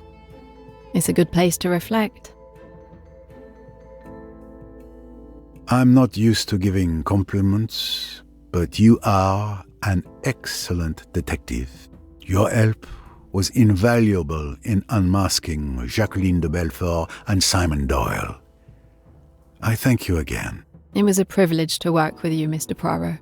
You are undoubtedly the best detective I have ever known. And yet, there are days like today when I would rather not be.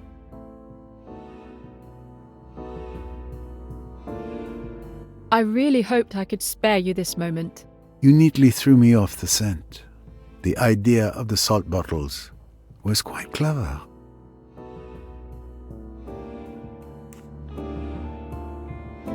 Truly clever and executed perfectly. It required Mr. Hayashi to remember the bottle stuck in the victim's jacket. Even then, only an outstanding detective could grasp the critical importance of this detail in the investigation. Delaying the discovery of the body, very ingenious. I long believed that the death occurred just before the body was found. You made it seem like the murder occurred much later, thereby creating a rock-solid alibi for yourself at the time of the body's discovery. One must appreciate the irony, as it was I who inadvertently provided you with that alibi by inviting you to play chess. But I suppose you wouldn't have had any trouble finding another way. And you also needed someone who could testify that the pool was empty when you were there.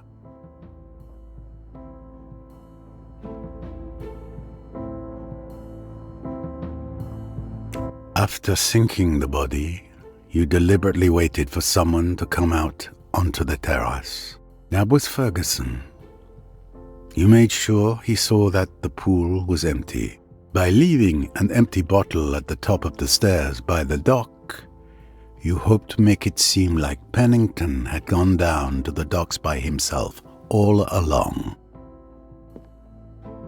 But ultimately, your presence on the terrace before Ferguson's arrival worked against you.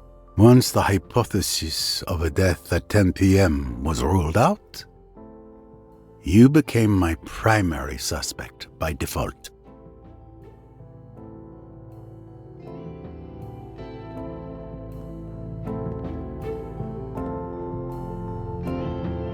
You know, the how in a murder is important.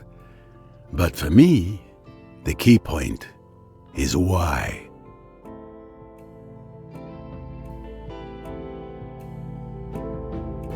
Why kill Pennington? When I found your room door open, I almost wondered if you had done it on purpose. And everything became clear when it dawned on me that you had ransacked the room yourself.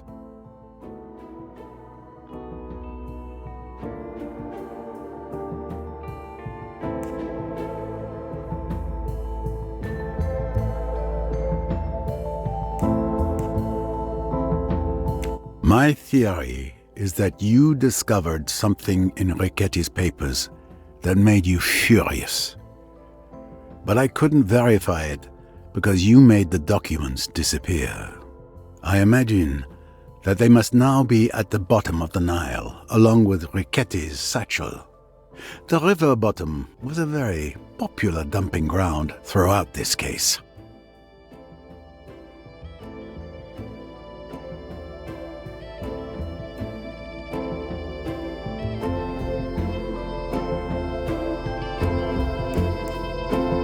My belief is that you discovered Pennington was connected to Emmy's murder.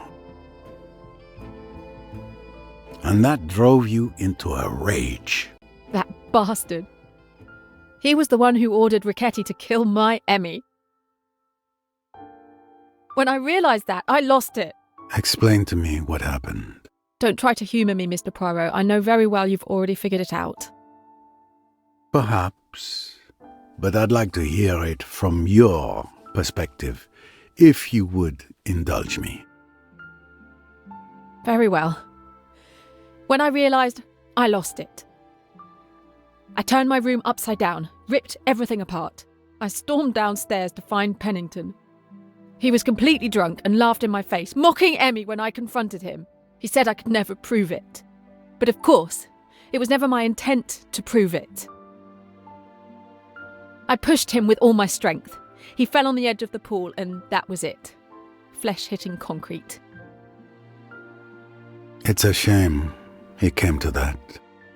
I'm sorry. I could say I never meant to kill him, but in truth, I don't regret my actions.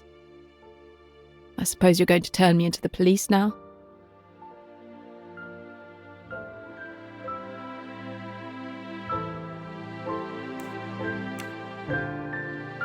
The police?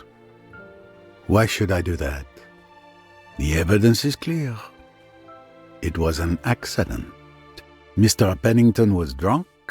He slipped and fell and died from hitting his head. Thank you, Mr. Poirot. Do not thank me. You are at heart a good person. It is not the past that matters, but the future. But you must live with what you did. And that is punishment enough, I think. If I'm any judge. The night has been long. I wish you a good night, Miss Royce.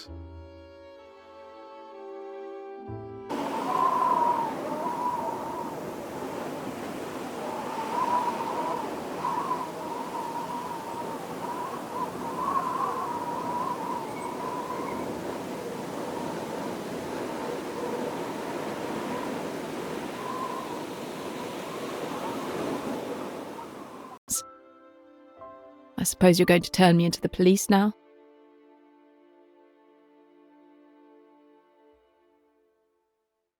Indeed.